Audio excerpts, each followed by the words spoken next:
Freud and Philosophy. An Essay on Interpretation. By Paul Ricoeur, translated by Dennis Savage. Preface. This book originates in the Terry Lectures given at Yale University in the autumn of 1961.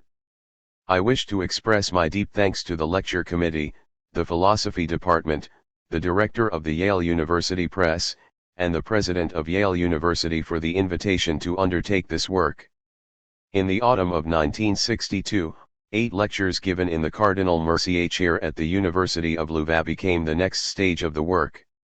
I wish to thank the president of the Institut Supérieur de Philosophique and the colleagues who welcomed me in this chair for their criticism as well as for the indulgence they showed toward an enterprise in progress. I now owe it to the reader to give some indication of what he may and what he may not expect from this book. In the first place, this book deals with Freud and not with psychoanalysis.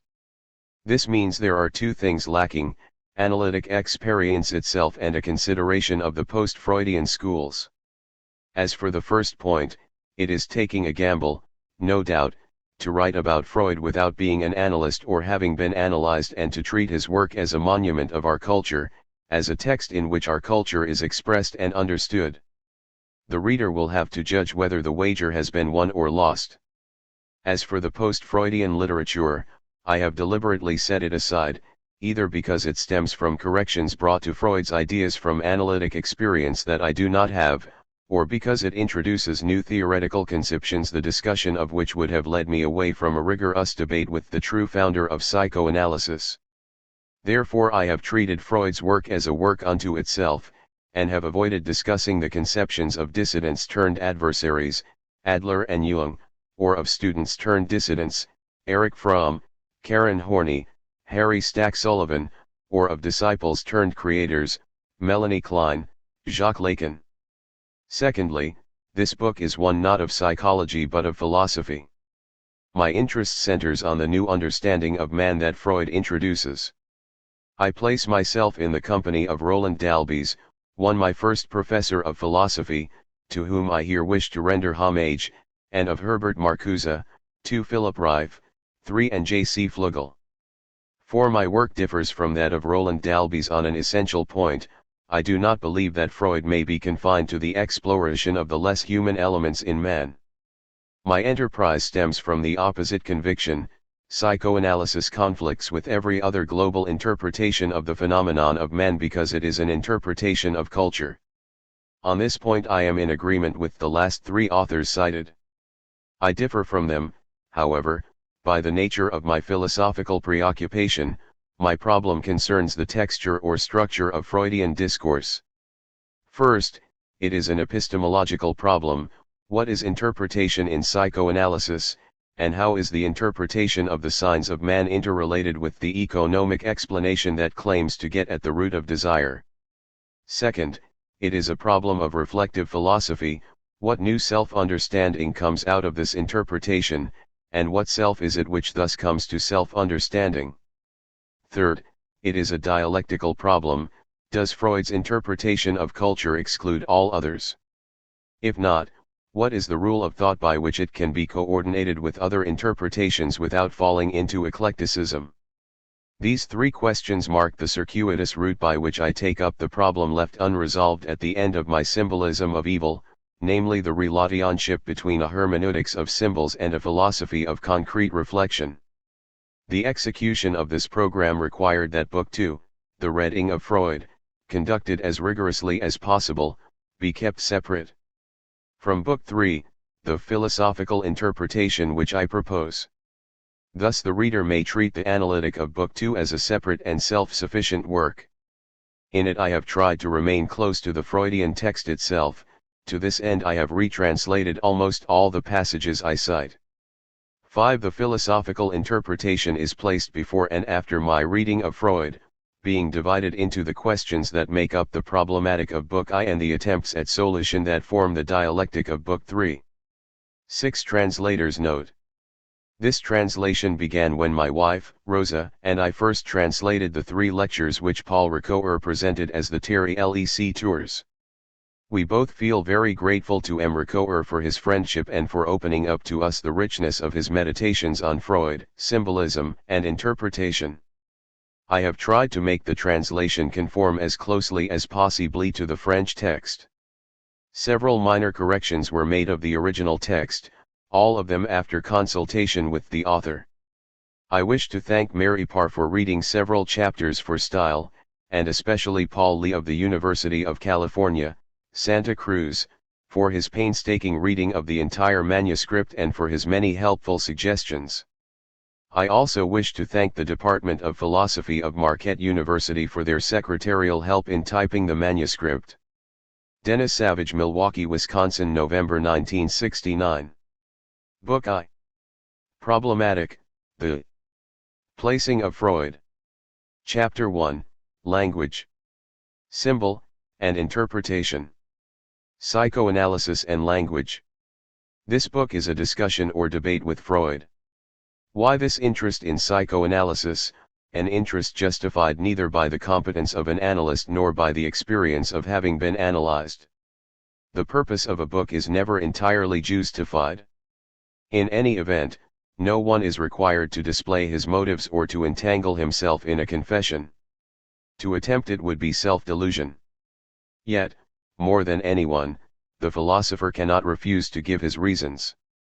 I will do so by placing my investigation within a wider field of questioning and by relating my particular interest to a common way of posing certain problems.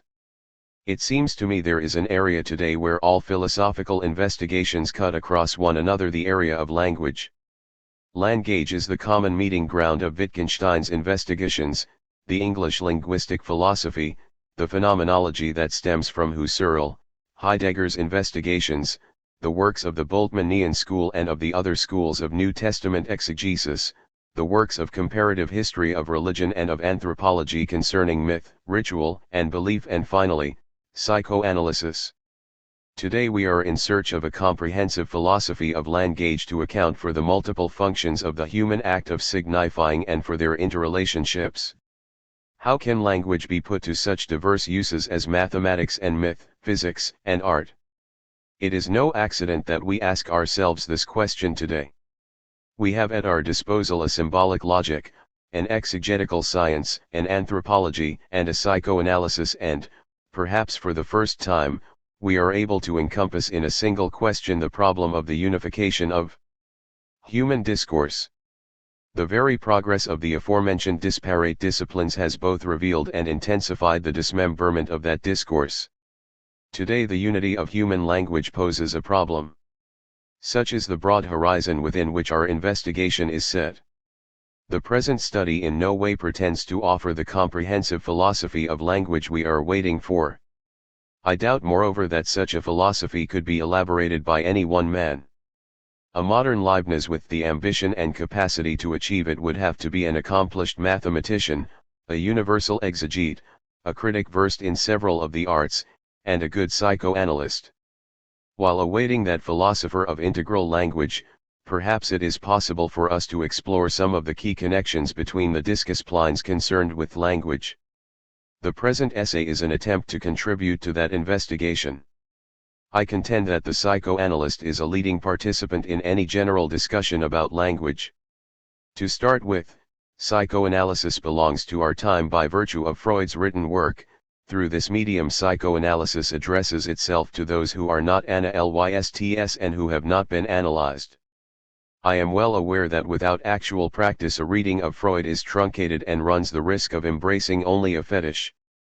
But if the textual approach to psychoanalysis has limits which practice alone can remove, still it has the advantage of focusing attention upon an entire aspect of Freud's work that may be hidden by practice or overlooked by a science whose sole concern is to account for what goes on in the analytic relationship.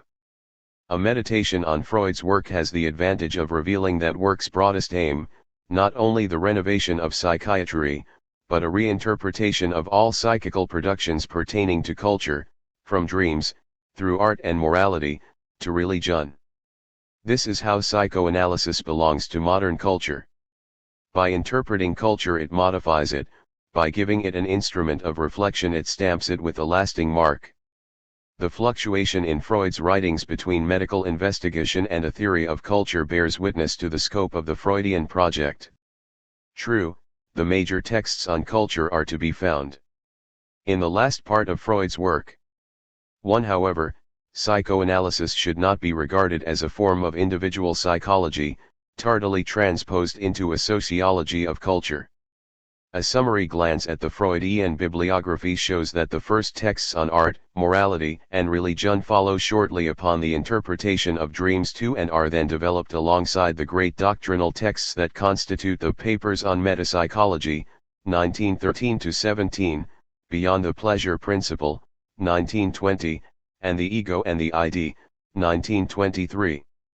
3. In fact, to grasp how the theory of culture is related to the theory of dreams and the neuroses, it is necessary to go back to the interpretation of dreams of 1900, for it is here that the connection with mythology and literature was first established. Ever since 1900, the Traumdeutung had proposed that dreams are the dreamer's private mythology and myths the waking dreams of peoples, that Sophocles' Oedipus and Shakespeare's Hamlet are to be interpreted in the same way as dreams. We shall see that this proposal presents a problem. Whatever the outcome of this difficulty, the entrance of psychoanalysis into the general contemporary discussion about language is not due solely to its interpretation of culture. By making dreams not only the first object of his investigation but a model, in what sense we will discuss below, of all the disguised, substitutive, and active expressions of human wishing or desire, Freud invites us to look to dreams themselves for the various relations between desire and language. First, it is not the dream as dreamed that can be interpreted, but rather the text of the dream account. Analysis attempts to substitute for this text another text that could be called the primitive speech of desire. Thus analysis moves from one meaning to another meaning. It is not desires as such that are placed at the center of the analysis, but rather their language. Later we will discuss how this semantics of desire relates to the dynamics expressed in the notions of discharge, repression, cathexis, etc. But it is important to stress from the start that this dynamics or energetics, or even hydraulics is articulated only in a semantics. The vicissitudes of instincts, to use one of Freud's expressions, can be attained only in the vicissitudes of meaning. Therein lies the deep reason for all the analogies between dreams and wit, dreams and myth, dreams and works of art, dreams and religious illusion, etc. All these psychical productions belong to the area of meaning and come under a unified question: how do desires achieve speech? How do desires make speech fail, and why do they themselves fail to speak? This new approach to the whole of human speech, to the meaning of human desire, is what entitles psychoanalysis to its place in the general debate on language. Is it possible to locate more exactly just where psychoanalysis enters this general debate? Having found the origin of the problem in the theme of Freud's first great book, let us also look there for a first indication of the program of psychoanalysis. We are not yet ready to enter into the book itself, but at least the title Traumdeutung may serve as a guide. In this composite word we are confronted with the question of dreams and the question of interpretation. Let us take the two paths of the title and follow each in turn. The interpretation is concerned with dreams. The word dream is not a word that closes, but a word that opens. It does not close in upon a marginal phenomenon of our psychological life, upon the fantasies of our nights, the oniric. It opens out onto all psychical productions, those of insanity and those of culture, insofar as they are the analogues of dreams, whatever may be the degree and principle of that relationship. Along with dreams is posited what I called above the semantics of desire, a semantics that centers around a somewhat nuclear theme. As a man of desires I go forth in disguise larvatus prodeo. By the same token language itself is from the outset and for the most part distorted. It means something other than what it says. It has a double meaning, it is equivocal. The dream and its analogues are thus set within a region of language that presents itself as the locus of complex significations where another meaning is both given and hidden in an immediate meaning. Let us call this region of double meaning symbol, and reserve discussion of the equivalence for later. The problem of double meaning is not peculiar to psychoanalysis. It is also known to the phenomenology of religion in its constant encounter with those great cosmic symbols of earth, heaven, water, life, trees, and stones, and with those strange narratives about the origin and end of things which are the myths. However, insofar as this discipline is phenomenology and not psychoanalysis, the myths, rituals, and beliefs it studies are not fables but a particular way in which man places himself in relation to fundamental reality, whatever it may be. The problem dealt with by the phenomenology of religion is not primarily the dissimulation of desire in double meaning. This discipline does not begin by regarding symbols as a distortion of language. For the phenomenology of religion, symbols are the manifestation in the sensible in imagination, gestures, and feelings of a further reality, the expression of a depth which both shows and hides itself. What psychoanalysis encounters primarily as the distortion of elementary meanings connected with wishes or desires, the phenomenology of religion encounters primarily as the manifestation of a depth or, to use the word immediately, leaving for later a discussion of its content and validity, the revelation of the sacred.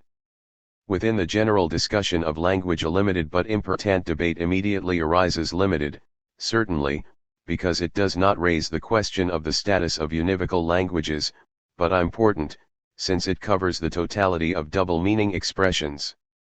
At the same time the form of the debate is set and the key question proposed, is the showing hiding of double meaning always a dissimulation of what desire means, or can it sometimes be a maniphese bucci problematic? Tashin, a revelation, of the sacred? And is this alternative itself real or illusory, provisional or definitive? This question runs throughout this book. Before elaborating in the next chapter the terms of the debate and before sketching the method of its resolution, let us continue to explore the outlines of the problem. Let us return to the title of the Traumdeutung and follow the other path of this great title. The term Deutung does not mean science in a general way, it means interpretation in a precise way. The word is chosen by design, and its juxtaposition with the theme of dreams is itself quite meaningful. If dreams designate pars pro toto the entire region of double-meaning expressions, the problem of interpretation in turn designates all understanding specifically concerned with the meaning of equivocal expressions. To interpret is to understand a double meaning. In this way the place of psychoanalysis within the total sphere of language is specified. It is the area of symbols or double meanings and the area in which the various manners of interpretation confront one another. From now on we shall call this special area, broader than psychoanalysis but narrower than the theory of language as a whole which is its horizon, the hermeneutic field. By hermeneutics we shall always understand the theory of the rules that preside over an exegesis, that is, over the interpretation of a particular text, or of a group of signs that may be viewed as a text.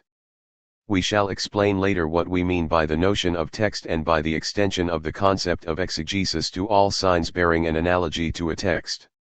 If then double-meaning expressions constitute the privileged theme of the hermeneutic field, it is at once clear that the problem of symbolism enters a philosophy of language by the intermediary of the act of interpretation. But this initial decision to interrelate the problem of symbolism and the problem of interpretation raises a series of critical questions which I wish to pose at the beginning of this book. These questions will not be resolved in this chapter but will remain open to the end. It is precisely this mutual relationship that makes the hermeneutic problem a unique one. At the same time it is decisive for the definitions of symbol and interpretation. And these are anything but self-evident. The extreme confusion of vocabulary in these matters calls for a decision, for taking a position and sticking to it, and this decision entails a whole philosophy which must be brought into the open. I have decided to define, i.e. limit, the notions of symbol and interpretation through one another. Thus a symbol is a double-meaning linguistic expression that requires an interpretation, and interpretation is a work of understanding that aims at deciphering symbols. The critical discussion will be concerned with the legitimacy of seeking the semantic criterion of symbolism in the intentional structure of double meaning, and with the legitimacy of taking this structure as the privileged object of interpretation. This is what is at stake in my decision to mutually delimit the fields of symbolism and interpretation. In the semantic discussion to follow I shall bracket the conflict that, at least on a first reading, opposes psychoanalytic interpretation, as well as any interpretation conceived as the unmasking, demystification, or reduction of illusions, to interpretation conceived as the recollection or restoration of meaning. I am interested here merely in recognizing the contours of the hermeneutic field, although a discussion that falls short of the above conflict undoubtedly remains formal and abstract. It is important at first not to dramatize the debate but rather to contain it within the strict limits of a semantic analysis that ignores the opposition between distortion and revelation. Toward a critique of symbol. Let us take up the question on the side of symbolism. Certain widespread uses of the word are totally incompatible with one another and call for a reasoned decision. The definition I propose lies between two other definitions, one too broad, the other too narrow, which we shall proceed to discuss. Moreover, it is completely distinct from the conception of symbol in symbolic logic. We shall be able to account for this third differ only after we have elaborated the problem of hermeneutics and have located this problem within a wider philosophical perspective. For too broad a definition is one that makes the symbolic function the general function of mediation by which the mind or consciousness constructs all its universes of perception and discourse. This definition, as is known, is the one given by Ernst Cassirer in his philosophy of symbolic forms. We should not forget that the explicit aim of Cassirer, inspired by Kant's philosophy, was to break the too narrow framework of the transcendental method confined within the critique of the principles of Newtonian philosophy and to explore all the activities of synthesis and their corresponding realms of objectivization. But is it legitimate to use the term symbolic for those various forms of synthesis in which objects are ruled by functions, for those forces each of which produces and posits a world? Let us do justice to Cassirer. He was the first to have posed the problem of the reconstruction of language. The notion of symbolic form, prior to constituting an answer, delimits a question, namely, the question of the composition of the mediating functions within a single function, which Cassirer calls das Symbolisk. The symbolic designates the common denominator of all the ways of objectivizing, of giving meaning to reality. But why call this function symbolic? Cassirer chose the term first of all in order to express the universality of the Copernican revolution, which substituted the question of objectivization by the mind's synthetic function for the question of reality as it is in itself. The symbolic is the universal mediation of the mind between ourselves and the real. The symbolic, above all, indicates the non-immediacy of our apprehension of reality. The use of the term in mathematics, linguistics, and the history of religion seems to confirm that symbolic has this species of universality. Furthermore, the word symbol seems well suited to designate the cultural instruments of our apprehension of reality: language, religion, art, science. The task of a philosophy of symbolic forms is to arbitrate the claims of absoluteness of each of these symbolic functions and the many antinomies of the concept of culture that result from those claims.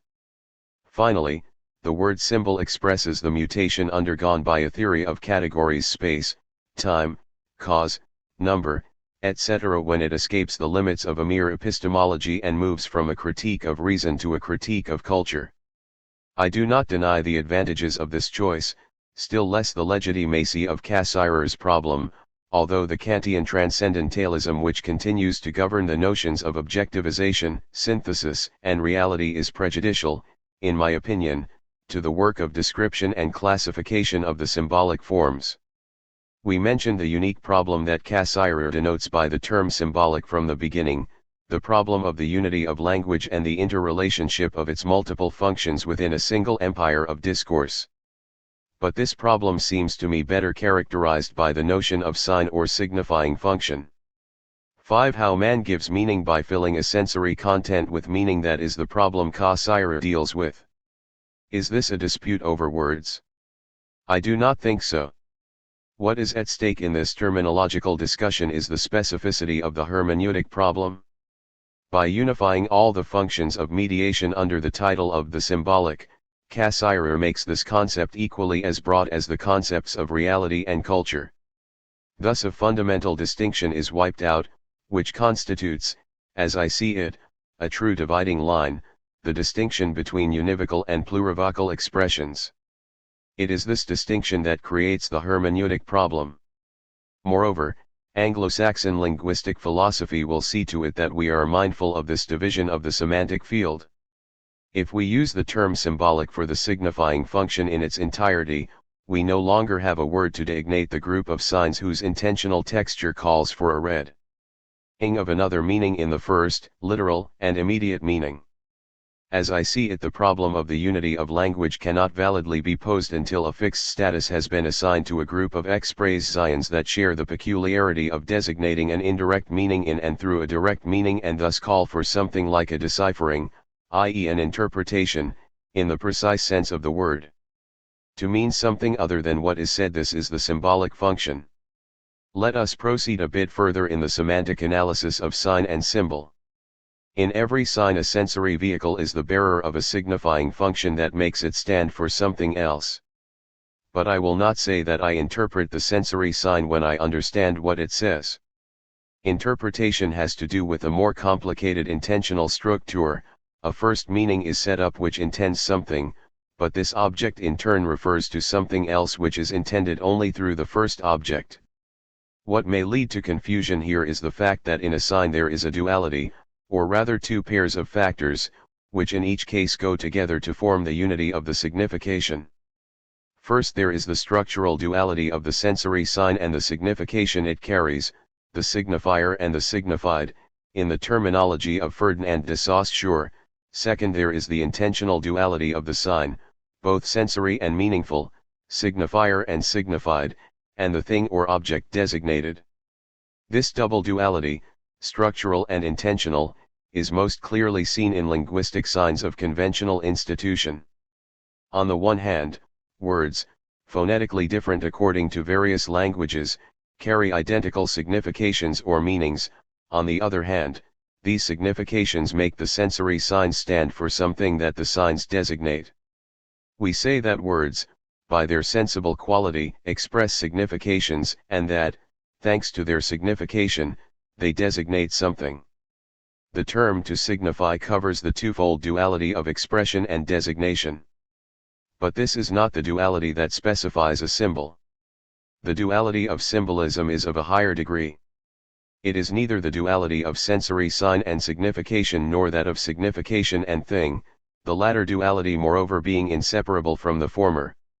In a symbol, the duality is added to and superimposed upon the duality of sensory sign and signification as a relation of meaning to meaning.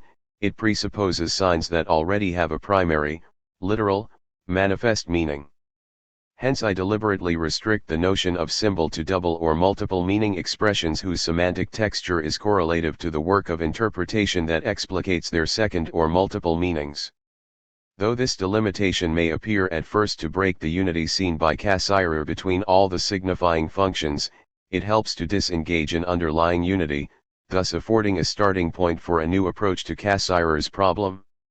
Let us try to give a panoramic view of the zones of emergence of symbolism thus conceived. For my part, I encountered the problem of symbolism in the semantic study I made of the avowal of evil. I noticed that there exists no direct discourse of avowal.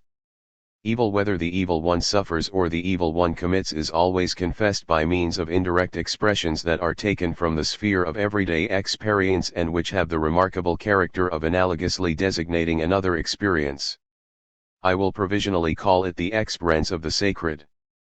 Thus in the archaic form of avowal, the image of a spot, the spot that one removes, washes, wipes away, analogously designates stain as the sinner's situation in the dimension of the sacred. That this is a symbolic expression is amply confirmed both by the expressions and by the corresponding actions of purification. None of these modes of conduct reduces itself to a mere physical cleansing, each refers to the others without exhausting its meaning in a material gesture: burning, spitting, burying, washing, expelling. Each act is an equivalent of or substitute for the others, while at the same time designating something else, namely, the restoration of integrity, of purity. Thus, all the various stages of the feeling and experience of evil can be marked off by semantic stages. I have shown how one moves to the experience of sin and guilt through a series of symbolic progressions, marked off by the images of deviation, the crooked path, wandering, and rebellion, next, by the images of weight, burden, and fault, and last, by the image of slavery, which encompasses them all. This cycle of examples concerns only one of the zones of the emergence of symbolism, the one closest to ethical reflection, constituting what might be called the symbolism of the servile will. Upon this symbolism is easily grafted a whole process of reflection that leads to St. Augustine and Luther, as well as to Pelagius or Spinoza. Elsewhere I will show the fruitfulness such reflection may have for philosophy. The concern in the present work is not the richness of a particular symbolism but the texture or structure of symbolism revealed in it. In other words, the issue here is not the problem of evil, but the epistemology of symbolism. To carry this epistemology through successfully we must broaden our starting point and enumerate some other areas where symbols make their appearance. This inductive approach is the only possible way to begin our investigation, for we are searching for the common structure of the various manifestations of symbolic thought. The symbols we have consulted have already attained a high level of literary elaboration, they are already on the path of reflection, they already contain the seeds of a moral or tragic vision, a wisdom, or a theology. Going back to less elaborated forms of symbol, I discern three different modalities of symbolism, the unity of which is not immediately apparent. I have already alluded to the conception of symbolism in the phenomenology of religion, as developed, for example, in van der Leeuw, Maurice Lienhart, and Mircea Eliade. Bound to rituals and myths, these symbols constitute the language of the sacred, the verbum of the Hierophanes. Whether it be the symbolism of the heavens, as a figure of the Most High and the immense, the powerful and the immutable, the sovereign and the wise, or the symbolism of vegetation, which comes to birth, dies, and is reborn, or of water, which threatens, cleanses, or vivifies, these innumerable theophanies or hierophanes are an inexhaustible source of symbolization. But we should be careful to note that these symbols do not stand apart from language as values of immediate expression, as directly perceptible physiognomies. Only in the universe of discourse do these realities take on the symbolic dimension. Even when the elements of the universe are what carry the symbol, heaven, earth, water, life, etc., it is a word, the word of consecration, of invocation, the mythic commentary that declares the cosmic expressiveness, thanks to the double meaning of the words earth, heaven, water, life, etc. The world's expressiveness achieves language through symbol as double meaning. The situation is no different in the second zone of the emergence of symbolism, that of the oniric, if one designates by this word the dreams of our days and our nights. It is well known that dreams are the royal road to psychoanalysis. All question of schools aside, dreams attest that we constantly mean something other than what we say. In dreams the manifest meaning endlessly refers to hidden meaning, that is what makes every dreamer a poet. From this point of view, dreams express the private archaeology of the dreamer, which at times coincides with that of entire peoples. That is why Freud often limits the notion of symbol to those oniric themes which repeat mythology. 8. But even when they do not coincide, the mythical and the oniric have in common this structure of double meaning. The dream as a nocturnal spectacle is unknown to us, it is accessible only through the account of the waking hours. The analyst interprets this account, substituting for it another text which is, in his eyes, the thought content of desire, i.e. what desire would say could it speak without restraint. It must be assumed, and this problem will occupy us at length, that dreams in themselves border on language, since they can be told, analyzed, interpreted. The third zone of emergence is that of poetic imagination. I might have started here were it not for the fact that without the detour through the cosmic and oniric, poetic imagination is the least understood of the three. Too often it has been said that imagination is the power of forming images. This is not true if by image one means the representation of an absent or unreal thing, a process of rendering present, of presentifying the thing over there, elsewhere, or nowhere. In no way does poetic imagination reduce itself to the power of forming a mental picture of the unreal. The imagery of sensory origin merely serves as a vehicle and as material for the verbal power whose true dimension is given to us by the oniric and the cosmic. As Bachelard says, the poetic image places us at the origin of articulate being. The poetic image becomes a new being in our language, it expresses us by making us what it expresses. 7. This word image, which runs through the representation image, is symbolism. 3 times, then, the problem of symbolism has turned out to be coextensive with the problem of language itself. There is no symbolism prior to man who speaks, even though the power of symbols is rooted more deeply, in the expressiveness of the cosmos, in what desire wants to say, in the varied image contents that men have. But in each case it is in language that the cosmos, desire, and the imaginary achieve speech. To be sure, the psalm says, "The heavens tell the glory of God." But the heavens do not speak, or rather they speak through the prophets, they speak through hymns, they speak through liturgy. There must always be a word to take up the world and turn it into hierophany. Likewise the dreamer, in his private dream, is closed to all, he begins to instruct us only when he recounts his dream. This narrative is what presents the problem, just like the hymn of the psalmist. Thus it is the poet who shows us the birth of the word, in its hidden form in the enigmas of the cosmos and of the psyche. The power of the poet is to show forth symbols at the moment when poetry places language in a state of emergence, to quote Bachelard again, 8. Whereas ritual and myth fix symbols in their hieratic stability, and dreams close them in upon the labyrinth of desires where the dreamer loses the thread of his forbidden and mutilated discourse. In order to give consistency and unity to these scattered manifestations of symbol, I define it by a semantic structure that these manifestations have in common, the structure of multiple meaning. Symbols occur when language produces signs of composite degree in which the meaning, not satisfied with designating some one thing, designates another meaning attainable only in and through the first intentionality. It is here that we are tempted by another definition which this time risks being too narrow. The definition is suggested to us by some of our examples. It consists in characterizing the bond of meaning to meaning in a symbol as analogy. To revert to the examples of the symbolism of evil, is there not an analogy between spot and stain, deviation and sin, burden and fault, which would be, in a way, the analogy of the physical and the existential? Is there not also an analogy between the immensity of the heavens and the infinity of being, whatever that signifies? Is not analogy at the root of the correspondences of which the poet sings? Does not this definition have the authority of Platonism, Neoplatonism, and the philosophies of the analogy of being? There is no doubt that the analogy constituting the meaning and force of many symbols is in no way reducible to a type of argument such as reasoning by analogy, in the strict sense of reasoning by proportionality, A is to B as C is to D. The analogy that may exist between the second meaning and the first meaning is not a relation I can place before me and inspect from the outside.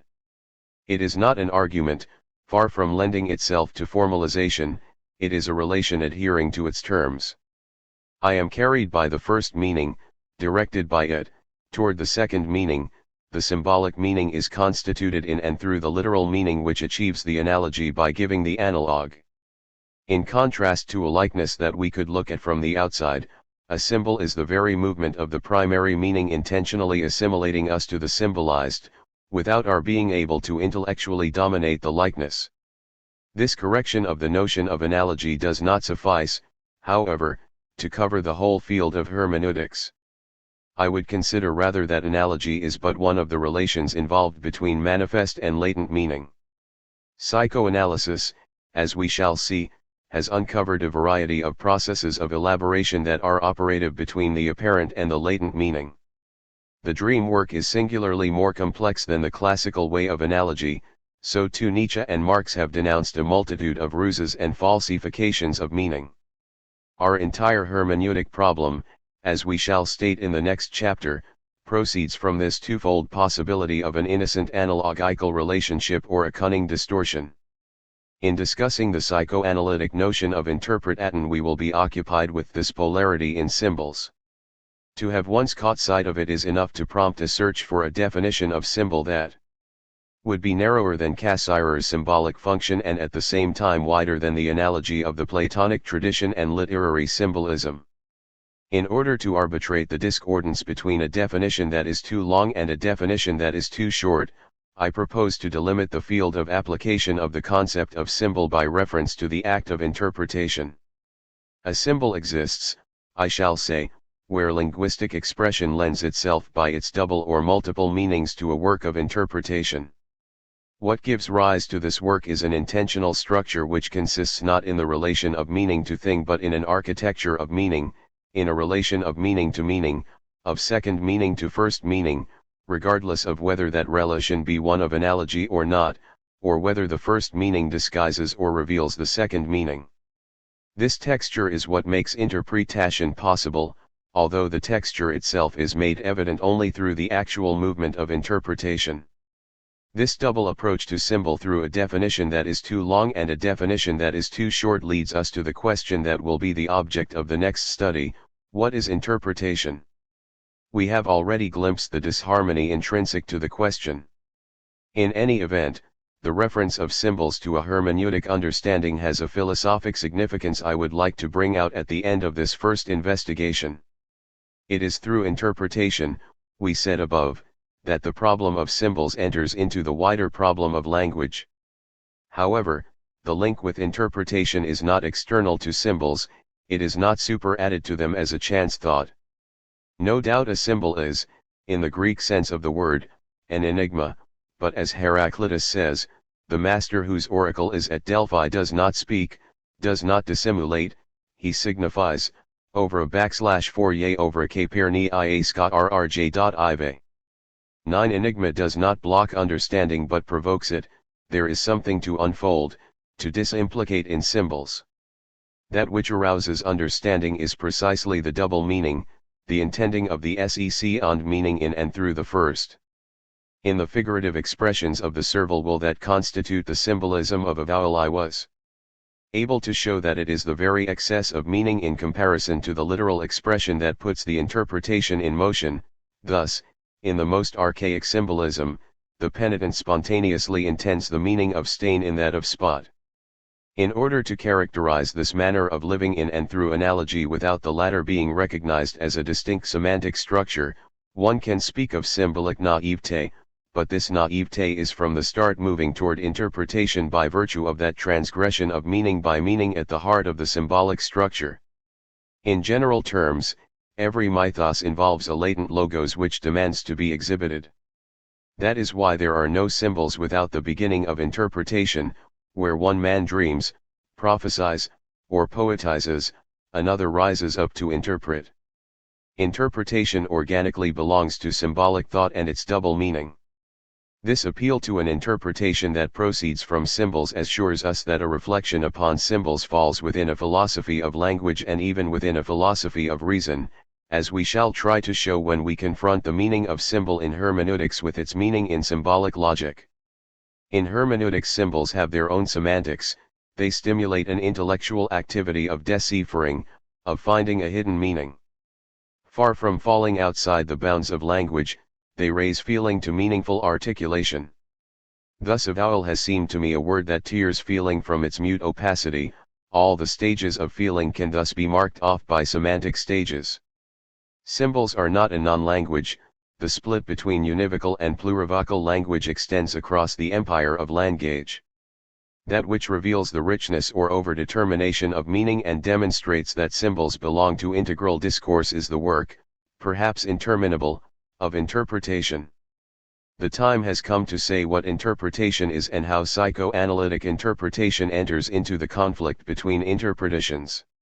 It is only at the end of this first sketch of hermeneutic understanding that we will be able to come back to the unsettled problem of the double nature, univocal and equivocal, of discourse, and also to confront the notion of symbol in hermeneutics with the notion of symbol in symbolic logic.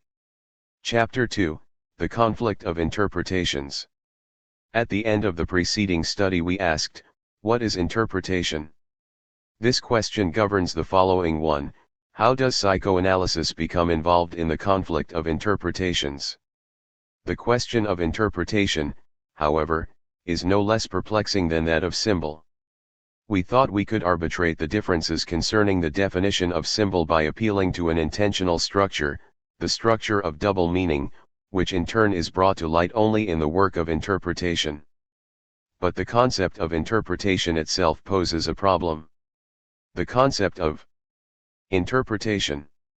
Let us first settle a difficulty which is still merely verbal and which has been implicitly resolved by our intermediate definition of symbol. If we consult the tradition we meet with two usages, the one proposes to us a concept of interpretation that is too short, the other a concept that is too long.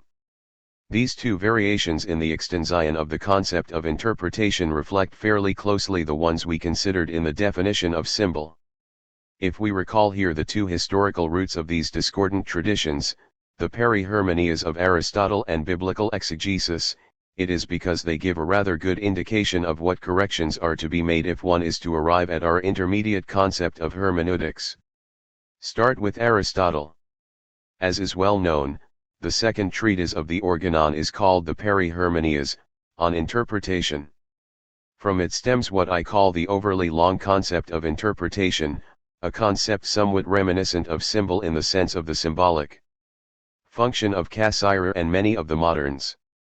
1. It is legitimate to look for the origin of our own problem in the Aristotelian notion of interpretation, even though the connection with the Aristotelian interpretation seems purely verbal. The word itself figures only in the title. What is more, it designates not a science dealing with significations but signification itself, that of nouns, verbs, propositions, and discourse in general. Interpretation is any voiced sound endowed with significance, every phone semantique, every vox significativa. 2. In this sense nouns, and verbs also, 3 are of themselves already interpretations, since in them we utter something. But the simple utterance or phasis is only a part taken from the total meaning of the logos. The complete meaning of hermeneia appears only in the complex enunciation, the sentence, which Aristotle calls logos and which covers commands, wishes, and questions as well as declarative discourse or apophansis. Hermeneia, in the complete sense, is the signification of the sentence. But in the strong sense of the logician it is the sentence susceptible of truth or falsity, that is, the declarative proposition. 4. The logician leaves the other types of discourse to rhetoric and poetics and retains only declarative discourse, the first form of which is the affirmation that says something of something. Let us stop with these definitions, they suffice to clarify in what sense the semantic voice, the signifying word, is interpretation. It is interpretation in the sense that, for Cassirer, the symbol is universal mediation, we say the real by signifying it, in this sense we interpret it. The break between signification and the thing has already occurred with nouns, and this intervening distance marks the locus of interpretation. Not all discourse is necessarily within the true, it does not adhere to being. In this regard, nouns that designate fictitious things, the goat stag of ch1 of the Aristotelian treatise, clearly show that there can be signification without the positing of existence. But we would not have thought of calling nouns interpretation if we did not see their signifying import in the light of that of verbs and that of verbs in the context of discourse, and if, in its turn, the signifying import of discourse were not concentrated in declarative discourse that says something of something. To say something of something is, in the complete and strong sense of the term, to interpret. 5. How does this interpretation, proper to the declarative proposition, orient us toward the modern concept of hermeneutics? The connection is not immediately evident. The to say something of something interests Aristotle only insofar as it is the locus of the true and the false. Hence the problem of the opposition between affirmation and negation becomes the central theme of the treatise.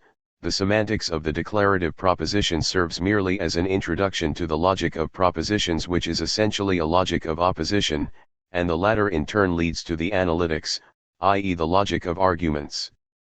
This logical aim prevents the development of semantics for its own sake. Further, the way to a hermeneutics of double-meaning significations appears blocked from another side.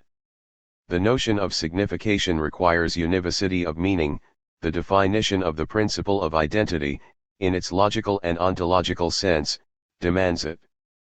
Univocity of meaning is ultimately grounded in essence, one and self-identical. The entire refutation of the sophistical arguments is based upon this recourse to essence. Not to have one meaning is to have no meaning. 6. Thus communication between men is possible only if words have a meaning, i.e. one meaning. A reflection that extends the properly semantic analysis of the to say something of something leads us back to the area of our own problem. If man interprets reality by saying something of something, it is because real meanings are indirect. I attain things only by attributing a meaning to a meaning. Predication, in the logical sense of the term, puts into canonical form a relation of signification that forces us to re-examine the theory of univocity. The study of sophistical reasoning poses not one problem but two, the problem of the univocity of meanings without which dialogue is impossible, and the problem of their communication, to use the expression of Plato's sophist, without which attribution is impossible. Without this counterpart, univocity condemns one to a logical atomism, according to which a meaning simply is what it is. It is not enough to struggle against sophistic equivocity, a second front must be opened against Eleatic univocity. Nor is this second struggle without an echo in the philosophy of Aristotle. It breaks out even at the heart of the metaphysics. The notion of being cannot be univocally defined. Being is said in several ways. Being means substance, quality, time, place, and so on. The famous distinction of the many meanings of being is not an anomaly in discourse, an exception in the theory of signification. The many meanings of being are the categories or figures of predication, hence this multiplicity cuts across the whole of discourse. Nor can it be overcome. Although it does not constitute a pure disorder of words, seeing that the different meanings of the word being are all ordered by reference to a first, original meaning, still this unity of reference pros hen legomenon does not make one signification. The notion of being, it has recently been said, is but the problematic unity of an irreducible plurality of meanings. 7. I do not mean to draw from the general semantics of the perihermeneus and from the particular semantics of the word being more than is allowed. I do not say that Aristotle raised the problem of plurivocal meanings in the way we shall elaborate it here. I merely suggest that his definition of interpretation as to say something of something leads to a semantics distinct from logic, and that his discussion of the multiple meanings of being opens a breach in the purely logical and ontological theory of univocity. The task of founding a theory of interpretation, conceived as the understanding of plurivocal meanings, has not yet been accomplished. The second tradition will bring us closer to the goal. The second tradition comes to us from biblical exegesis. Hermeneutics in this sense is the science of the rules of exegesis, the latter being understood as the particular interpretation of a text. There is no question that the problem of hermeneutics has to a great extent been constituted within the boundaries of the interpretation of Holy Scripture. The core of this hermeneutics lies in what has traditionally been called the four senses of Scripture. It cannot be emphasized too strongly that philosophers should be more attentive to those exegetical discussions in which a general theory of interpretation was operative. 8. There in particular the notions of analogy, allegory, and symbolic meaning were elaborated notions to which we shall frequently have to return. This second tradition, then, relates hermeneutics to the definition of symbol by analogy, although it does not entirely reduce hermeneutics to this definition. What limits the definition of exegetical hermeneutics is, first, its reference to an authority, whether monarchical, collegial, or ecclesiastic, the latter being the case of biblical hermeneutics as practiced within the Christian communities. Most of all, however, it is limited by being applied to a literary text. Exegesis is a science of writings. Still, the exegetical tradition affords a good starting point for our enterprise, for the notion of text can be taken in an analogous sense. Thanks to the metaphor of the book of nature, the Middle Ages was able to speak of an interpretatio naturae. This metaphor brings to light a possible extension of the notion of exegesis, inasmuch as the notion of text is wider than that of scripture. With the Renaissance, the interpretatio naturae was completely freed from its properly scriptural references, with the result that Spinoza could use it to inaugurate a new conception of biblical exegesis. The interpretation of nature, he says in the theologico-political treatise, is to inspire a new hermeneutics ruled by the principle of the interpretation of Scripture by itself. This step of Spinoza's, which does not interest us here from the strictly biblical point of view, marks a curious rebound of the interpretatio naturae upon the interpretation of Scripture. The former scriptural model is now called into question, and the new model is henceforward the interpretatio naturae. This notion of text thus freed from the notion of scripture or writing is of considerable interest. Freud often makes use of it, particularly when he compares the work of analysis to translating from one language to another. The dream account is an unintelligible text for which the analyst substitutes a more intelligible text. To understand is to make this substitution. The title Traumdeutung, which we have briefly considered, alludes to this analogy between analysis and exegesis. At this point we may draw an initial comparison between Freud and Nietzsche. Nietzsche borrowed the concept of Deutung or Auslegung from the discipline of philology and introduced it into philosophy.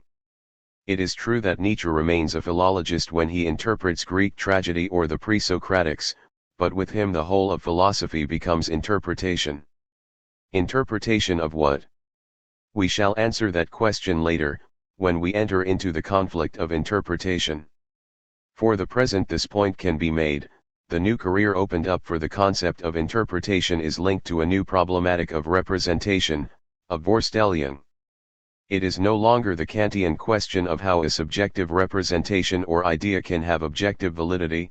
This question, central to a critical philosophy, gives way to a more radical one. The problem of objective validity still remained in the orbit of the Platonic philosophy of truth and science, of which error and opinion are the contraries. The problem of interpretation refers to a new possibility which is no longer either error in the epistemological sense or lying in the moral sense, but illusion, the status of which we will discuss further on. Let us leave aside for the moment the problem we shall turn to shortly, namely, the use of interpretation as a tactic of suspicion and as a battle against masks. This use calls for a very specific philosophy which subordinates the entire problem of truth and error to the expression of the will to power. The important point here, from the standpoint of method, is the new extension given to the exegetical concept of interpretation. Freud's position lies at one of the ends of this extension. For him, interpretation is concerned not only with a scripture or writing but with any set of signs that may be taken as a text to decipher, hence a dream or neurotic symptom, as well as a ritual, myth, work of art, or a belief. Thus we return to our notion of symbol as double meaning, with the question still undecided whether double meaning is dissimulation or revelation, necessary lying, or access to the sacred. We had in mind an enlarged concept of exegesis when we defined hermeneutics as the science of exegetical rules and exegesis as the interpretation of a particular text or of a set of signs considered as a text. As may be seen, this intermediate definition, which goes beyond a mere scriptural science without being dissolved in a general theory of meaning, receives its authority from both sources. The exegetical source seems the closer, but the problem of univocity and equivocity to which interpretation in the Aristotelian sense leads us is perhaps still more radical than the problem of analogy in exegesis. We return to this in the next chapter. On the other hand, the problem of illusion, central to the Nietzschean Auslegung, brings us to the threshold of the key difficulty that governs the fate of modern hermeneutics. This difficulty, which we shall now consider, is not a mere duplicate of the one involved in the definition of symbol, it is a difficulty peculiar to the act of interpreting as such. The difficulty it initiated my research in the first place is this: there is no general hermeneutics, no universal canon for exegesis, but only disparate and opposed theories concerning the rules of interpretation. The hermeneutic field, whose outer contours we have traced, is internally at variance with itself. I have neither the intention nor the means to attempt a complete enumeration of hermeneutic styles. The more enlightening course, it seems to me, is to start with the polarized opposition that creates the greatest tension at the outset of our investigation. According to the one pole, hermeneutics is understood as the manifestation and restoration of a meaning addressed to me in the manner of a message, a proclamation, or as is sometimes said, a kerygma. According to the other pole, it is understood as a demystification, as a reduction of illusion. Psychoanalysis, at least on a first reading, aligns itself with the second understanding of hermeneutics. From the beginning we must consider this double possibility, this tension, this extreme polarity, is the truest expression of our modernity. The situation in which language today finds itself comprises this double possibility, this double solicitation and urgency. On the one hand, purify discourse of its excrescences, liquidate the idols, go from drunkenness to sobriety, realize our state of poverty once and for all. On the other hand, use the most nihilistic, destructive, iconoclastic movement so as to let speak what once, what each time, was said, when meaning appeared anew, when meaning was at its fullest. Hermeneutics seems to me to be animated by this double motivation, willingness to suspect, willingness to listen, vow of rigor, vow of obedience. In our time we have not finished doing away with idols and we have barely begun to listen to symbols. It may be that the situation, in its apparent distress, is instructive, it may be that extreme iconoclasm belongs to the restoration of meaning. The underlying reason for initially posing the problem in the above way is to bring into the open the crisis of language that today makes us oscillate between demystification and restoration of meaning. To my mind, an introduction to the psychoanalysis of culture has had to proceed in this roundabout way. In the next chapter we will try to probe deeper into these prolegomena and relate the crisis of language to an ascesis of reflection whose first movement is to let itself be dispossessed of the origin of meaning. To finish locating psychoanalysis within the general discussion of language, the terms of the conflict need to be sketched. Interpretation as recollection of meaning. This section is concerned with hermeneutics as the restoration of meaning. The point at issue in the psychoanalysis of culture and the school of suspicion is better understood if we first contrast what is radically opposed to them. The contrary of suspicion, I will say bluntly, is faith. What faith? No longer, to be sure, the first faith of the simple soul, but rather the second faith of one who has engaged in hermeneutics, faith that has undergone criticism, post-critical faith. Let us look for it in the series of philosophic decisions that secretly animate a phenomenology of religion and lie hidden even within its apparent neutral ity. It is a rational faith, for it interprets, but it is a faith because it seeks, through interpretation, a second naivete. Phenomenology is its instrument of hearing, of recollection, of restoration of meaning. Believe in order to understand, understand in order to believe, such is its maxim, and its maxim is the hermeneutic circle itself of believing and understanding. We will take our examples from the phenomenology of religion in the wide sense, embracing here the work of Lienhardt, van der Leeuw, and Iliad, to which I add my own research in the symbolism of evil. It will be our task to disengage and display the rational faith that runs through the purely intentional analysis of religious symbolism and converts this listening analysis from within. The first imprint of this faith in a revelation through the word is to be seen in the care or concern for the object, a characteristic of all phenomenological analysis. That concern, as we know, presents itself as a neutral wish to describe and not to reduce. One reduces by explaining through causes, psychological, social, etc., through genesis, individual, historical, etc., through function, affective, ideological, etc. One describes by distinction and its noematic, correlate the something intended, the implicit object in ritual, myth, and belief. Thus, in the case of the symbolism of the pure and the impure alluded to in Chapter 1, The task is to understand what is signified, what quality of the sacred is intended, what shade of threat is implied in the analogy between spot and stain, between physical contamination and the loss of existential integrity. In my own research, concern for the object consisted in surrender to the movement of meaning which, starting from the literal sense, the spot or contamination points to something grasped in the region of the sacred. To generalize from this, we shall say that the theme of the phenomenology of religion is the something intended in ritual actions, in mythical speech, in belief, or mystical feeling. Its task is to disimplicate that object from the various intentions of behavior, discourse, and emotion. Let us call this intended object the sacred, without determining its nature, whether it be the tremendum numinosum, according to Rudolf Otto, the powerful, according to van der Leeuw, or fundamental time, according to Iliad.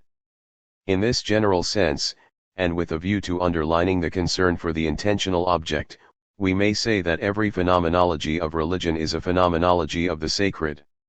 However, is it possible for a phenomenology of the sacred to stay within the limits of a neutral attitude governed by the epike, by the bracketing of absolute reality and of every question concerning the absolute?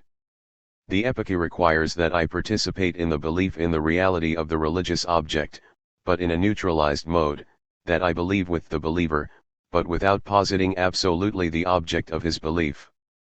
But while the scientist as such can and must practice this method of bracketing, the philosopher as such cannot and must not avoid the question of the absolute validity of his object.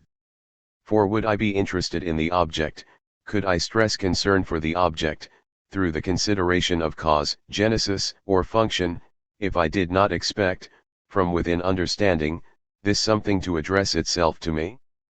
Is not the expectation of being spoken to what motivates the concern for the object? Implied in this expectation is a confidence in language, the belief that language, which bears symbols, is not so much spoken by men as spoken to men, that men are born into language, into the light of the Logos who enlightens every man who comes into the world. It is this expectation, this confidence, this belief, that confers on the study of symbols its particular seriousness. To be truthful, I must say it is what animates all my research.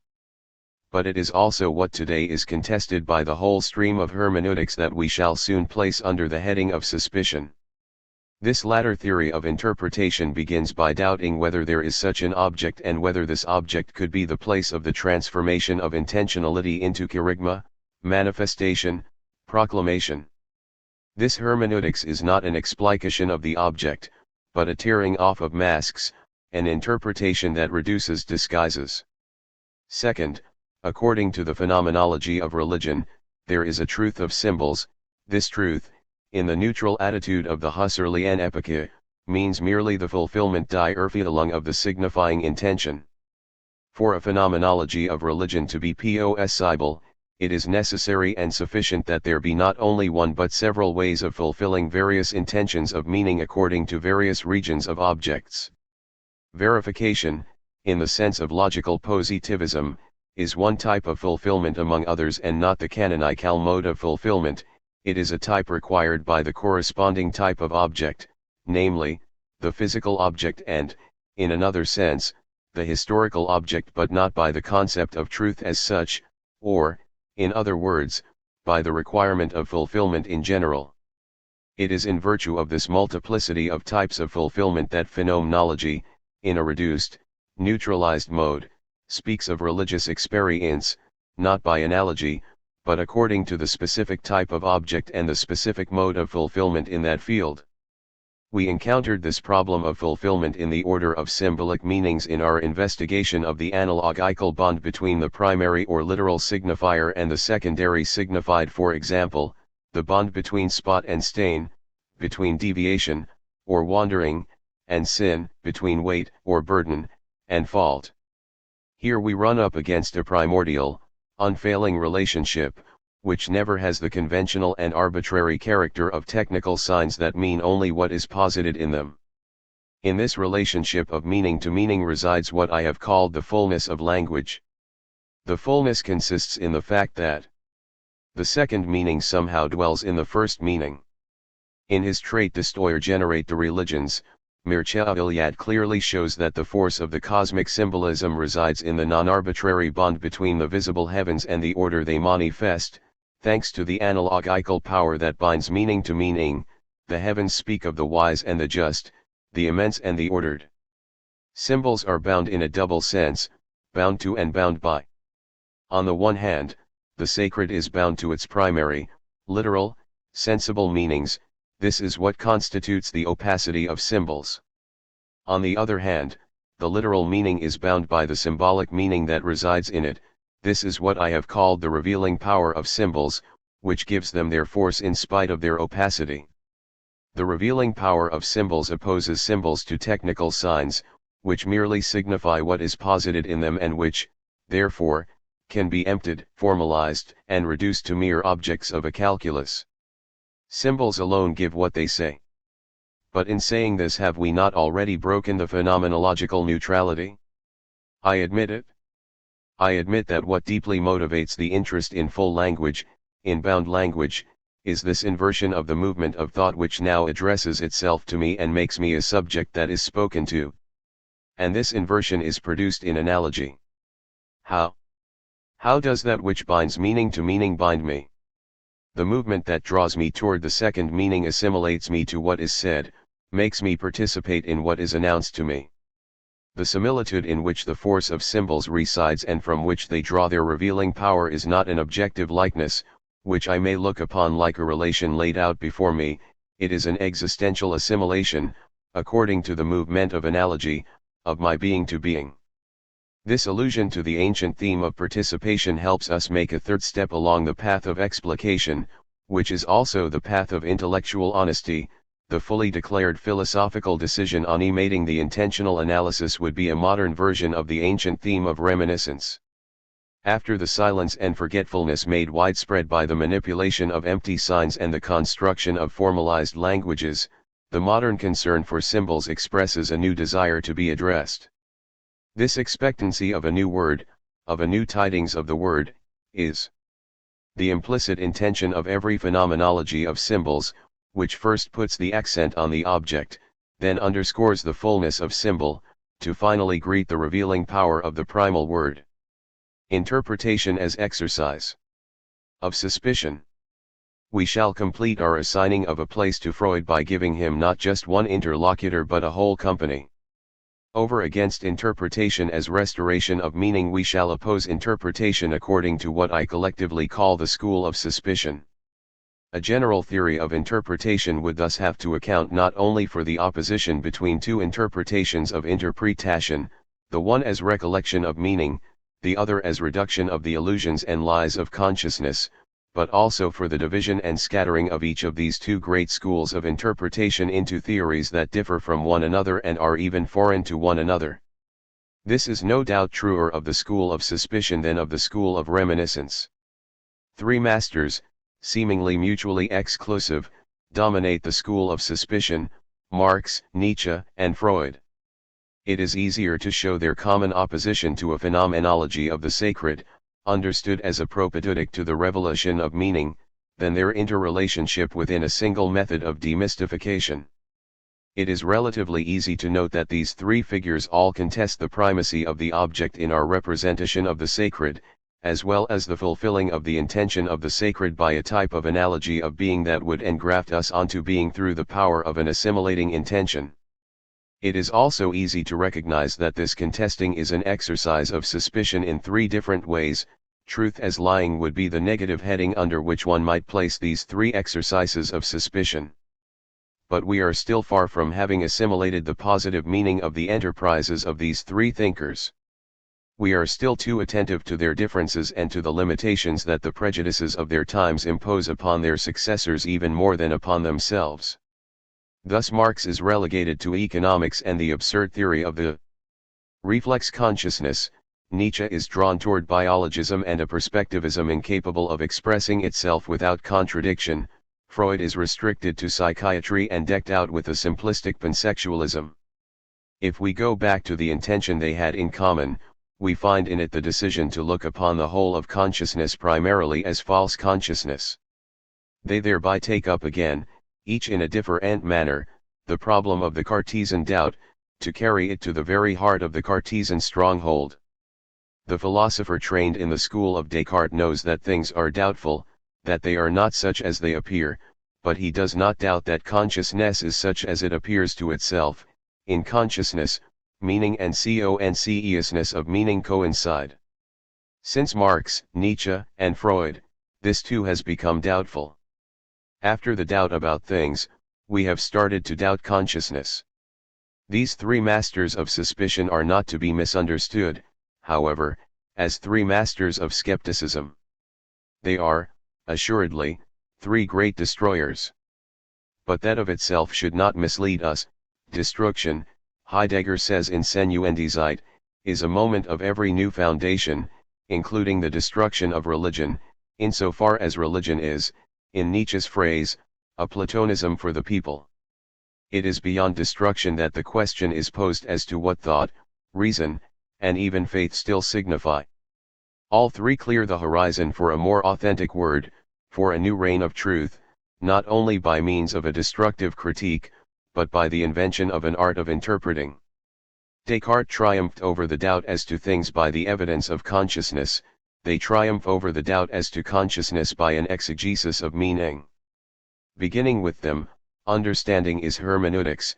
Henceforward, to seek meaning is no longer to spell out the consciousness of meaning, but to decipher its expressions.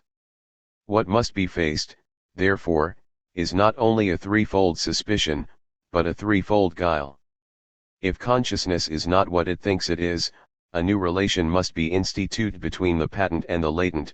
This new relation would correspond to the one that consciousness had instituted between appearances and the reality of things.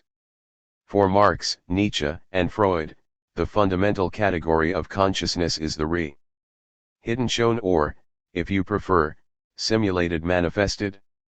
That the Marxists are stubbornly insistent on the reflex theory, that Nietzsche contradicts himself in dogmatizing about the perspectivism of the will to power, that Freud mythologizes with his censorship, Watchmen, and disguises still, what is essential does not lie in these encumbrances and impasses. What is essential is that all three create with the means at hand, with and against the prejudices of their times, a mediate science of meaning, irreducible to the immediate consciousness of meaning. What all three attempted, in different ways, was to make their conscious methods of deciphering coincide with the unconscious work of ciphering which they attribute to the will to power, to social being, to the unconscious psychism. Guile will be met by double guile. Thus the distinguishing characteristic of Marx, Freud, and Nietzsche is the general hypothesis concerning both the process of false consciousness and the method of deciphering. The two go together, since the man of suspicion carries out in reverse the work of falsification of the man of guile. Freud entered the problem of false consciousness via the double road of dreams and neurotic symptoms. His working hypothesis has the same limits as his angle of attack, which was, as we shall state fully in the sequel, an economics of instincts. Marx attacks the problem of ideologies from within the limits of economic alienation, now in the sense of political economy. Nietzsche, focusing on the problem of value of evaluation and transvaluation, looks for the key to lying and masks on the side of the force and weakness of the will to power. Fundamentally, the genealogy of morals in Nietzsche's sense, the theory of ideologies in the Marxist sense, and the theory of ideals and illusions in Freud's sense represent three convergent procedures of demystification. Yet there is perhaps something they have even more in common, an underlying relationship that goes even deeper. All three begin with suspicion concerning the illusions of consciousness, and then proceed to employ the stratagem of deciphering. All three, however, far from being detractors of consciousness, aim at extending it. What Marx wants is to liberate praxis by the understanding of necessity, but this liberation is inseparable from a conscious insight which victoriously counterattacks the mystification of false consciousness. What Nietzsche wants is the increase of man's power, the restoration of his force, but the meaning of the will to power must be recaptured by meditating on the ciphers Superman, eternal return, and Dionysus, without which the power in question would be but worldly violence. What Freud desires is that the one who is analyzed, by making his own the meaning that was foreign to him, enlarge his field of consciousness, live better, and finally be a little freer and, if possible, a little happier. One of the earliest homages paid to psychoanalysis speaks of healing through consciousness. The phrase is exact if one means thereby that analysis wishes to substitute for an immediate and dissimulating consciousness immediate consciousness taught by the reality principle. Thus the same doubter who depicts the ego as a poor creature in subjection to three masters, the ID, the superego, and reality or necessity, is also the exegete who rediscovers the logic of the illogical kingdom and who dares, with unparalleled modesty and discretion, to terminate his essay on the future of an illusion by invoking the god Logos, soft of voice but indefatigable, in no wise omnipotent, but efficacious in the long run. This last reference to Freud's reality principle and to its equivalence in Nietzsche and Marx's eternal return in the former, understood necessity in the latter brings out the positive benefit of the ascesis required by a reductive and destructive interpretation, confrontation with bare reality, the discipline of Ananke, of necessity. While finding their positive convergence, our three masters of suspicion also present the most radically contrary stance to the phenomenology of the sacred and to any hermeneutics understood as the recollection of meaning and as the reminiscence of being. At issue in this controversy is the fate of what I shall call, for the sake of brevity, the mythopoetic core of imagination. Over against illusion and the fable-making function, demystifying hermeneutics sets up the rude discipline of necessity. It is the lesson of Spinoza: one first finds himself a slave, he understands his slavery, he rediscovers himself free within understood necessity. The ethics is the first model of the ascesis that must be undergone by the libido, the will to power, the imperialism of the dominant class.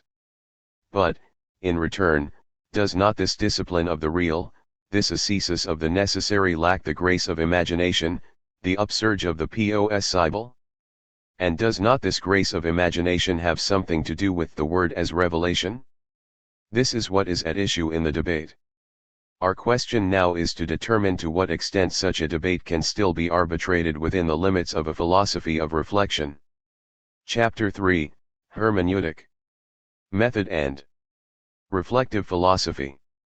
We assigned ourselves the task, in these beginning chapters, of placing Freud within the movement of contemporary thought.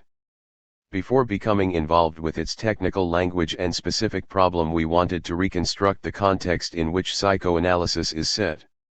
We first fixed its hermeneutics of culture upon the background of the problematic of language. From the outset we have looked upon psychoanalysis as throwing light upon and contesting human speech. Freud belongs to our time just as much as Wittgenstein and Boltzmann. The place of psychoanalysis within the general debate on language might be more precisely described as an episode in the war between the various hermeneutics, though this does not tell us whether psychoanalysis is but one hermeneutic sect among others or whether, in a manner we shall have to discover, it encroaches upon all the others. In this chapter we would like to go further and discern in psychoanalysis, in the hermeneutic war itself, and in the problematic of language as a whole, a crisis of reflection, that is to say, in the strong and philosophic sense of the term, an adventure of the cogito and of the reflective philosophy that proceeds therefrom. The recourse of symbols to reflection. I will begin by retracing the path of my own inquiry. It was as a requirement of lucidity, of veracity, of rigor, that I encountered what I called, at the end of the symbolism of evil, the passage to reflection. Is it possible, I asked, to coherently interrelate the interpretation of symbols and philosophic reflection? My only answer to this question was in the form of a contradictory resolve. I vowed, on the one hand, to listen to the rich words of symbols and myths that precede my reflection, instruct and nourish it, and on the other hand to continue, by means of the philosophical exegesis of symbols and myths, the tradition of rationality of philosophy, of our Western philosophy. Symbols give rise to thought, I said, using a phrase from Kant's Critique of Judgment. Symbols give, they are the gift of language, but this gift creates for me the duty to think, to inaugurate philosophic discourse, starting from what is always prior to and the foundation of that discourse. I did not conceal the paradoxical character of this promise, on the contrary, I accentuated it by affirming first that philosophy does not begin anything, since the fullness of language precedes it, and second that it begins from itself, since it is philosophy which inaugurates the question of meaning and of the foundation of meaning. I was encouraged along these lines by what appeared to me to be a pre-philosophical richness of symbols. Symbols, it seemed to me, call not only for interpretation, as we said in the first chapter, but for philosophic reflection. If this did not become apparent to us sooner, it is because we have restricted ourselves up to now to the semantic structure of symbols, that is, to the excess of meaning due to their overdetermination. That symbols call for reflection, however, is due to a second trait of symbols which we have left in the shadows. The purely semantic aspect is merely their most abstract aspect.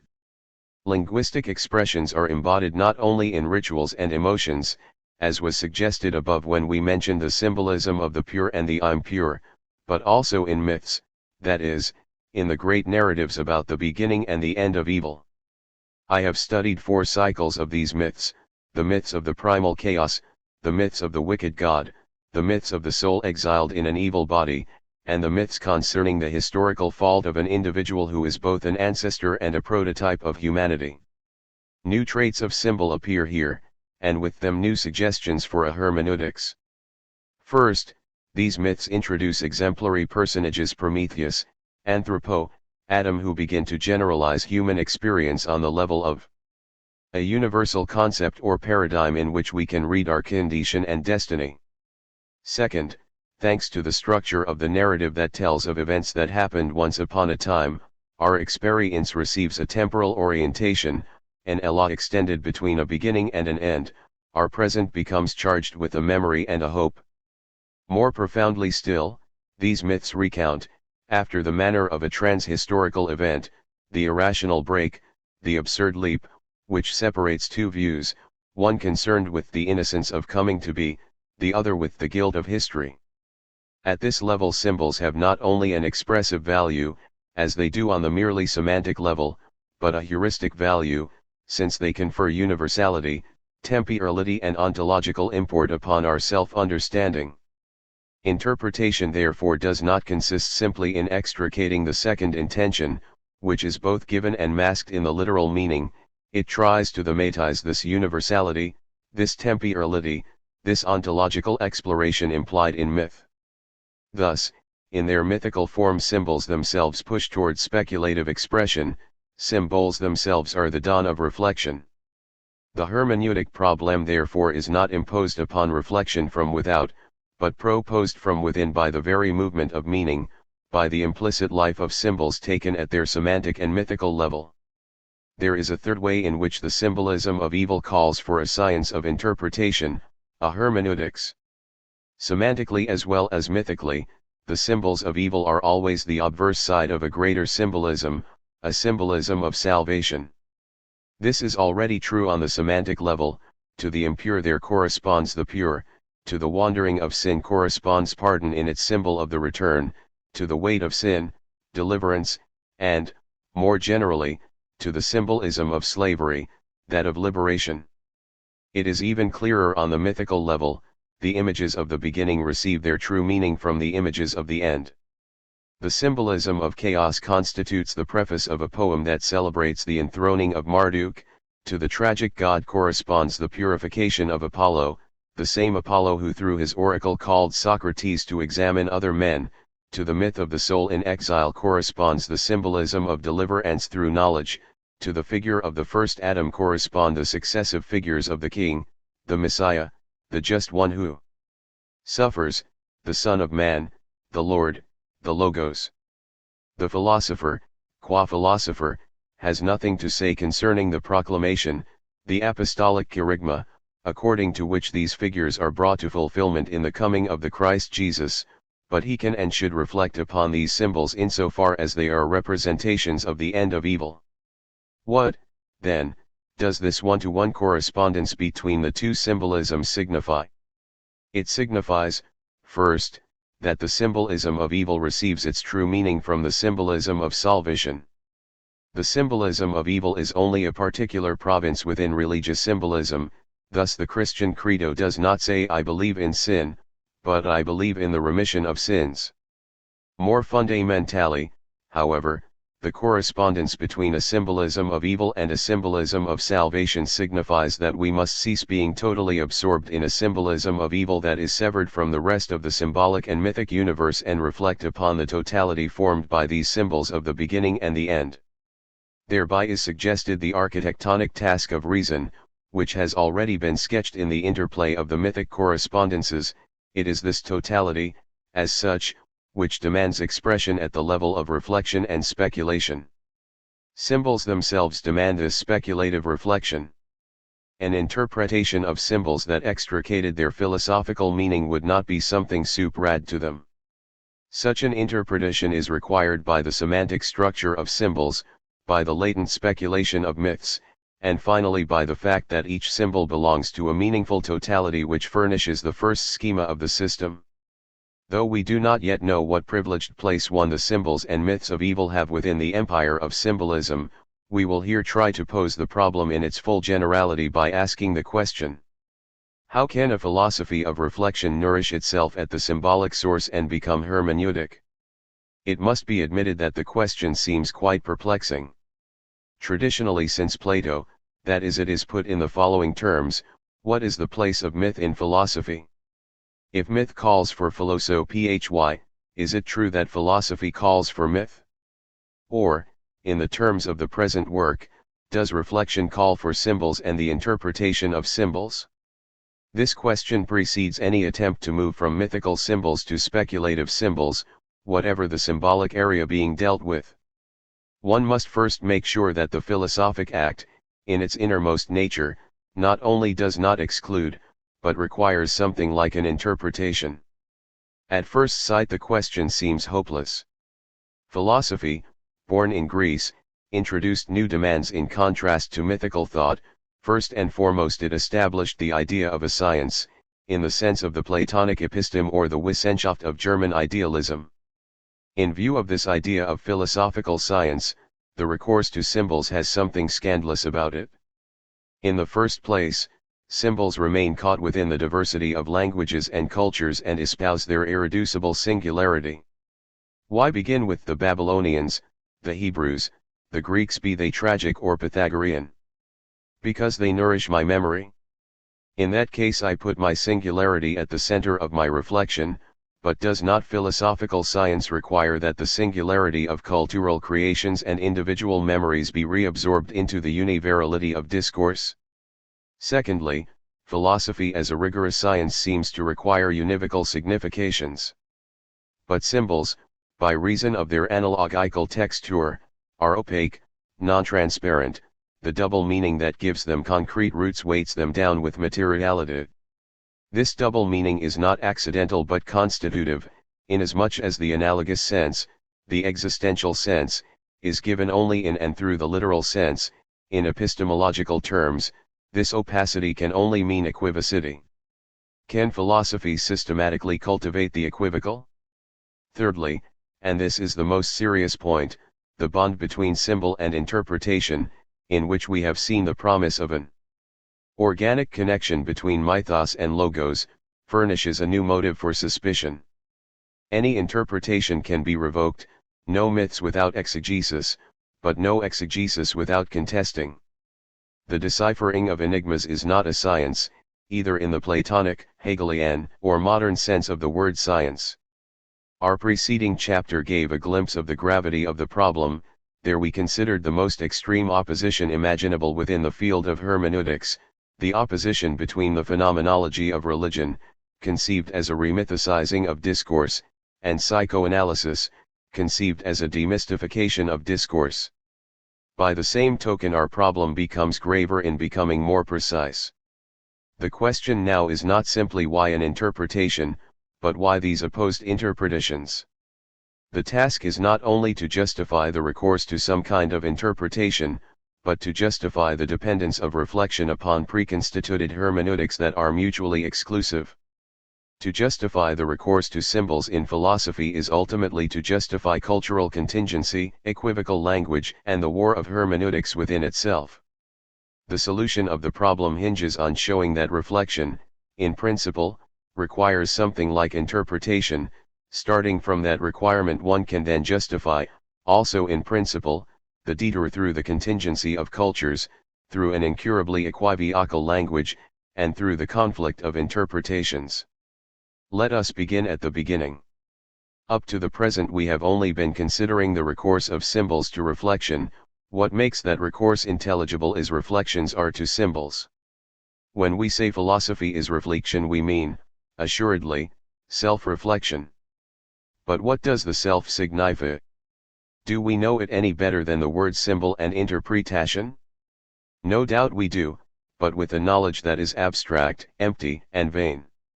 Let us start, then, by taking stock of this vain certitude. Perhaps it is symbolism that will save reflection from its vanity, while at the same time reflection will provide the structure of handling any hermeneutic conflict. Therefore, what does reflection signify? What does the self of self-reflection signify? I assume here that the positing of the self is the first truth for the philosopher placed within that broad tradition of modern philosophy that begins with Descartes and is developed in Kant, Fichte, and the reflective stream of European philosophy. For this tradition, which we shall consider as a whole before setting its main representatives in opposition to one another, the positing of the self is a truth which posits itself. It can be neither verified nor deduced. It is at once the positing of a being and of an act, the positing of an existence and of an operation of thought. I think, to exist, for me, is to think. I exist inasmuch as I think. Since this truth cannot be verified like a fact, nor deduced like a conclusion, it has to posit itself in reflection. Its self-positing is reflection. Fichte called this first truth the thetic judgment. Such is our philosophical starting point. But this first reference of reflection to the positing of the self, as existing and thinking, does not sufficiently characterize reflection. In particular, we do not yet understand why reflection requires a work of deciphering, an exegesis, and a science of exegesis or hermeneutics, and still less why this deciphering must be either a psychoanalysis or a phenomenology of the sacred. This point cannot be understood so long as reflection is seen as a return to the so-called evidence of immediate consciousness. We have to introduce a second trait of reflection, which may be stated thus: reflection is not intuition, or, in positive terms, reflection is the effort to recapture the ego of the ego cogito in the mirror of its objects, its works, its acts. But why must the positing of the ego be recaptured through its acts? Precisely because it is given neither in a psychological evidence, nor in an intellectual intuition, nor in a mystical vision. A reflective philosophy is the contrary of a philosophy of the immediate.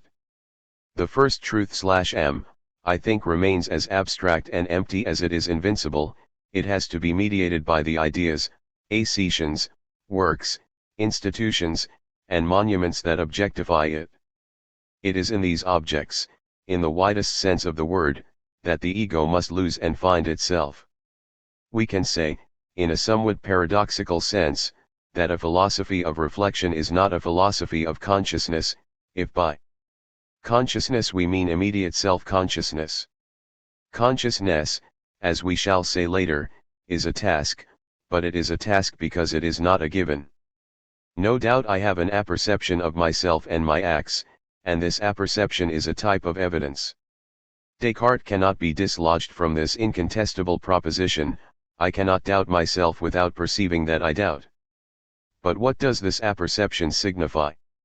A certitude, certainly, but a certitude devoid of truth. As Malebranche well understood, in opposition to Descartes, this immediate grasp is only a feeling and not an idea. If ideas are light and vision, there is no vision of the ego, nor light in apperception. I only sense that I exist and that I think, I sense that I am awake, such is apperception. In Kantian language, an apperception of the ego may accompany all my representations, but this apperception is not knowledge of oneself, it cannot be transformed into an intuition of a substantial soul. The decisive critique Kant directs against any rational psychology has definitively dissociated reflection from any so-called knowledge of self. To this second thesis, that reflection is not intuition, enables us to glimpse the place interpretation has in the knowledge of oneself. That place is indirectly indicated by the difference between reflection and intuition. A new step will bring us closer to the goal. Having opposed reflection and intuition to one another, with Kant and in opposition to Descartes, I would like to distinguish the task of reflection from a mere critique of knowledge. This new step leads us away from Kant in the direction of Fichte and Niebuhr. The basic limitation of a critical philosophy lies in its exclusive concern for epistemology. Reflection is reduced to a single dimension. The only canonical operations of thought are those that ground the objectivity of our representations. This priority given to epistemology explains why in Kant, in spite of appearances, the practical philosophy is subordinated to the critical philosophy. The second critique, that of practical reason, in fact borrows all of its structures from the first, that of pure reason. A single question rules the critical philosophy: what is a priori and what is merely empirical in knowledge? This distinction is the key. To the theory of objectivity, it is purely and simply transposed into the second critique. The objectivity of the maxims of the will rests on the distinction between the validity of duty, which is a priori, and the content of empirical desires.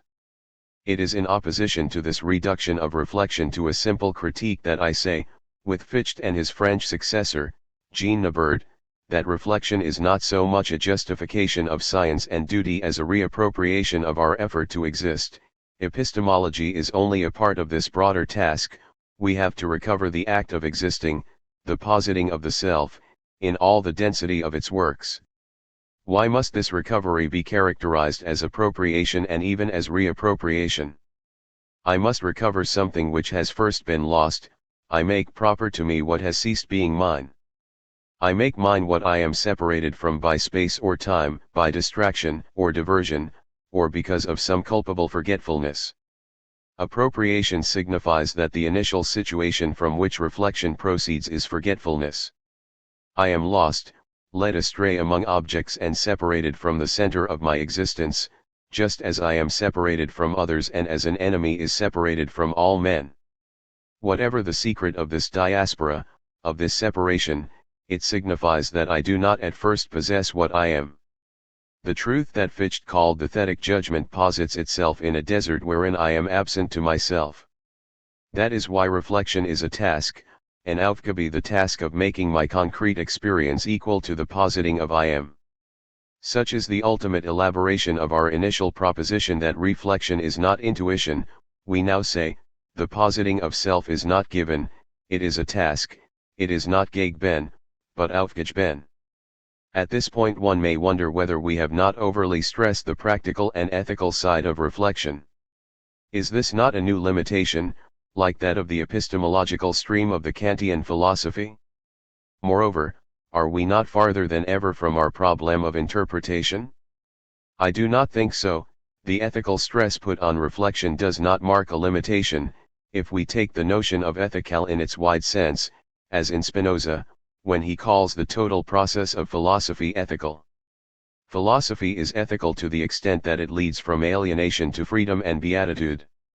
In Spinoza this conversion is achieved when the knowledge of self is made equal to the knowledge of the unique substance, but this speculative process has an ethical significance, inasmuch as the alienated individual is transformed by the knoll edge of the whole. Philosophy is ethics, but ethics is not simply morality.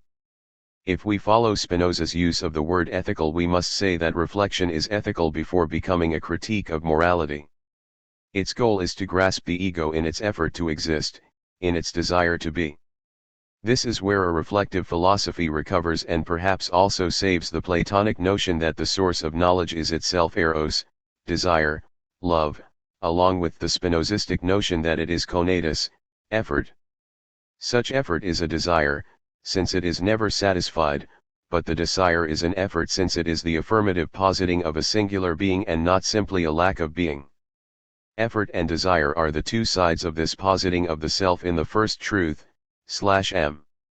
We are now in a position to complete our negative proposition. Reflection is not intuition by a positive proposition, reflection is the appropriation of our effort to exist and of our desire to be, through the works which bear witness to that effort and desire.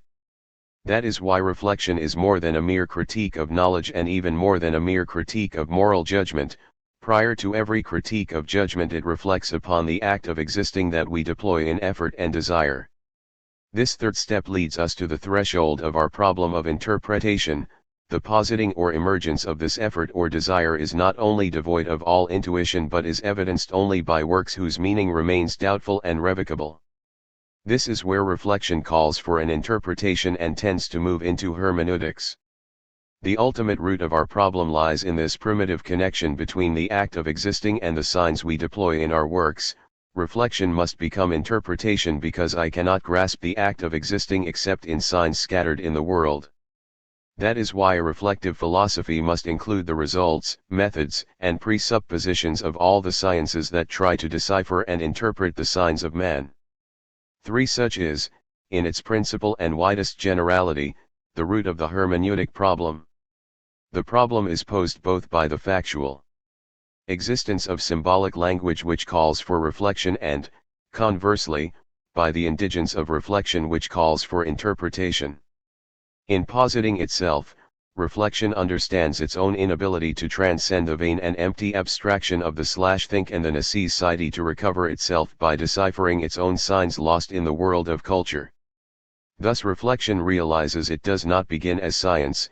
In order to operate it must take to itself the opaque, contingent, and equivocal signs scattered in the cultures in which our language is rooted. Problem: within the movement of reflection we are enabled to meet the objections that would seemingly invalidate a philosophy that presents itself as a hermeneutics. In the foregoing we have reduced these objections to three main ones. Can philosophy derive its universality from contingent cultural productions? Can it build its rigor upon equivocal significations? Can it subject its vow of coherence to the fluctuations of an indecisive conflict between rival interpretations? The aim of these introductory chapters is not so much to resolve the problems as to show their legitimacy when they are rightly posed, to assure ourselves that they are not meaningless but are inscribed in the nature of things and in the nature of language. That philosophical discourse achieves universality only by passing through the contingency of cultures, that its rigor is dependent upon equivocal languages, that its coherence must traverse the war between hermeneu. At the end of this first series of investigations, deliberately called a problematic, one point should be assured: the aporias of interpretation are those of reflection itself. I will say very little here about the first difficulty, since I have discussed it in the introduction to the symbolism of evil. To start from a Pregaivan symbolism, I objected, is to give oneself something to think about, but at the same time a radical contingency is brought into discourse, the contingency of the cultures of one's acquaintance. My answer was that the philosopher does not speak from nowhere. Every question he can pose rises from the depths of his Greek memory, the field of his investigation is thereby unavoidably oriented, his memory carries with it the opposition of the near and the far. Through this contingency of historical encounters we have to discern reasonable sequences between scattered cultural themes. I should now add that it is only abstract reflection which speaks from nowhere. To become concrete, reflection must lose its immediate pretension to universality, to the extent of fusing together its essential necessity and the contingency of the signs through which it recognizes itself. This fusion can be achieved precisely in the movement of interpretation. We must now come to grips with the more formidable objection, that the recourse to symbolism hands thought over to equivocal language and fallacious arguments that are condemned by a sound logic. The difficulty in avoiding this objection is increased by the fact that logicians have invented symbolic logic with the express aim of eliminating equivocation from our arguments. For the logician, the word symbol means precisely the contrary of what it means for us.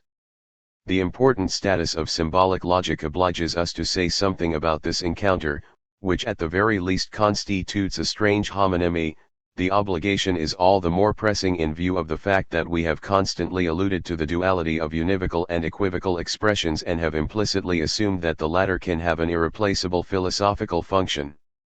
The only radical way to justify hermeneutics is to seek in the very nature of reflective thought the principle of a logic of double meaning, a logic that is complex but not arbitrary, rigorous in its articulations but irreducible to the linearity of symbolic logic. This logic is no longer a formal logic, but a transcendental logic established on the level of the conditions of possibility, not the conditions of objectivity of nature, but the conditions of the appropriation of our desire to be. Thus the logic of double meanings, which is proper to hermeneutics, is of a transcendental order. We have now to establish this connection between the logic of double meaning and transcendental reflection. If the advocate of hermeneutics does not carry the discussion to this level, he will soon be driven into an untenable position. Any effort to maintain the debate on the level of the semantic structure of symbols will be to no purpose. He may of course appeal, as we ourselves have done up to now, to the overdetermination of meaning in symbols and thus defend a theory of two types of symbolism whose respective fields of application must be kept from any overlapping. But the idea that there can exist two logics on the same level is strictly untenable. A pure and simple juxtaposition can only lead to the elimination of hermeneutics by symbolic logic. For what advantages can the hermeneutician adduce when faced with formal logic? To the artificiality of logical symbols, which can be written and read but not spoken, he will oppose an essentially oral symbolism, in each instance received and accepted as a heritage. The man who speaks in symbols is first of all a narrator. He transmits an abundance of meaning over which he has little command. This abundance, this density of manifold meaning, is what gives him food for thought and solicits his understanding.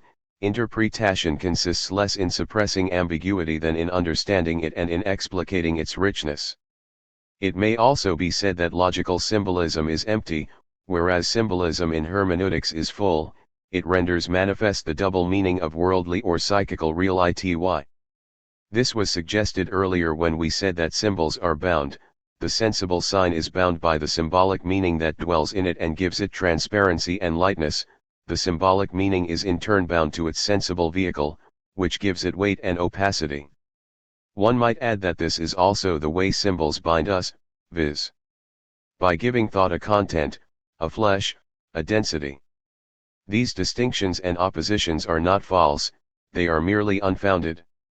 A confrontation which restricts itself to the symbolic texture of symbols and does not face the question of their foundation in reflection will soon prove embarrassing to the advocate of hermeneutics. For the artificiality and emptiness of logical symbolism are simply the counterpart and condition of the true aim of this logic, viz. to guarantee the non-ambiguity of arguments. What the hermeneutician calls double meaning is, in logical terms, ambiguity, i.e. equivocity of words and amphiboly of statements. A peaceful juxtaposition of hermeneutics and symbolic logic is therefore impossible. Symbolic logic quickly makes any lazy compromise untenable. Its very intolerance forces hermeneutics to radically justify its own language. We must therefore understand this intolerance in order to arrive a contrario at the foundation of hermeneutics. If the rigor of symbolic logic seems more exclusive than that of traditional formal logic, the reason is that symbolic logic is not a simple prolongation of the earlier logic. It does not represent a higher degree of formalization. It proceeds from a global decision concerning ordinary language as a whole.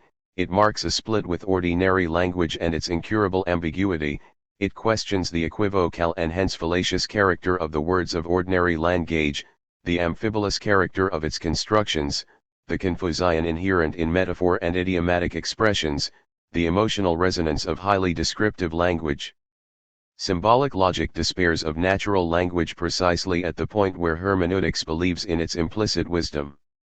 This struggle begins with the exclusion from the properly cognitive sphere of all language that does not give factual information. The rest of discourse is classified under the heading of the emotive and hortatory functions of language. That which does not give factual information expresses emotions, feelings, or attitudes, or urges others to behave in some particular way. Reduced thus to the informative function, language still has to be divested of the equivocity of words and the amphiboly of grammatical constructions. Verbal ambiguity must be unmasked so as to eliminate it from arguments and to employ coherently the same words in the same sense within the same argument. The function of definition is to explain meaning and thereby eliminate ambiguity.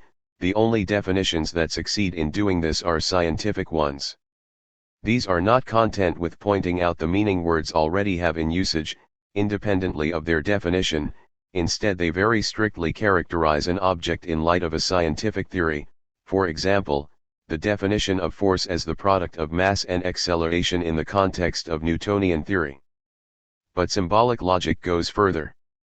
For it, the price of univocity is the creation of a symbolism with no ties to natural language. This notion of symbol excludes the other notion of symbol.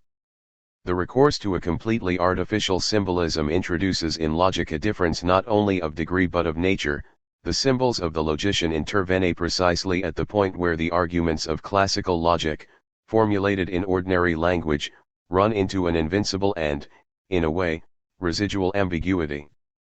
Thus the logical disjunction sign v eliminates the ambiguity of words that express disjunction in ordinary language, eng, or, ger, odor, father, ou, v expresses only the partile meaning common to the inclusive disjunction, the sense of the Latin vel, according to which at least one of the terms of the disjunction is true although both may be true, and to the exclusive disjunction, the sense of the Latin aut, according to which at least one is true and at least one is false. V resolves the ambiguity by formulating the inclusive disjunction as the part common to the two modes of disjunction. Likewise the symbol I resolves the ambiguity inherent in the notion of implication, which may denote formal implication, either logical, definitional, or causal. The symbol 3 formulates the common partial meaning, namely, that any hypothetical statement with a true antecedent and a false consequent must be false. The symbol is thus an abbreviation of a longer symbolism which expresses the negation of the conjunction of the truth value of the antecedent and the falsity of the consequent. PQ, thus the artificial language of logical symbolism enables one to determine the validity of arguments in all cases where a residual ambiguity can be ascribed to the structure of ordinary language. The precise point where symbolic logic cuts across and contests hermeneutics, therefore, is this: verbal equivocity and syntactical amphiboly. In short, the ambiguity of ordinary language can be overcome only at the level of a language whose symbols have a meaning completely determined by the truth table whose construction they allow. Thus the sense of the symbol V is completely determined by its truth function, inasmuch as it serves to safeguard the validity of the disjunctive syllogism. Likewise the sense of the sim 3 Boliviano completely exhausts its meaning in the construction of the truth table of the hypothetical syllogism. These constructions guarantee that the symbols are completely unambiguous, while the non-ambiguity of the symbols assures the universal validity of arguments.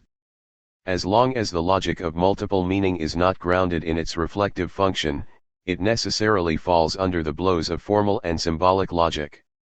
In the eyes of the logician, hermeneutics will always be suspected of fostering a culpable complacency toward equivocal meanings, of surreptitiously giving an informative function to expressions that have merely an emotive or hortatory function. Hermeneutics thus falls under the fallacies of relevance which a sound logic denounces. The only thing that can come to the aid of equivocal expressions and truly ground a logic of double meaning is the problematic of reflection. The only thing that can justify equivocal expressions is their a priori role in the movement of self-appropriation by self which constitutes reflective activity. This a priori function pertains not to a formal but to a transcendental logic, if by transcendental logic is meant the establishing of the conditions of possibility of a domain of objectivity in general. The task of such a logic is to extricate by a regressive method the notions presupposed in the constitution of a type of experience and a corresponding type of reality. Transcendental logic is not exhausted in the Kantian a priori. The connection we have established between reflection upon the /think, I am qua act, and the signs scattered in the various cultures of that act of existing, opens up a new field of experience, objectivity, and reality. This is the field to which the logic of double meaning pertains, a logic we have qualified above as complex but not arbitrary, and rigorous in its articulations. The principle of a limitation to the demands of symbolic logic lies in the structure of reflection itself. If there is no such thing as the transcendental, there is no reply to the intolerance of symbolic logic, but if the transcendental is an authentic dimension of discourse, then new force is found in the reasons that can be opposed to the requirement of logicism that all discourse be measured by its treatise of arguments. These reasons, which seem to us to be left hanging in air for want of a foundation, are as follows. 1. The requirement of univocity holds only for discourse that presents itself as argument, but reflection does not argue, it draws no conclusion, it neither deduces nor induces, it states the conditions of possibility whereby empirical consciousness can be made equal to thetic consciousness. Hence, equivocal applies only to those expressions that ought to be univocal in the course of a single argument but are not. In the reflective use of multiple meaning symbols there is no fallacy of ambiguity. To reflect upon these symbols and to interpret them is one and the same act. 2. The understanding developed by reflection upon symbols is not a weak substitute for definition, for reflection is not a type of thinking that defines and thinks according to classes. This brings us back to the Aristotelian problem of the many meanings of being. Aristotle was the first to see clearly that philosophical discourse is not subject to the logical alternative of univocal equivocal, for being is not a genus, and yet, being is said, but it is said in many ways. 3. Let us go back to the very first alternative considered above, a statement that does not give factual information, we said, expresses only the emotions or attitudes of a subject. Reflection, however, falls outside this alternative, that which makes possible the appropriation of the /think, I am is neither the empirical statement nor the emotive statement, but something other than either of these. This case for interpretation rests entirely on the reflective function of interpretative thought. If the double movement of symbols toward reflection and of reflection toward symbols is valid, interpretative thought is well grounded. Hence it may be said, at least negatively, that such thought is not measured by a logic of arguments. The validity of philosophical statements cannot be arbitrated by a theory of language conceived as syntax. The semantics of philosophy is not swallowed up by a symbolic logic. These propositions concerning philosophic discourse do not enable us, however, to say positively what a philosophical statement is. Such an affirmation could be fully justified only by its actually being said. At least we can affirm that the indirect, symbolic gauge of reflection can be valid, not because it is equivocal, but in spite of its being equivocal. Reflection and the hermeneutic conflict. But the reply of hermeneutics to the objections of symbolic logic is liable to be an empty victory. The challenge comes not only from without, it is not only the voice of the intolerant logician, it comes from within, from the internal inconsistency of hermeneutics, torn by contradiction. As we already know, not one but several interpretations have to be integrated into reflection. Thus the hermeneutic conflict itself is what nourishes the process of reflection and governs the movement from abstract to concrete reflection. Is this possible without destroying reflection? In our attempt to justify the recourse to hermeneutics that are already constituted, that of the phenomenology of religion and that of psychoanalysis, we suggested that their conflict might well be not only a crisis of language but, deeper still, a crisis of reflection. To destroy the idols, to listen to symbols, are not these, we asked, one and the same enterprise? Indeed, the profound unity of the demystifying and the remythicizing of discourse can be seen only at the end of an ascesis of reflection, in the course of which the debate dramatizing the hermeneutic field shall have become a discipline of thinking. One trait of this discipline is already clear to us: the two enterprises which we at first opposed to one another, the reduction of illusions and the restoration of the fullness of meaning, are alike in that they both shift the origin of meaning to another center which is no longer the immediate subject of reflection, consciousness, the watchful ego, attentive to its own presence, anxious about self and attached to self. Thus hermeneutics, approached from its most opposed poles, represents a challenge and a test for reflection, whose first tendency is to identify itself with immediate consciousness. To let ourselves be torn by the contradiction between these divergent hermeneutics is to give ourselves up to the wonder that puts reflection in motion. It is no doubt necessary for us to be separated from ourselves, to be set off center, in order finally to know what is signified by the /think, I am. We thought we had resolved the antinomy of myth and philosophy by appealing to interpretation itself for the mediation between myth and philosophy, or, in a broader sense, between symbols and reflection. But that mediation is not given, it is to be constructed. It is not given like a ready-made solution. The dispossession of the ego, which psychoanalysis more than any other hermeneutics demands of us, is the first achievement of reflection that reflection does not understand. But the phenomenological interpretation of the sacred, to which psychoanalysis seems to be diametrically opposed, is no less foreign to the style and fundamental intention of the reflective method. Does it not oppose a method of transcendence to the method of immanence of reflective philosophy? Does not the sacred, manifested in its symbols, seem to pertain to revelation rather than to reflection? Whether one looks back to the will to power of the Nietzschean man, to the generic being of the Marxist man, to the libido of the Freudian man, or whether one looks ahead to the transcendent home of signification which we designate here by the vague term the sacred, the home of meaning is not consciousness but something other than consciousness. Both hermeneutics pose therefore the same crucial question: can the dispossession of consciousness to the profit of another home of meaning be understood as an act of reflection, as the first gesture of reappropriation? This is the question that remains in suspense. It is more radical than the question of the coexistence of several styles of interpretation, or the whole crisis of language in which the hermeneutic conflict is set. We suspect that these three crises, crisis of language, crisis of interpretation, crisis of reflection, can only be overcome together. In order to become concrete, i.e. equal to its richest contents, reflection must become hermeneutic, but there exists no general hermeneutics. This aporia sets us in movement. Would it not be one and the same thing to arbitrate the war of hermeneutics and to enlarge reflection to the dimensions of a critique of interpretations? Is it not by one and the same movement that reflection can become concrete reflection, and that the rivalry between interpretations can be comprehended, in the double sense of the term, justified by reflection and embodied in its work? For the moment our perplexity is great. What is offered to us is a three-term relation, a figure with three heads: reflection, interpretation understood as restoration of meaning, interpretation understood as reduction of illusion.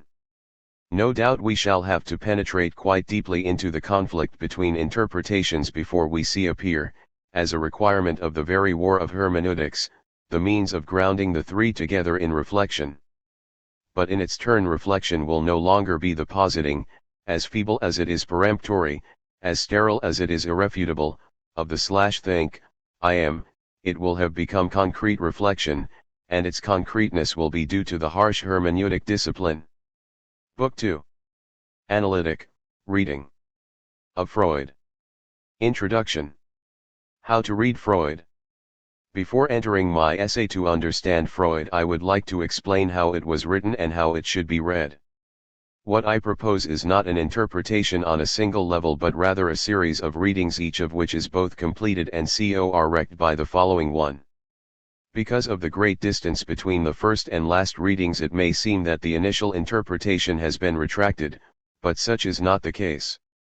Each reading is essential and must be preserved. Let me explain what I mean by this procedure.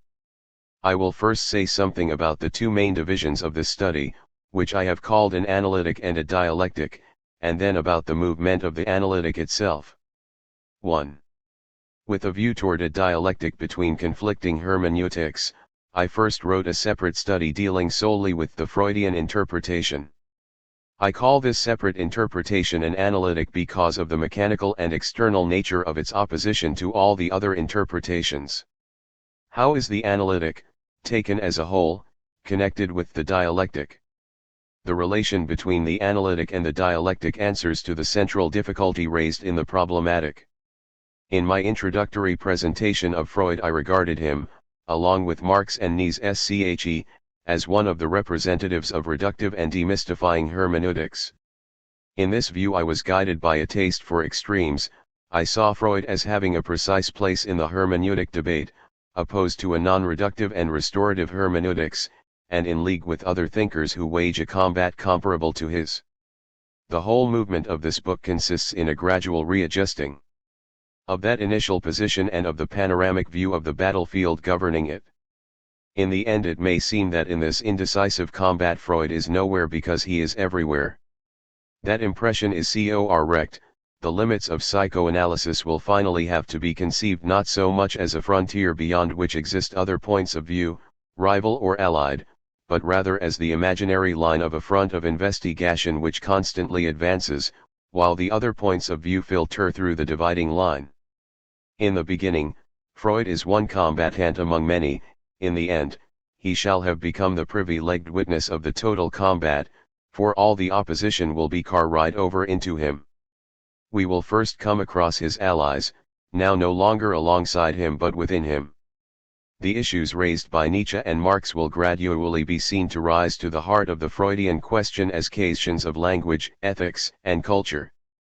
The three interpretations of culture that we usually set side by side will encroach upon one another, the question of each becoming the question of the other. But the greatest change in the course of these successive readings will concern Freud's relationship to what is most opposed to him, namely, a hermeneutics of the sacred. I first wanted to become involved in the liveliest opposition, in order to give myself the widest range of thought. At the start, in an interpretation of psychoanalysis completely governed by Freud's own systematization, all opposition is external. Psychoanalysis has its opposite outside of itself. This first reading is necessary. It serves as a discipline of reflection. It brings about the dispossession of consciousness and governs the ascesis of that narcissism that wishes to be taken for the true cogito. Hence this reading and its harsh schooling will not be retracted but rather preserved in the final reading. It is only in a second reading, that of our dialectic, that the external and completely mechanical opposition between the contending points of view can be converted into an internal opposition, with each point of view becoming in a way its opposite and bearing within itself the grounds of the contrary point of view. The basic reason for not going directly to the dialectical view lies in our concern for a discipline of thought. First we must do justice. Reading of Freud 61. To each point of view separately, we must adopt, so to speak, their instructive exclusiveness. Next we must account for their opposition. We must do away with convenient eclecticisms and posit all the oppositions as external. We will try to maintain this discipline of thought, hence we will enter psychoanalysis from its most demanding side, its systematization, which Freud called his metapsychology. 2. But our analytic is not a self-enclosed reading on a single level. From the beginning it is oriented toward a more dialectical view, according to the movement from the more abstract to the more concrete that sustains the series of readings. I use the word abstract not in the vague and improper sense, according to which an idea is abstract when it is without basis in experience, detached from facts, purely theoretical, but in the precise and proper sense. The topographic theory and its conjoined economics are not abstract in the sense of being remote from the facts. In the sciences of man, theory grounds the facts of psychoanalysis are set up by the theory in Freudian language. By the metapsychology, theory and facts can only be confirmed or invalidated together. In what sense, then, is the Freudian topography abstract? In the sense that it does not account for the intersubjective nature of the dramas forming its main theme. Whether it be the drama of the parental relation or the drama of the therapeutic relation itself, in which the other situations achieve speech, what nourishes analysis is always a debate between consciousnesses. Moreover, in the Freudian topography that debate is projected onto a representation of the psychical apparatus in which only the vicissitudes of instincts within an isolated psychism are thematized. Stated bluntly, the Freudian systematization is solipsistic, whereas the situations and relations analysis speaks of and which speak in analysis are intersubjective. Therein lies the abstract character of the first reading we propose in Part I of the analytic. That is why the topography, adopted at first as a necessary discipline, will gradually come to be seen as a provisional level of reference which will not be abandoned but surpassed and retained. Gradually, within the analytic itself, the reading of Freud will become enriched and inverted into its contrary, until the moment is reached when it will speak at times in the manner of Hegel. The main stages of the movement that carries the analytic toward its dialectic are as follows. In a first cycle, entitled Energetics and Hermeneutics, we will set forth the basic concepts of analytical interpretation. This study, properly epistemological in nature, will center on the metapsychological papers of the years 1914 to 17. In the investigation we will be guided by one question: what is interpretation in psychoanalysis? This inquiry must precede any study of cultural phenomena, for the rights of that interpretation as well as its limits of validity depend exclusively upon the solution of this epistemological problem. This first group of chapters, which will follow fairly closely the historical order of the constitution of the first topography, unconscious, preconscious, conscious, and the gradual introduction of the economic explanation, will place us before an apparent dilemma. By turns we will see psychoanalysis as an explanation of psychical phenomena through conflicts of forces, hence as an energetics, and as an exegesis of apparent meaning through a latent meaning, hence as a hermeneutics. At issue in Part I will be the unity of these two manners of understanding. On the one hand we will see that the only possible way for psychoanalysis to become interpretation is by incorporating the economic point of view into a theory of meaning. On the other hand, the economic point of view will appear to us to be irreducible to any other by reason of what we will call the unsurpassable character of desire. The second cycle, entitled The Interpretation of Culture, will begin the movement by which Freud extends his central ideas to wider areas. Freud's entire theory of culture may be regarded as a merely analogical transposition of the economic explanation of dreams and the neuroses. But the application of psychoanalysis to aesthetic symbols, ideals, and illusions will have repercussions calling for a revision of the initial model and the schema of interpretation discussed in Part I. This revision is expressed in the second topography, ego, id, superego, which is added to the first without suppressing it. New relations will be revealed, essentially those concerned with other persons, which only cultural situations and productions can bring to light. In the course of these chapters, then, we will begin to discover the abstract and especially the solipsistic character of the first topography. This will prepare the way for a confrontation with the Hegelian exegesis of desire and of the reduplication of consciousness in self-consciousness, a topic that will occupy us in the dialectic. Here too, however, dreams will be a model at once surpassed and unsurpassable, like the emergence of desire in Part I, hence the theory of illusion, at the end of Part II, will appear as a repetition of the starting point at the peak of culture. A third and last cycle will be concerned with the final reworking of the theory of instincts under the sign of death. This new instinct theory is of far-reaching significance. On the one hand, it alone enables us to complete the theory of culture by placing this theory within the field of the struggle between eros and then eidos.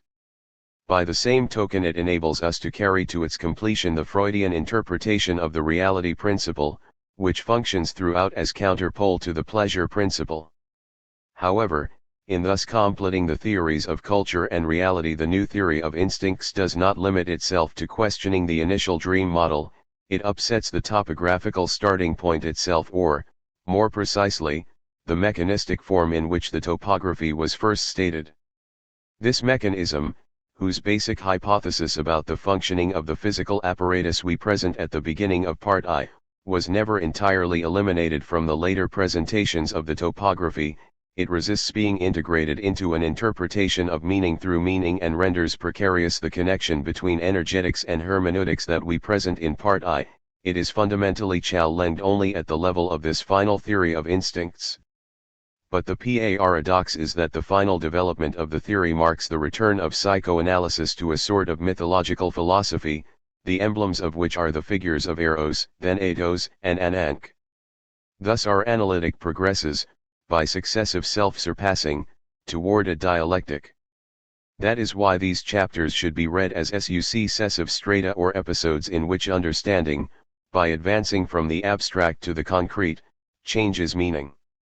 On a first and more analytical reading, Freudianism reduces its opposition as something external to itself. On a second and more dialectical reading, it embraces in a certain manner what it seemed to exclude through reduction.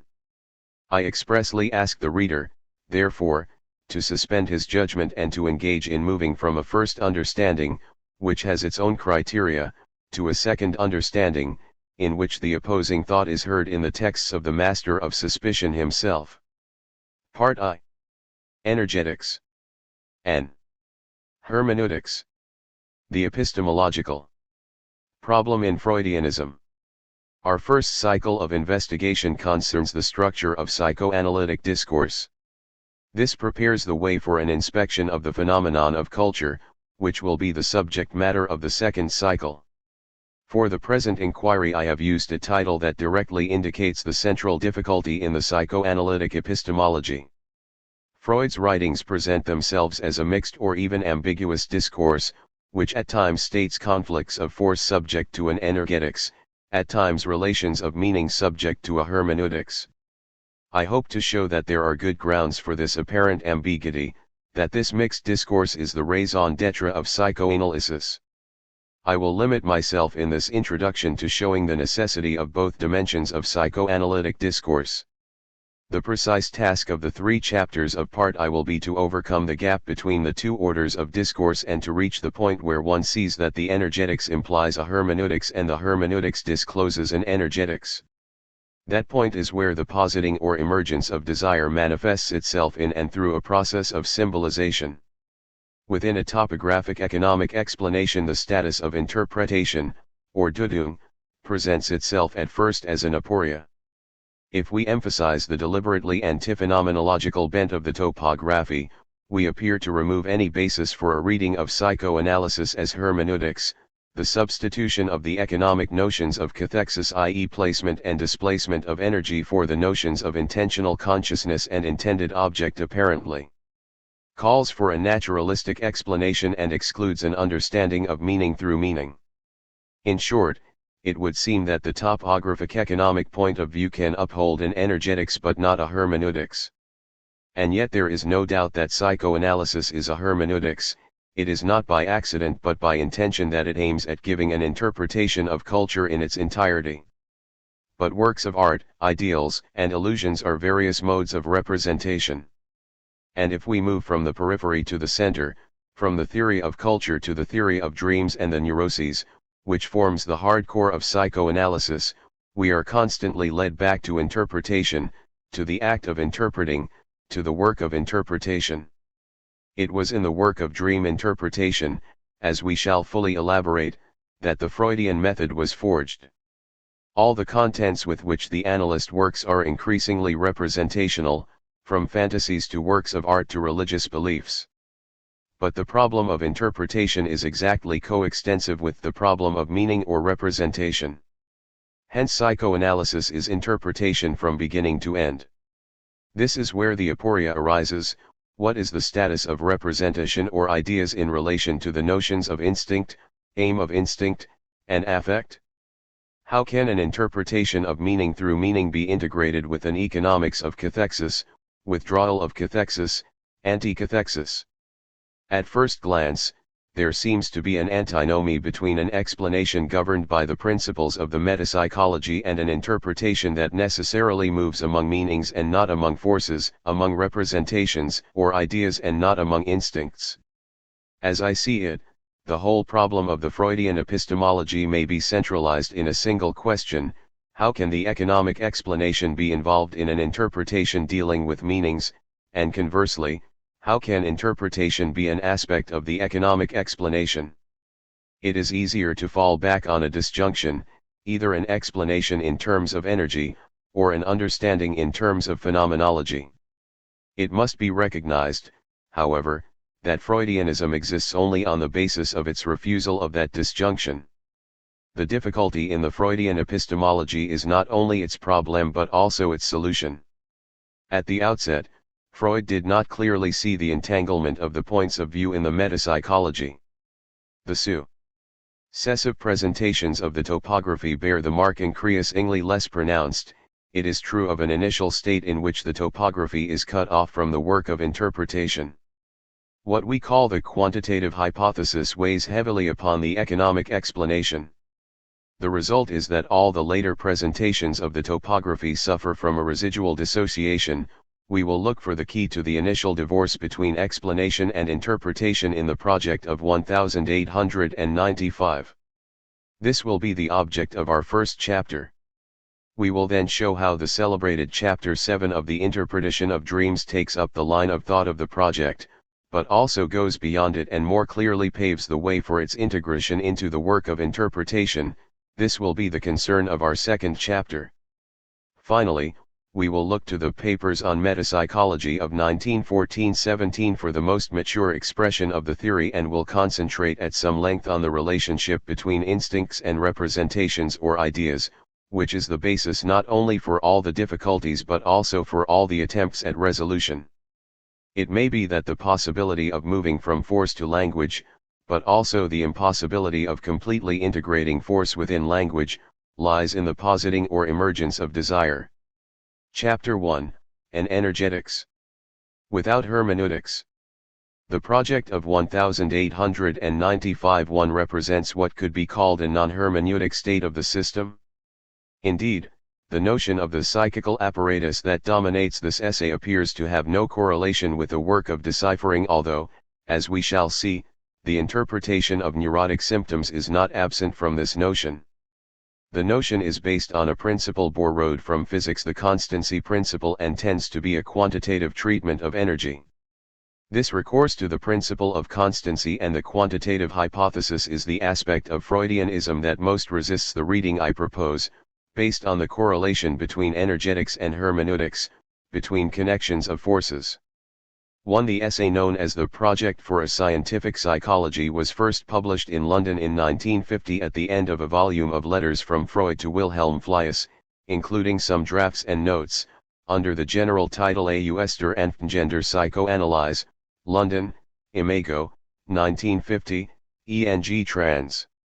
Erich Mosbacher and James Strachey, with an introduction by Ernst Kriss, The Origins of Psychoanalysis, New York, Basic Books, 1954, pages 355 to 445.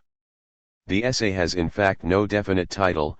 Freud sometimes speaks of his Psychology for Neurologists, Letter 23 of April 27, 1895, Origins, p. 118, or simply of the system #I/trademark, Origins, p. 123, for reasons we shall see later, N16. Concerning the title and aim of the project, see Kriss, Introduction to Origins, pages 25 to 27, as well as his editorial note to the project, Origins, pages 349 to 51, also Ernest Jones, The Life and Work of Sigmund Freud, 3 volumes, New York, Basic Books, 1953, 1, 347. On the term metapsychology, see letters 41 and 84. Concerning the first outlines of the project, see the letter to Brewer of June 29, 1892, GW, 17, 5, Collected Papers, 5, 25. This text will be printed in SE, Volume 1, which has not yet appeared. See also the important preliminary communication which was written in November 1892, published in Berlin and Vienna at the beginning of 1893, and placed at the head of the studies on hysteria of 1895, GW, 1, 11 ff, SE, 2, 1-17. Among the notes and drafts prior to the project, drafts D and G are especially to be noted. And relations of meanings. However, the project of 1895 is not meant to be a topography in the sense of the papers on metapsychology.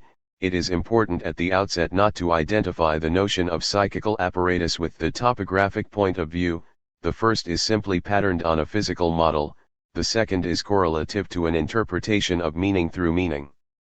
It must be admitted that this quasi-physical conception of the psychical apparatus was never completely eliminated from Freudian theory. However, I think the development of Freudian theory may be looked upon as the gradual reduction of the notion of psychical apparatus in the sense of a machine which in a moment would run of itself to a topography in which space is no longer a place within the world but a scene of action where roles and masks enter into debate. 3. This space will become a place of ciphering and deciphering. Of course, because of the constancy principle, the explanation in terms of energy will always remain somewhat external to the interpretation of meaning through meaning. The topography will always retain an ambiguous character. It may be regarded both as the development of the primitive theory of the psychical apparatus and as a sustained movement to free itself from that theory. Accordingly, we will pay close attention to what happens to the quantitative hypothesis through the successive stages that lead from the project to the topography, or topographies. In this connection, it should be mentioned that the 4 or 5 ways in which the system is expressed have by no means the same epistemological significance. In particular, Chapter 7 of the Traumdeutung holds the most equivocal position, situated as it is between the project and the two topographies. It is truly a development of the project, of the principle of constancy, and of the quantitative hypothesis, and yet it is connected with interpretation in a way that suggests the later topography. This situation should not perplex us. As I hope to show later, it is not in the topography that the quantitative hypothesis is radically brought into question, but in the confrontation, non-topographical or hypertopographical, of all the forces of desire, of all the forces of the libido, with the death instinct. It is the death instinct that upsets everything. What is beyond the pleasure principle cannot help but have repercussions upon the constancy hypothesis with which the pleasure principle was initially coupled. Cf. Analytic, Part 3, ch. 3. The constancy principle n. The quantitative apparatus. The opening statement of the project merits citation. The intention of this project is to furnish us with a psychology which shall be a natural science. Its aim, that is to represent psychical processes as quantitatively determined states of specifiable material particles and so to make them plain and void of contradictions. The project involves two principal ideas. 1. That what distinguishes activity from rest is to be regarded as a quantity, q, subject to the general laws of motion. 2. That it is to be assumed that the material particles in question are the neurons. 4. We are indebted to Bernfeld, 5 Jones, 8 and Chris, 7 for a careful reconstruction of the scientific environment in which such a project could arise. This is also the environment psychoanalysis fight against. But in any event, Freud will never disavow its fundamental convictions. Like all his Vienna and Berlin teachers, Freud sees and will continue to see in science the sole discipline of knowledge, the single rule of all intellectual honesty, a worldview that excludes all other views, especially that of the old religion. In Vienna, as in Berlin, nature philosophy and its scientific counterpart, vitalism, gave way in biology to a physico-physiological theory based on the ideas of force, attraction, and repulsion, all three being governed by the principle of the conservation of energy, discovered by Robert Meyer in 1842 and made prominent by Helmholtz. According to that principle, the sum of forces, motor and potential, remains constant in an isolated system. Today we have a better knowledge of the influence of the Helmholtz school in Vienna, 8, as well as of Freud's first scientific works in neurology and embryology. As a result, the project of 1895 no longer seems so singular to us. It is of interest not so much because of its presuppositions, which are not peculiar to it, but because of its aim of holding determinately to the hypothesis of constancy in new areas where it had not been tested, the theory of desire and pleasure, education to reality through unpleasure, the incorporation within the system of observant and judging thought. In so doing, Freud not only extended Helmholtz but also linked up with the tradition of Herbart, 9, who, beginning in 1824, had protested against free will, linked determinism with unconscious motivation, and applied the terminology of physics to a dynamics of ideas.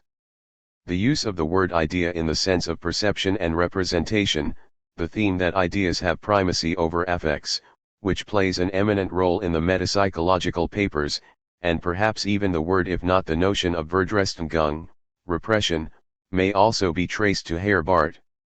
Freud's relationship to Herbart on the precise point of the principle of constancy is beyond all doubt. The striving for equilibrium is the guiding principle of that mathematical psychology and its calculus of forces and quantities. Finally, Freud places himself in the company of Herbart and Fechner 10 when he gives up any anatomical basis for his psychical system, thus restoring psychology to the place Herbart wished to give it. Thus the 1895 project belongs to a whole period of scientific thought. What is most interesting is the manner in which Freud, by extending this thought, transforms it to the breaking point. In this regard the project stands as the greatest effort Freud ever made to force a mass of psychical facts within the framework of a quantitative theory, and as the demonstration by way of the absurd that the content exceeds the frame. Not even in chapter 7 of the Traumdeutung will Freud try to make so many things fit together within such a narrow system. Nothing is more dated than the explanatory plan of the project, and nothing more inexhaustible than its program of description. As one enters more deeply into the project, one has the impression that the quantitative framework and the neuronic support recede into the background, until they are no more than a given and convenient language of reference which supplies the necessary constraint for the expression of great discoveries. The same adventure will be repeated in Beyond the Pleasure Principle, in which biology plays the double role of language of reference, and pretext for the discovery of the death instinct. Let us try to untangle these two developments, the generalization of the constancy principle, and the fact that it is transcended by its own applications. It should be noted that Freud does not say much about the origin and nature of what he calls quantity. As for its origin, it comes from external or internal excitations and covers pretty much the idea of perceptual and instinctual stimuli. The notion Q serves to unify under a single concept anything that produces energy. As for its nature, Freud simply characterizes it as a summation of excitation homologous to physical energy. It is a current which flows, which stores, fills or empties, and charges neurons. The all-important notion of cathexis was first elaborated within this neuronic framework as a synonym of storing up and filling. Origins, pages 358 to 62. Thus the project talks about cathected or empty neurons. It will also speak of a rise or fall in level of charge, of discharge and resistance to discharge, of contact barriers, screens, stored quantity, freely mobile or bound quantity. Freud adopts this last notion from Ricoeur. Later we will see why. We will meet all of these notions in other contexts, but in an increasingly metaphorical sense. It is to be noted, however, that in the project Freud does not go further along the path of determining 11 quetzales. No measure is stated. The quantities are spoken of as being of a comparatively low order, p. 366, as being large or excessively large, p. 368, but there is no numerical law concerning them. A curious quantity indeed. We shall come back to this point at the end of the chapter. But if the quantity obeys no numerical law, it is nonetheless governed by a principle, the principle of constancy, which Freud develops from the principle of inertia. The principle of inertia means that the system tends to reduce its own tensions to zero, i.e. to discharge its quantities, to get rid of them, pages 356 to 57. The principle of constancy means that the system tends to maintain the level of tension as low as possible. The divergence between constancy and inertia is in itself very interesting. 1-2, for it already points to the intervention of what will later be described as the secondary process. The impossibility for the system to eliminate all tensions results from the lack of an equivalent of flight regarding dangers from within. The psychical apparatus is forced to store up and cathect a stock of contrivances made up of a permanent group of bound quantities whose object is to reduce the tensions although they cannot completely eliminate them. Freud writes toward the beginning of the project, the neuronic system is consequently obliged to abandon its original trend towards inertia, that is, towards a reduction of its level of tension to zero. It must learn to tolerate a store of quantity, QRJ, sufficient to meet the demands for specific action. Insofar as it does so, however, the same trend still persists in the modified form of a tendency to keep the quantity down, at least, so far as possible, and avoid any increase in it, that is, to keep its level of tension constant. All the performances of the neuronic system are to be comprised under the heading either of the primary function or of the secondary function imposed by the exigencies of life. 1.3, p. 358. Thus from its first formulation, which distinguishes it from the principle of inertia, the principle of constancy brings into play the Secondary process, whose anatomical basis is strictly unknown. Indeed, further on Freud will postulate, for reasons of symmetry, a group of neurons which retain a bound stored energy and which he calls the ego, pages 384 to 86. Freud will always try to regard the principle of constancy as equivalent to the principle of inertia for an apparatus that is forced to act and defend itself against internal dangers for which there is no screen comparable to the sensory apparatus, the latter acting both as barrier and receptor. 1. For the metaphorical character of the constancy principle is heightened when one considers that it extends to a variety of apparatuses, at least one of which concerns the contrary of quantity, namely quality. 1.5 Consciousness gives us what we call qualities, p. 369, we will see the great importance these qualities have for reality testing, thus we must summon up enough courage to assume that there is a third system of neurons, perceptual neurons they might be called, 1.6 which are contrivances for changing external quantity into quality, p. 370. Freud tried to attach them to the quantitative system by assigning them a temporal property, periodicity. The period of neuronic motion is transmitted without inhibition in every direction, as though it were a process of induction, p. 371. 1.7 This enables Freud to differentiate himself from the school of parallelism and the epiphenomenalists, since it is bound to a specific group of neurons. Consciousness is not an ineffectual double of the nervous process in general. What is yet more serious, however, is the fact that the whole system rests on the simply postulated equivalence between unpleasure and the rise in the level of tension on the one hand, and between pleasure and the lowering of the level on the other. Since we have certain knowledge of a trend in psychical life towards avoiding unpleasure, we are tempted to identify that trend with the trend towards inertia. In that case, unpleasure would coincide with a rise in the level of quantity, 0J, or with a quantitative increase of pressure.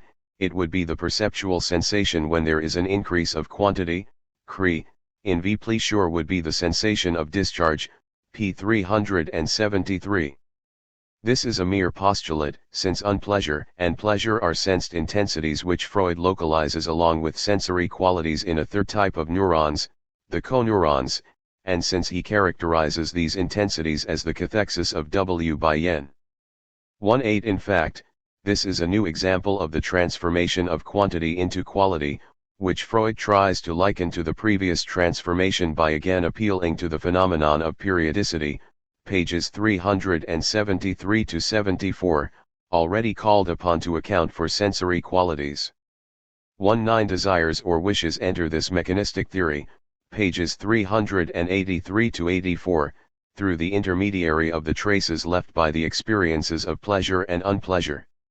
It is to be assumed that the cathexis of a pleasant memory in a state of desire is far greater than the cathexis of a mere perception.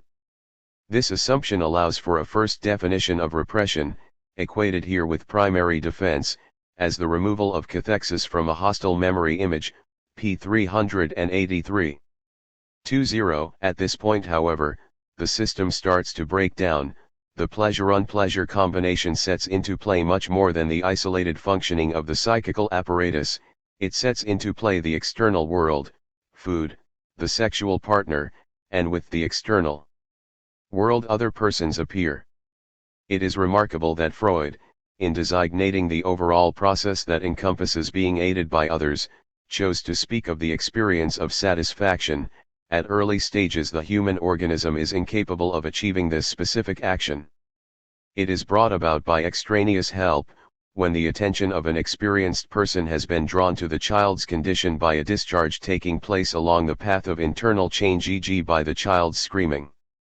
This path of discharge thus acquires an extremely important secondary function, viz., of bringing about an understanding with other people, and the original helplessness of human beings is thus the primal source of all moral motives, p. 379. The experience of satisfaction is indeed a sort of test experience. It is related to reality testing and marks the transition from the primary to the secondary process. Freud tried to maintain this detour through reality within the framework of the principle of constancy by linking the regulation by reality to the sole principle of unpleasure. Unpleasure remains the sole means of education, p. 428. But the avoidance of unpleasure in turn implies several processes that are scarcely quantifiable. These come down basically to the work of discriminating between hallucinatory desires and perceptual qualities, a work coupled with the ego organization's function of inhibiting. When first examined, these themes fit in quite well with the central hypothesis. In the primary process, where the apparatus functions most in accord with the principle of inertia, discharge takes the path of a recathexis of the memory images of the wished-for object and of movements to obtain it. It is assumed that this resetivation produces the analog of a perception, i.e. a hallucination. I have no doubt that the wishful activation will in the first instance produce something similar to a perception, namely, a hallucination, p. 381. 2.1 This mistake produces real unpleasure and an excessive reaction on the part of the primary defense. Together these reactions can be biologically damaging. Chapter 7 of the Traumdeutung will again postulate no discrimination between images and perceptions in the primary process, and to account for this will devise a topographical regression within the functioning of the psychical apparatus. 2.2 The assumption is made that the excessive charge of the desire produces an image similar to the indication of a perceptual quality. We shall have much to say at the proper time about this hypothesis. 2.3 For the present, how does discrimination come about in the secondary process? For the first time Freud establishes a connection between discriminating between the real and the imaginary and the function of inhibition, attributing the latter to what has already been called the ego organization, pages 384-86. It is a point that will never change. The constant cathexis of the ego, the function of inhibiting, and reality testing will always go together. 2.4 Where, then, an ego exists, it is bound to inhibit primary psychical processes, p. 385. To make this new idea accord with the system, Freud postulates an organization of neurons with a constant charge, a network of cathected neurons, well facilitated in relation to one another, p. 385. This text also contains the first sketch of a genetic explanation of the ego. As in the ego and the ID later on, this reserve of energy arises by means of cumulative borrowings from endogenous quantity. This bound energy forms a system of tensions at a constant level. But what is inhibition? Freud puts it as follows: the ego learns not to cathect motor images or the ideas of desired objects. This restriction or limitation, which foreshadows the famous Verneinung, the movement by way of the no, is presented here as a mechanical effect of the threat of unpleasure. It is not clear, however, how the moral motives and the mutual facilitation allude to above fit in with this hedonistic principle. Freud admits, moreover, that he is unable to give a mechanical explanation how the threat of unpleasure governs the non-cathexis of quantities accumulated in the ego, p. 428.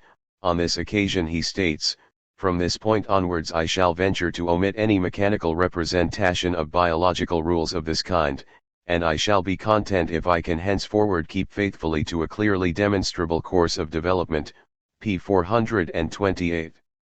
It is still more difficult to give a mechanical explanation of the connection between inhibition and discrimination. Freud assumes that discrimination is based on indications of reality arising from the system O.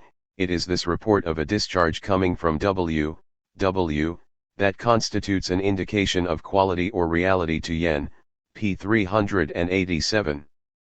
But how does inhibition enable these indications to operate? Freud focuses upon the difficulty in these terms.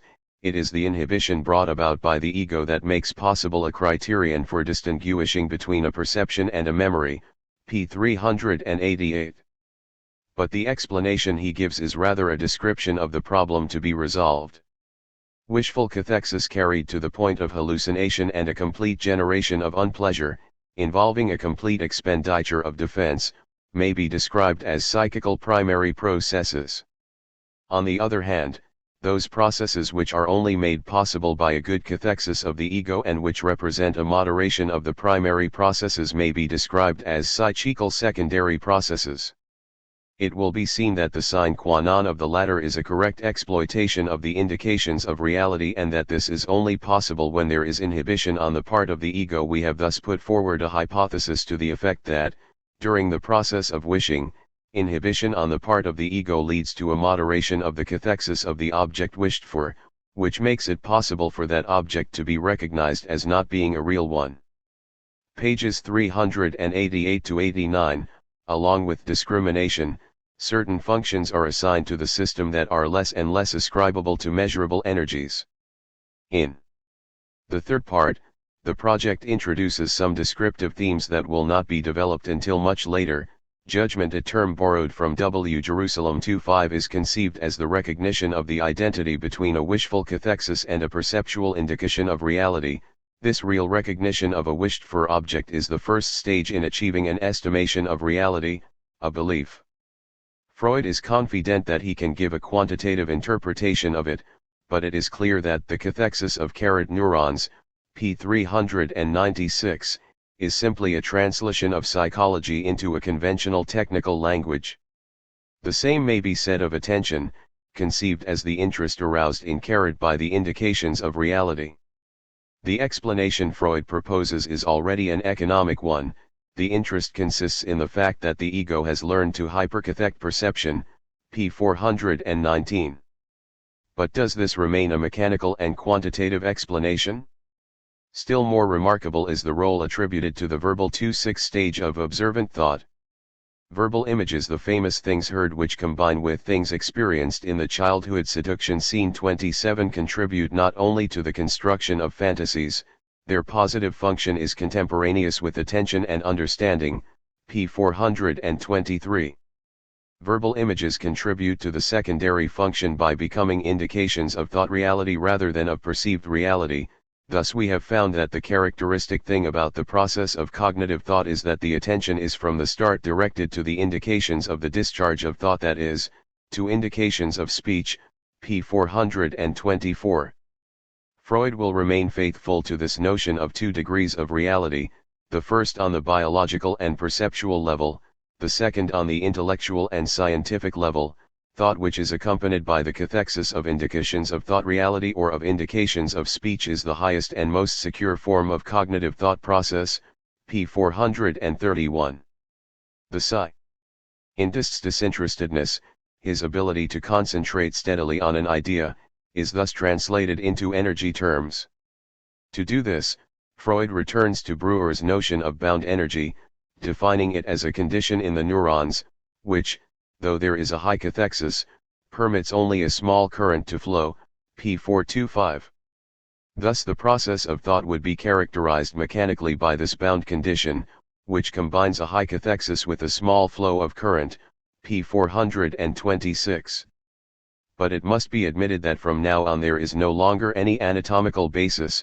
Moreover, the shortcomings of thought, unlike the confusion between hallucinations and perceptions, do not give rise to biological sanctions of unpleasure. In theoretical thought no part is played by unpleasure, p. 443. This is the clearest instance where description is seen to go beyond the mechanical explanation. Toward the topography. If now we step back a bit and place the project on the trajectory of the successive topographies, 2 sets of remarks present themselves. 1. That which cuts explanation off from any work of deciphering, from any reading of symptoms and signs, is the pretension of making a quantitative psychology of desire. comparable to Fechner's quantitative psychology of sensations, correspond to a mechanical system of neurons. In this regard, the project is Freud's final attempt to give an anatomical translation of his discoveries. The project is the final parting of the ways with anatomy in the form of an imaginary anatomy. The topography, to be sure, will always be couched in the language of a quasi-anatomy. Consciousness, conceived as a sensory organ, a surface organ, will remain a quasi-cortex, but the attempt to localize the functions and roles attributed to the agencies of the later topography will never be made again. We must go even further. This final attempt is also the first step in the emancipation of psychology. The tenor of the text is psychological, not neurological. At the very time Freud was writing the project, the anatomical basis of his system was being undermined. Divided between the clinic and the laboratory, between Charcot and Breuck, Freud is already closer to the more clinical-minded French than to the more anatomical-minded Germans. 2.8 At a very early period, 1891, his criticism of theories of localization, which he formulated in his critical study on aphasia, had made him wary of any premature organic explanation of psychical disturbances. 2.9 But above all, the great discovery of those years, the one that was to estrange him from the scientific milieu of the university and the medical profession, the discovery of the sexual etiology of the neuroses 30 remains purely clinical and is not paralleled by any properly organic hypothesis. In particular, the clinical entity of hysterical paralysis is established in opposition to the anatomists. Everything takes place, Freud remarked, as if there were no such thing as anatomy of the brain. 3.1 This episode was as decisive as the study of aphasia in detaching Freud from any premature organic explanation. During the same period, his incursion into the cathartic method of Breuer, 3.2 coupled with his disappointment with electrotherapy, 3.3 confirmed the properly psychical genesis of symptoms. Hysterical patients, wrote Breuer and Freud in the preliminary communication, suffer principally from reminiscences. 3.4 What disappeared by a psychical procedure must have come into existence by a psychical means. It is exciting to follow, in the letters to Fliess as well as in the accompanying notes and drafts, the development of the idea that the physical energy of sexuality demands a properly psychical stage.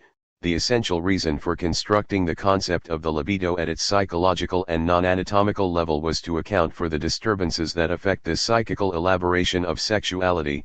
The libido is the first concept that can be said to be both energic and non-anatomical. 3.6 The 3 essays on the theory of sexuality will definitively determine this concept of the psychical energy of the sexual instincts. 2. Perhaps we can go even further. The project is not merely a mechanical system cut off from interpretation by its anatomical hypothesis, it is already a topography, linked by underground connections to the work of deciphering symptoms. Hermeneutics is already present in this text. First, the notion of quantity. It is surprising that it is never assured, but from the outset it has a concrete, tangible characteristic that it owes to clinical observation. This line of approach, Freud says at the beginning of the project, is derived directly from pathological clinical observations, especially from those concerned with excessively intense ideas. These occur in hysteria and cyanal neurosis, where, as we shall see, the quantitative characteristic emerges more plainly than in the normal, p. 356. 3.6. In this regard, the phenomenon of anxiety very clearly manifests the tangible presence of quantity. Anxiety is quantity laid bare. The mechanical aspect of quantity is ultimately less important than its intensive aspect. We must go further. All the mechanisms described at this period have already been raised to the level of what Freud will soon call work, dream work, work of morning, etc. All the dynamic concepts defense, resistance, repression, transference 3.7 are deciphered in the work of the neurosis, in the psychical elaboration of the libido, as we said above.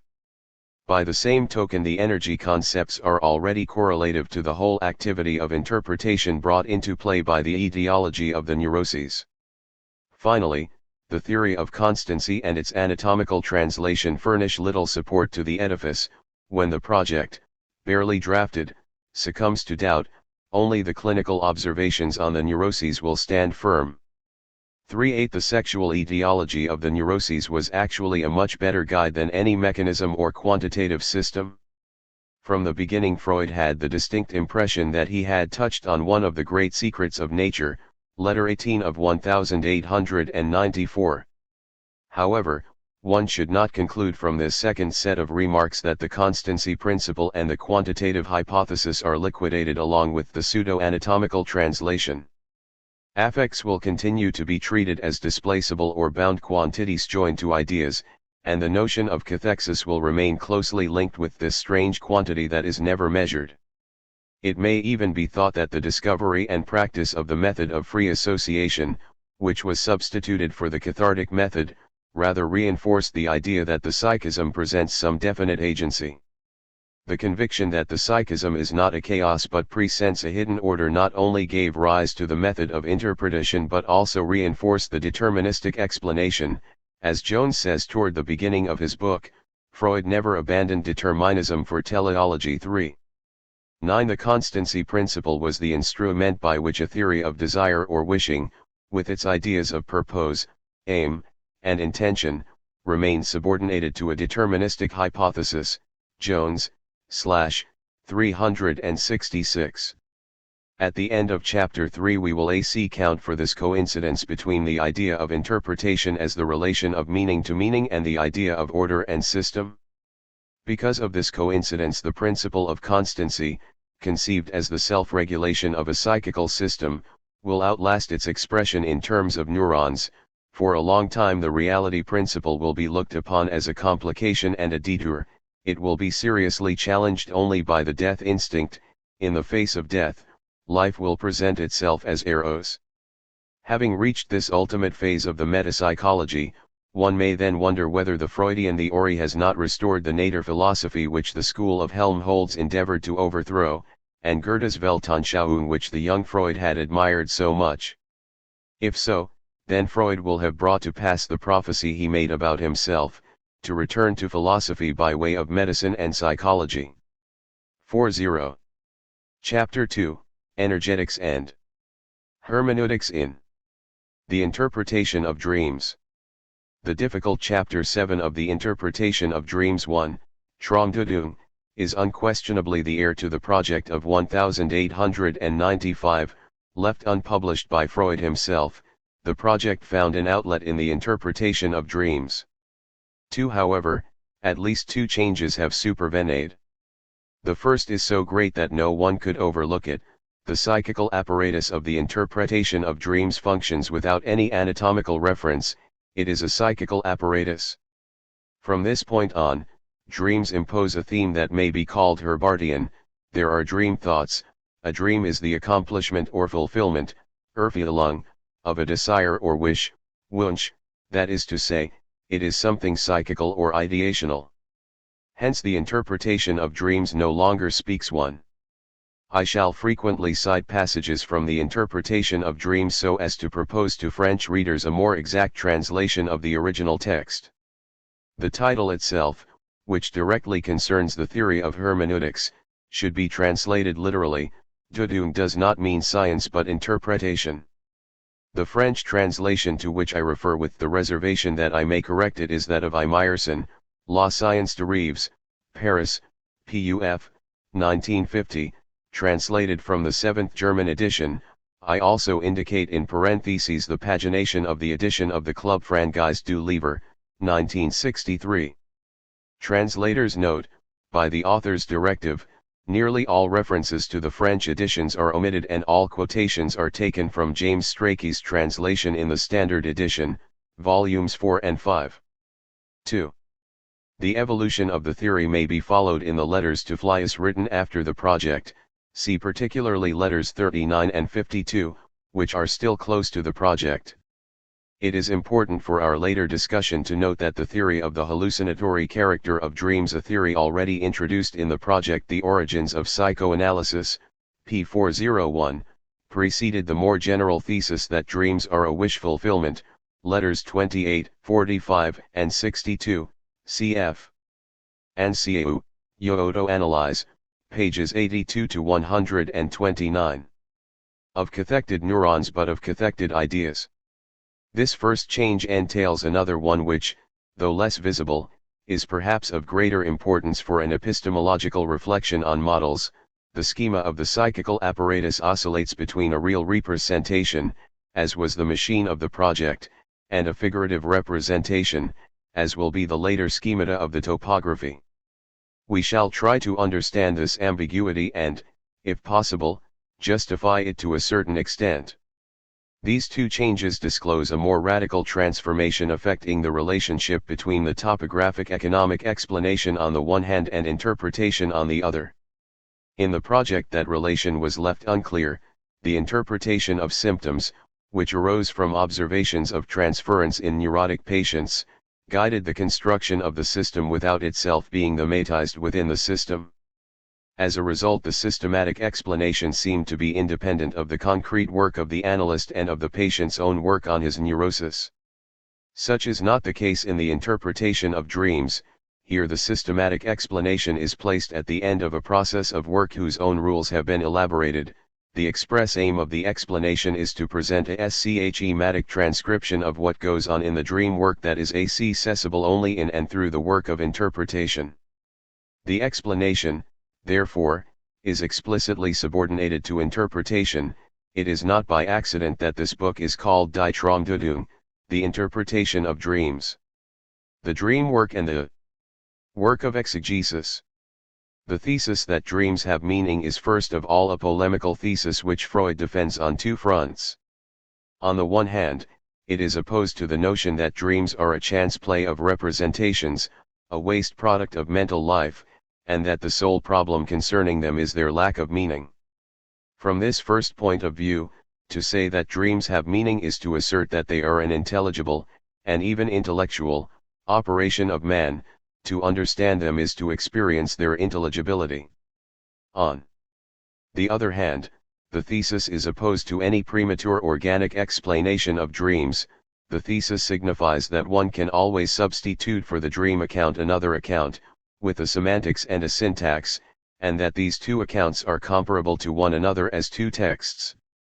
It sometimes happens that Freud compares, more or less appropriately, this relation of text to that of translating from one language to another. We will return to the exactitude of the analogy later. For the present let us take the analogy as unambiguous affirmation that interpretation moves from a less intelligibly to a more intelligible meaning. The same may be said of the analogy of the picture puzzle or rebus, which is another example of the relation of obscure text to clear text. 3. The comparison of meaning to a text enables one to eliminate what remains equivocal in the notion of symptom. A symptom, to be sure, is already an effect sign and presents the mixed structure we wish to delimit in this study, but this mixed structure is more clearly revealed by dreams than by symptoms. 4. Belonging as they do to discourse, dreams reveal that symptoms have a meaning. Thus dreams enable one to coordinate the normal and the pathological within what might be called a general semiology. But is it possible to maintain interpretation on this unambiguous level where relations would be those of meaning to meaning? Interpretation cannot be developed without calling into play concepts of an entirely different order, energy concepts. It is impossible to achieve the first task of interpretation, viz. to discover the thoughts, ideas, or wishes that are fulfilled in a disguised way without considering the mechanisms that constitute the dream work and bring about the transposition or distortion, Anstellion, of the dream thoughts into the manifest content.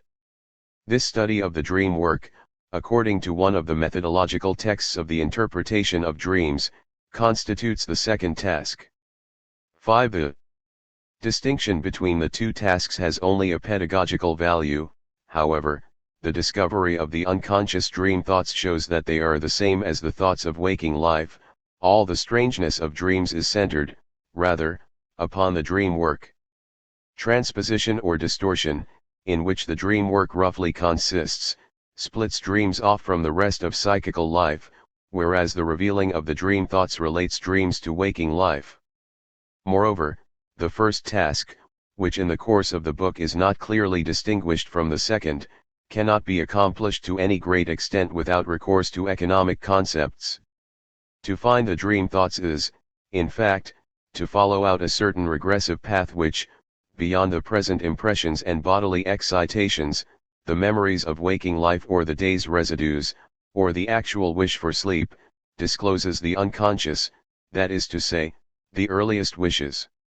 It is our childhood that rises to the surface, with its forgotten, checked, repressed impulses, and along with our childhood that of mankind, recapitulated in that of the individual.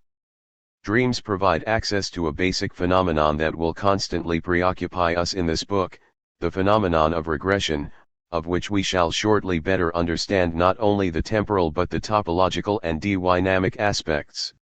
In regression, we are led from concepts of meaning to concepts of force by this relation to the abolished, the forbidden, the repressed. This close connection between the archaic and the oniric, for the realm of dream fantasy is a realm of desire. If dreams are drawn toward discourse because of their narrative aspect, their relation to wishes or desires throws them back on the side of energy, conatus, appetition, will to power, libido, or whatever one wishes to call it. Thus dreams, inasmuch as they are the expression of wishes, lie at the intersection of meaning and force. Interpretation, Deutung, which has not yet become identified with the work of deciphering correlative to the dream work, and which has been concerned more with psychical content than with mechanism, nevertheless has begun to receive its proper structure, and this structure is a mixed one. On the one hand, in terms of meaning, interpretation is a movement from the manifest to the latent. To interpret is to displace the origin of meaning to another region. The topography, at least in its static and properly topography, form, will be the pictorial representation of this movement of interpretation from the apparent meaning toward another locality of meaning. But even at this first level it is impossible to look upon Deutung as a simple relation between ciphered and deciphered discourse. It is not enough to say that the unconscious is another discourse, an unintelligible discourse. In its transposition or distortion, Verstellen, of the manifest content into the latent content, interpretation uncovers another distortion, that of desires into images. Freud investigates this distortion in Chapter 4. To use an expression from the papers on metapsychology, a dream is already a vicissitude of instinct.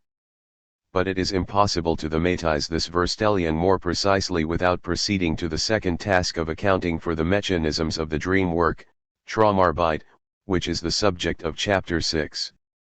More clearly than the first, this second task requires combining two universes of discourse, the discourse of meaning and the discourse of force. To say that a dream is the fulfillment of a repressed wish is to put together two notions which belong to different orders: fulfillment, Erfüllung, which belongs to the discourse of meaning, as attested by Husserl's use of the term, and Repression, Verdrestigung, which belongs to the discourse of force. The notion of Verstellen, which combines the two universes of discourse, expresses the fusion of these two concepts, for a disguise is a type of manifestation and, at the same time, a distortion that alters that manifestation. It is the violence done to the meaning. Thus the relation of the hidden to the shown in the notion of disguise requires a deformation, or disfiguration, which can only be stated as a compromise of forces. The concept of censorship, correlative to the concept of distortion, belongs to this same mixed discourse. Distortion is the effect, censorship the cause. But what does censorship mean? The word is well chosen. On the one hand, censorship manifests itself at the level of a text on which it imposes blanks, word substitutions, softened expressions, allusions, tricks of arrangement with suspect or subversive items being displaced and hidden in harmless, out-of-the-way spots. On the other hand, censorship is the expression of a power, more precisely of a political power, which works against the opposition by striking at its right of expression. In the idea of censorship, the two systems of language are very closely interwoven. Censorship alters a text only when it represses a force, and it represses a forbidden force only by disturbing the expression of that force. What we have just said of the notions of disguise, distortion, and censorship, which together characterize the transposition effected by the dream work, is still more evident if we consider the diverse mechanisms separately. None of them can be enunciated without recourse to that same mixed language.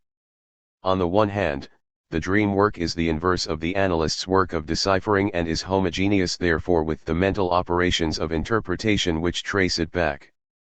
Thus the two main processes studied in Chapter 6 of the Interpretation of Dreams, condensation, Verdichtungsarbeit, and displacement, Verschiebungsarbeit, are meaningful operations comparable to rhetorical procedures. Freud himself compares condensation to an abbreviated, laconic turn of phrase, to a lacunary expression. It is at the same time a formation of composite expressions each of which belongs to several trains of thought.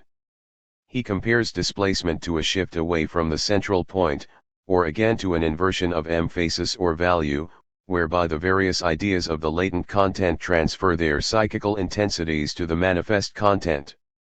These two processes attest, on the plane of meaning, to an overdetermination which calls for interpretation.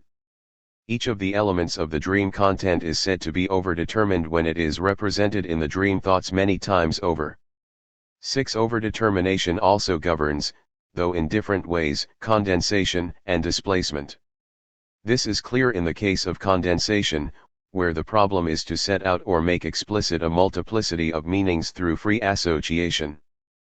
But displacement, which concerns psychical intensities rather than the number of ideas, also requires overdetermination, to create new values, to displace interests, to disregard the point of intensity. Displacement must follow the path of overdetermination. 7. But this overdetermination, stated in the language of meaning, is the counterpart of processes stated in the language of force. Condensation means compression, displacement means transference of forces. It thus seems plausible to suppose that in the dream work a psychical force in psychische Macht is operating which on the one hand strips the elements which have a high psychical value of their intensity, and on the other hand, by means of overdetermination, creates from elements of low psychical value new values Wertigkeiten, which afterwards find their way into the dream content. If that is so, a transference and displacement of psychical intensities occurs in the process of dream formation, and it is as a result of these that the difference between the text of the dream content and that of the dream thoughts comes about. The process which we are here presuming is nothing less than the essential portion of the dream work, and it deserves to be described as dream displacement. Dream displacement and dream condensation are the two governing factors to whose activity we may in essence ascribe the Formgestaltung assumed by dreams. 8. Thus there is the same relation between overdetermination, or multiple determination, and displacement as there is between meaning and force. The same mixed discourse is required by a third process which gives dreams their specific characteristic as scenes or pictures, whereas condensation and displacement accounted for the alteration of themes or content. Representation, Darstellung, denotes another aspect of regression that Freud calls formal Regression, to distinguish it from temporal regression, of which we have already spoken, and from topographical regression, which we shall speak of later. 9. Such representation lends itself to description in terms of meaning. Thus one will note the breakdown of syntax, the replacement of logical relations by pictorial equivalents, the representation of negation through the union of contraries in a single object, the resemblance of the manifest content to a mime or rebus, and in general the return to concrete pictorial expression. Putting aside for the moment the question of sexual symbolism, which has been too much the center of the discussion and whose exact place we shall see later, let us pose in its full extent the problem that Freud himself describes as regard for representability. 1. In this connection, what is seen to characterize dreams is the regression beyond memory images to the hallucinatory revival of perception. Thus Freud says that in regression the Fabrik das Gefüge of the dream thoughts is resolved into its raw material. 1. But this regression to images, just described in terms of meaning as the hallucinatory revival of perception, is at the same time an economic phenomenon that can only be stated in terms of changes in the cathexes of energy attaching to the different systems. 121 will object, before going any further, that the Traumdeutung is burdened here with an illusion that Freud was to abandon soon after the publication of his major book. It is not difficult to recognize in the background of this quasi-hallucinatory theory of dreams, just as in the project of 1895, the belief in the reality of the childhood scene of seduction. The perceptual traces corresponding to that scene are eager for revival and exercise an attraction on the repressed thoughts, themselves struggling to find Expression. On this view, a dream might be described as a substitute ersatz for an infantile scene modified by being transferred onto a recent experience. 1.3 According to the pattern of the infantile scene, which Freud regards as a model, the residual core of dreams would consist in a complete hallucinatory cathexis of the perceptual systems. What we have described, in our analysis of the dream work, as regard for representability might be brought into connection with the selective attraction exercised by the visually recollect scenes touched upon by the dream thoughts.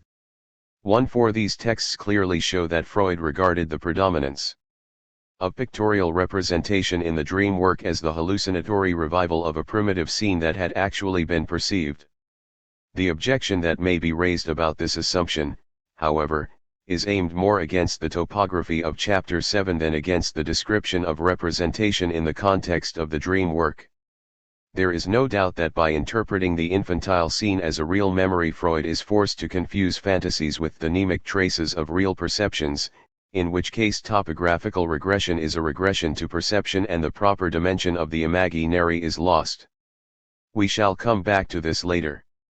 For our present purpose it is important only to notice that formal regression, which characterizes pictorial representation, that is to say, the return from the logical to the figurative, raises a problem analogous to the problem of condensation and displacement. Representation likewise is a distortion and consequently an obstructing of direct Expression, the forced substitution of one mode of expression for another. In all three cases, therefore, condensation, displacement, and representation, the dream is a work. That is why the Deutung corresponding to them is also a work, which, in order to be thematized, requires a mixed language that is neither purely linguistic nor purely energetic.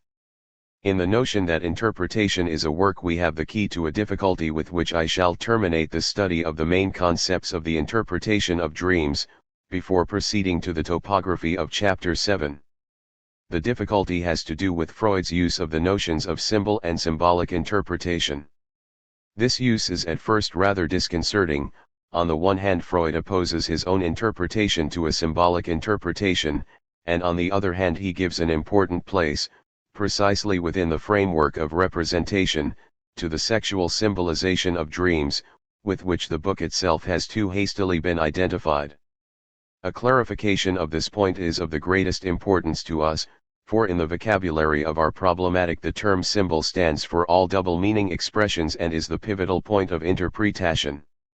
If a symbol is the meaning of meaning, then the entire Freudian hermeneutics should be a hermeneutics of symbols in as much as they are the language of desire. In fact, however, Freud gives the notion of symbol a much more restricted extension. 1.5.15 A systematic study of Freud's notion of symbol remains to be done. M. Guy Blanchett, who has begun such a study, has drawn my attention to the first Freudian conception of symbol, that in Studies on Hysteria.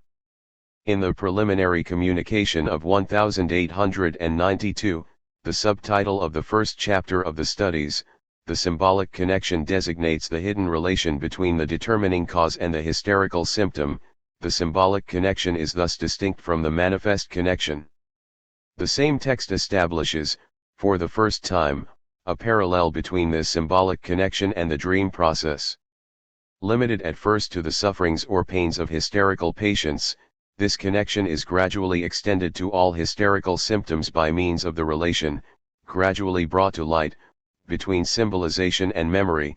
Symbols thereby take on the value of recollection of pain, and Freud uses the expression mnemic symbols. Studies on Hysteria, SE 2, 90-93, etc. A symbol is thus a mnemic substitute for a traumatic scene, the memory of which has been suppressed.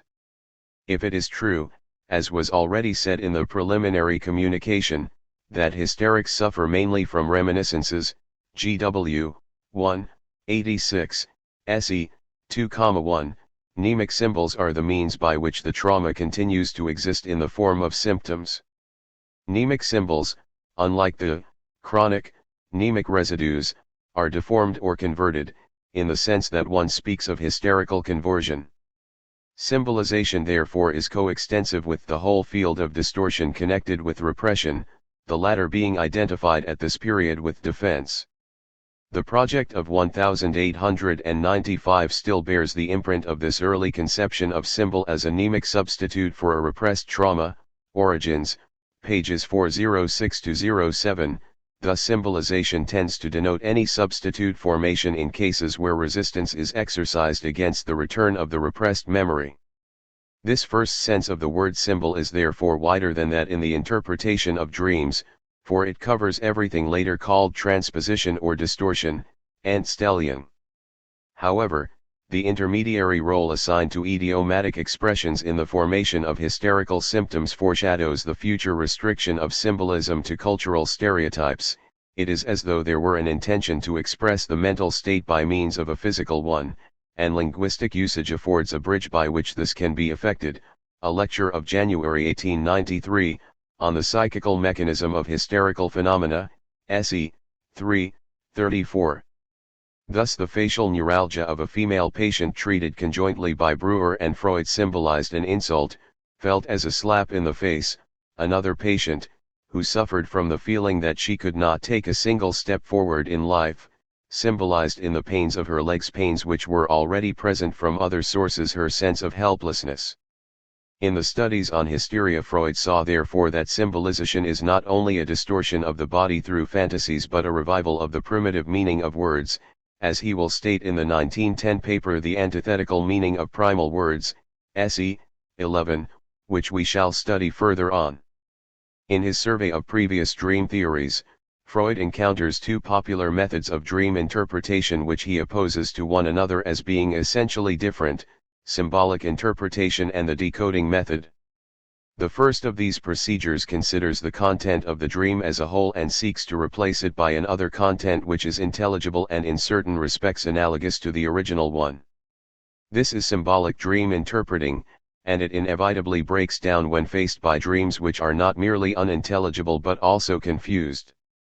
1/6. This was the method Joseph used in interpreting the Pharaoh's dream. It was also used by the novelist Jensen in his Gradiva, which Freud was to comment on several years later when he attributed to the hero of his story a number of artificial but easily interpretable dreams. The second procedure, the chiffrier method or decoding method, treats dreams as a kind of cryptography in which each sign can be translated into another sign having a known meaning, in accordance with a fixed key. 1/7. This mechanical term-for-term translation has nothing at all to do with the notions of displacement and condensation, but at least it is closer than the symbolic method is to the psychoanalytic method inasmuch as it is an analysis en detail and not en masse. 1/8. Like the decoding method, analysis treats dreams as having a composite character, as conglomerates of psychical formations. 1/9. Thus, what approximates analysis to the chiffrier Verfahren and separates it from the symbolic method is the method of free association. Does this mean that the idea of symbol is excluded from the field of analysis along with the idea of the symbolic method? A second illusion, again a negative one, suggests that there is room for symbols, an idea the succeeding editions of the interpretation of dreams will pursue with great consistency. This illusion is to be found in the discussion of Schemer, the only person from whom Freud says he retained anything on this subject. The discussion occurs in the context of the somatic theories of dreams. Schemer is still held prisoner within that narrow context, but he rightly saw that the dream work, when the imagination fantasy is set free from the shackles of daytime, seeks to give a symbolic representation symbolisch darstellery of the nature of the organ from which the stimulus arises and of the nature of the stimulus itself. 2. Thus we are already involved in representation, in spite of his narrow starting point, stimulus and bodily organ. Schemer recognized under the name of symbol the work of representation that tends to derealize the body, to make it, in the proper sense of the term, fantastic. One drawback to this method of interpretation is the same as that found in the method employed in antiquity, with its generalized correspondences. An even greater defect, however, is that this manner of fantasying, fantasieren, the body reduces dreams to a useless activity. One must relate the body symbolism to the activity of disposing of the stimulus and hence to the complex interplay between the underlying forces that are the veritable sources of dreams. In the series of re-editions 2-1, the place allotted to symbolism kept expanding, but always within a subordinate setting, first in the context of typical dreams, ch. 5, and then, after 1914, under the heading of representation, ch. 6. What attracted Freud's attention to the peculiar meaning of symbolism was the fact that certain dreams are typical, dreams of being naked, dreams of the death of persons of whom the dreamer is fond, and so on. Very early Freud remarks that these dreams are the hardest to approach by the method of interpretation. Gradually the conclusion is drawn that symbolism poses a specific problem, although there is no special symbolic function that deserves to figure among the procedures of the dream work. All the examples of symbols in dreams have led to the same conclusion, namely that there is no necessity to assume that any peculiar symbolizing activity of the mind is operating in the dream work, but that dreams make use of any symbolizations which are already present in unconscious thinking, because they fit in better with the requirements of dream construction on account of their representability Darstellbarkeit and also because as a rule they escape censorship. 2.2. That sentence gives the key to the rest. Representation poses a problem, and to account for it Freud constructed a whole metapsychology of regression. Symbolization does not pose a problem because in symbolism the work has already been done elsewhere. Dreams make use of symbolism, they do not elaborate it. One thus understands why the dreamer does not produce associations in connection with his typical dreams. In his dream he has merely utilized, as in the use of a common expression, symbolic fragments that have fallen to the sphere of the trodden commonplace, phantoms that he has momentarily brought to life. One is reminded of the Husserlian notion of sedimentation. Freud grants it. The question is bound to arise of whether many of these symbols do not occur with a permanently fixed meaning, like the grammalogues in shorthand, and we shall feel tempted to draw up a new dream book on the decoding principle. 2.3 Thus symbols have moved to the other side of the border that at first separated the symbolic method from the decoding method. But there they receive a precise place as a stereotyped code. It is no longer surprising that this general symbolism is not peculiar to dreams, but is also to be found in unconscious ideation among the people, in folklore and myths, legends and linguistic idioms, proverbs and current jokes, and to a more complete extent than in dreams. 2.4 In making use of these symbols the dreamer but follows the paths traced out by the unconscious. Here we again come upon schemers' symbolism and the symbolic extravagances of neurotics. Wherever neuroses make use of such disguises they are following paths along which all humanity passed in the earliest periods of civilization, paths of whose continued existence today, under the thinnest of veils, evidence is to be found in linguistic usages, superstitions, and customs. 2.5 This is the reason why analytic interpretation must be supplemented by a genetic interpretation. Symbols have a special overdetermination which is not the product of the dream work but a preggiven fact of culture. They are often the vestige of a conceptual and linguistic identity now lost. Hence the warning to the reader or overzealous practitioner of psychoanalysis not to reduce the translating of dreams to a translating of symbols, but rather to regard symbolism as an auxiliary. The proper path of interpretation is the dreamer's associations and not the preggiven connections in the symbols themselves. Finally, symbolic interpretation and analytic interpretation remain two distinct techniques, and the first is subordinate to the second as an auxiliary method. 2.8 Was Freud right in restricting the notion of symbol to these stenographic signs? Should not a distinction be made between levels of actuality in symbols? In addition to the commonplace symbols, worn with use, at the end of their course, and having nothing but a past, and even in addition to the symbols in use, useful and utilized, which have a past and a present and serve in the clockwork of a given society as a token for the nexus of social pacts, are there not also new symbolic creations that serve as vehicles of new meanings? In other words, are symbols merely vestiges? Are they not also the dawn of meaning? Regardless of the outcome of this discussion, which we will return to at the proper moment, it is clear why, in the Freudian vocabulary and also in the framework of the economic explanation, there is no problem of symbolization, whereas there is a problem of pictorial representation.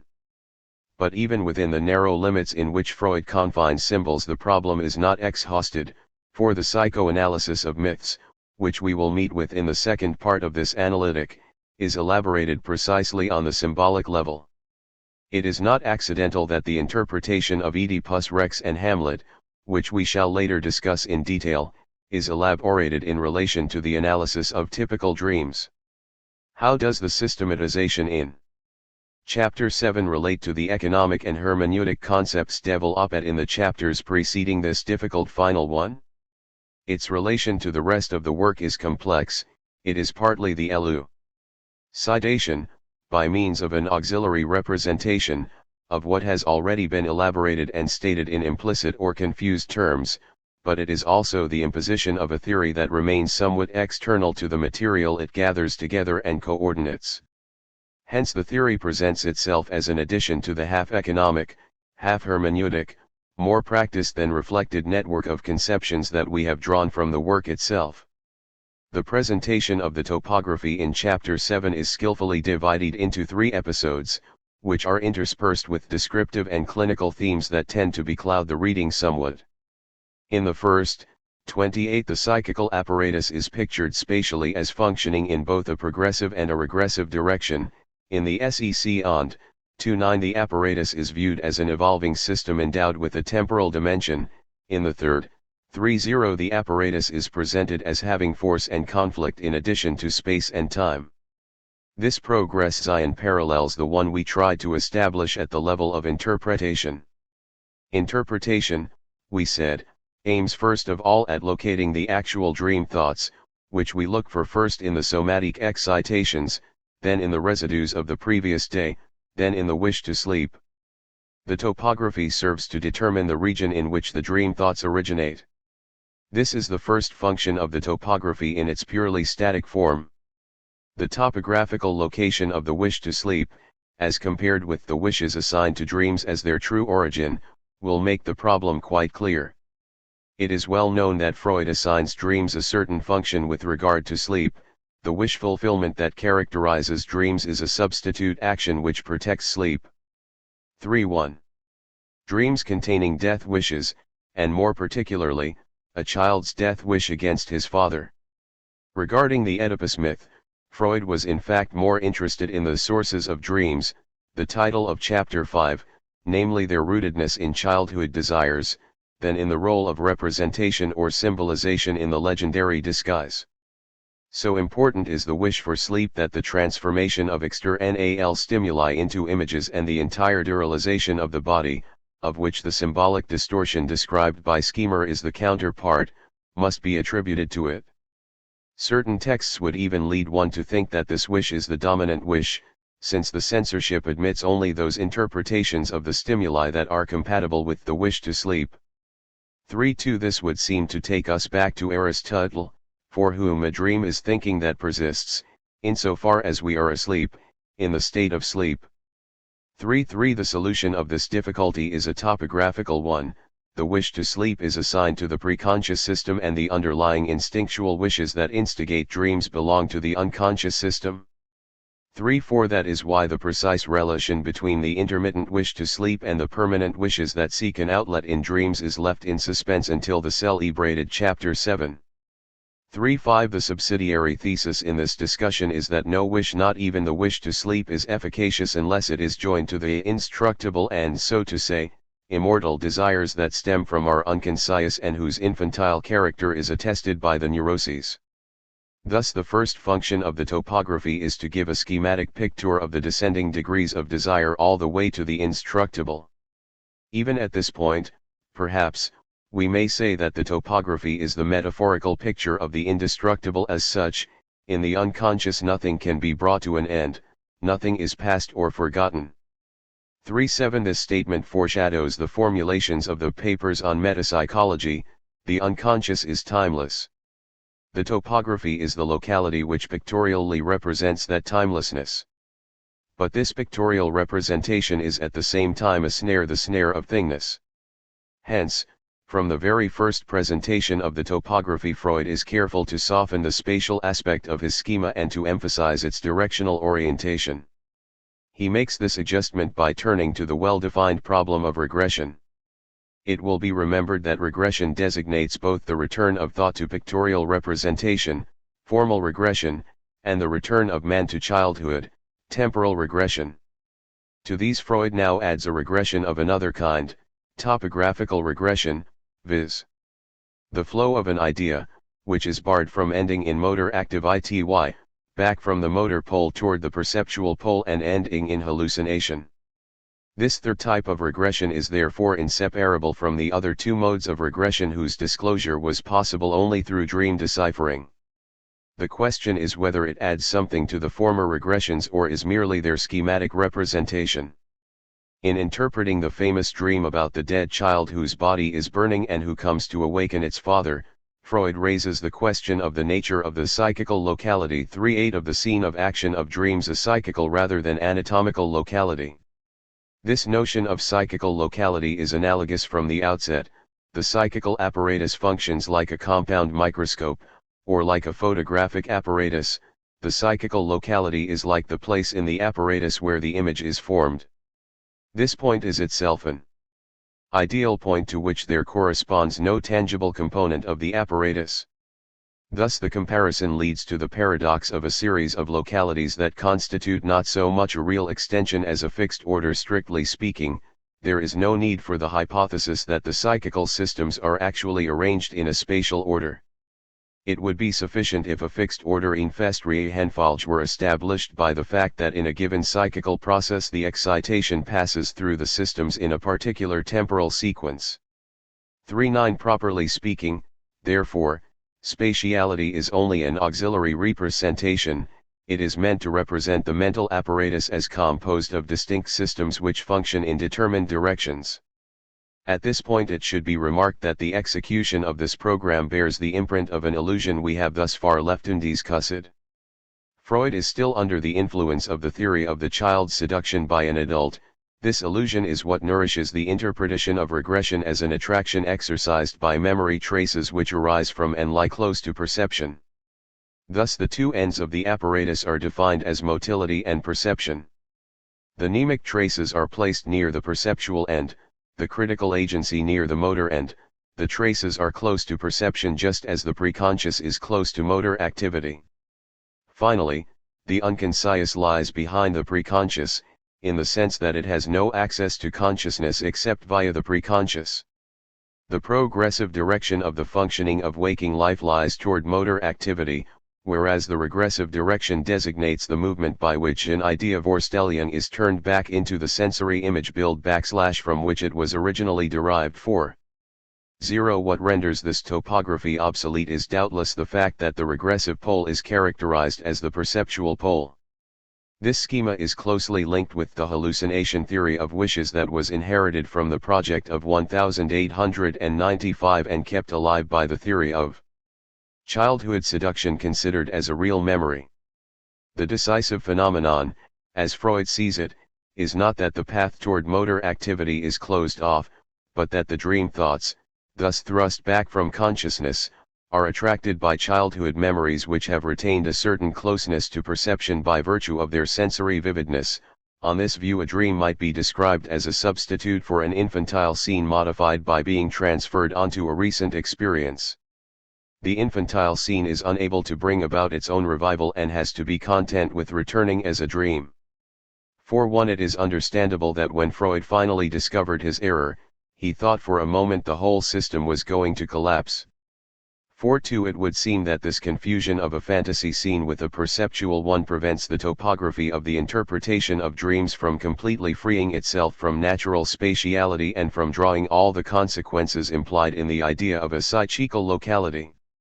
Thus, the topography wavers back and forth between representing a series of places homologous to physical localities and representing a scene of action that is in no way a part of the world but simply the schematic picture of what has been described as representability, Darstellbarkeit. I do not think, however, that the objection invalidates the essential elements of this topography. The theory of real seduction explains only the ambiguities of the topography, not the underlying reason for positing it. We began to discover that reason when we designated the locality of the unconscious as the symbol of timelessness. The following episodes of the topography will allow us to bring this characteristic into the open. To account for the temporal aspects of regression, Freud introduces time into the system in the form of a history of its functioning. Dreaming, he reminds us, is a piece of infantile mental life that has been superseded. 4.3 Freud appeals to this topographic genetic reconstruction in order to elucidate a puzzling characteristic of wishes, namely their drive toward fulfillment. It is assumed that there was a primitive state of the psychical apparatus. One recognizes the primary process of the project here, in which the repetition of experiences of satisfaction created a solid link between the excitation and the mnemic image. As a result of the link that has thus been established, next time this need arises, a psychical impulse, psychische Regen, will at once emerge, which will seek to recathect the mnemic image of the perception and to re-evoke the perception itself, that is to say, to re-establish the situation of the original satisfaction. An impulse of this kind is what we call a Wishwunsch. The reappearance of the perception is the fulfillment of the Wishwunschvorstellung, and the shortest path to the fulfillment of the wish is a path leading direct from the excitation produced by the need to a complete cathexis of the perception. Nothing prevents us from assuming that there was a primitive state of the psychical apparatus in which this path was actually traversed, that is, in which wishing ended in hallucinating. Thus the aim of this first psychical activity was to produce a perceptual identity, a repetition of the perception which was linked with the satisfaction of the need. 4. So much for the shortest path of fulfillment. But the shortest path is not the one reality has taught us. Deception and failure have taught us to halt the regression at the mnemic image and to invent the detour of thinking, Denken. From the genetic point of view, this secondary system is the substitute ersatz for hallucinatory wishing. We now understand in what sense topographical regression in dreams is also a temporal regression. That which animates the regression is the longing for the primitive stage of hallucinatory wishing. This return to the primary system is the key to pictorial representation. 4.5 In the third and last episode, under the heading The Primary and Secondary Processes Repression, the interpretation of dreams again revises the theory of the psychical apparatus.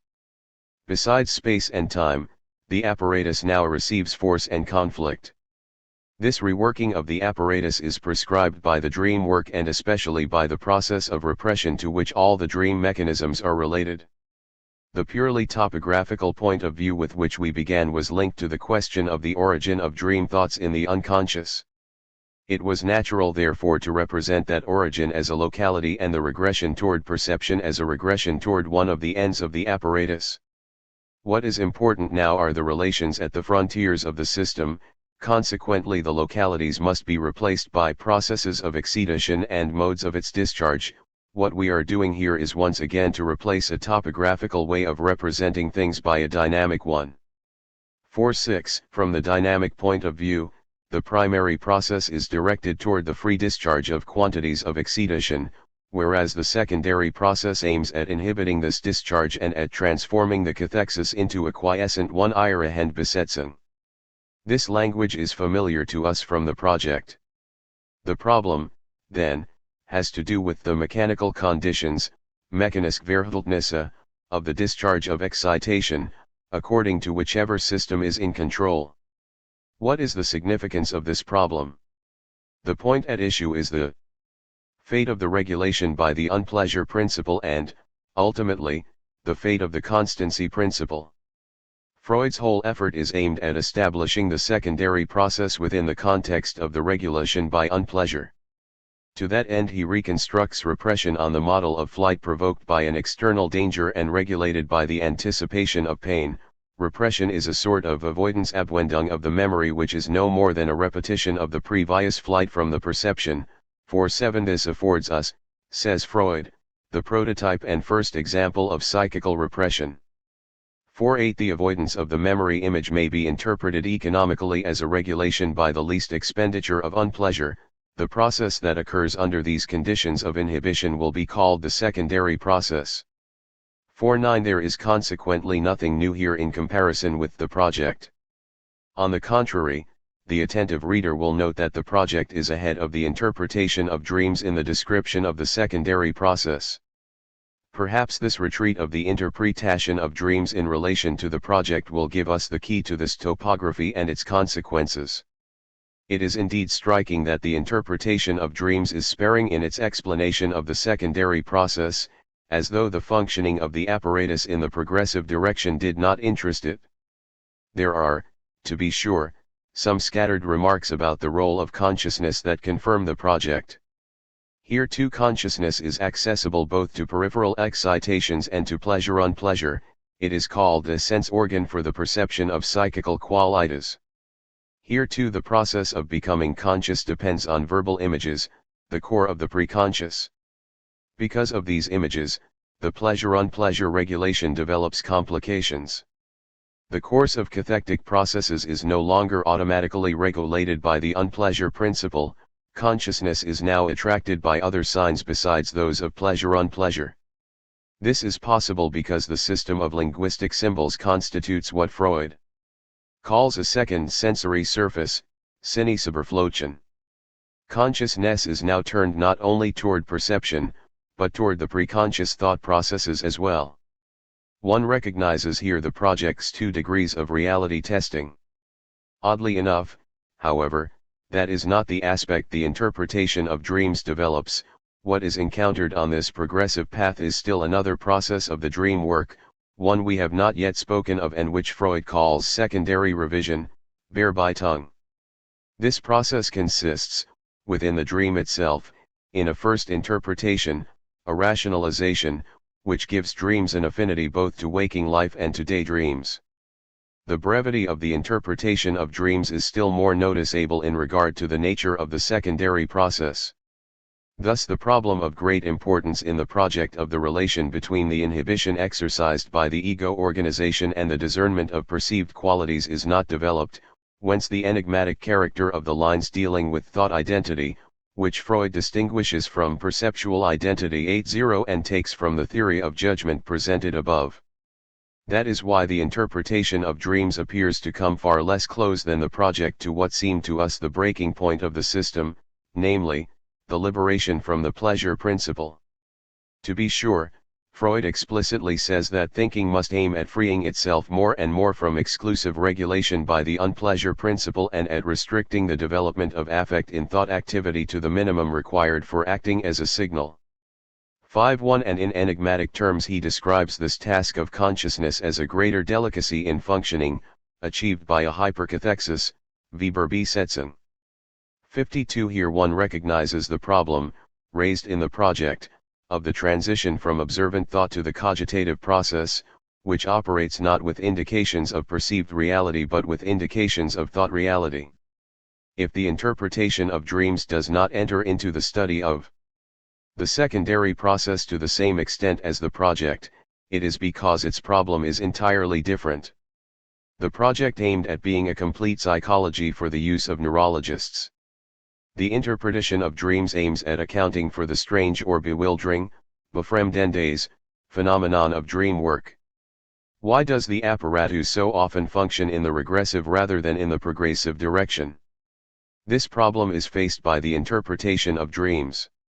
Here the investigation of thinking is of less importance than the belated appearance of the secondary process as compared with the primary process, and the compelling force which the latter exercises on the former.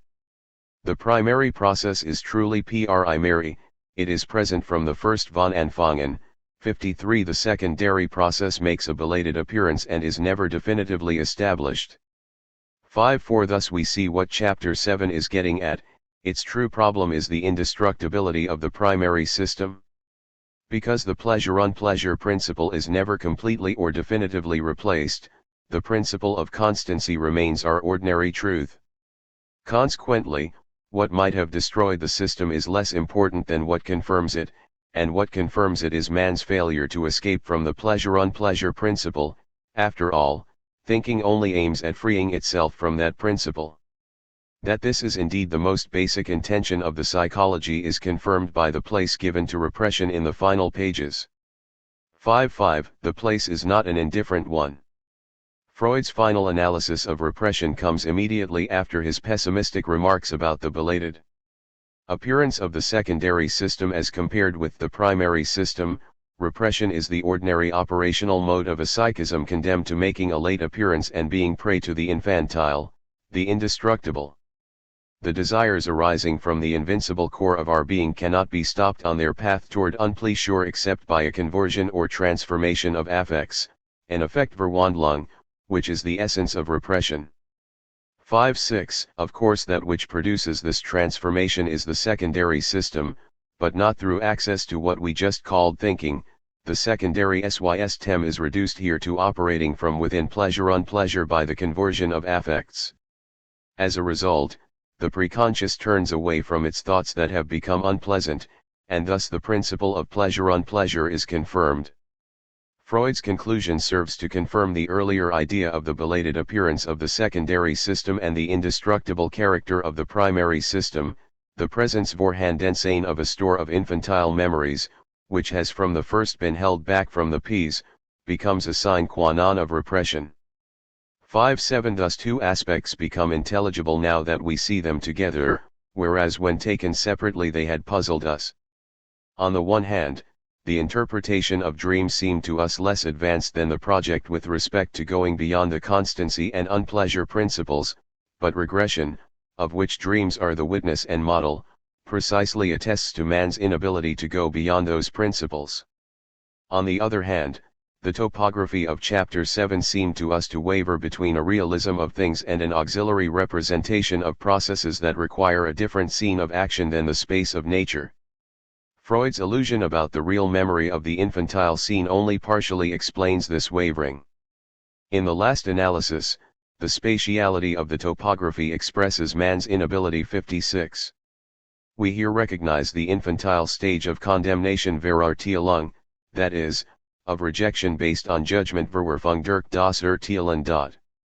This part of the sentence appears neither in GW, 2/3, 609, nor in SE, 5, 604, but is present in the first German editions, p. 446, the French translation, p. 492, 328, has preserved this very significant text. Concerning the rejection based on judgment, see the paper called Repression. Repression is a preliminary stage of condemnation, something between flight and condemnation. Chapter 3, Instinct and Idea in the Papers on Metapsychology. The interpretation of dreams was unsuccessful in harmonizing the theory inherited from the project with the conceptual structure elaborated by the actual work of interpretation.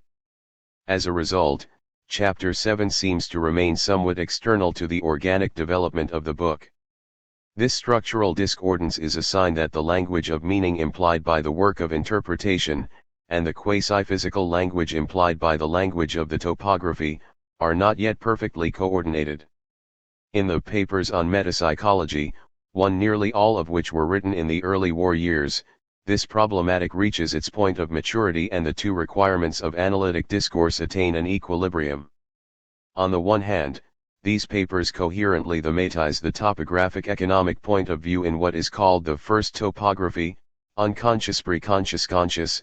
On the other hand, they show how the unconscious can be reintegrated into the realm of meaning by a new interrelation within the unconscious itself between instinct, Trieb, and idea. Vorstellung and instinct can be represented, representiert, in the unconscious only. By an idea, Vorstellung. Our entire discussion will converge on this notion of Vorstellungsrepräsentanz or ideational representative, the interpretation of meaning through meaning and the explanation by means of energies localized in systems intersect and coincide in this notion. The first movement, therefore, will be a movement back to instincts, the second, a movement starting from the ideational representative of instincts. The question is whether the papers on metapsychology are more successful than the interpretation of dreams infusing the two viewpoints of force and meaning. Thus we are going to follow two paths. The first will lead us back from the supposed self-evidence of consciousness to the origin of meaning in the positing of desire. In this first movement we will attain both the topographic economic point of view and the concept of instinct, trieb, of which everything else is a vicissitude, schicksal. But then we will have to take the reverse path, for instincts are like the Kantian thing, the transcendental equals X. They too are never attained except in that which stands for and represents them. In this way we will be led from the problematic of instincts to the problematic of the representatives of instincts. 3. Will all incoherence be eliminated? Will the gap between the discourse of energy and the discourse of meaning be closed? This question will remain open at the end of this chapter.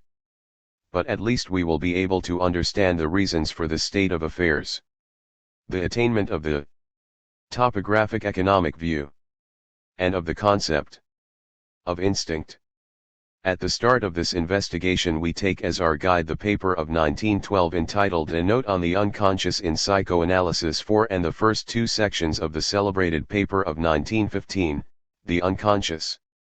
One of the interesting points in these essays lies in what might be called a Freudian apologetics. The essays attempt to make the concept of the unconscious plausible, the first for a non-specialized public, the second for a scientific public. Both give up trying to convince philosophers infected with the prejudice of consciousness. More important, however, is the fact that the topography is presented as resulting from a reversal of viewpoint, from an antiphenomenology already put into effect without having been reflected upon in the work of interpreting. We proceed to thematize this reversal under Freud's guidance.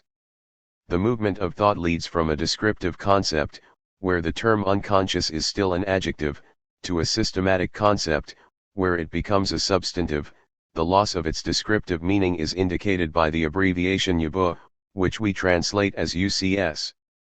To arrive at the topographic point of view is to move from the adjectival unconscious to the substantival unconscious, from the quality of being unconscious to the unconscious as a system. It is a matter therefore of a reduction, of an epoche in reverse, since what is initially best known, the conscious, is suspended and becomes the least known. At the outset the quality of being unconscious is still understood in relation to consciousness. It is simply the attribute of what has disappeared but can reappear. The non-known is on the side of the unconscious. The unconscious is something we assume and reconstruct from signs derived from consciousness, since it is from consciousness that memories disappear and in consciousness that they reappear. Although we do not know how such unconscious representations can persist in the state of unperceived existence, still it is in relation to consciousness that we define this first concept of the unconscious as a state of latency. 5. The shift from the descriptive to the systematic point of view required by psychoanalysis is made as a result of the dynamic attributes of the unconscious, the facts of post-hypnotic suggestion, the terrible power disclosed in hysterical phenomena, the psychopathology of everyday life, etc., compel us to attribute an effective activity to certain strong unconscious ideas. 6. But the experience of psychoanalysis compels us to go further and to form the notion of thoughts, Gedanken, excluded from consciousness by forces that bar their reception. The reversal is motivated by this energy schema. First there is the unconscious modality, henceforth Freud speaks of unconscious psychical acts. Then the process of becoming conscious is a possibility which may or may not eventuate. Consciousness does not occur unconditionally and as a matter of course. The barrier of resistance leads us to represent the process of becoming conscious as a transgression, a crossing of a barrier. To become conscious is to penetrate into, to be unconscious is to keep apart from consciousness. 7. The topographical presentation is not far off. In effect, the activity of becoming conscious has in turn two modalities. When it occurs without difficulty, one will speak of the Preconscious, when it is forbidden or cut off, one will speak of the unconscious. Thus we have three agencies, UCS, Ps, CS. The close connection between the energy point of view and the topographic point of view is already visible. There are topographical places because there are relations of exclusion that are relations of force, resistance, defense, rejection. We have thus come back to the level of Chapter 7 of the interpretation of dreams. Indeed, dreams supply Freud with his ultimate proof of the unconscious. The dream work, its activity of transposition or distortion, makes us attribute to the unconscious not only a distinct locality, but its own legality. The laws of unconscious activity differ widely from those of the conscious. 8. In turn, the discovery of unconscious processes and laws invites us to form the idea of belonging to a system, which is the true psychoanalytic concept of the unconscious. This point of view is totally unphenomenological. The enigmas of consciousness no longer serve as signs of the unconscious. The unconscious is no longer defined as latency as compared with the conscious presence. The fact of belonging to a system allows the unconscious to be posited for itself. 9. The text entitled The Unconscious, Das Unbewusste, assumes we have already attained the intermediate dynamic level. The unconscious is the mode of being of that which, having been repressed, has not been suppressed or annihilated. Hence to be excluded from consciousness and to become conscious are two correlative and contrary vicissitudes, which already enter into a perspective that may be called topographical. Since a barrier decides the exclusion from or the access to consciousness, it is the barrier that makes the topography. On this level, the justification of the unconscious takes on an aspect of scientific necessity. The text of consciousness is a lacunary, truncated text. The assumption of the unconscious is equivalent to a work of interpolation that introduces meaning and connection into the text.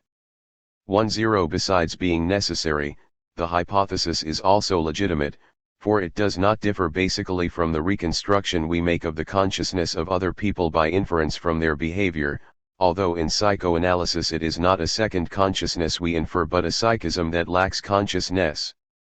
Accompanying this discussion is the idea that consciousness, far from being the first certitude, is a perception, and calls for a critique similar to Kant's critique of external perception. By calling consciousness a perception, Freud makes it problematic, while at the same time preparing for its subsequent treatment as a surface phenomenon. To be conscious and to be unconscious are at most secondary characteristics.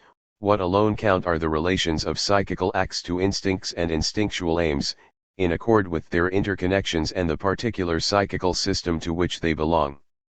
As a matter of fact, Freud's wish to abstract completely from the characteristics of conscious and unconscious will be realized only in the second topography, which we shall speak of later.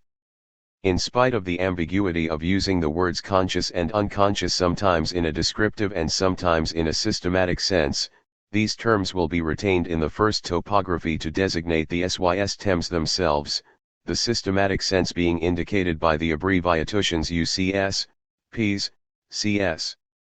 It is worth noting that Freud presents only one remark to justify a vocabulary that continues to recall the attribute of being conscious, namely, that the latter forms the point of departure for all our investigations. 1. We will come back to this admission later. At any rate, consciousness has become the least known, since to become conscious is to become an object of perception under certain conditions. The question of consciousness has become the question of becoming conscious, and the latter, in great part, coincides with overcoming resistances. In order to clarify this shift from a merely dynamic view to a topographical view, Freud accepts the risks of an apparently absurd question: if to become conscious is a transposition, Umsetzung, from the unconscious system into the conscious system, are we to suppose that this transposition is equivalent to a second record, Niederschrift, in a new psychical locality, in einer neuen psychischen Lokalität?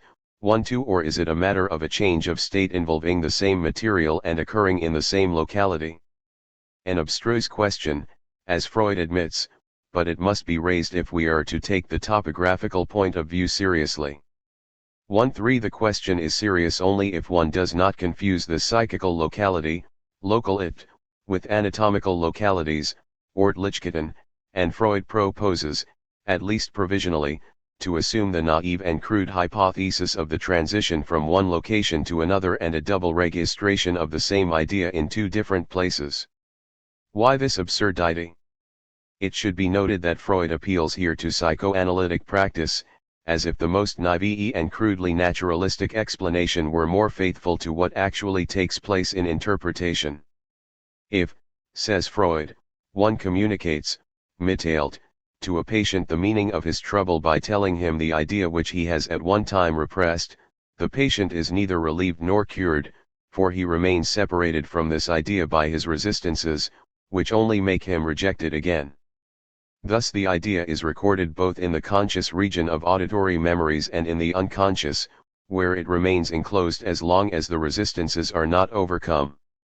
The double registration is therefore the provisional way of noting the difference in status of the same idea, at the surface of the conscious and in the depths of the repressed. We shall later see how and why this theory of double registration may be transcended. We have just shown the reason for the shift from a merely descriptive concept of latency to a systematic concept of a topographical system. We must now bring this reversal of viewpoint about. Whereas the Husserlian epoche was a reduction to consciousness, the Freudian epoche is seen as a reduction of consciousness, thus we speak of it as an epoche in reverse. 1.5 This reversal is achieved only when we posit instinct, Trieb, as the fundamental concept, Grundbegriff, with everything else being understood as a vicissitude, Schicksal, of instincts. I will attempt to make this substitution understandable by continuing to sift out the antiphenomenological characteristics of Freud's approach. The epoche in reverse implies that we stop taking the object as our guide, in the sense of the vis-a-vis of consciousness, and substitute for it the aims of the instincts, and that we stop taking the subject as our pole of reference, in the sense of the one to whom or for whom objects appear. In short, we must abandon the subject-object problematic as being that of consciousness. 1.6 Freud abandons the object as psychological guide in the paper entitled Instincts and Their Vicissitudes, which thematize the earlier findings of the 3 essays on sexuality. In positing instinct as the basic concept whose function, as in the experimental sciences, is to systematically relate empirical facts, Freud is aware that he has left the field of description for that of systematization.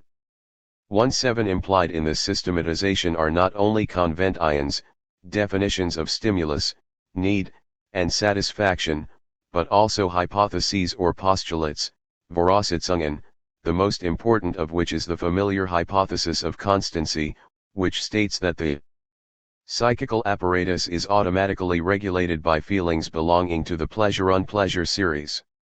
1.8 This hypothesis in turn assumes a correspondence between the qualities of pleasure-unpleasure and the amounts of stimulus-resistance affecting mental life. 1.9 Thus we are back on the familiar ground of the quantitative theory. In fact, we have never left it since the project. With the concept of instinct we force the topography into an economics. Every instinct is a piece of activity. 2.0 But the economic point of view finds its primary expression in the fact that the concept of aim has primacy over the concept of object. The aim of an instinct is in every instance satisfaction, which can only be obtained by removing the state of stimulation at the source of the instinct. 2.1 From now on the object is defined in function of the aim, and not conversely. The object of an instinct is the thing in regard to which or through which the instinct is able to achieve its aim. It is what is most variable about an instinct and is not originally connected with it, but becomes assigned to it only in consequence of being peculiarly fitted to make satisfaction possible. 2.2 As such, it may either be an extraneous object, Gegenstand, or a part of one's own body. This dialectic of aim and object was discovered and elucidated by Freud in 3 essays on sexuality. 23 Starting from the new problematic of aim and object, there are vicissitudes of instincts. Since the study of the sources, Kel, of instincts comes under the jurisdiction of biology, instincts are known to us only in their aims. These alone lie within the scope of psychology. This is another way of saying that the apparatus we are considering is a psychical apparatus and that the regulation by pleasure-unpleasure belongs to an order which, though quantitative, is psychological. In Instincts and Their Vicissitudes, Freud presents a systematic but deliberately limited view of these vicissitudes. Another hypothesis must be made, the distinction between ego, or cell-preservative instincts, and sexual instincts. But this hypothesis is not on the same plane as the hypothesis of constancy.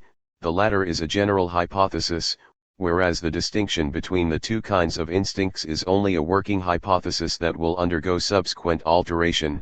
It corresponds roughly to the biological distinction between soma and germplasm and is seen to be a useful instrument for psychoanalytic practice, since it was in the course of clinical observations that sexual instincts came to be isolated from the others. The primacy of the aim over the object is most clearly seen in the sexual instincts. Freud says they act vicariously and for one another too, for inasmuch as they can readily change their objects. Although it is limited to the sexual instincts, the list of the instinctual vicissitudes may be regarded as systematic.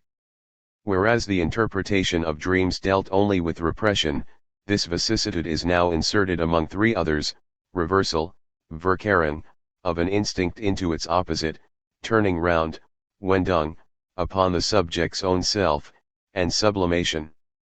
The essay does not treat of sublimation but deals only with reversal and turning round. A separate paper is devoted to repression. It is to be noted that it is not in terms of the intended object that reversal or turning round can be understood.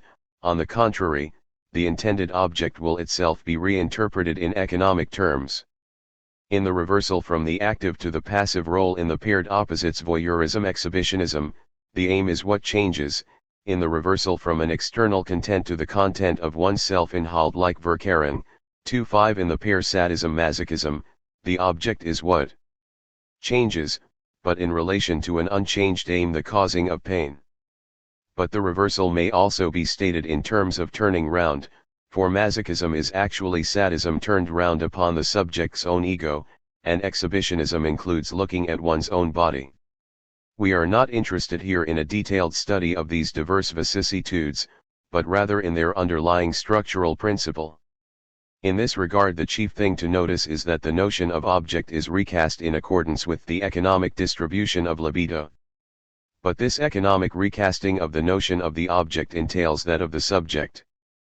The exchange of roles between the self and an other, both in the pair sadism masochism and in the pair voyeurism exhibitionism, forces us to question collectively all the so-called self-evidences concerning the relation between a subject pole and its objective counterpart. The subject-object distribution is itself an economic distribution. That is why Freud does not hesitate, in the case of the transformation of sadism into masochism, to speak of a return to the narcissistic object 2-6 as the counterpart of the exchange of subjects. To talk of a narcissistic object, in reference to primary narcissism and to any return to narcissism, is simply to apply the definition of the object as the means of attaining instinctual aims. Thus narcissism is set within a vast economics in which not only objects but also the respective positions of subject and object are exchanged for one another. Not only are this and that object interchanged, while subserving the same aims, but also the self and the other, in the reversal from active to passive role, from looking at to being looked at, from inflicting pain on another to inflicting pain on oneself. In relation to these transformations, to these economic exchanges, narcissism serves as a primordial landmark. It represents the primal confusion between thing-love and self-love. To denote this lack of distinction, Freud speaks equivalently of the narcissistic object or the cathected ego. This structure of interchange enabled Freud to adopt an Expresszion from Ferenczi that was destined to great success and also to great abuses, the term introjection, as opposed to projection. If one admits a narcissistic phase in which the external world is indifferent and the subject the sole source of pleasure, then the process of distinguishing between the external and the internal, between the world and the ego, is a process of economic division between what the ego can incorporate into itself and prize as the possession of the pleasure ego, lustige, 2-7, and what it rejects as hostile, as the source of unpleasure. This division of internal and external according to the attitude of love, if by love is understood the ego's relation to its sources of pleasure, is further complicated by a different process of division according to the attitude of hate. Love has, indeed, a second opposite, to hate, namely hating. The opposite of the loved object for the pleasure ego is unpleasure, the opposite of the loved object for the instincts of self-preservation is the hated object. What we ordinarily call the object, the loved or the hated object, is not something immediately given, it is rather the end result of a double series of divisions between the internal and the external. To distinguish this end result from the initial narcissistic stage, we speak of it as the object stage. 2.9 It could be said that what is economically reconstructed at the end of this process is precisely the object in the phenomenological sense. At the end of the paper Instincts and their vicissitudes, Freud comes back to ordinary language. We speak of the attraction of an object, and say that we love that object. We say that it is we, the total ego, who love, but not that an instinct hates or loves. Linguistic usage, in which the verbs to love and to hate are governed by the object, is justified only at the end of a genesis of the object function, at that period of desire when love and hate have constituted, so to speak, their opposed objects and constituted their subject. The history of the object is the history of the object function, and this history is the history of desire itself. What interests us here is not this history, the famous theory of stages 3.0, but its methodological import. The object, in Freud, is not something immediately presented to an ego endowed with immediate awareness, it is a variable in an economic function. The economic interchange between the ego and objects must be carried to the point where not only is the object a function of the aim of an instinct, but the ego itself is an aim of instinct. 3.1 This is the meaning of the introduction of narcissism into psychoanalysis. Of course, we never know primary narcissism face to face. Consequently, in his paper on narcissism, An Introduction, Freud proceeds by a number of converging signs: narcissism as perversion, in which one's own body is treated as an object of love; narcissism as the libidinal complement to the instincts of self-preservation; the schizophrenic's indifference to reality, as if he had withdrawn his libido from objects, without replacing them by others in fantasy; and the overestimation of the power of thought on the part of primitive peoples and children. Then there is the withdrawal into oneself of the sick person and the hypochondriac, and finally, there is the egoism of sleep. In all these cases we know directly only processes of the withdrawal of cathexis, but in conceiving these withdrawals as the return to primary narcissism, i.e. as secondary narcissism, we introduce into the theory a new intelligibility that crowns the attainment of the topographic economic point of view. The introduction of narcissism deepens our notion of instinct, it forces us to conceive of instincts as more radical than any subject-object relation. Instincts are the reservoir of energy underlying all the distributions of energy between the ego and objects. Object choice itself becomes a concept correlative to narcissism, as a departure from narcissism. From this point of view there are only departures from and returns to narcissism. At the proper place in our discussion we will see an important application of this theory of narcissism in the theory of identification and sublimation. In this respect, the article on narcissism makes a surprising advance over the writings of the 1920-24 period and foreshadows the reorganization of the topography according to the new sequence of ego, ID, and superego. In effect, after considering several other applications, the mechanism of paraphrenia, narcissistic object choice, overvaluation of the sexual object, feminine ity, Freud introduces the important idea that the formation of ideals is brought about through a displacement of narcissism. 3.2 We are not yet in a position to develop all the consequences of this important discovery, but at least we learn that the ideal by which the subject measures his actual ego can be brought under the libido theory, precisely through the mediation of narcissism. This connection between ideals and narcissism is extremely suggestive, thanks to the complicity between what seems to us the height of egoism and the worship of an ideal before which the ego effaces itself. Ideals themselves are to be accounted for in terms of the displacement of instincts. This will be the focal point of the second part of our analytic. For the present, however, we are in a position to integrate into our reflection another term that Freud mentions in this context of the relations between idealization and narcissism. This other factor is sublimation, which instincts and their vicissitudes mentioned as being the fourth vicissitude of an instinct. In the paper on narcissism, Freud says, sublimation is a process that concerns object libido and consists in the instincts directing itself towards an aim other than, and remote from, that of sexual satisfaction. In this process the accent falls upon deflection from sexuality.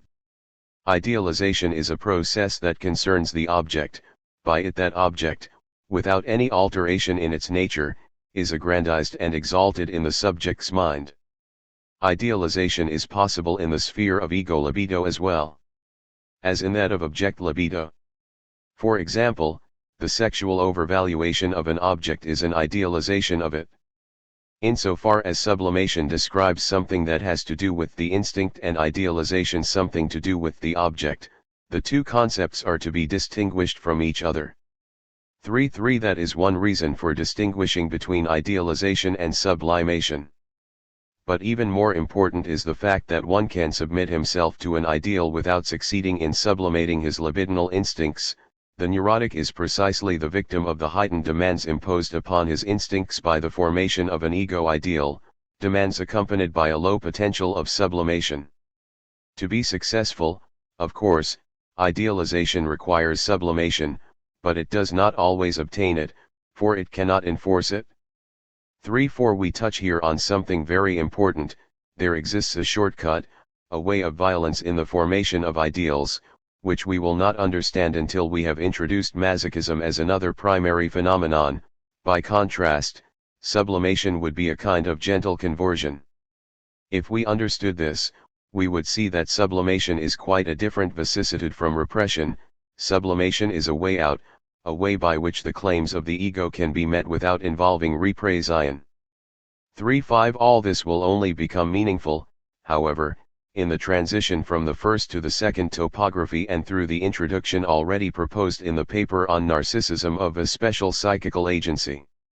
This will be the superego. We must say even more. With the question of the superego, there arises the question of the ego, and this question no longer coincides exactly with that of consciousness, which alone was thematized in a topography whose primary concern was to free the positing of the unconscious from dependency on the evidence of consciousness.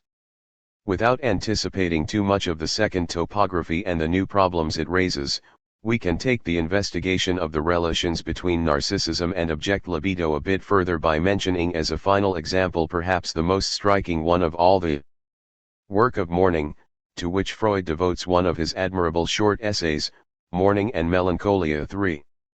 6. Mourning is a work. Mourning is regularly the reaction to the loss of a loved person, or to the loss of some abstraction which has taken the place of one, such as one's country, liberty, an ideal, and so on. 3. The absorbing work of mourning, the exclusive devotion to this work, certain traits of which are well known: the loss of interest in the outside world, the turning away from any activity that is not connected with thoughts of the lost object raises a tremendous problem, nothing less than the problem of the economics of pain, Schmerz, pain here being quite different from the unpleasure of the pair lust-unlust. This economics of pain leads us to the heart of the relations between narcissism and object libido. Reality testing having shown that the loved object no longer exists, the libido is called upon to withdraw from its attachments to this object. The libido rebels, and it is only bit by bit and with a great expenditure of cathectic energy that the libido carries out piecemeal, and upon each of the memories of the lost object, the orders given by reality. This work is what absorbs the ego and inhibits it. When it is completed, the ego once again becomes free and uninhibited. Melancholia, on the other hand, adds to those traits a decisive element, a diminution of one's self-regard, Selbstgefühl. 38. To this lowering of self-esteem is joined a heightened self-criticism, which once more brings us to the threshold of the problematic of the superego. That critical and watchful agency, instance, is, in effect, the basis of moral conscience, Gewissen. 39 We are interested here not in the structure of that agency, but in the fact that in the melancholic self-reproaches the ego has been substituted for the loved object against whom the reproaches had originally been directed, klagen sind klagen. What has happened is this. Instead of being displaced onto another object, the libido was withdrawn into the ego and employed in establishing an identification of the ego with the abandoned object. Thus the ego receives the blows intended for the object. In this way an object loss becomes an ego loss and the ego is mistreated. We have thus brought to light a new process, which Freud calls narcissistic identification with the object, that is to say, the substitution of identification for object love. 40 Identification as such will raise serious problems later on. Here it serves as a sign that helps us discover a more hidden relation between object choice and narcissism. For this process to be possible, it is necessary, 1. That object choice can regress, given certain conditions, to original narcissism. This seems to imply that the object choice was made on a narcissistic basis. This regression is what is lacking in mourning. 2. It is also necessary that the love relationships were highly ambivalent, in order that the element of hate, set free by the loss of the loved object, may take refuge in narcissistic identification and thereby turn round upon the subject in the form of self-reproaches. Hence there is a second regression, a return to the stage of sadism, which will also be of great significance for the mechanism of conscience, remorse, and self-punishment. One might expect that mourning, precisely because it is not melancholia, does not present this group of relations to narcissism. But such is not the case. Coming back to mourning, after the discussion of melancholia, Freud remarks, each single one of the memories and situations of expectancy which demonstrate the libido's attachment to the lost object is met by the verdict of reality that the object no longer exists, and the ego, confronted as it were with the question whether it shall share this fate, is persuaded by the sum of the narcissistic satisfactions it derives from being alive to sever its attachment to the object that has been abolished. For a cruel but penetrating remark, the work of mourning is undertaken in order to survive the loss of the object. Detachment from the object is dictated by self-attachment. But that is not, perhaps, the sole function of narcissism in the work of mourning. An earlier remark has gone unnoticed. The orders given by reality, Freud says, are carried out only bit by bit, with a great expenditure of time and cathectic energy, and he adds, and in the meantime the existence of the lost object is psychically prolonged. For to this process of internalizing, of installing the lost object within ourselves, once again links mourning with melancholia, and thus the connection of mourning with narcissism is seen to be less shocking. Narcissism no longer pursues the everyman for himself attitude of the survivor, but the survival of the other in the ego, and so we can say with Freud, by taking flight into the ego love escapes extinction. 3 Further, the obsessional self-reproaches arising after a death has occurred show that mourning too, in some degree, presents aspects of ambivalence between love and hate, whence the regression of this ambivalent libido back into the ego in the form of self-reproaches. At the end of the essay the regression of the libido to narcissism stands as the fundamental precondition of both mourning and melancholia. Here let us bring to a close the investigation of the relations and exchanges between object libido and ego libido. The point we have been trying to make is simply that the ego of psychoanalysis is not what presents itself as subject at the outset of a description of consciousness. The notion of ego instinct, Ichtrieb, symmetric with that of object instinct, Objektrieb, makes instinct a structure prior to the phenomenal relation of subject-object. The notion of instinct is seen, then, to be the quid aimed at in every endeavor to work back from the symptom of being conscious. In effect, instincts have been freed, not only from reference to objects, but from reference to the subject, since the ego has itself gone over to the side of objects. In the notion of Ichtrieb, the ich is related to instincts no longer as subject but as object, in the sense, as we have said, of being the variable function of an aim. The ego's position with respect to instincts is now such that the ego can be exchanged with objects by means of substitution or displacement of cathexis. To switch to another terminology, which is called for here because of the quarrel with Adler, the self, selbst, and self-regard, Selbstgefühl, the feeling of inferiority, etc., by no means escape the economy of the libido.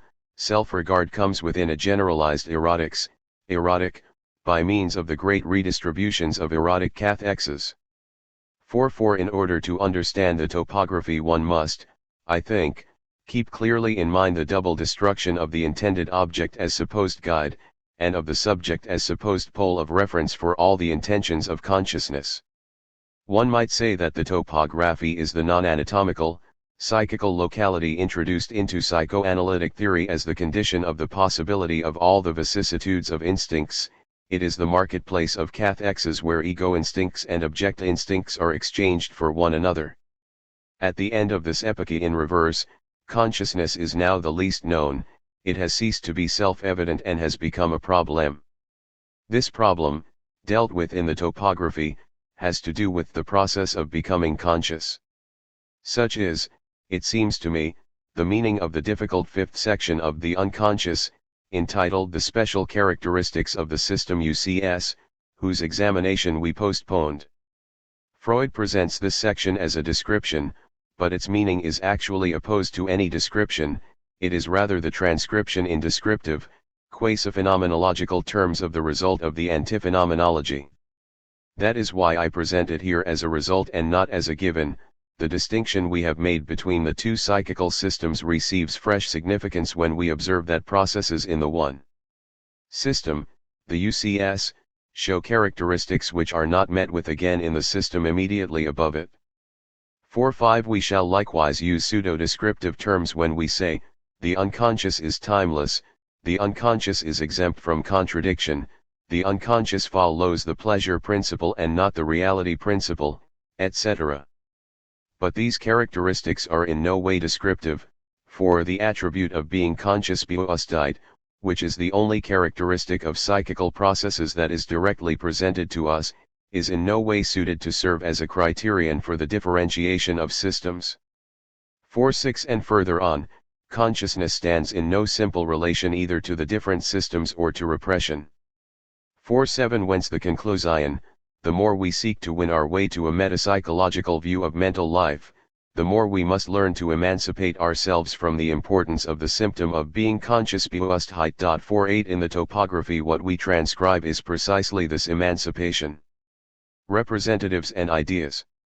We must now go back along the reverse path. From the opening pages of the essay The Unconscious the question is asked, how do we arrive at a knowledge of the unconscious? And the answer, it is of course only as something conscious that we know it, after it has undergone transformation Umsetzung or translation Oversetzung into something conscious. 4-9 And Freud adds, psychoanalytic work shows us every day that translation of this kind is possible. 5-0 What does such a possibility consist in? Here is where we enter into the most difficult problematic, the one indicated by the title of this chapter, instinct and idea. At a certain point the question of force and the question of meaning coincide, that point is where instincts are indicated, are made manifest, are given in a psychical representative, that is, in something psychical that stands for them. All the derivatives in consciousness are merely transformations of this psychical representative, of this primal standing for. To designate this point, Freud coined the excellent expression repaired sentence. Instincts, which are energy, are represented by something psychical.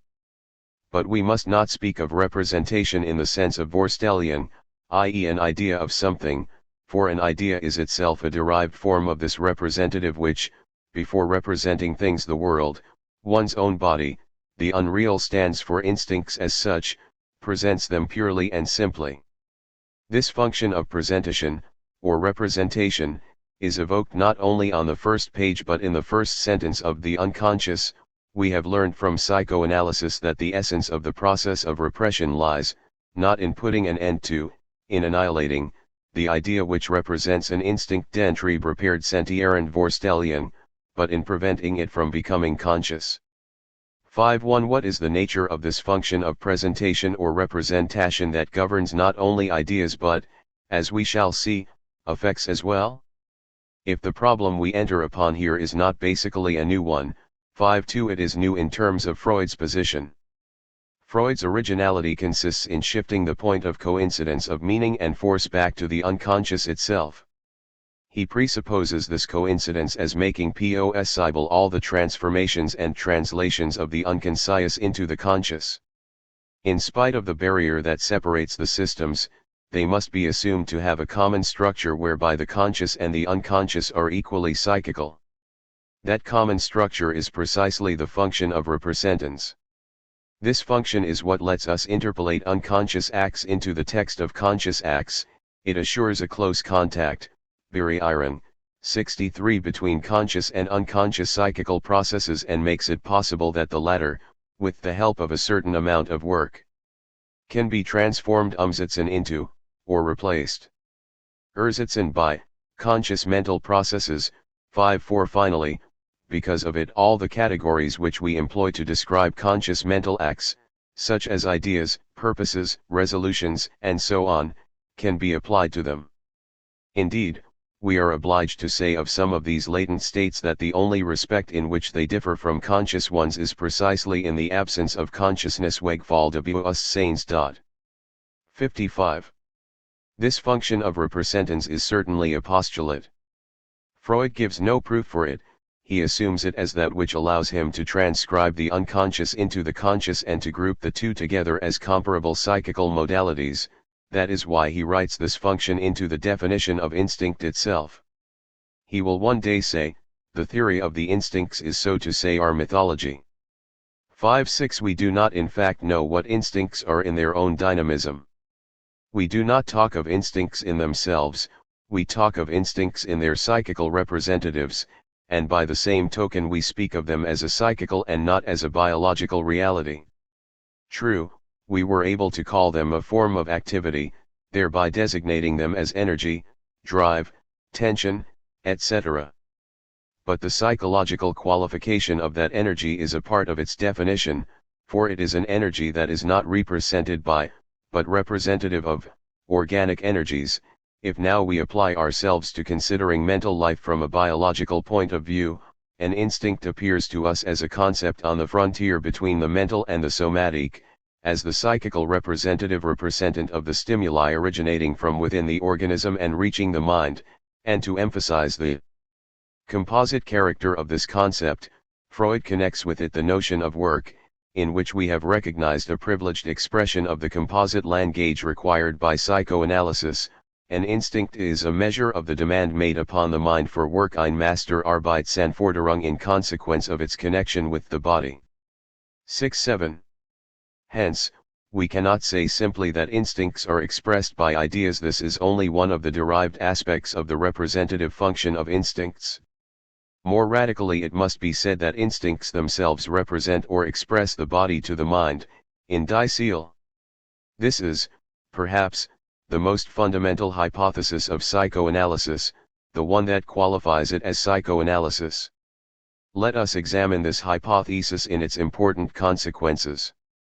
All the vicissitudes of instincts are vicissitudes of the psychical representatives of instincts. This is evident in the instances of reversal and turning round, which alone are treated in detail in the paper Instincts and Their Vicissitudes. The reversal from looking at to being looked at, and from inflicting pain on another to inflicting pain on oneself, finds expression in ideas and effects that represent displacements of energy in a psychical field where they can be signified and recognized, and thus become, with the help of a certain amount of work, conscious. The vicissitude of the psychical representatives is far more instructive in the case of repression, which constitutes, it will be remembered, the third vicissitude of an instinct. Repression brings to the psychical representative of an instinct all the complexity that Freud designates by the words remoteness, Entfernung, and hence, what we take to be. The primal expression of an instinct is in fact the product of a physician. The relation between expression and instinct never appears to us except as one that has been established, sediment, fixed. In order to attain an immediate expression, one would have to be able to go back beyond this primal repression. We are not questioning here the clinical reality of primal repression but rather its epistemological implications. As far as I know, however, Freud never stated the conditions under which one could go back beyond primal repression. Primal repression means that we are always in the mediate, in the already expressed, the already said. We are all the more compelled to deal with mere derivatives because of repression proper. The second stage of repression, repression proper, affects mental derivatives of the repressed representative psychische Abkommlinge der verdressten Repräsentans, or such trains of thought Gedankenzucht as, originating elsewhere, have come into associative connection with it. 5-9 The unconscious appears, then, as a ramified network made up of the indefinite branchings of those derivatives or offshoots. As such it forms a system and is open to what psychoanalysts call an intrasystemic investigation. But still it is a system of psychical expressions, and the whole of analysis lies in the art of interpreting those derivatives in their relation to ever more primitive expressions of instinct, according to the degree of their remoteness and distortion. 6-0 Thus the derivatives' relations of remoteness and distortion correspond, on the side of the analyzed psychism, to the aforementioned relations of translation, Übersetzung, on the side of analysis itself. Thanks to this correlation, at the level of psychical expressions, between the work of repression and the work of analysis, everything we were able to treat under the heading of the energic vicissitude of instincts comes to Language as the vicissitude of their psychical expressions. It is therefore in this notion of psychical expression, of psychical representative, that the economics and the hermeneutics coincide. The distance between the two psychoanalytic universes of discourse, which appeared insurmountable on the level of the interpretation of dreams, seems to have vanished in the papers on metapsychology. We have still not come to the end of the problem. Everything would be fine if we could simply equate psychical expressions, Repräsentanz, with representations, Vorstellungen, i.e. with ideas of things. Ideas, however, are only one category of psychical expressions. We have pretended to ignore that there is another category, that of affects, and that these have a different vicissitude or destiny which may well be of greater importance for psychoanalysis than the destiny of ideas. Thus we seem to be set adrift. Will not affects be the refuge of an economic explanation that has been split off from exegetical interpretation? Are not affects purely quantitative? In short, is it not the case that interpretation and the economic explanation coincide in the vicissitude of ideas, that is to say, in the least important vicissitude, only to be separated from each other once again in the vicissitude of affects? Let us return to the texts. 6.1 First it should be noted that Freud was very careful to bracket the question of affects and to elaborate his theory of the unconscious contents on the basis of the equivalence between psychical expressions and ideas, Repräsentanz and Vorstellung. In this respect there is a parallel between the initial step of the two texts in question. 8.2 It is only in a second phase that the content within the brackets is reintroduced. In our discussion so far we have dealt with the repression of an instinctual representative, and by the latter we have understood an idea or group of ideas which is cathected with a definite quota betrag of psychical energy, libido or interest, coming from an instinct vom Trieb. 6.8 This quota of affect betrag, constitutes the other element of the psychical representative. 6.4 And what forces us to study it as a theme in its own right is repression, inasmuch as Repression confers on it a different vicissitude. Freud calls this other element the quantitative factor of the instinctual representative, or again the quota of affect belonging to the representative, or again the instinctual energy linked to the idea. Sometimes he even speaks of the quantitative portion as opposed to the ideational portion. 6.5 Is not this second factor one of pure energy? Are we not thereby reduced to physics? No, for even when separated from the idea, the instinct becomes sensibly observable in affects in which it finds expression, proportionate to its quantity. The vicissitudes of quantity are vicissitudes of affects. Freud distinguishes three of them: no affect, as in what Charcot called la belle indifference of hysterical patients, an affect that is qualitatively colored, and finally, anxiety. only the last two merit being called a transformation, Umsetzung, of the psychical energies of instincts into affects. Thus we again come upon the quantity that has been perplexing us ever since the project. We were correct in saying that such a quantity is not subject to measurement but rather to a process of diagnosis and interpretation, for apart from the vicissitudes of ideas, it can only be grasped in the vicissitudes of affects. We had already remarked, moreover, that the principle of constancy, which concretizes the notion of quantity, is nothing else than the pleasure-unpleasure regulation. The separate vicissitude of affect brings out the meaning of that regulation. It is when repression is struggling with affects that repression discloses its true meaning in relation to the pleasure-unpleasure principle. We recall the fact that the motive and purpose of repression was nothing else than the avoidance of unpleasure.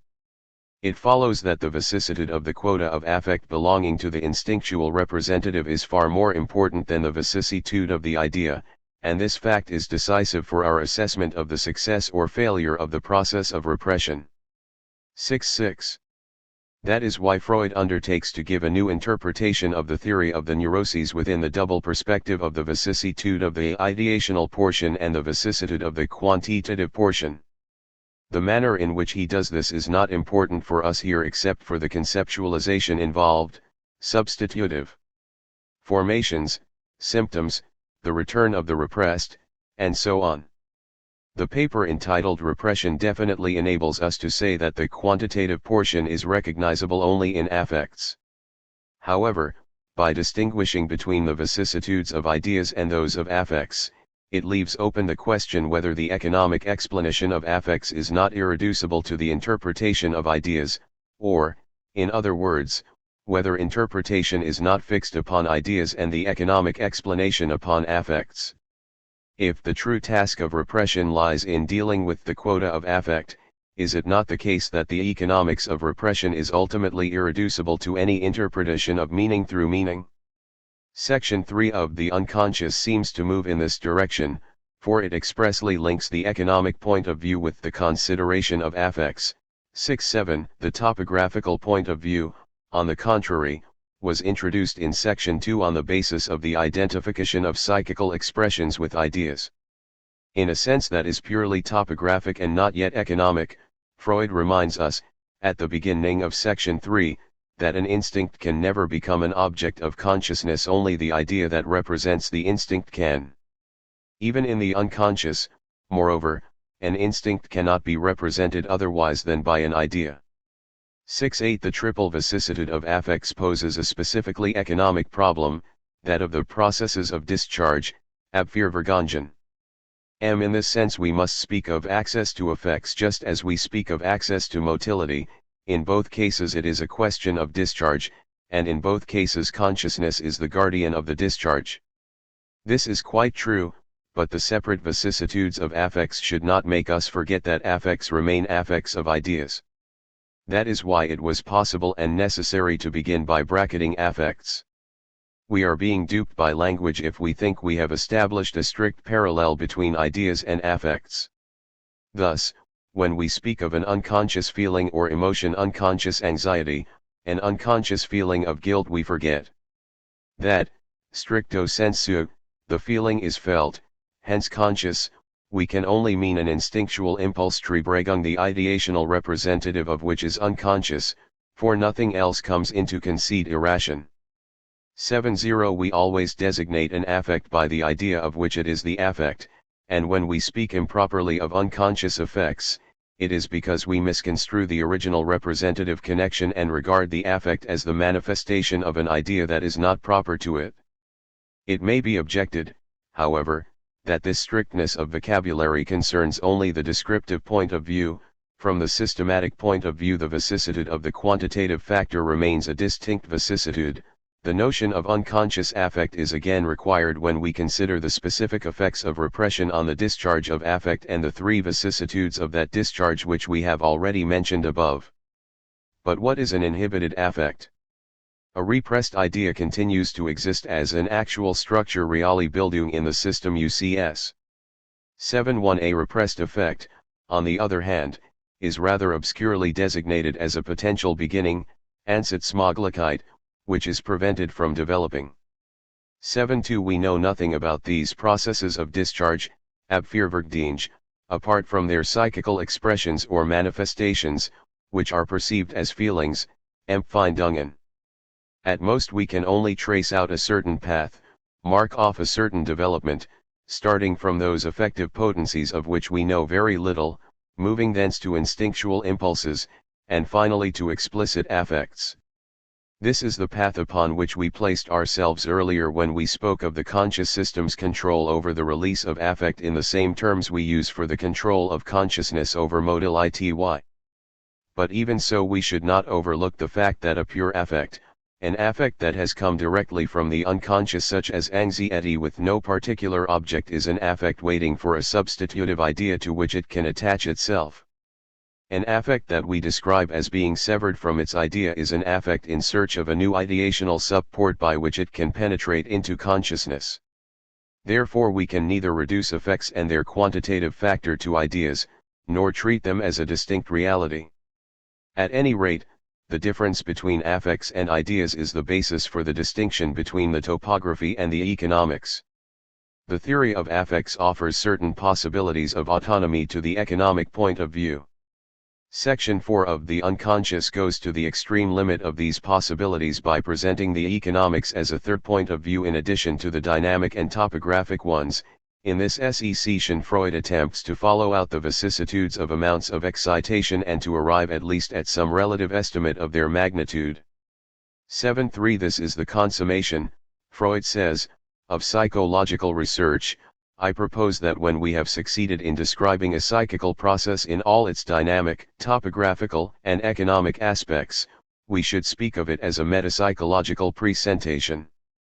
We must say at once that in the present state of our knowledge there are only a few points at which we shall succeed in this.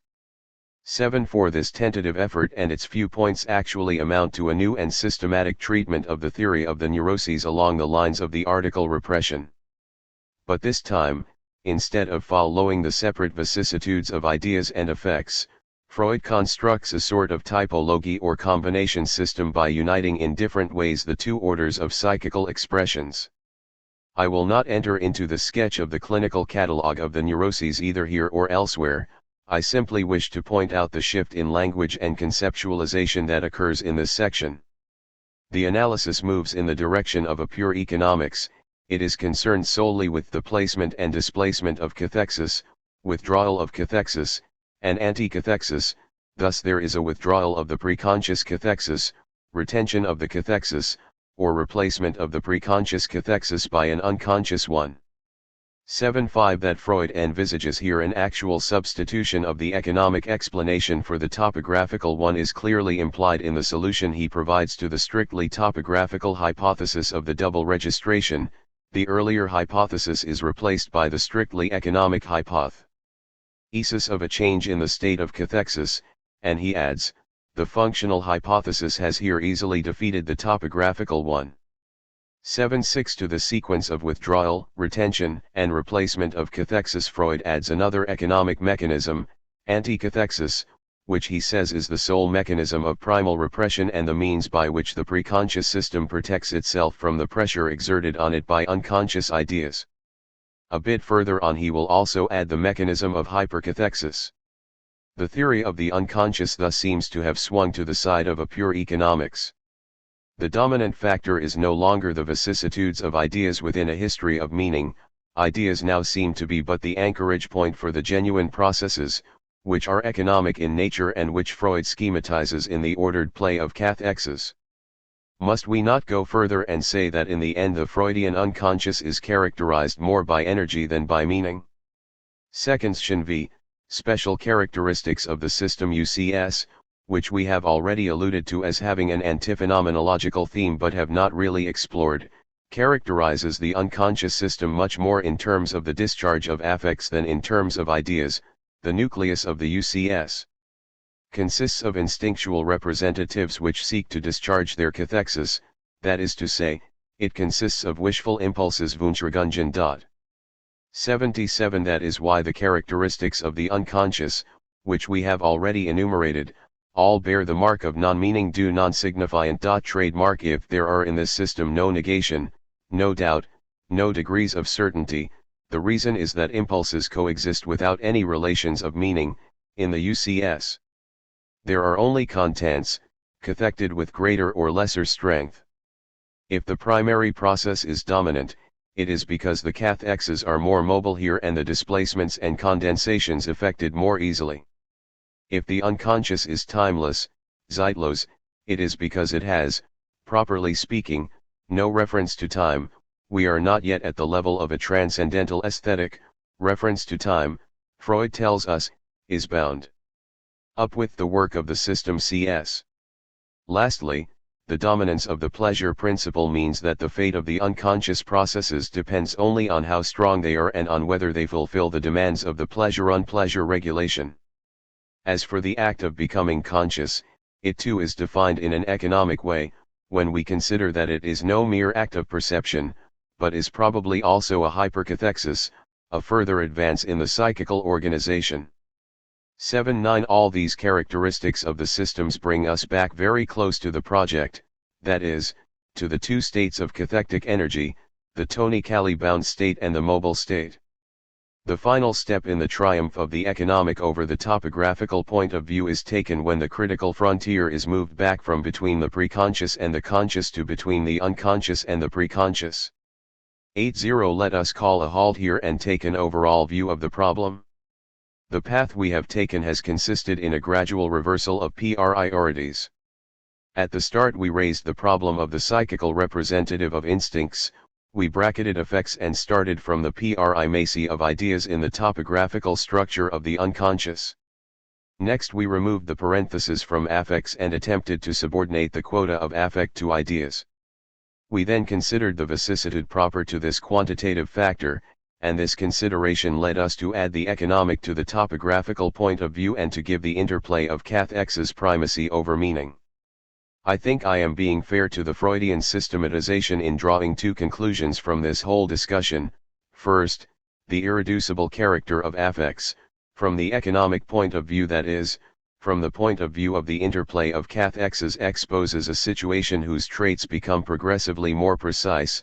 If we compare our present conclusion with those of our chapters on the project and the interpretation of dreams, the language of force can never be overcome by the language of meaning.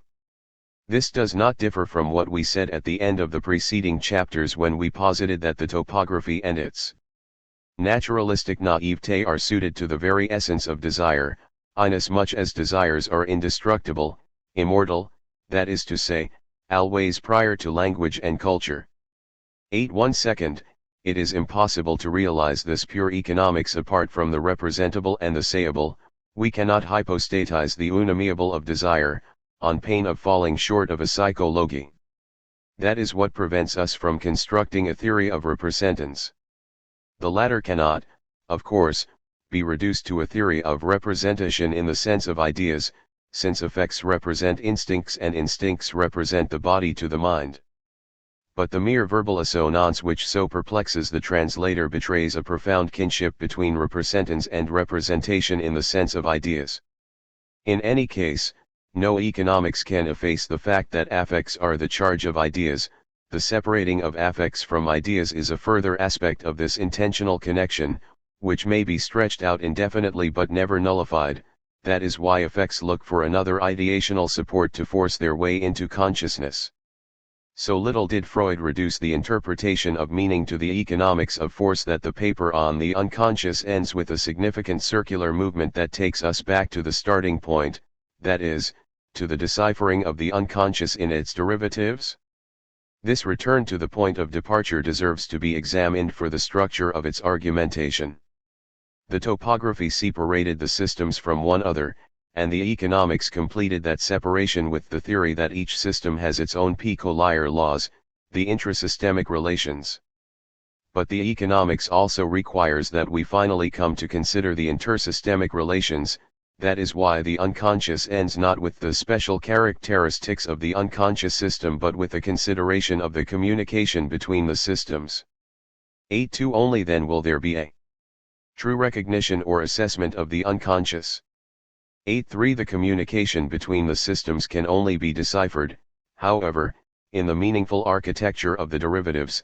In brief, it must be said that the UCS is continued into sets sich in what are known as derivatives.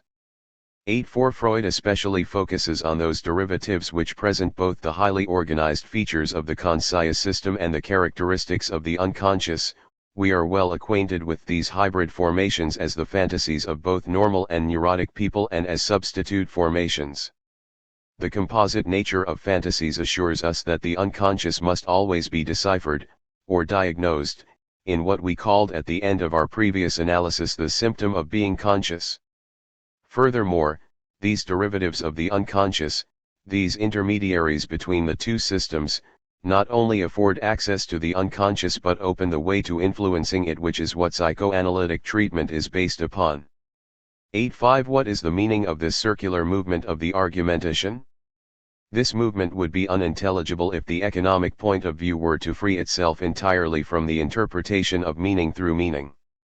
Psychoanalysis never confronts one with bare forces, but always with forces in search of meaning. This link between force and meaning makes instinct a psychical reality, or, more exactly, the limit concept at the frontier between the organic and the psychical. The link between hermeneutics and economics may be stretched as far as possible, and the theory of affects marks the extreme point of that distension in the Freudian metapsychology. Still, the link cannot be broken, for otherwise the economics would cease to belong to a psychoanalysis. Part 2. The interpretation of culture. The first part of our analytic was concerned with an epistemology of psychoanalysis, that is to say, an investigation of psychoanalytic statements and the position they hold within discourse. The second part will deal with the interpretation of culture. In the problematic we spoke of the importance of Freud's interpretation of culture in relation to a phenomenology of religion and of the sacred in general, and placed it, along with the ideas of Marx and Nietzsche, among the forms of the destruction of the sacred and as one of the enterprises of demystification. We shall now proceed to justify that place on the basis of the analytic. From this point on, therefore, we shall enter into the great antinomy of hermeneutics, the antinomy of founding and destroying, while reserving the right to re-examine the problem in the dialectic. The analysis we can make of the cultural phenomenon in this second part presents three aspects. 1. In the first place, the exegesis of culture is simply an application of psychoanalysis by way of analogy with the interpretation of dreams and the neuroses. By this first trait we characterize both the validity and the limits of a psychoanalytic interpretation of culture. Its validity and limits are not to be found in the object, that is, in what it thematizes, but rather in the point of view, that is, in its operative concepts. The field to which psychoanalysis may be applied has no boundary. In this sense its field is unlimited. But the perspective employed is determined by the topographic economic point of view which gives psychoanalysis its rights. In this sense psychoanalysis has limits, which, as elsewhere, are a determinant of its validity. Everything psychoanalysis says about art, morality, and religion is determined in two ways: first by the topographic economic model which constitutes the Freudian metapsychology, and second by the example of dreams, which furnish the first term of a series of analogues that can be drawn out indefinitely, from the oniric to the sublime. Let us insist upon this double limitation: limitation by the model, limitation by the example. The first limitation means that we must not look to psychoanalysis for what it has forbidden itself to give, namely, a problematic of the primal originaire. Everything that is primary in analysis, the primary process, primal repression, primary narcissism, and, later on, primary masochism, is primary in a sense that is completely different from the transcendental. It is not a question of the justification or grounds, but of what takes precedence in the order of distortion or disguise. Thus the primary process expresses the hallucinatory wish fulfillments that precede all other fantasy formations. Primal repression decides which idea will be attached to an instinct first. Primary narcissism denotes the reservoir underlying all object cathexes and the source from which all instincts proceed. But what is first for analysis is never first for reflection, the primary is not a ground. Hence we must not ask psychoanalysis to resolve questions as to root origins, either in the order of reality or in the order of value. It is to be understood that ideals and illusions will be regarded only as the vicissitudes of instincts, as derivatives more or less distant, more or less deformed, of the psychical expressions of instinct. Aesthetic creativity and pleasure, ideals of moral life, illusions in the religious sphere, will figure simply as elements on the economic balance sheet of instincts, as expenditures in pleasure on pleasure. One will speak of them and can only speak of them in terms of cathexis, withdrawal of cathexis, hypercathexis, and anticathexis, according to the economic combination system outlined above, p. 147. In this sense the analytic theory of culture is an applied psychoanalysis. At the same time that it applies the conceptual model elaborated in the metapsychological papers, the exegesis of culture also generalizes the dream exemplar, or rather, we should say it generalizes the pair formed by dreams and the neuroses, according to the key place the introductory lectures on psychoanalysis assigns to them. At the head of all the applications of psychoanalysis, dreams propose to applied psychoanalysis precisely the structure defended by the interpretation of dreams to the point of intransigence under the heading of wish fulfillment, one cheerful lung. We recall that it was to account for this fulfillment and its triple regression that the topography was worked out, starting from the time of the project. Thus psychoanalysis offers to the interpretation of culture the submodel of wish fulfillment. The psychoanalytic interpretation of culture generalizes this prototype of all cultural phenomena. This is the second sense in which psychoanalysis is limited. It knows cultural phenomena only as analogues of the wish fulfillment illustrated by dreams. The best way to do justice to Freud's essays on art, morality, and religion is to take them as he says in applied psychoanalysis and as an analogous interpretation. We are not, or at least not yet, confronted with a total explanation, but with one that is fragmentary, though extremely penetrating in the narrowness of its attack. Such is, as I see it, the double internal limitation of this interpretation, which has no external boundaries, of cultural phenomena. 2. But we have not touched upon its essential feature so long as we characterize the psychoanalytic exegesis of culture simply as applied psychoanalysis and as an analogical interpretation. Upon a careful reading, it is evident that the application and transposition have reacted upon and transformed the model itself, the formal model of the economics and the material model of dreams. Consequently, Part 2 may be taken as a new reading on a deeper level, in the course of which psychoanalysis, by being applied outside the original area of dreams and the neuroses, will unfold its proper meaning and approach its initial philosophical horizon, cf. above, p. 86. The crucial point is the transition to the second topography of e.g. degree ID, and superego. This transition presents special difficulties. For the new triad does not do away with the first, nor can it be said that it is simply an addition, at least not in the same conceptual framework. The consideration of the roles or agencies that distinguish the second topography from the first does not stem from a simple correction of the theory of the three systems, unconscious, preconscious, and conscious. The second topography is of a different order. That is why we did not introduce it under the heading of the psychoanalytic epistemology, which may be regarded, if not as achieved, at least as sufficiently motivated by the first topography. We preferred to couple it with the interpretation of culture so as to underscore, on the one hand, that the interpretation of culture is much more than a byproduct of psychoanalysis, since it is bound up with the conception of the second topography, and on the other hand, that the second topography is not a mere reworking of the first, since it arises from a confrontation of the libido with the non-libidinal factor that manifests itself as culture. The first topography remained tied to an economics of instinct, with instinct as the one basic concept. The division of the topography into three systems was made in relation to the libido alone. The second topography is an economics of a new type. Here the libido is subject to something other than itself, to a demand for renunciation that creates a new economic situation. Hence the topography now sets into play not a series of systems for a solipsistic libido but a series of roles, personal, impersonal, suprapersonal, of a libido situated within a culture. The reason we reserve the second topography for the end of Part 2 is to stress its intimate connection with the exegesis of culture. It could be said that the theory of culture, as an application of psychoanalysis, proceeds from the first topography, but that, by way of rebound, it gives rise to a new topography which is its culmination. The essay entitled The Ego and the ID is the important expression of this expansion of psychoanalysis. 3. However, we have not yet done full justice to the interpretation of culture by linking it to the second topography.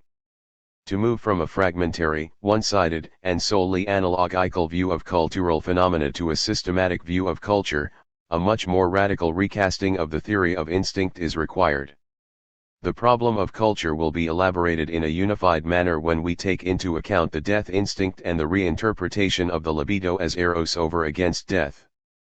The final interpretation is not to be sought in the ego and the ID, but in beyond the pleasure principle.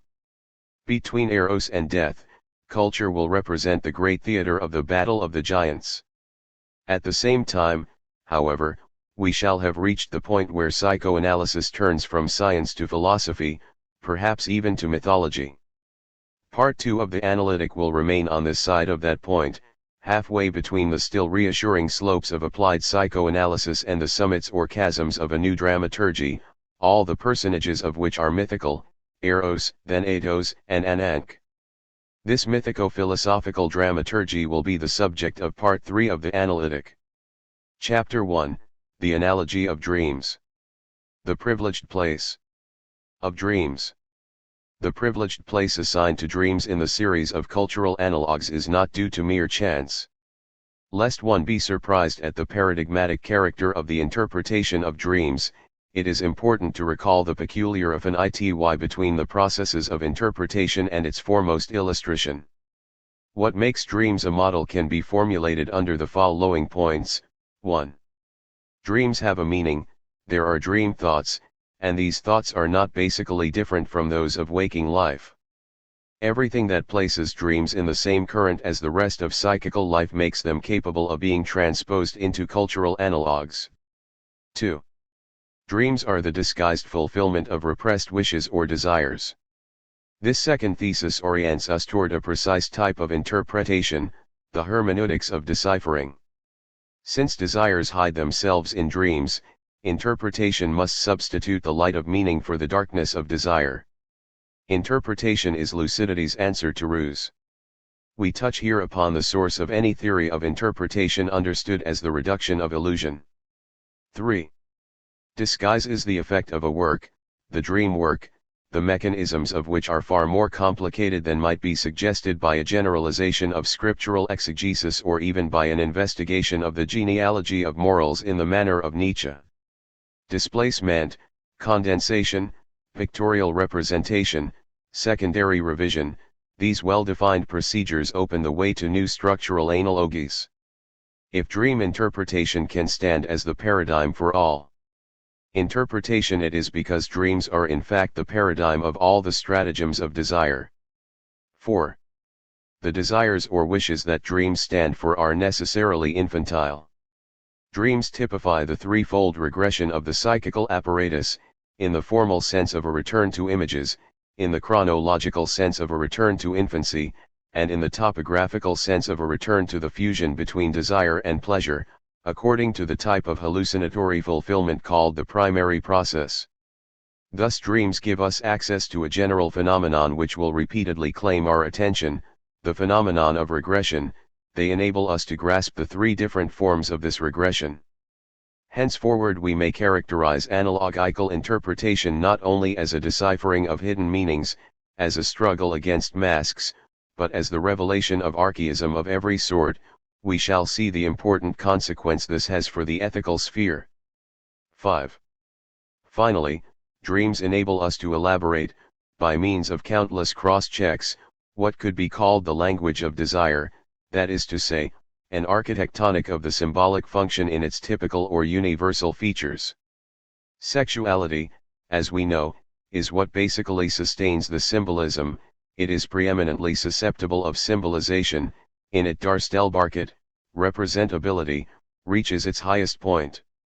What dreams encounter as a worn or sediment language, as symbols in the precise and even narrow sense Freud gives to the term, is the trace in the individual psychism of the great popular daydreams whose names are folklore and mythology.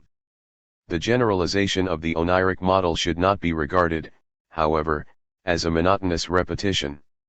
At the same time, its extension to waking life raises a problem. Each of the traits we have just listed must be disengaged from the nocturnal peculiarity of dreams in order that dreams may become, so to speak, the oniric in general. 1. If dreams are to provide us with a general theory of meaning, the narcissistic expression of the instinctual life during sleep must be integrated with the manner in which waking life expresses the world.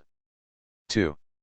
If the Wunschvorstellung of dreams is to have the value of an example, we must, in transposing it to waking life, overcome the attendant character of sleep or the wish to sleep which appears to be the non-transposable nucleus of dreams.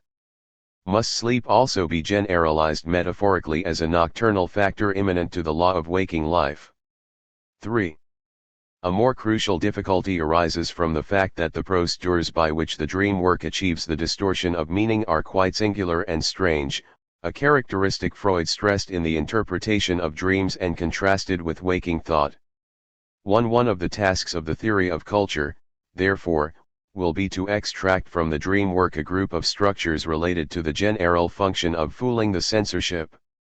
This relation of structure to function may be seen again in jokes, fairy tales, legends, and myths, and in some way formalized beyond its occurrence in dreams as such.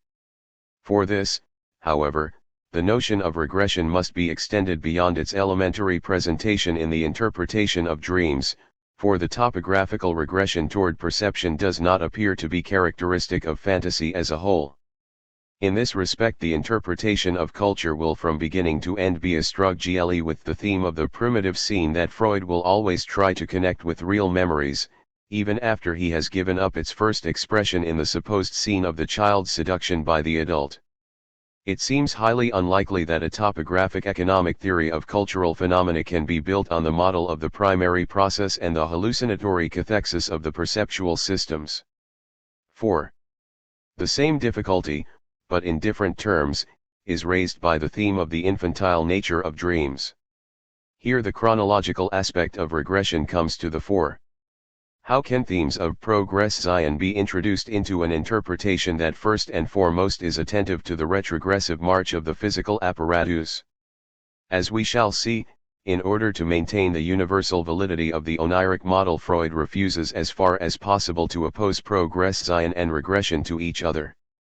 His theory of the superego will never give up the idea that at bottom man's fantasies are a residential touration of abandoned positions of the libido, a movement of relapse.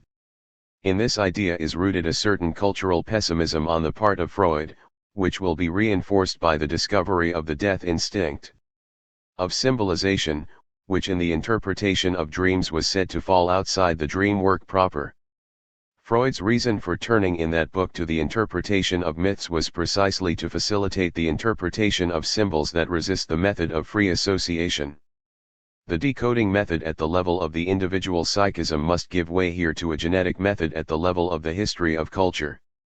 2. The genetic point of view had been invoked ever since the distinction between the primary and secondary processes.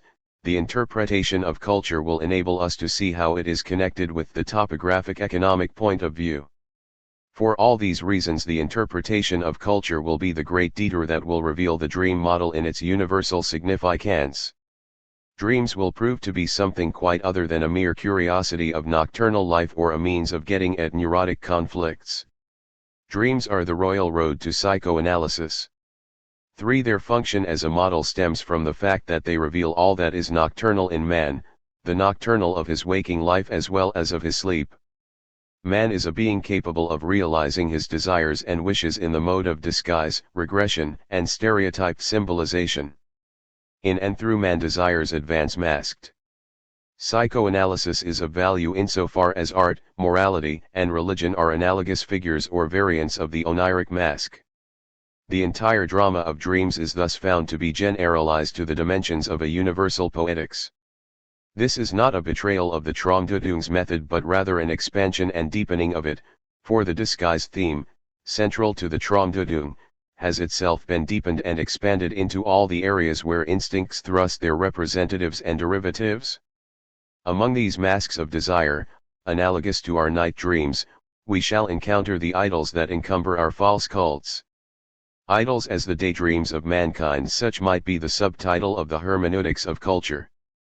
A first confrontation, which does not yet explicitly raise the formidable difficulties attaching to the notion of the superego, will throw light upon the original style of applied psychoanalysis. The work of art will be the first figure of the daytime nocturnal, the first analogue of the oniric. It will also place us on the path to the sublime and to illusion, themes to be explored in the following chapters. The analogy of the work of art. Freud's application of the topographic economic point of view to works of art serves more than one design. It was a diversion for the clinician, who was also a great traveler, collector, and avid bibliophile, a great reader of classical literature from Sophocles to Shakespeare, Goethe, and contemporary poetry, and a student of ethnography and the history of religions. For the apologist of his own doctrine, especially during the period of isolation that preceded the First World War, it was a defense and an illustration of psychoanalysis open to the general, non-scientific public. It was even more a proof and test of truth for the theoretician of the metapsychology. And last, it was a milestone in the direction of the great philosophical design that Freud never lost sight of, and which was both masked and manifest by the theory of the psychoneuroses. Because of the fragmentary character of the essays on psychoanalytic aesthetics, a fact we shall admit and even insist upon in our defense of those essays, the exact place of aesthetics in that great design is not immediately evident. However, when it is considered that Freud's sympathy for the arts is equaled only by his severity toward religious illusion, and that, on the other hand, aesthetic seduction or allurement does not completely measure up to the ideal of veracity and truth which only science serves without compromise, one may expect to discover, beneath analyses that seem highly gratuitous, great tensions which will be brought into the open only at the very end, when aesthetic seduction has found its place among love, death, and necessity. For Freud, art is the non-obsessional, non-neurotic form of substitute satisfaction. The charm of aesthetic creation does not stem from the return of the repressed. But where, then, is its place between the pleasure principle and the reality principle? This important question will be left in suspense, in the background of the short papers on applied psychoanalysis. We must first of all correctly understand the systematic but fragmentary character of Freud's aesthetic essays. The systematic point of view is precisely what imposes and reinforces the fragmentary character.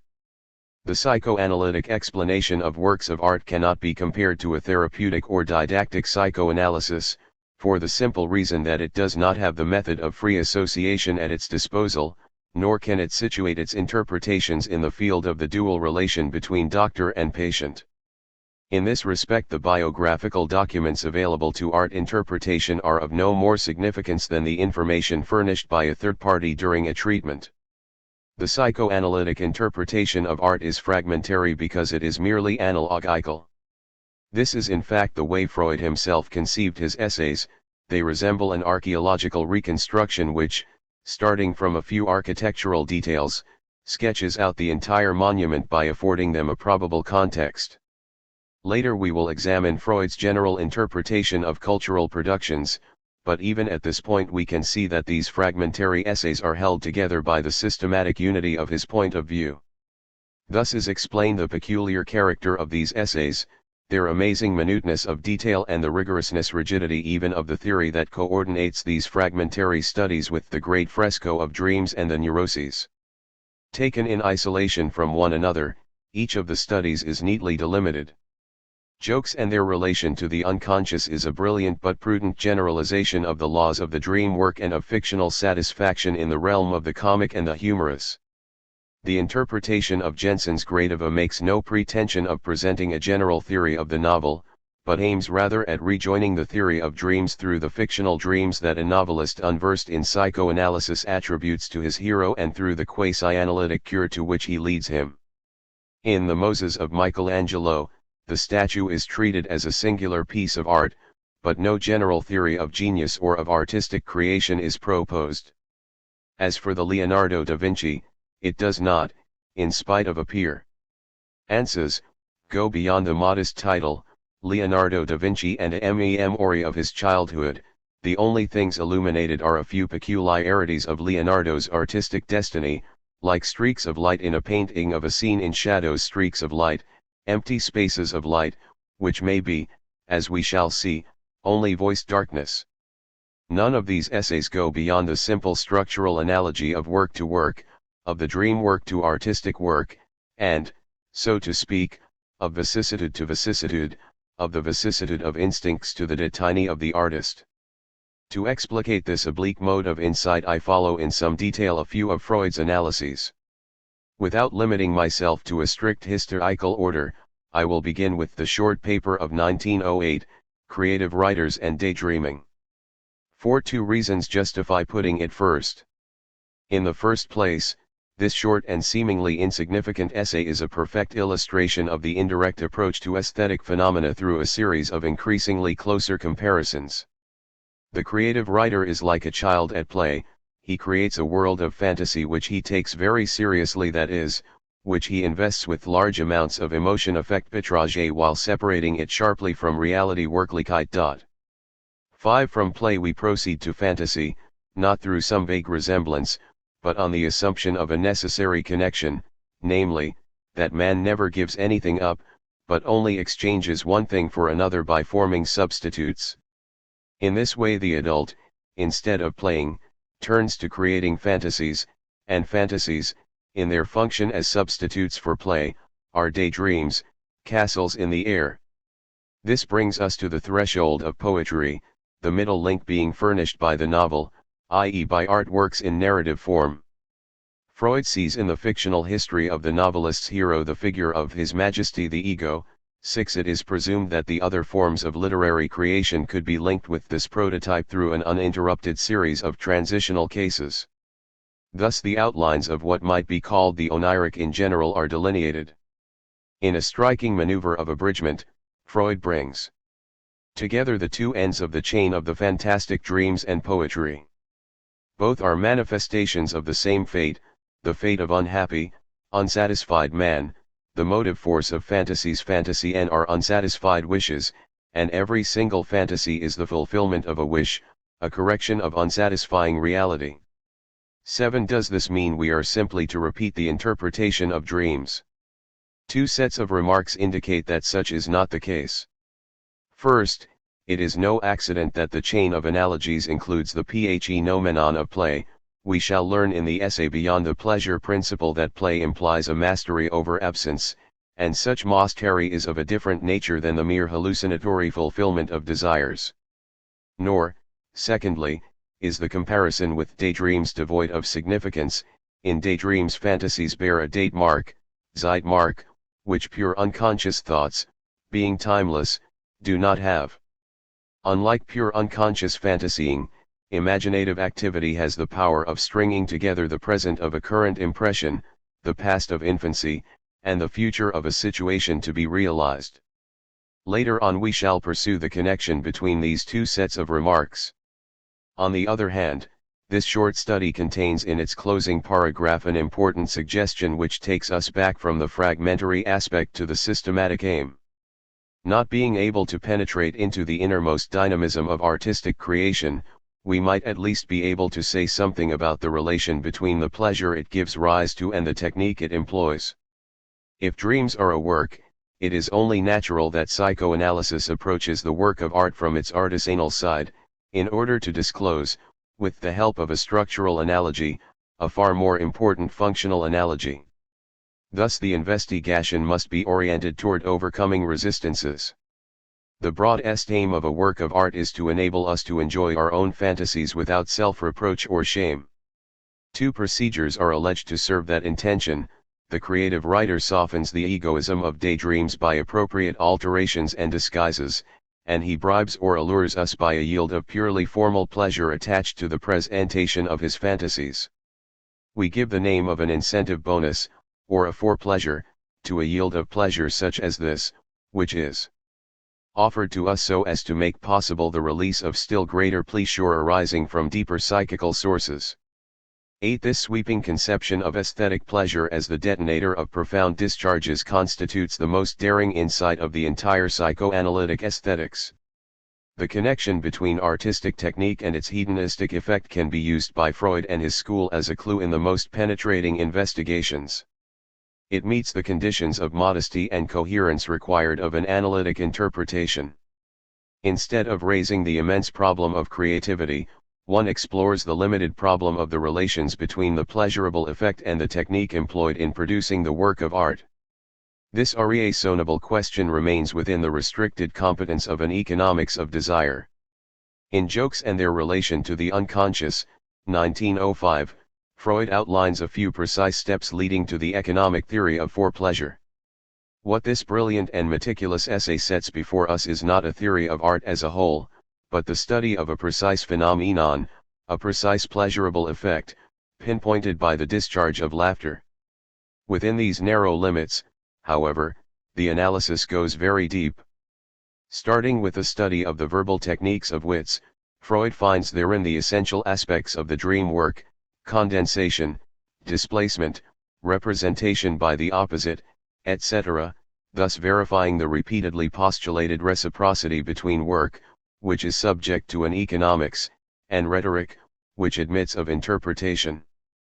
But while wits verifies the linguistic interpretation of the dream work, dreams in turn furnish the lineaments of an economic theory of the comic and of humor.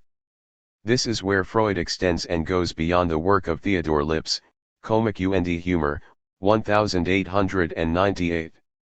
But above all, this is where we encounter the enigma of fore-pleasure. Wits is open to analysis in the proper sense, that is, a separating process that isolates the slight pleasure caused by mere verbal technique from the deeper pleasure set in motion by the technical pleasure and which the play of obscene, aggressive, or cynical words brings to the fore. The connection between technical and instinctual pleasure constitutes the core of Freudian aesthetics, and relates that aesthetics to the economics of instincts and pleasure. Assuming that pleasure is connected with the reduction of tension, the pleasure arising from technique is minimal and is connected with the economy in psychical expenditure realized by condensation, displacement, etc. For example, pleasure in nonsense frees us from the restrictions that logic imposes on our thinking and makes the yoke of the intellectual disciplines easier to bear. But although this pleasure is slight, as is the economy in expenditure to which it gives expression, it has the noteworthy power of contributing, in the form of a bonus, to erotic, aggressive, and cynical tendencies. Freud here makes use of a theory of Fechner's concerning the assistance or convergence of pleasures and integrates it with a scheme of functional release that stems more from Hughlings Jackson than from Fechner. 9. This link between the technique of a work of art and the production of a pleasurable effect is the thread that serves both as guide and as the element giving rigor to the psychoanalytic aesthetics. One could even classify the aesthetic essays according to their greater or lesser conformity to the model of the interpretation of jokes. The Moses of Michelangelo would be the leading example of the first group, Leonardo da Vinci the leading example of the second. We shall see that what at first perplexes us in the Leonardo study is perhaps also what will subsequently be most thought-provoking regarding the true analytic explanation in the field of art as well as in other fields. A striking feature of the Moses of Michelangelo 1-0 is that the interpretation of the masterpiece is constructed from details, as in the interpretation of a dream. This properly analytic method enables one to superpose dream work and creative work, dream interpretation and art interpretation. Instead of seeking to explain in a sweeping generalization the nature of the satisfaction works of art give rise to a task in which too many psychoanalysts have become lost, the analysis attempts to resolve the general enigma of aesthetic. ICS by taking the roundabout path of focusing on one outstanding work and the meanings created by it. The patience and minuteness of this interpretation are well known. Here, Just as in a dream analysis, what counts is the precise and to all appearances minor fact, and not the impression of the whole, the position of the index finger of the prophet's right hand, the sole finger to have effective contact with the flow of the beard, whereas the rest of the hand is withdrawn, the tilted position of the tablets about to slip from the pressure of the arm. From the details of this split-second posture, frozen as it were in stone, the interpretation reconstructs the chain of conflicting movements that have found in this arrested movement a sort of unstable compromise. In a gesture of wrath, Moses is thought to have first raised his hand to his beard, at the risk of letting the tablets fall, while at the same time his glance was violently drawn toward the spectacle of the idolatrous people. But a counter-movement, cancelling the first and incited by the lively consciousness of his religious mission, is supposed to have pulled his hand back.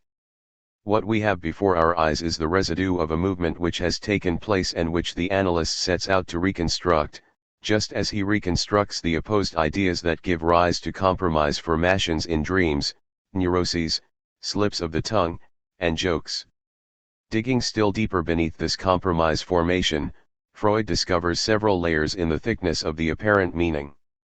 Beyond the exemplary expression of a conflict that has been overcome, an artistic expression worthy of guarding the tomb of the Pope, the analyst also discerns a secret reproach against the violence of the dead pontiff and, further still, a warning the artist addresses to himself. With this last trait, the Moses of Michelangelo breaks through the limits of a mere applied psychoanalysis. The essay does not restrict itself to verifying the analytic method, it points to a type of overdetermination that will be seen more clearly in the Leonardo, in spite of or because of the misunderstandings the Leonardo seems to engender. This overdetermination of the symbol embodied in the statuary indicates that analysis does not close explanation off, but rather opens it to a whole density of meaning. The Moses of Michelangelo says more than meets the eye, its overdetermination concerns Moses, the dead Pope, Michelangelo, and perhaps Freud himself in his ambiguous relationship to Moses. An endless commentary opens up, which, far from reducing the enigma, multiplies it. Is this not an admission that the psychoanalysis of art is entirely interminable? I now come to the Leonardo. 11. Why did I begin by calling it an occasion and source of misunderstanding? For the simple reason that this essay, profuse and brilliant, seems to encourage the wrong sort of psychoanalysis of art, biographical psychoanalysis. Did not Freud attempt to capture the mechanism of aesthetic creation in general, in its relation to sexual inhibitions or perversions on the one hand and to the sublimation of the libido into curiosity and scientific research on the other? Did he not reconstruct, on the sole basis of his interpretation of the vulture fantasy which was not, incidentally, a vulture, the riddle of Mona Lisa's smile? Does he not say that the memory of the lost mother and of her excessive kisses is transformed into the fantasy of the vulture's tail in the infant's mouth, into the homosexual attitude of the artist, and into the unfathomable smile of Mona Lisa? It was his mother who possessed the mysterious smile, the smile that he had lost and that had fascinated him so much when he found it again in the Florentine lady. 1-2 The same smile is repeated in the two mother images in the saint and grouping, for if the Gioconda's smile called up in his mind the memory of his mother, it is easy to understand how it drove him at once to create a glorification of motherhood, and to give back to his mother the smile he had found in the noble lady. 1-3 And further, the picture contains the synthesis of the history of his childhood, its details are to be explained by reference to the most personal impressions in Leonardo's life. 1-4 The maternal figure that is further away from the boy, the grandmother, corresponds to the earlier and true mother, Caterina, in its appearance and in its spatial relation to the boy. The artist seems to have used the blissful smile of Saint Anne to disavow and to cloak the envy which the unfortunate woman felt when she was forced to give up her son to her better-born rival, as she had once given up his father as well. 1-5 What renders this analysis suspect according to the criteria we have taken from the work on jokes is that Freud seems to go far beyond the structural analogies that would be authorized by an analysis of the technique of composition and enters into instinctual themes that the painting disavows and conceals. Is this not the very pretension that fosters bad psychoanalysis, the analysis of the dead, the analysis of writers and artists? Let us take a closer look at the matter. In the first place, it should be noted that Freud does not actually speak of Leonardo's creative ity, but of his being inhibited by his spirit of research. The aim of our work has been to explain the inhibitions in Leonardo's sexual life and in his artistic activity. 1/6 The actual object of the essay's first chapter is Leonardo's creative shortcomings, which occasion some of Freud's most remarkable observations about the relations between knowledge and desire. Within this limited framework, moreover, the transformation of the instinct of curiosity is seen as an irreducible vicissitude of repression. Repression, Freud says, can lead either to the inhibition of curiosity itself, which thus shares the fate of sexuality, this is the type of neurotic inhibition, or to obsessions of a sexual coloring in which thinking is itself sexualized, this is the obsessional type. But, in virtue of a special disposition, the third type, which is the rarest and most perfect, escapes both inhibition of thought and neurotic compulsive thinking. The libido evades the fate of repression by being sublimated from the very beginning into curiosity and by becoming attached to the powerful instinct for research as a reinforcement. The quality of neurosis is absent, there is no attachment to the original complexes of infantile sexual research, and the instinct can operate freely in the service of intellectual interest. Sexual repression, which has made the instinct so strong through the addition to it of sublimated libido, is still taken into account by the instinct, in that it avoids any concern with sexual themes. 1/7 It is quite clear that with all this we have done nothing but describe and classify, and that by calling the riddle sublimation we only make it the more puzzling. Freud readily admits this in his conclusion. It is all well and good to say that artistic activity derives from sexual desires, and that these deep instinctual layers were released by regression to the childhood memory awakened by his meeting with the Florentine lady. With the help of the oldest of all his erotic impulses he enjoyed the triumph of once more conquering the inhibition in his art. 1/8 But this only sketches the outlines of a problem. Since artistic talent and capacity are intimately connected with sublimation, we must admit that the nature of the artistic function is also inaccessible to us along psychoanalytic lines. 1/9 And a bit further on, even if psychoanalysis does not throw light on the fact of Leonardo's artistic power, it at least renders its manifestations and its limitations intelligible to us. 2/0 Within this limited scope Freud proceeds, not to an exhaustive inventory, but to a limited excavation beneath 4 or 5 puzzling traits treated as archaeological remains. Here the interpretation of the vulture's tail treated precisely as a remnant plays the pivotal role. Such an interpretation, seeing that it cannot be a true psychoanalysis, remains purely analogical. It is arrived at through a number of converging signs taken from disparate sources.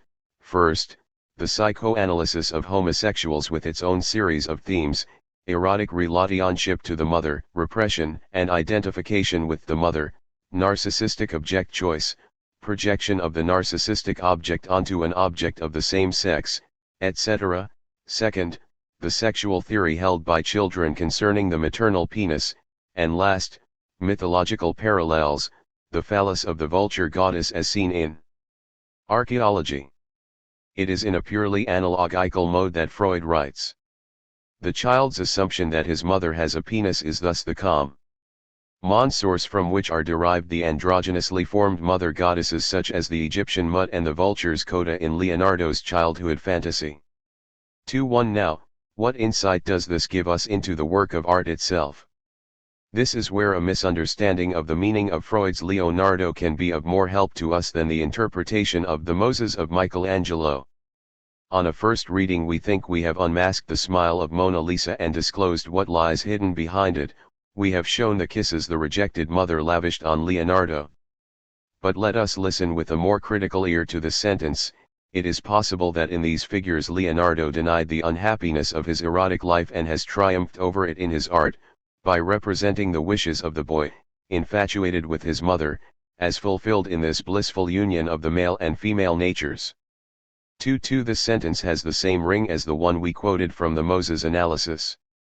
What is meant here by denied and triumphed over? Might the representation that fulfills the boy's wish be something other than a mere repetition of the fantasy, an exhibition of desire, a simple bringing to light of what was hidden? Would interpreting Mona Lisa's smile imply something more than simply to show, in the master's paintings, the fantasy disclosed by the analysis of the childhood memory? These questions led us from an overconfident explanation to a doubt of a second degree. The analysis has not led us from the less to the better known. The kisses Leonardo's mother showered on the boy's lips are not a reality I could use as a starting point, a solid ground on which I could construct an understanding of the work of art, the mother, the father, the boy's relations to them, the conflicts, the first love wounds. All these no longer exist except in the mode of a signified absence. If the artist's brush recreates the mother's smile in the smile of Mona Lisa, it must be said that the memory of it exists nowhere else but in the smile, itself unreal, of the Gioconda, which is signified only by the presence of the color and pattern of the painting.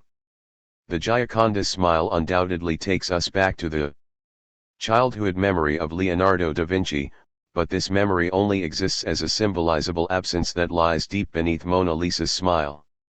Lost like a memory, the mother's smile is an empty place within reality.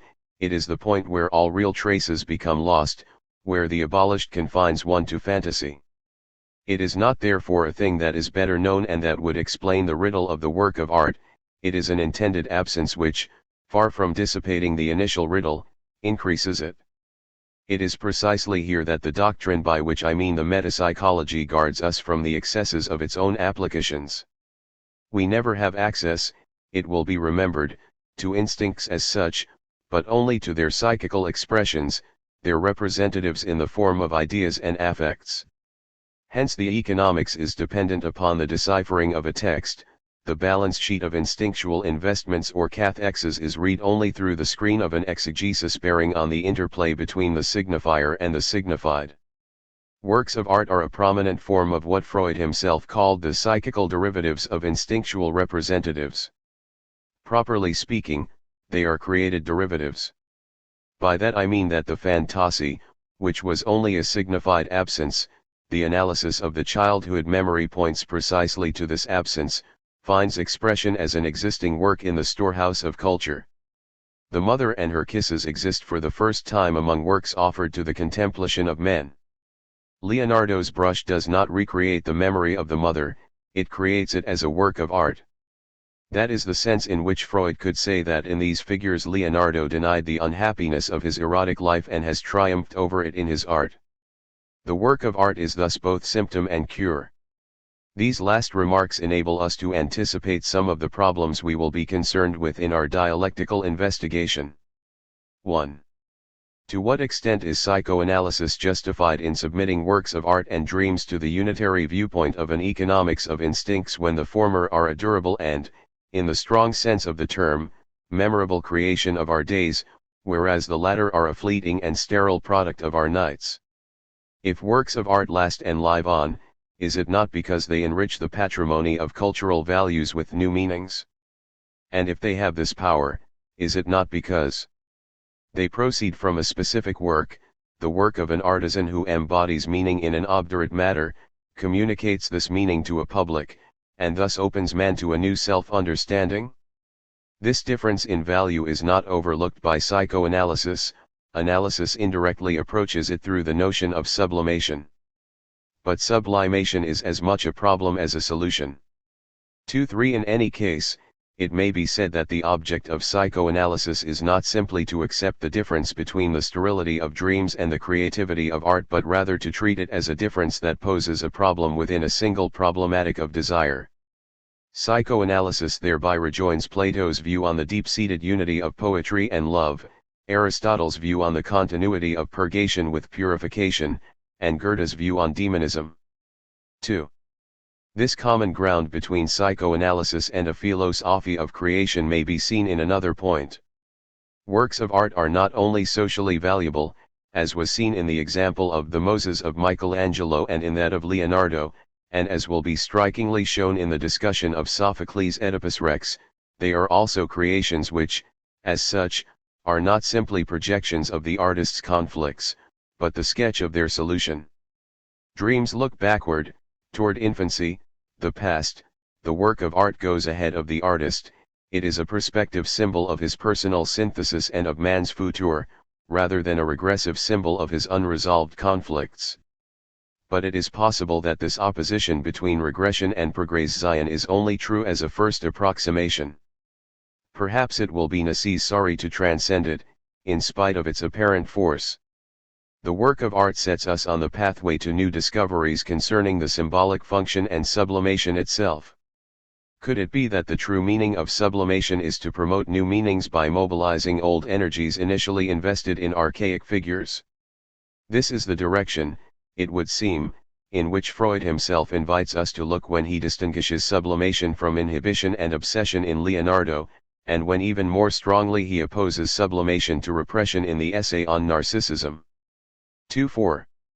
But to go beyond this opposition between regression and progression, it is first necessary to have elaborated it and to have carried it to the point where it destroys itself. That will be one of the themes of our dialectic. 3. This invitation to deepen psychoanalysis by confronting it with other and seemingly diametrically opposed points of view gives a hint as to the true meaning of the limits of psychoanalysis. Those limits are in no way fixed, they are mobile and they can be transgressed indefinitely. They are not, properly speaking, rigid boundaries, in the manner of a closed door on which would be written thus far and no farther.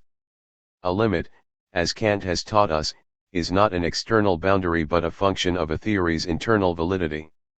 Psychoanalysis is limited by what justifies it, namely, its decision to recognize in the phenomena of culture only what falls under an economics of desire and resistances. I must admit that this firmness and rigor makes me prefer Freud to Jung. With Freud I know where I am and where I am going, with Jung everything risks being confused, the psychism, the soul, the archetypes, the sacred.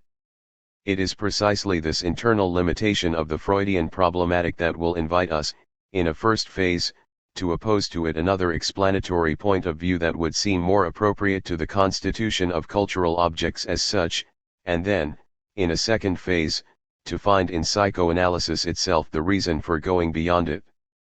The discussion of Freud's Leonardo gives a hint of that movement. The explanation in terms of the libido has led us not to a terminus but to a threshold. Interpretation does not uncover a real thing, not even a psychical thing. The desire to which interpretation refers us is itself a reference to the series of its derivatives and an indefinite self-symbolization. This abundance of symbolism lends itself to investigation by other methods, phenomenological, Hegelian, and even theological. The justification for these other approaches and their relation to psychoanalysis will have to be discovered in the semantic structure of symbols themselves.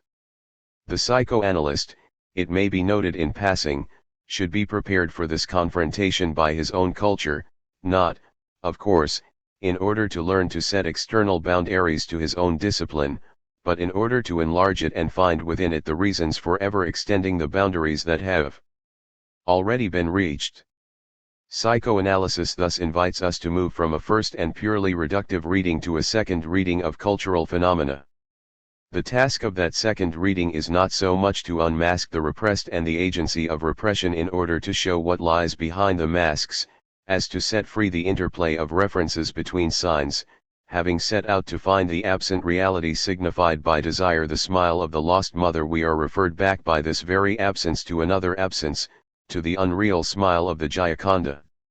The only thing that gives a presence to the artist's fantasies is the work of art, and the reality thus conferred upon them is the reality of the work of art itself within a world of culture. Chapter 2, From the Oniric to the Sublime. The sublime refers less to a single problem than to a complex of highly ramified difficulties. Freud speaks not of the sublime but of sublimation, but by this word he indicates the process by which man, with his desires, affects the ideal, the supreme, that is to say, the sublime. 1. First, the word indicates a certain displacement of the center of gravity of interpretation from the repressed to that which represses. Because of this thematic displacement, interpretation is unavoidably drawn into the area of cultural phenomena. The repressing agency makes its appearance as the psychological expression of a prior social fact, the phenomenon of authority, which includes a number of constituted historical figures, the family, the mores of a group, tradition, explicit or implicit education, political and ecclesiastical power, penal and, in general, social sanctions. In other words, desire is no longer by itself, it has its other, author ity. What is more, it has always had its other in the repressing agent, an agent internal to desire itself. Henceforward it will be even less possible to regard the psychoanalysis of culture as a mere application of the theory of dreams and the neuroses. Of course, psychoanalysis remains bound by its previous hypotheses. All events and situations, including the phenomena of culture, are to be considered only from the viewpoint of the cost of pleasure and unpleasure. Culture comes within the scope of psychoanalysis only as it affects the balance sheet of the individual's libidinal investments or cathexes. The question of ideals is very precisely determined in psychoanalysis by this insertion of the cultural theme into the economic problematic. But the economic problematic is not left unscarred by this confrontation, what is called the second topography, which finds its most remarkable expression in the ego and the id.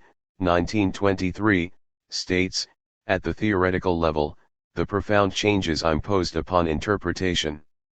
The second topography expresses the repercussion of the new theme on the earlier problematic. Hence we cannot start from the second topography, but must take it as the point of arrival. It sums up all the revisions of the metapsychology required by the applications of psychoanalysis to culture. These revisions, ruled in the beginning by the first state of the system, have in fact created a new systematic state that is precisely the second topography. 2. But the impact of cultural phenomena on the psychoanalytic theory is not a direct one. In order to integrate this new material into interpretation, psychoanalysis has to make extensive use of genetic explanation. The reason for this is clear: the repressed, as we have said, has no history, the unconscious is timeless. What does is the repressing agency? It is history, the individual's history from infancy to adulthood, and mankind's history from prehistory to history. Hence the thematic displacement requires a methodological displacement. Interpretation must now become involved in the construction of a new type of model, genetic models. Their purpose is to coordinate an ontogenesis and a phylogenesis within one fundamental history, which could be called the history of desire and authority. What matters in this history is the way authority affects desire. Totem and Taboo is not a book of ethnology, nor is group psychology and the analysis of the ego a book of social psychology, nor is the history of the Oedipus complex a chapter in child psychology. All these writings are a part of psychoanalysis, insofar as the genetic method and the ethnological or psychological documents embodied in that method are but one of the steps in the psychoanalytic interpretation. These genetic models, the formation and dissolution of the Oedipus complex, the killing of the father and the covenant between the brothers, etc., will have to be understood not only as tools meant to coordinate ontogenesis and phylogenesis, but as instruments of interpretation meant to subordinate every history, that of mores, of beliefs, of institutions, to the history of desire in its great debate with authority. We shall then see that within this debate a more fundamental debate is formed and mediated, one perceived ever since the beginning of psychoanalysis but fully formulated only at the end, the debate between the pleasure-unpleasure principle and the reality principle. One may presume that the true place of ethnology in Freud's work will not be easy to determine. The ethnology is a necessary step, but one that has no meaning of its own. Nor, consequently, will it be easy to say to what extent psychoanalysis is affected by the frailty obsoleteness of its ethnological hypotheses.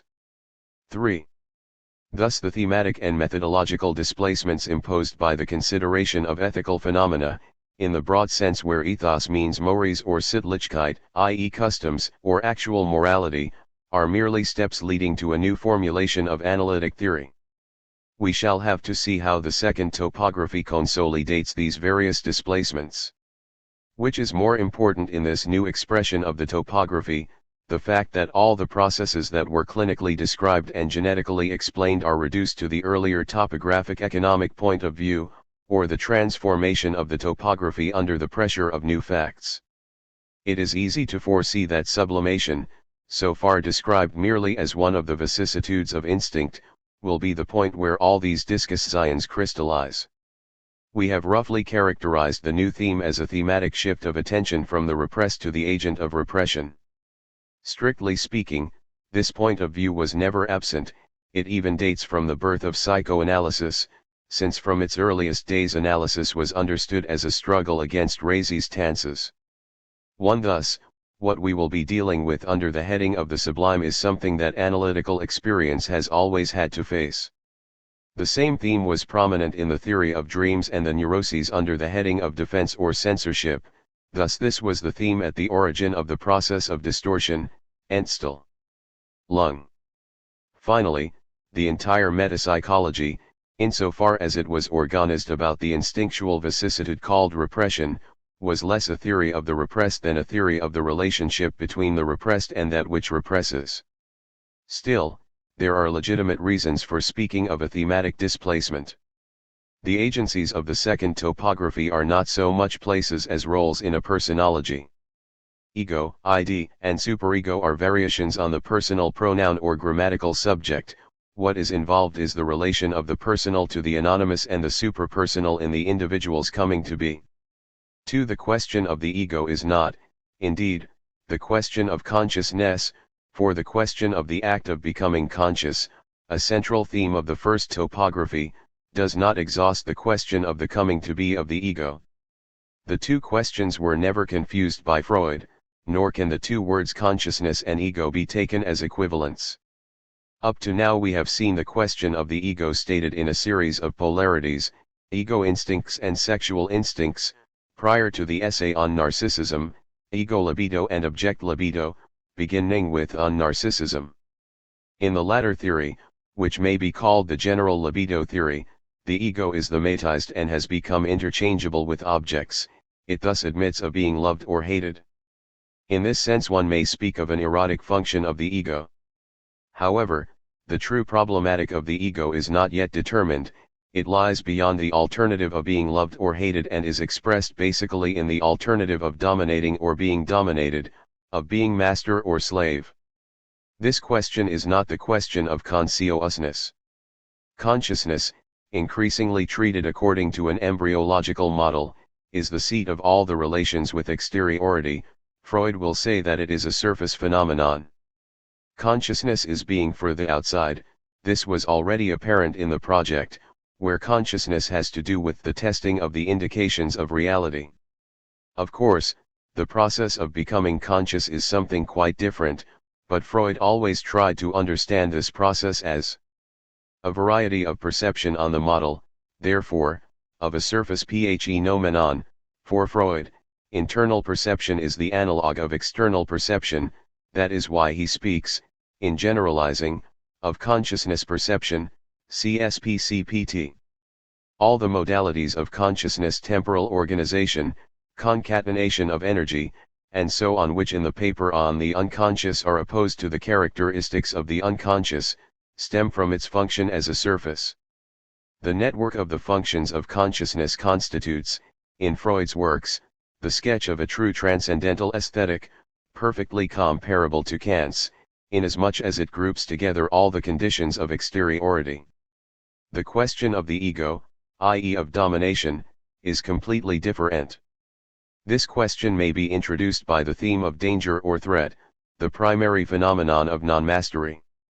The ego finds itself threatened, and in order to defend itself must dominate the situation. From the outset Freud had noted that it is easier to defend oneself against an external danger than against an internal danger. From the former there is often the possibility of flight, and perception itself may be interpreted as a screen or, better, as a barrier against excitations from without. Man is essentially a being threatened from within, hence to external dangers must be added the menace of the instincts, the source of anxiety, and the menace of conscience, the source of guilt.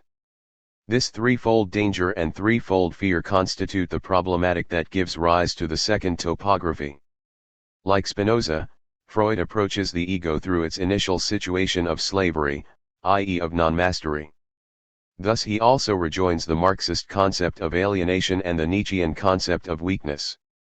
The ego is primarily that which is weak in the face of menace. The famous description given in The Ego and the ID, ch. 5, of the poor creature menaced by three masters, reality, the libido, and conscience, is well known. The distinction we make between the process of becoming conscious and the coming to be of the ego is undoubtedly too schematic. The two processes of vigilance and domination can only be distinguished by abstraction. This is all the more true inasmuch as certain traits attributed to consciousness in the first topography are now assigned to the ego, just as traits attributed to the unconscious are now attributed to the ID, although the unconscious and the ID do not coincide, since large portions of the ego and superego are unconscious. 3. However, it is well to hold on to this guide. To be oneself is to maintain one's role, to be master of one's acts, to dominate. The neurotic is essentially one who is not master in his own house, as we are told in an essay we shall refer to later, a difficulty in the path of psychoanalysis.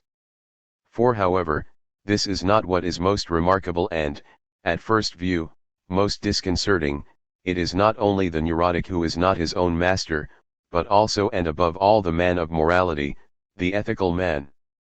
The value of all the psychoanalytic investigations concerning the moral phenomenon stems from the fact that man's relation to obligation is first described in a situation of weakness, of non-domination. There is obviously a striking affinity here between Freud and Nietzsche. This condition of weakness, menace, and fear was transcribed by Freud into the relationship of the ego to the superego. Let us begin with Freud's terminology. In the third chapter of The Ego and the ID, Freud speaks of the ego ideal or superego. Are these terms synonymous? Not exactly.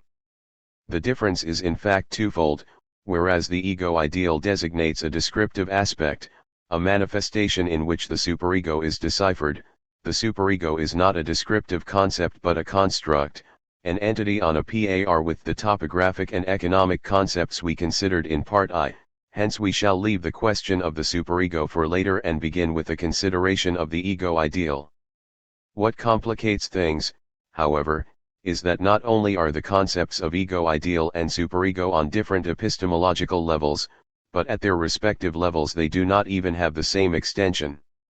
In the new introductory lectures, where Freud put the greatest order into his terminology, the ego ideal is regarded merely as the third function of the superego, along with self-observation and conscience, Gewissen. 5. This fluctuation in terminology is not surprising, in addition to the fact that these concepts all have an exploratory character. The procedure of psychoanalysis implies that they remain approximate. One reason for this is that they do not designate any primal function. For psychoanalysis, there is no intelligibility peculiar to the ethical phenomenon. To understand the birth of the superego is simply to understand the superego, it is what it has become. Hence we cannot go very far in describing the functions of the superego without appealing to the history of their constitution. What will lead us to a genetic explanation is in fact a certain inconsistency in description. A second reason is that the phenomena to be described necessarily present themselves in a random fashion. What unifies them, the superego, is not a reality subject to description, but rather a theoretical concept. In description, the phenomena are highly disparate and even opposed to one another. The theoretical concept unites them and even identifies them with each other. The third and final reason is that several of the phenomena we are going to consider are themselves the result of interpretation. Resistance, for example, is not a simple phenomenon. It is revealed by the absence of ideas, by amnesia, as well as by flight to another theme, or by the production of painful sensations. Thus resistance, like the repressed, is arrived at through inference. The same goes for the unconscious sense of guilt, which is by no means a phenomenal but rather an inferred reality. I do not dispute here the legitimacy of this expression, which Freud himself questions. 6. Freud places the origin of the theory of the superego in the discovery of the resistance to becoming conscious and in the discovery of the sense of guilt, both of which were encountered in analysis as obstacles to treatment. Having made these reservations, let us consider the three functions of the superego enumerated in the new introductory lectures: self-observation, conscience, and the formation of an ideal. By self-observation, Freud designates a certain splitting of the ego, experienced as the feeling of being observed, watched, criticized, condemned. The superego reveals itself as a watchful gaze. Conscience, on the other hand, designates the severity and cruelty of the superego. Conscience objects to certain actions, like Socrates' demon which says no, and punishes with reproaches once the action has been taken. Thus the ego is not only watched but ill-treated by its inner and superior other. It scarcely needs emphasizing that these two characteristics of observing and condemning derive not from a Kantian type of reflection upon the condition of the good will, upon the a priori structure of obligation, but from clinical observation. The split between the observing agency and the rest of the ego is revealed, greatly magnified, in the delusions patients have of being observed, and the cruelty of the superego is manifested in the pathology of melancholia. The ideal function of the superego is described as follows: the superego is also the vehicle of the ego ideal by which the ego may assures itself, which it emulates, and whose demand for ever greater perfection it strives to fulfill. 7. At first view it would seem that this analysis is not patterned on pathology. For is it not a question here of moral aspiration, as desire to emulate a model, to measure oneself by it, to alter one's ego according to it? The above text allows this interpretation. However, Freud is more attentive to the forced aspect of the response given by the ego to the demands of the superego than to the spontaneity of that response. He is concerned more with the ego's submission than with its striving. Moreover, when placed next to the first two characteristics, this third function takes on a coloring which may well be said to be pathological, in the clinical and the Kantian sense of the word. Kant spoke of the pathology of desire, Freud speaks of the pathology of duty, in the three modes of observation, condemnation, and idealization. Will such an analysis be rejected because it views conscience not as a primal given but as something to be deciphered through the screen of the clinical? The advantage of the Freudian prejudice is that it begins without taking anything for granted, by treating moral reality as an a posteriori reality, constituted and sediment. Freud's analysis avoids the laziness that is part of any appeal to the a priori. As for the clinical approach, it enables us, by means of analogy, to denounce the inauthenticity of the ordinary conscience. The approach through pathology reveals the initially alienated and alienating situation of morality. A pathology of duty is just as instructive as a pathology of desire. Ultimately, the former is merely the prolongation of the latter. The ego oppressed by the superego is in a situation, with respect to this internal foreigner, analogous to that of the ego confronted by the pressure of its own desires. Because of the superego we are foreign to ourselves, thus Freud speaks of the superego as an internal foreign territory. 8. This hidden affinity between desire and the sublime in topographical language, between the ID and the superego is what the genetic interpretation will try to explain and the economics of ideals to estimatize. We must not, of course, demand from psychoanalysis what it cannot give, namely, the origin of the ethical problem, i.e. its ground and principle, but it can give its source and genesis. The difficult problem of identification has its roots here. The question is this: how can I, by starting from another, say, from the Father, become myself? Thought that begins by rejecting the primordial givenness of the ethical ego has the advantage of placing the whole focus of attention on the process of the internalization of the external.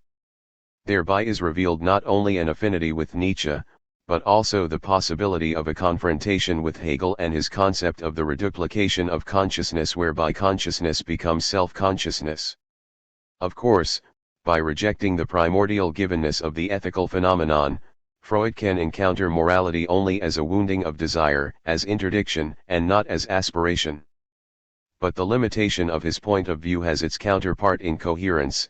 If the ethical phenomenon is first given in a wounding of desire, it is open to a general erotic theory, and the ego, exposed to its three masters, remains subject to an interpretation involving an economics. Its significance if we turn to those who are its sources. This statement from the new introductory lectures 9 aptly expresses the function of genetic explanation in a system that acknowledges neither the primordial givenness nor the ethical dimension of the cogito. 1-0 Here Genesis takes the place of ground. There is no contesting of the fact that Freudianism, in its basic intention, is not just a variety of evolutionism or moral geneticism. However, a study of the texts bears out the assertion that psychoanalysis, having made a dogmatic beginning, renders its own explanation increasingly problematic in proportion as it puts it to use. For one thing, the proposed genesis does not constitute an exhaustive explanation. The genetic explanation reveals a source of authority, the parents, that merely transmits a prior force of constraint and aspiration. The text we have just cited continues as follows: a child's superego is in fact constructed on the model not of its parents but of its parents' superego. The contents which fill it are the same, and it becomes the vehicle of tradition and of all the time-resisting judgments of value which have propagated themselves in this manner from generation to generation. 1-1 There is no occasion, therefore, of looking to the genetic explanation for a justification of the obligatory or of the acceptable as such. These are given in the world of culture. The explanation simply delimits the earliest phenomenon of authority without truly exhausting it. In this sense, the genesis of morality according to Freudian psychoanalysis is actually a paragenesis.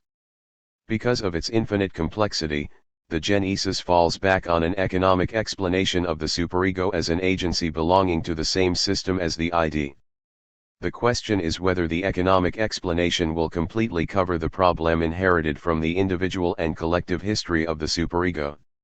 Secondly, we must not expect too much from the genetic explanation. Even when reduced to a role of intermediary between clinical description and economic explanation, the genesis proves to be surprisingly complex and ultimately disappointing. Is it a psychological explanation? Yes, if one considers that the Oedipus complex is the decisive crisis from which arises, by virtue of the well-known mechanism of identification, each individual's structure as a personal ego. But this ontogenesis of the superego, besides leaving untouched the problem of the obligatory as such, makes an appeal on its own historical plane to a sociological explanation. The Oedipus complex involves the family and in general the social phenomenon of authority. Thus Freud is led from ontogenesis to philogenesis, hoping to find in the institution of the prohibition of incest and in institutions generally the sociological counterpart of the Oedipus complex. But, as an examination of totem and taboo will make quite evident, psychoanalysis is condemned to have recourse to an ethnology that is fanciful, at times fantastic, and in any event always second-hand. In the end, analysis psychologizes the social phenomenon. Just when it looks to social phenomena for the missing proof of the derived character of the superego, it is reduced to working out a psychological explanation of taboo, thus cutting off the branch on which it placed its credentials. This is a further raison for switching from an infinite genesis to an economic explanation. As may be seen, a number of surprises and deceptions await us on this roundabout path through the genetic explanation. Let us try, then, to retrace this movement from ontogenesis to philogenesis and back again. Every reader of Freud's early writings is struck by the decisive manner in which the Oedipus complex was discovered. In one stroke it was revealed both as an individual drama and as the collective fate of mankind, as a psychological fact and as the source of morality, as the origin of neurosis and as the origin of civilization. Individual, personal, intimate, the Oedipus complex gets its secret character from the fact that Freud discovered it in his self-analysis. At the same time, its universality is seen in the details of that singular experience. To begin with, the Oedipus situation immediately takes its place in the etiology of the neuroses, for it replaces an earlier hypothesis of which it is the reverse.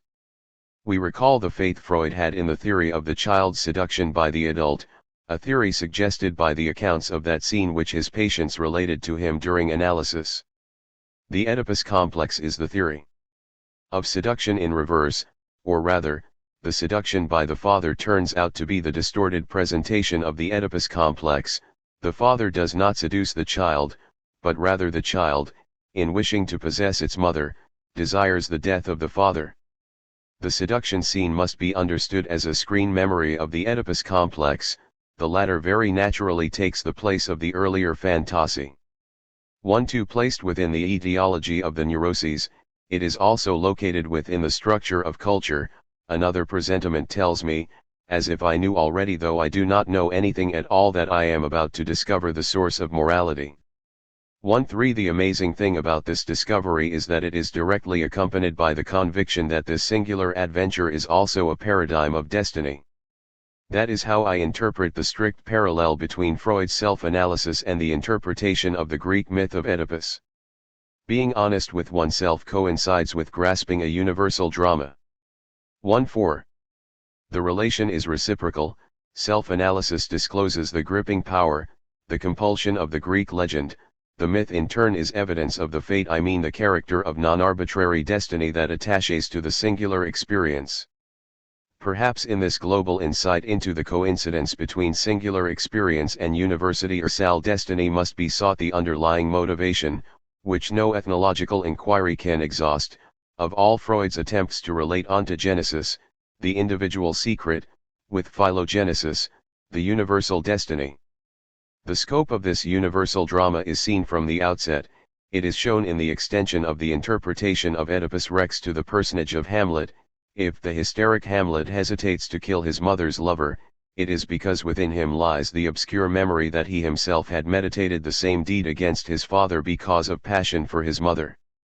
1-5 A brilliant and decisive comparison, for if Oedipus reveals the aspect of destiny, Hamlet reveals the aspect of guilt attached to the complex. It is no coincidence that Freud cites Hamlet's phrase as early as 1897, and again in Civilization and its Discontents, "So conscience doth make cowards of us all," on which Freud comments, "His conscience is his unconscious feeling of guilt." 1-6 What makes the individual secret a universal and ethical destiny, if not the involvement in institutions? The Oedipus complex is incest dreamed, but incest is antisocial and civilization consists in a progressive renunciation of it. 1-7 Thus repression, which belongs to the individual's history of desire, coincides with one of the most formidable cultural institutions, the prohibition of incest. The Oedipus situation sets up the great conflict between civilization and the instincts on which Freud will repeatedly comment, from civilized sexual morality and modern nervous illness, 1908, and totem and taboo, 1912-13, to civilization and its discontents, 1930, and why war? 1933.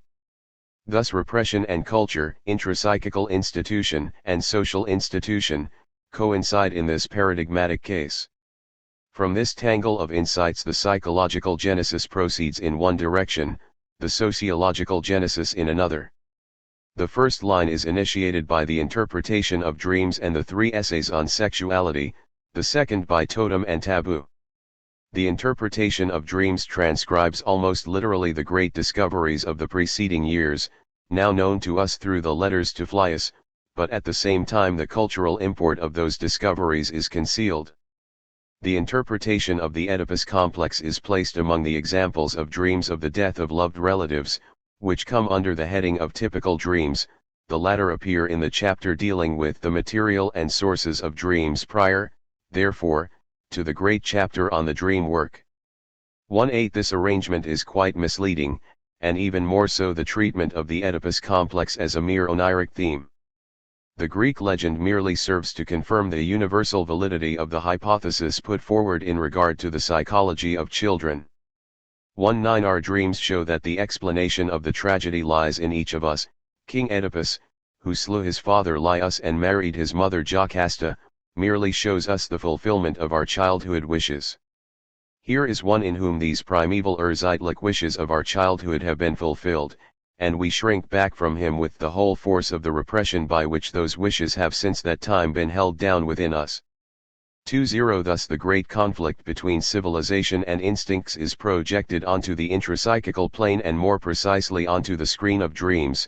There is an unmistakable indication in the text of Sophocles' tragedy itself that the legend of Oedipus sprang from some primeval Uralt dream material which had as its content the distressing disturbance of a child's relation to his parents owing to the first stirrings of sexuality. 2. Jocasta herself explains to Oedipus his own history as a typical and universal dream. Many a man ere now in dreams hath lain with her who bare him. He hath least annoy who with such omens troubleth not his mind. And Freud concludes, the story of Oedipus is the reaction of the imagination to these two typical dreams of possessing one's mother and of the death of one's father. And just as these dreams, when dreamt by adults, are accompanied by feelings of repulsion, so too the legend must include horror and self-punishment. 2. Why this apparent reduction of the cultural significance of the Oedipus complex in the interpretation of dreams? Besides Freud's skill in this book in distilling the truth and presenting it in a semi-concealed fashion, I would also mention his concern to avoid excursions into contingent circumstances of culture, such as his passing explanation of certain traits of the father-son hostility as a residue in our middle-class culture of the potestas patris familias of ancient Rome. 2. If one does not wish to limit oneself to a socio-cultural explanation, which is precisely what so many neo-Freudians have done, it is necessary to go back to the archaic or primeval constitution of sexuality. That is why Freud here subordinates the institutional aspect of the Oedipus complex to the fantasy aspect and looks for the latter in dreams common to neurotics and to normal subjects. 2. However, within this context peculiar to the interpretation of dreams, definite emphasis is placed upon the aspect of universal destiny that the myth alone reveals, what I will call the hyperpsychological and hypersociological dimension of the myth.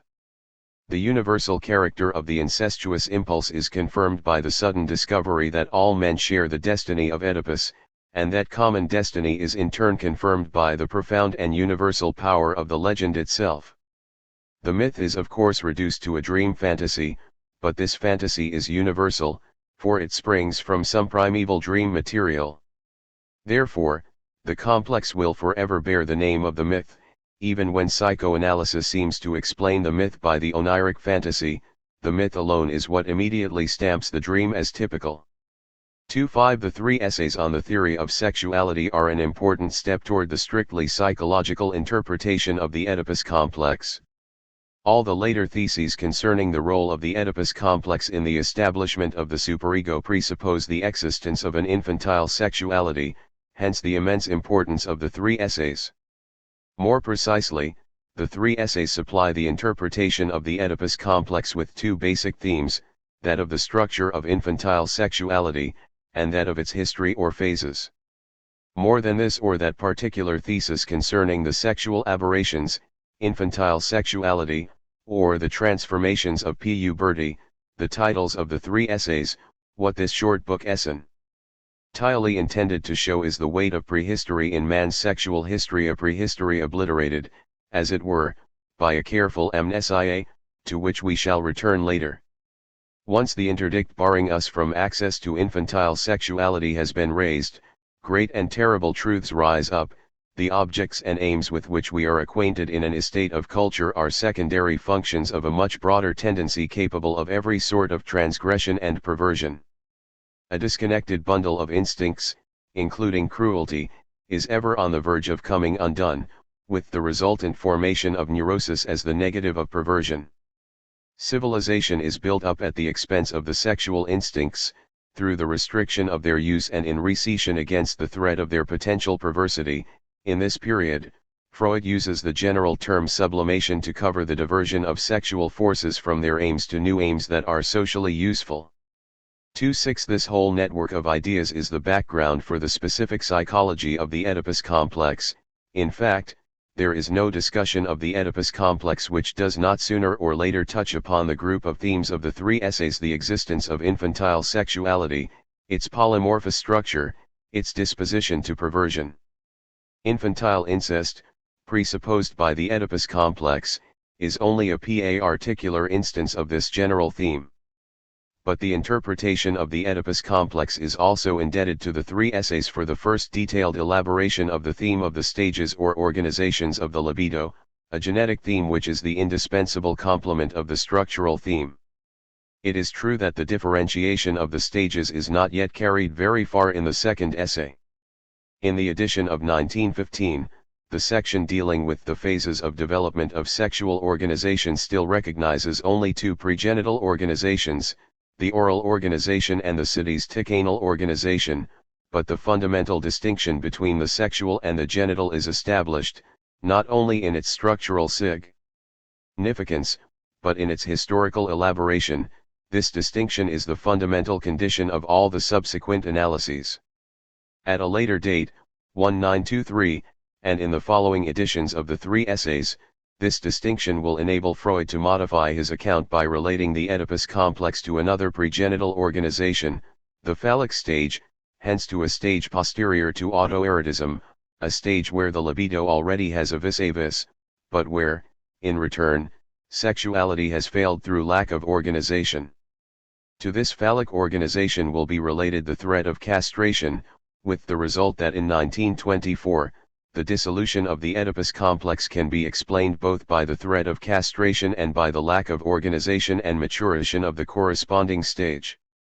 All this is present in germ in the theory of stages in three essays.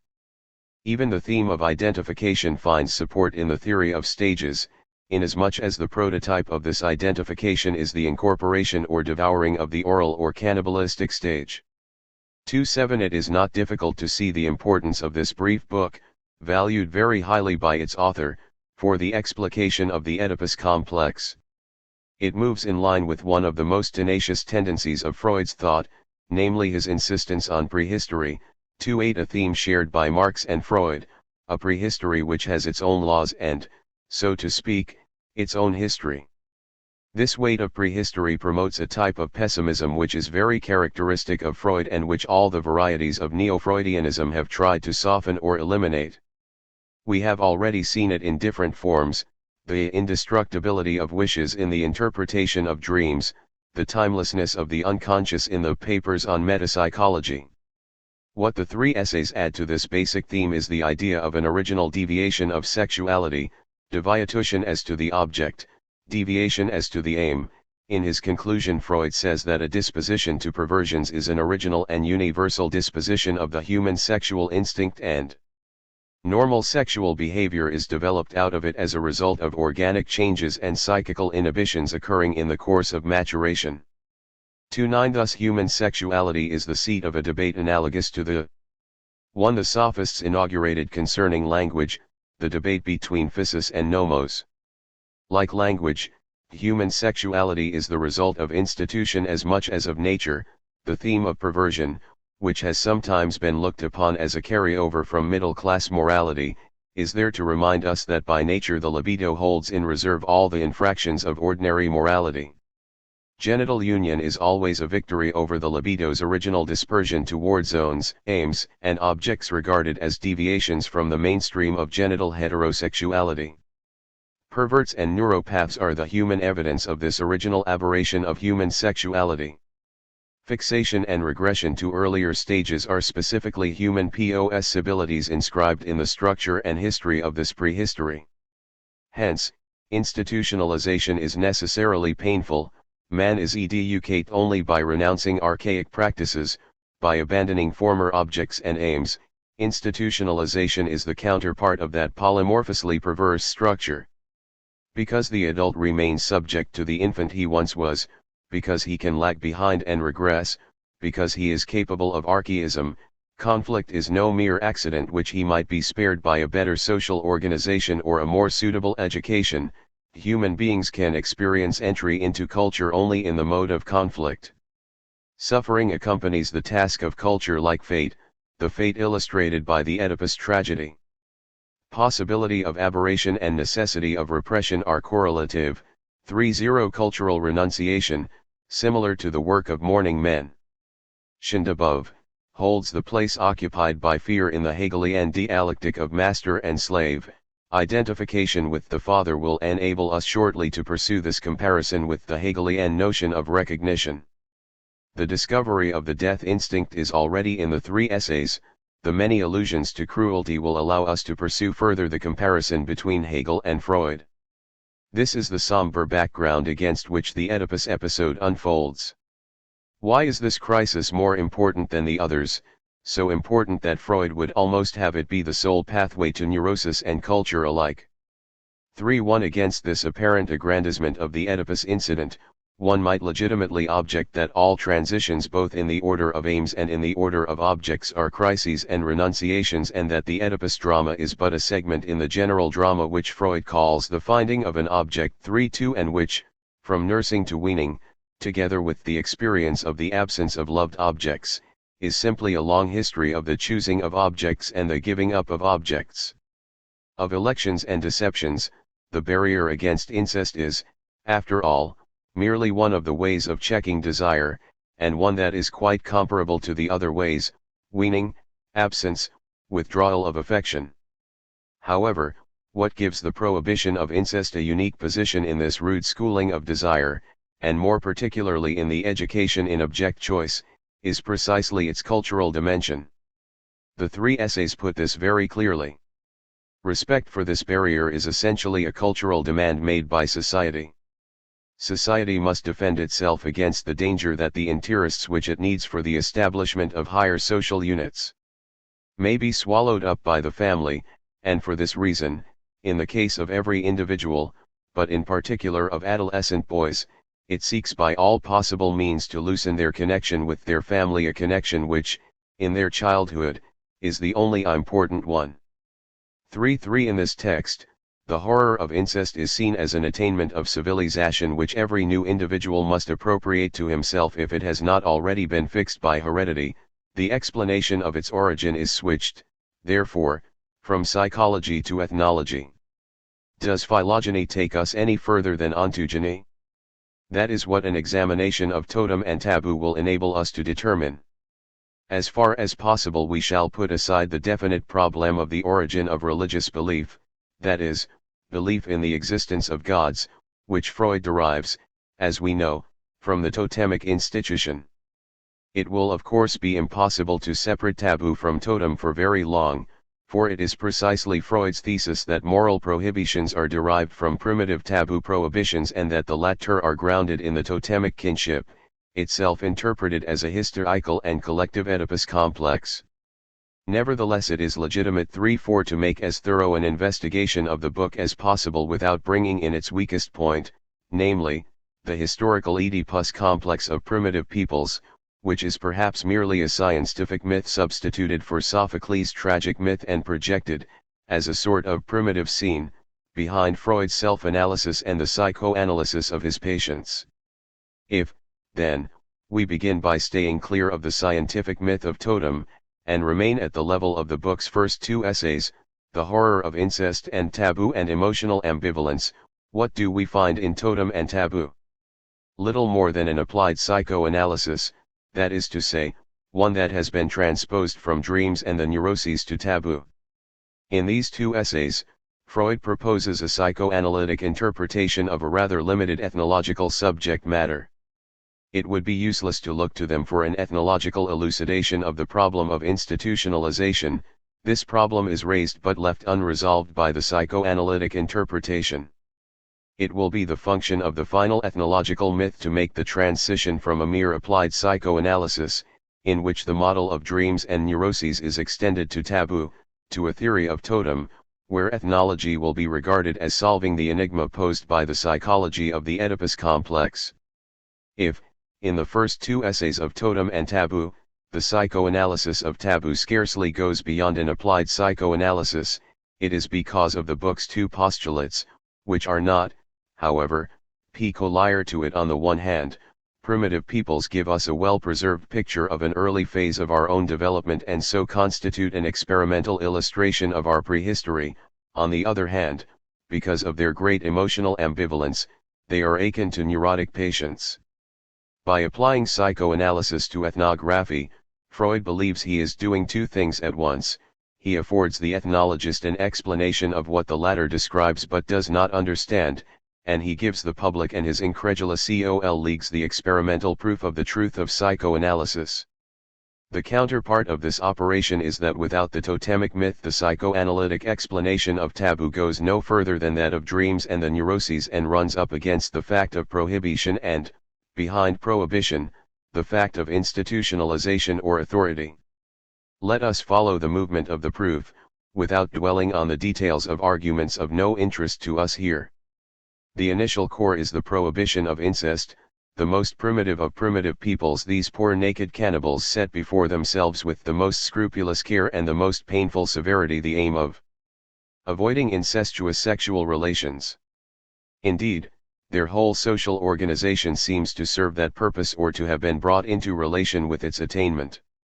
3.5 The social instrument of this prohibition is the famous law of exogamy, which was treated extensively by Fraser in his Totemism and Exogamy, and according to which there is a law against persons of the same totem having sexual relations with one another and consequently against their marrying. 3.8 The basis of the prohibition is therefore the fact of belonging to the same totem, hence, in spite of our effort to bracket the totemic myth and only consider taboo, we must immediately introduce the totemic bond that is the basis of the prohibition. The substitution of a totem kinship for blood relationship is what supports the entire edifice. It may be seen, however, that the important factor at this level of the analysis is not belief in the totem, nor even belief in the mystical nature of the bond of totem kinship, but the social fact of the substitution of group marriage for sexual promiscuity. Exogamy is the means of effecting this substitution. In other words, the prohibition is the counterpart of the change of level of sexuality. 3.7 Reduced to this minimum, the interpretation of the prohibition against incest in totem and taboo rejoins the interpretation of the Oedipus complex in the 3 essays on sexuality. That is the extent of the strictly ethnological contribution of the first 2 essays of totem and taboo. At this point the book's direction is reversed. What follows is a psychoanalytic explanation of the horror of incest, rather than a sociological explanation of institutionalization whose negative aspect is the prohibition of incest. The enigma of institutionalization is left to the later scientific myth. All that I have been able to add to our understanding of the horror of incest is to emphasize the fact that it is essentially an infantile fiature and that it reveals a striking agreement with the mental life of neurotic patients. 3.8 Thus the dominant idea comes from the discovery of the incestuous theme of neurosis. The horror of incest displayed by savages merely supplies proof of the existence, in the open air as it were, of this central complex now lost in the unconcise.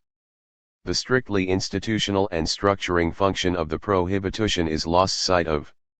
I explain this shift in 2 ways. First, during the period of the first topography, that is, prior to the discovery of the superego, Freud did not yet possess the theoretical concept of identification but had to rely instead on the rather unwieldy idea of a reaction formation on the part of a higher psychical organization. 3.9 We will see the decisive role the essay of 1921, Group Psychology and the Analysis of the Ego, plays in this connection. Secondly, Freud is much more concerned with justifying the pathogenic role of the Oedipus complex in the neuroses than in establishing its structuring and institutional role. Ethnology plays the role of experimental verification. That is the most that can be said in defense of the Freudian ethnology. It is merely an accessory scaffolding of the theory of the neuroses. In this respect, totem and taboo still belongs to the cycle of analogical interpretations, by which we have characterized applied psychoanalysis.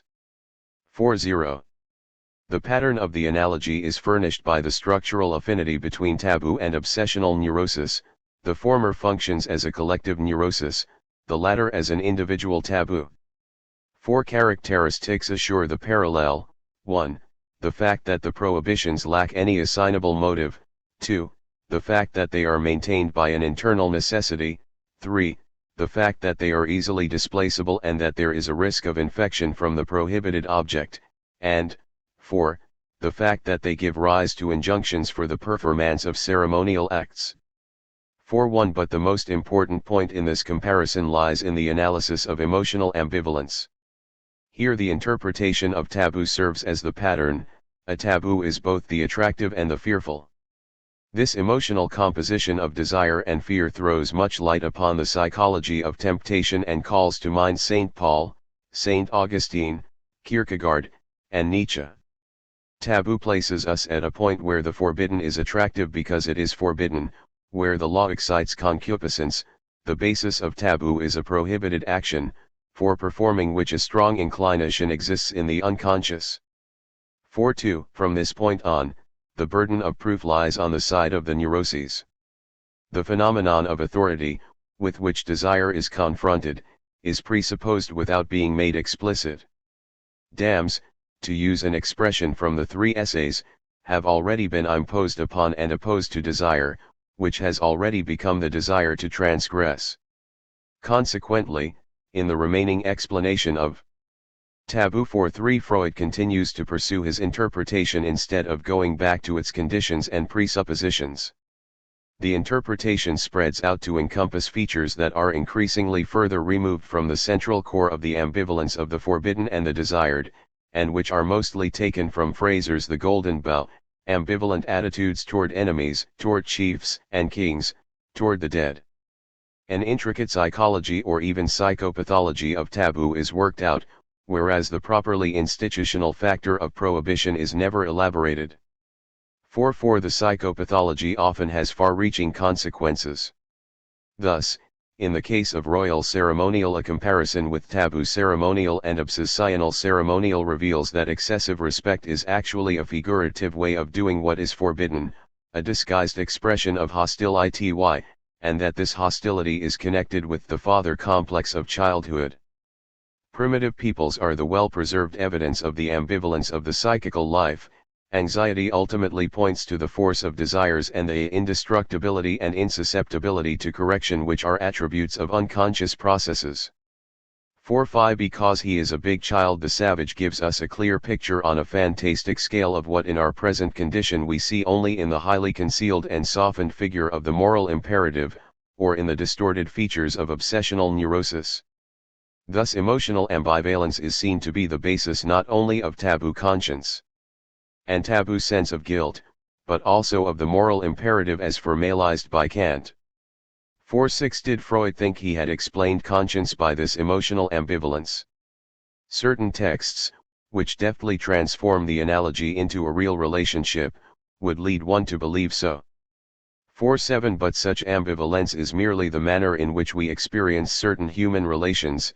Once given the prohibition that flows from the presence of a tie superior to desire, the father figure in the Oedipus complex, the transition from biological relations to group kinship in the totemic system, lead us back to the first phenomenon of authority or institutionalization. But up to this point, totem and taboo has thrown more light on the emotional repercussions of that phenomenon than on its origin external to desire. The psychology of temptation, to which the theme of emotional ambivalence belongs, makes us acutely aware of the lack of a more original dialectic of desire and law. What is left unsaid in these two essays is the fact of institutionalization itself. 48.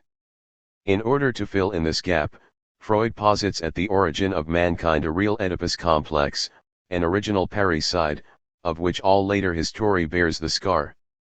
The last essay of Totem and Taboo works out a theory of totemism whose elements are borrowed from various sources and held together by an Oedipus complex projected into the prehistory of mankind. From Fraser, at least in Totemism and Exogamy and Wundt, Freud derives the conviction that the social function of taboo depends upon the religious function of totemism, that the law of exogamy originates from the totem kinship, although this thesis was subject to much hesitation and changes of opinion on the part of Fraser himself and went against the general tendency of ethnologists to dissociate totemism and exogamy. 9 According to Freud, the savage's belief in actual descent from the totem is the reason why he must not kill the totem, or what stands for it, or marry women of the same group. We recognize here the two major prohibitions of the Oedipus complex. All that remains is to discover the father figure in the totem in order to secure the historical origin of the Oedipus complex. The decisive link is supplied by psychoanalysis itself. The case of little Hans and that of a patient of Ferenczi's convinced Freud that the father is the masked theme of animal phobia in childhood. The new fact that we have learned from the analysis of little Hans, a fact with an important bearing on totemism, is that in such circumstances children displace some of their feelings from their father onto an animal. 5.0 Deciphered in infantile neurosis, this displacement of the father theme onto an animal figure will henceforth serve as the guiding thread in the labyrinth of ethnological explanations. Freud is also encouraged in this direction by the parallel already stressed between the savage's emotional ambivalence toward taboo and the ambivalence of the child's relations to his father, the displacement onto the animal figure being the unsuccessful solution of that ambivalence. All that remains is to find a historical equivalent of the fantasy displacement seen in the case of little Hans. What this case presents in small letters must now be found written in the large letters of prehistory. The discovery of the father complex in animal phobias would seem to be what led Freud to combine two decisive and quite venturesome features with the primary nucleus of the totem theory, the Fraser-Wundt nucleus. From Darwin and Atkinson 5.1 he takes over a theory of the primal horde, according to which the jealousy of the male is alleged to play the role of excluding the young males from sharing the females whom the leader wishes to monopolize, although it is not clear, at least in Darwin, just how force is transformed into right and jealousy into the law of exogamy. 5.2 Even more important, however, is the theory he takes from Robertson Smith, the author of Religion of the Semites, 1889. Smith's theory of the totem meal will enable Freud to patch up the holes in his explanation. It is assumed that sacrifice at the altar plays the same part in all religions, that it is always an act of commensal fellowship between the deity and his worshippers, that the oldest form of sacrifice is the sacrifice of animals, that the slaughter of a victim is permissible for the clan but illegal for the individual, and finally that the sacrificial animal is identical with the ancient totem animal. Thus the totem meal would furnish the ethnological proof, ever elusive, of the famous totemic kinship. To this schema, already quite simplified, there must be added a few probable features. 5.3 The totem animal was cruelly slaughtered, devoured raw, then lamented and bewailed, as a prelude to the festive rejoicing. The materials have now been gathered together. One has only to combine Fraser, Wundt, Darwin, Atkinson, and Robertson Smith to get the following story. One day the brothers who had been driven out came together, killed and devoured their father, and so made an end of the patriarchal horde. United, they had the courage to do and succeeded in doing what would have been impossible for them individually. Some cultural advance, perhaps command over some new weapon, had given them a sense of superior strength. Cannibal savages as they were, it goes without saying that they devoured their victim as well as killing him. The violent primal father had doubtless been the feared and envied model of each one of the company of brothers, and in the act of devouring him they accomplished their identification with him, and each one of them acquired a portion of his strength. The totem meal, which is perhaps mankind's earliest festival, would thus be a repetition and a commemoration of this memorable and criminal deed, which was the beginning of so many things of social organization, of moral restrictions and of religion.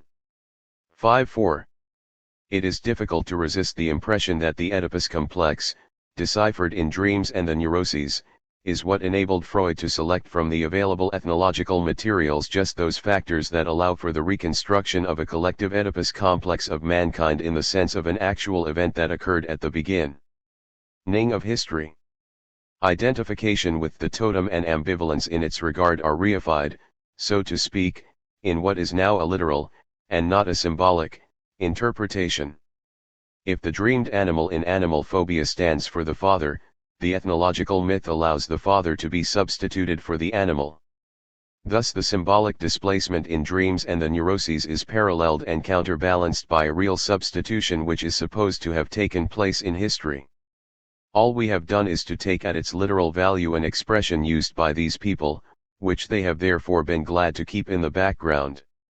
Psychoanalysis, on the contrary, leads us to put special stress upon this same point and to take it as the starting point of our attempt at explaining totemism. 5.5 The psychoanalytic interpretation of the Oedipus complex is thus extended into a realistic archaeology. It preens itself on being a literal interpretation of totemism. The meaning of the Oedipus complex, deciphered in the semi-transparency of dreams and the new roses, solidifies into a real equivalence. The totem is the father was killed and eaten, the brothers never got over their remorse for the deed. To reconcile themselves with their father and with themselves, they invented morality. We now have a real event in place of a fantasy. Upon this first stone it is possible to erect all the other conflict situations which hitherto were only deciphered. Unfortunately, the truth is that the primal parricide is merely an event constructed out of ethnological scraps on the pattern of the fantasy deciphered by analysis. Taken as a scientific document, totem and taboo is simply a huge vicious circle in which an analyst's fantasy responds to the analysand's. Consequently, one does psychoanalysis a service, not by defending its scientific myth as science, 5.6, but by interpreting it as myth. At the end of totem and taboo, Freud thinks he can derive Greek tragedy from the historic totem meal. 5.7 The truth of the matter is just the reverse. The Freudian myth is the positivist transposition, in terms of the ethnography of the beginning of the 20th century, of the tragic myth itself. By this positivist transposition, Freud believes he is prefacing the fantasies of his patients and of his self-analysis with a true history. But this rational fantasy of Freud the man, later adopted by his school, is comparable to Plato's construction in Book 4 of the Republic, where the philosopher sets out to read the small letters of the human soul, with its three powers, in the large letters of the city with its three social classes. The same goes for totem and taboo. In The Father and Sons of the Darwinian Horde, Freud deciphers the jealousy of the father and the violent birth of society. In The Totem Meal of Robertson Smith's hypothesis, he deciphers the ambivalence of love and hate, of destruction and participation, which animates the symbolism of the meal through to its most brutal cannibalistic expression. In The Morning That Precedes the Festival, he deciphers object loss, the narrow door of every metamorphosis of love. In Remorse and Deferred Obedience, he deciphers the transition to social organization, through the double suffering arising from the crime and from renunciation. In short, by means of this new tragic myth he interprets the whole of history as inheriting the crime. Society was now based on complicity in the common crime, religion was based on the sense of guilt and the remorse attaching to it, while morality was based partly on the exigencies of this society and partly on the penance demanded by the sense of guilt. 5.8 By this new and apparently scientific myth, Freud breaks with any view of history that would eliminate from history what Hegel called the work of the negative. The ethical history of mankind is not the rationalization of utility, but the rationalization of an ambivalent crime, of a liberating crime, which at the same time remains the original wound. This is the meaning of the totem meal, the ambiguous celebration of mourning and festival. By the same token, the problem of institutionalization, or social organization, reappears in full force. In mythical terms, how could the prohibition against fratricide arise from a parricide? By unmasking the father figure in the alleged totem, Freud intensified the problem he wished to solve, the ego's adoption of external prohibitions. Of course, without the jealousy of the father of the horde, there are no prohibitions, and without the parricide there is no stopping of the jealousy. But the two ciphers, jealousy and parricide, are still ciphers of violence. Parricide puts a stop to jealousy, but what puts a stop to parricide as a repeatable crime? This was the problem already faced by Aeschylus in the Oresteia. Freud readily acknowledges it. Remorse and deferred obedience enable one to speak of a covenant with the father, but at most this explains the prohibition of killing, not the prohibition against incest. The latter requires another covenant, one between the brothers. By it they decide not to repeat the father's jealousy, they renounce the claim to violent possession, even though this had been the motive for the killing. Thus the brothers had no alternative, if they were to live together, but not, perhaps, until they had passed through many crises to institute the law against incest, by which they all alike renounced the women whom they desired and who had been their chief motive for dispatching their father. 6n and a bit further on. In thus guaranteeing one another's lives, the brothers were declaring that no one of them must be treated by another as their father was treated by them all jointly. They were precluding the possibility of a repetition of their father's fate. To the religiously based prohibition against killing the totem was now added the socially based prohibition against fratricide. 6.0.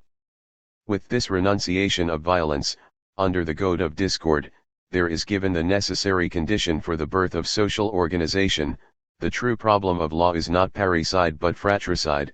In the symbol of the brothers' covenant, Freud encountered the basic requisite of analytic explanation, which was the problem of Hobbes, Spinoza, Rousseau, and Hegel, namely, the change from war to law.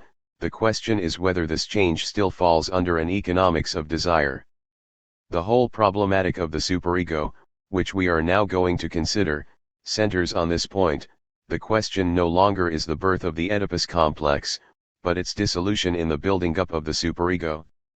At the beginning of this chapter we propose to distinguish between the two Freudian concepts of the ego ideal and the superego by assigning the first to the descriptive, phenomenal, symptomatological plane and the second to the theoretical, systematic, economic plane. The superego is, in effect, a metapsychological construct on a par with those we considered in the context of the first topography.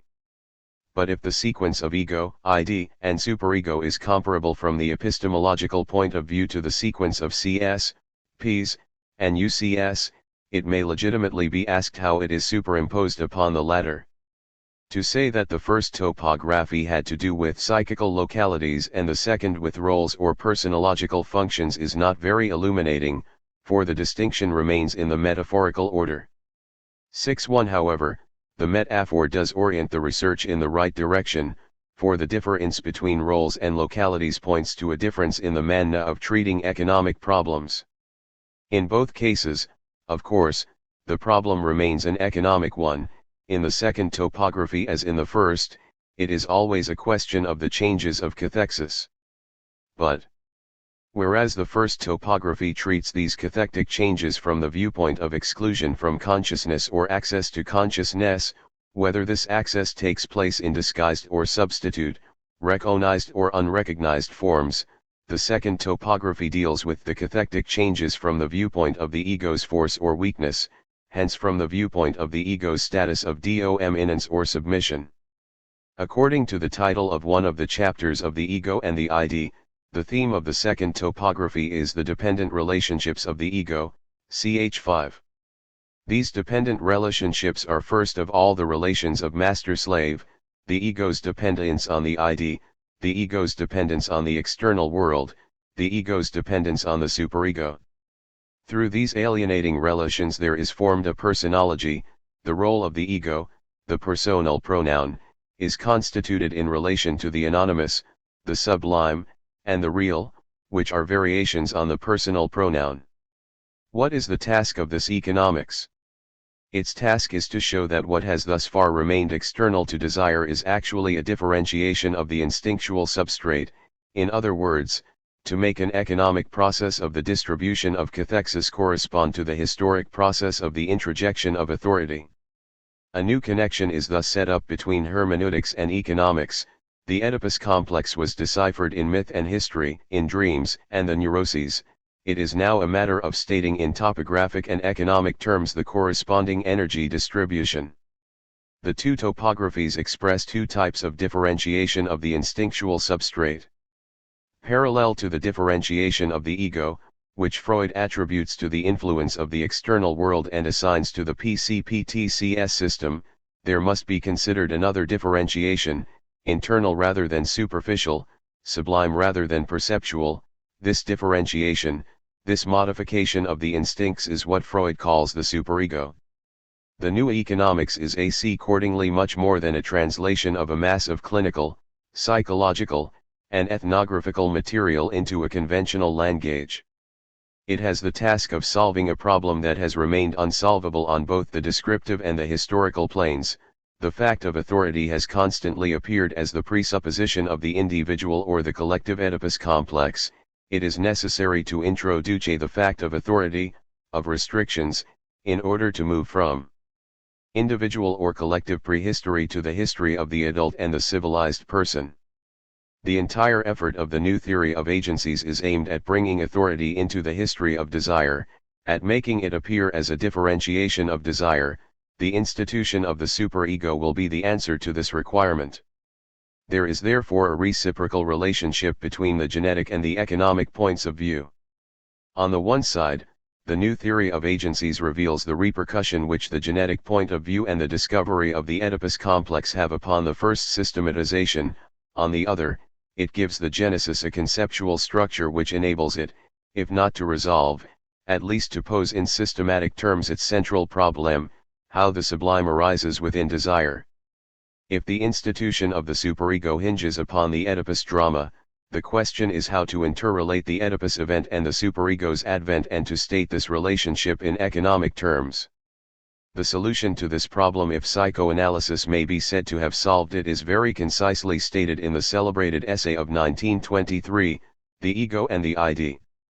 The labored and even problematic character of the solution will be seen more clearly if this text is treated as a synthesis of a series of metapsychological sketches which still date from the period of the first topography. We shall point out 3 or 4 of the main steps of the synthesis. A note added in 1920 to the third of the 3 essays on sexual ity indicates in what direction the solution was sought. Every new arrival on this planet is faced by the task of mastering the Oedipus complex. Anyone who fails to do so falls a victim to neurosis. 6.2 The dissolution of the Oedipus complex is already seen as the key to the institution of the superego. Thus the economic problem of the superego shifts the focus of interest away from the formation of the Oedipus complex toward the dissolution of the Oedipus complex. To anticipate the title of an article of 1924. A first step is taken in the paper on Narcissism, an introduction. 6.3 It is implied in this essay that the later concept of identification does not contain the whole economics of the superego, for the essay proposes a schema of differentiation which, it seems to me, was neither absorbed nor abolished by the later theory. According to the schema, the formation of ideals, or idealization, is a differentiation within narcissism. But how? Repression, Freud remarks, arises from the ego, as the pole of the individual's cultural and ethical ideas. However, if one keeps in mind that this ego is at the same time self-love or self-respect, Selbsttäuschung, it is possible to subject the conditioning factor of repression to the libido theory. We can say that the one man has set up an ideal in himself by which he measures his actual ego. For the ego, the formation of an ideal would be the conditioning factor of repression. 6.4 But what is idealization?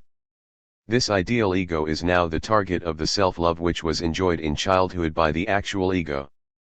The subject's narcissism makes its appearance displaced onto this new ideal ego, which, like the infantile ego, finds itself possessed of every perfection that is of value. 8.5 Incapable of giving up an earlier satisfaction, the narcissistic perfection of his childhood, he seeks to recover it in the new form of an ego ideal. What he projects before him as his ideal is the substitute for the lost narcissism of his childhood in which he was his own ideal. 6.6 Thus idealization is a way of retaining the narcissistic perfection of childhood by displacing it onto a new figure. What can be constructed on such a narrow basis? Freud himself is not very explicit, he is content with adding 2 remarks. Idealization is not sublimation, the latter changes the aim of an instinct, and hence the instinct itself in its orientation, whereas idealization only changes the instinct's object, without any alteration in the instinct's basic orientation. Idealization heightens the demands of the ego, thus raising the level of repression. Sublimation is a different vicissitude from repression, a true inner transformation of instinct. This first edition enables Freud to affirm that idealization is just one method of forming the superego, the narcissistic way. 6.7 A second remark indicates that this method must be coordinated with another. A bit further on, Freud writes, "It would not surprise us if we were to find a special psychical agency which performs the task of seeing that narcissistic satisfaction from the ego ideal is ensured, and which, with this end in view, constantly watches the acetyl ego and measures it by that ideal." 6.8 Freud had already come upon this observing agency not only in delusions of observation but even within the dream work, at least in dreams where the dreamer observes himself dreaming, sleeping, and awakening.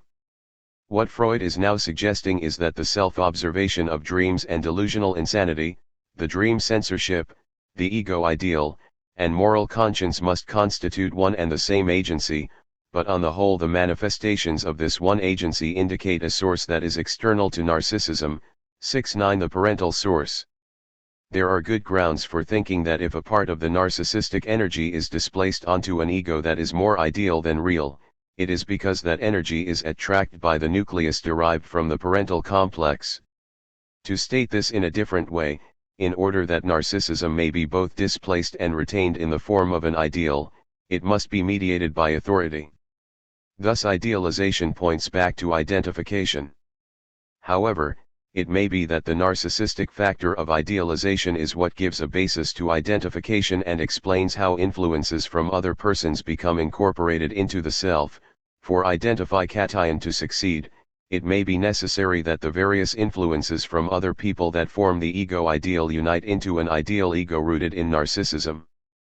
This line of thought would somewhat favor the distinction between ideal ego and ego ideal, which has but little support in Freud himself. 7.0 If Freud did not develop it, it is because he wished to carry his radicalism to its utmost limits. The superego arises from an external source. The process of identification, to which idealization refers us, also has a long history. In a section dealing with the successive organizations of sexuality, added in 1915 to the second of the three ES says, 11 Freud shows the connection between identification and the so-called oral or cannibalistic pregenital organization.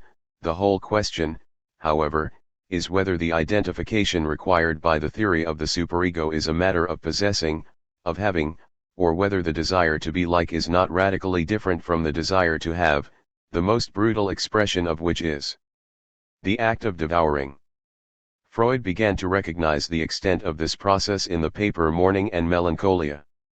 For the first time, identification is conceived as a reaction to the loss of an object, a function appearing in the contrast between melancholia and mourning. In the work of mourning, the libido is obeying the orders of reality to give up all its attachments one by one, to free itself by withdrawal of cathexis. In melancholia the process is entirely different. An identification of the ego with the lost object enables the libido to pursue its cathecting interiorly. By virtue of this identification the ego becomes the ambivalent object of its own love and hate. Object loss is transformed into ego loss, and the conflict between the ego and the loved person is carried over into the new split between the critical faculty of the ego and the ego as altered by identification. 7.2 This text on identification supplies the bridge between narcissism and the introjection of ideal models that we will need further on. In economic terms, identification, at least in melancholia, is a regression from object libido to the narcissistic substrate. Following a suggestion by Otto Rank, Freud describes narcissistic identification thus: melancholia borrows some of its features from mourning, and the others from the process of regression from narcissistic object choice to narcissism. 7.3 It is true that this narcissistic identification is a pathological identification.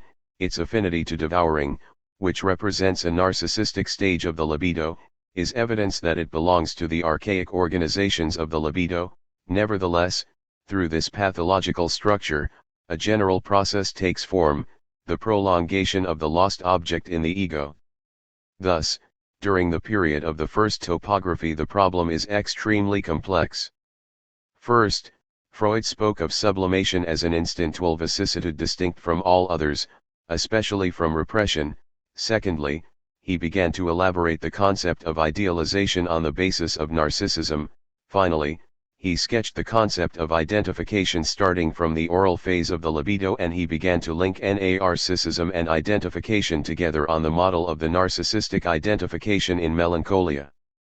But there are a number of things that still remain unclear: the relationship between the three themes of sublimation, idealization, and identification, their common relation to the Oedipus complex, and in particular the connection between identification with the lost object in melancholia and identification with the father in the Oedipus complex. How can the regressive character of narcissistic identification accord with the structuring function of the identification that results in the superego?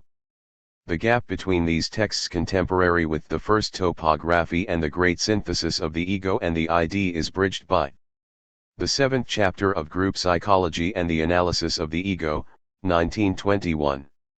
In this last great text prior to the ego and the ID, Freud inquires into the nature of the libidinal ties that characterize a group mass. 7. For just as totem and taboo examined in psychoanalytic terms the problem raised by Wundt and Fraser of the totemic origin of the prohibition against incest, this important and relatively profuse essay examines Gustav Le Bon's problem of group psychology and Theodore Lipp's problem of imitation and emotional contagion. In order to bring his own analysis to bear on the concepts of imitation, emotional contagion, and empathy, Einfühlung, then in vogue in social psychology, Freud revises his concept of identification and for the first time gives it a much broader application than it had in the earlier essays. But at the same time the concept of identification becomes a problem rather than a solution, for it now tends to cover the same area as that of imitation or empathy. 7.5 Chapter 7, entitled Identification, begins thus: Identification is known to psychoanalysis as the earliest expression of an emotional tie with another person. Let us examine this important text.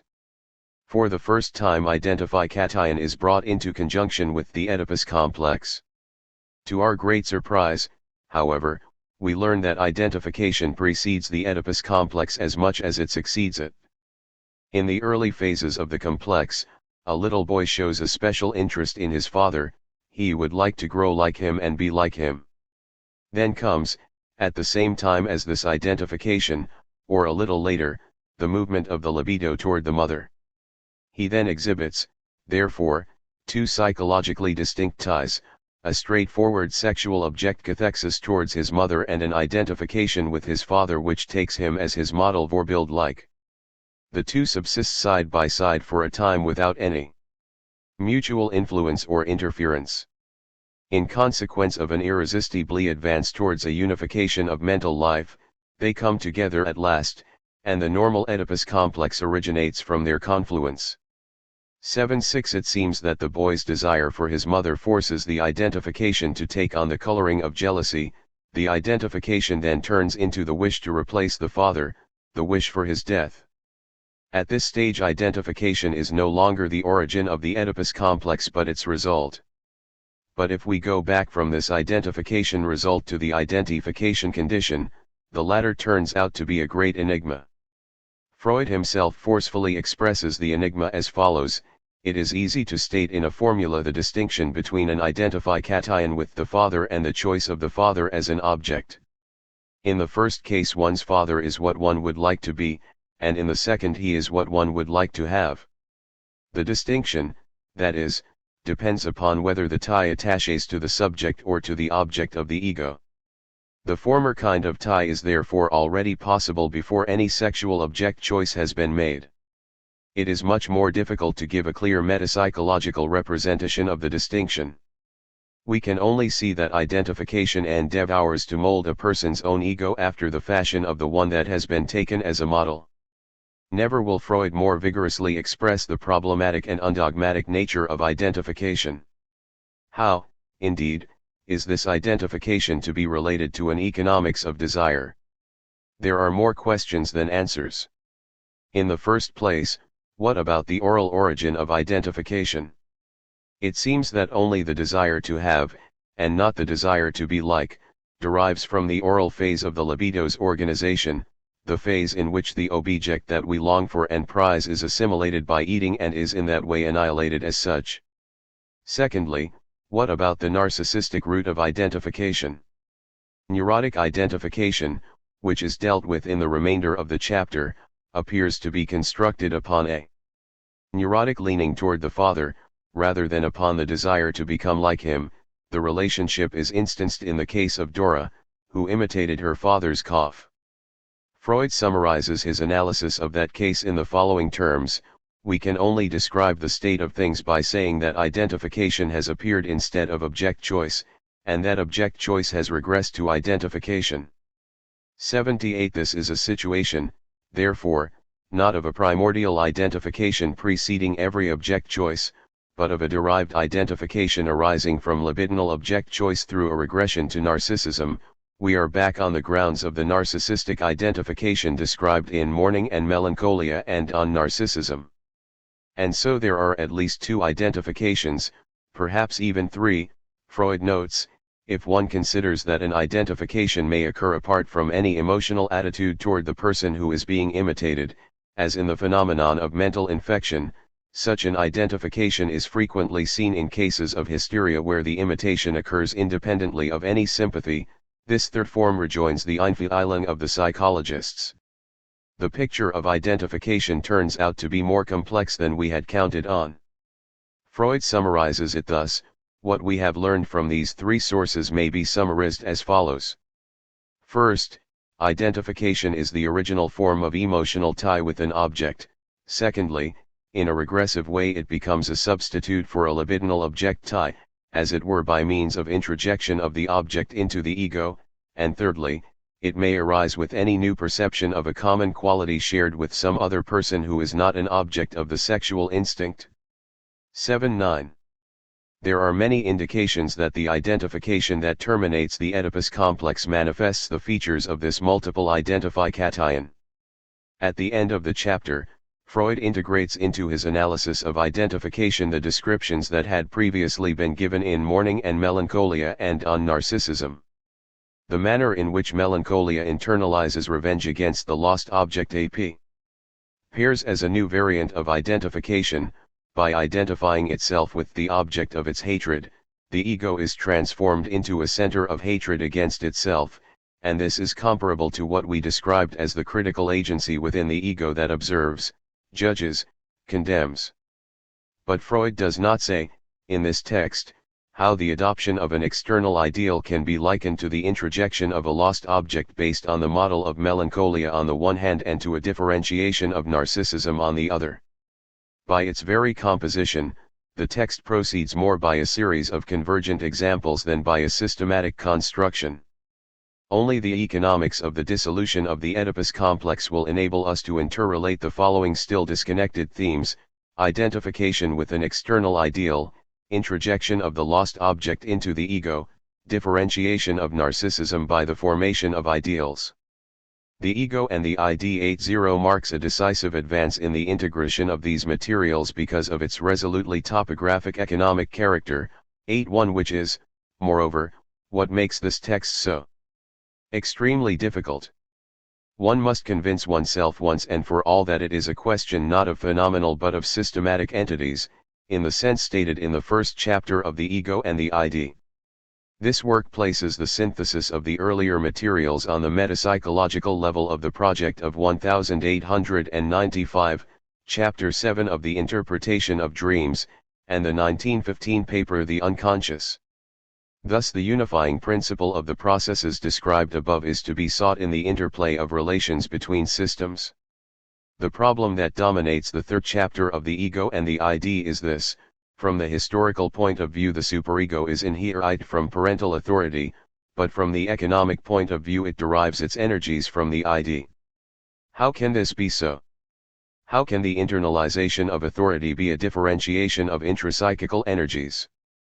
The intersecting of these two processes, which methodologically belong to two different planes, explains the following: what is sublimation in terms of results and introjection in terms of method may be likened to a regression according to the economic point of view. Therefore the problem of the replacement of an object cathexis by an identification is taken, in its most general sense, as a sort of algebra of placements, displacements, and replacements. So presented, identification has rather the appearance of a postulate in the strong sense of the term, i.e. a demand that must be accepted at the beginning. Consider the following text.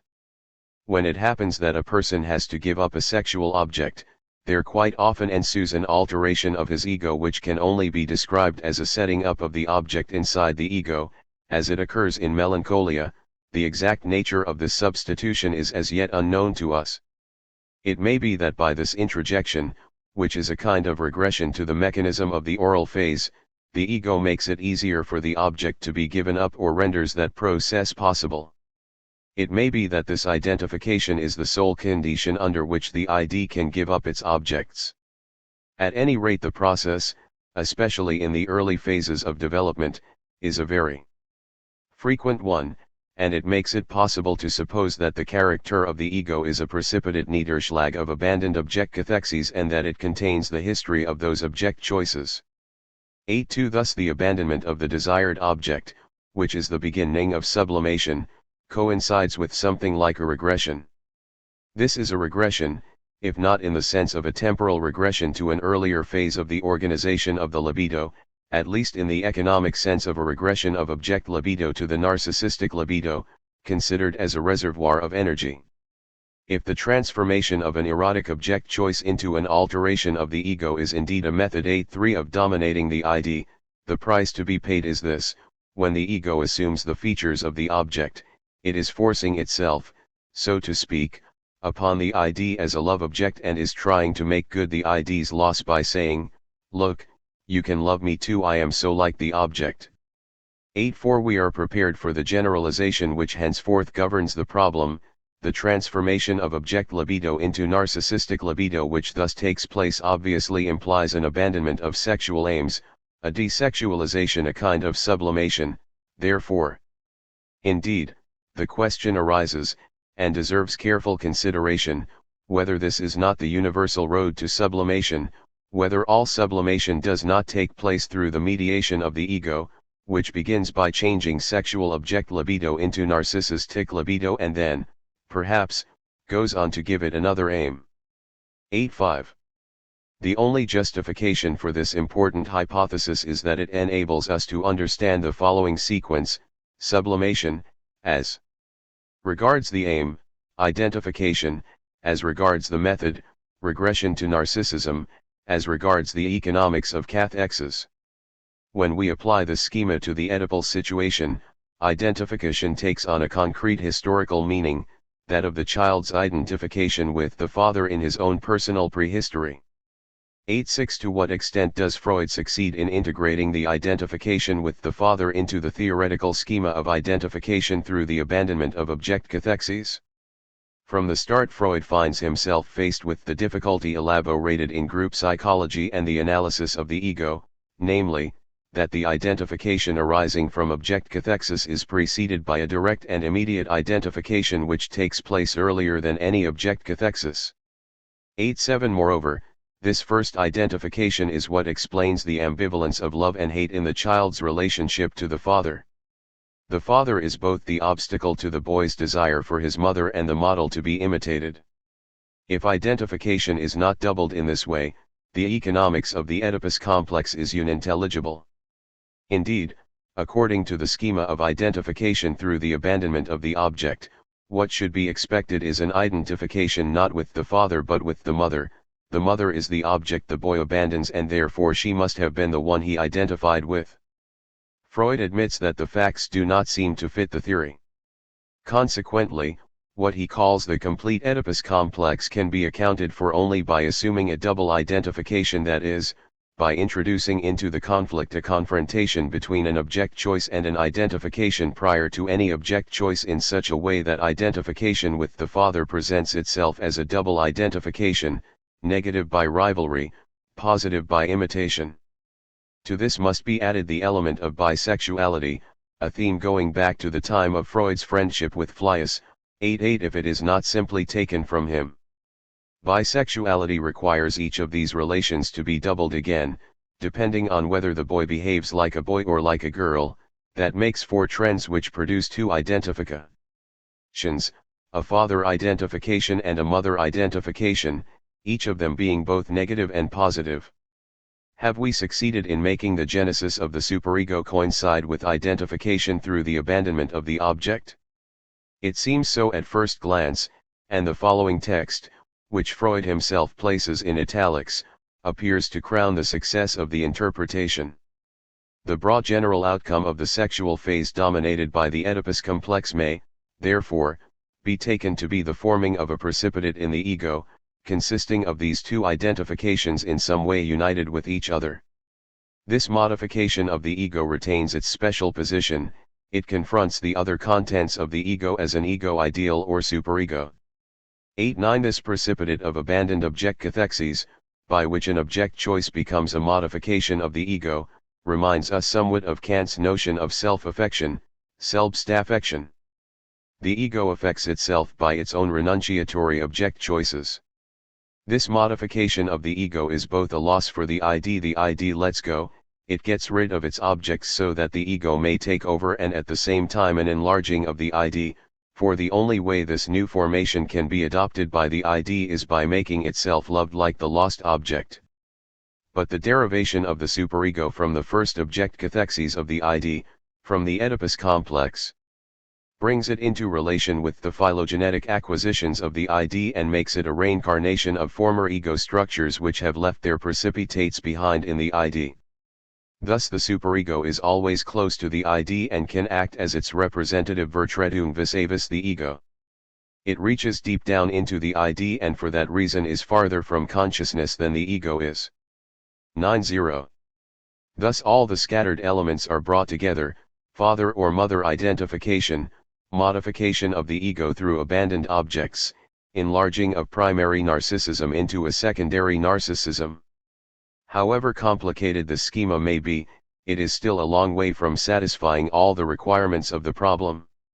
Besides the fact that it leaves intact the distinction between identification with the father or with the mother and object relation, or again, identification as the desire to be like and identification as the desire to have, secondary identification itself raises a good many problems.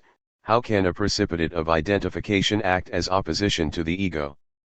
How can the superego be both derived from the ID and opposed to it and its first object choices? We must introduce a further complicatio, that of reaction formation.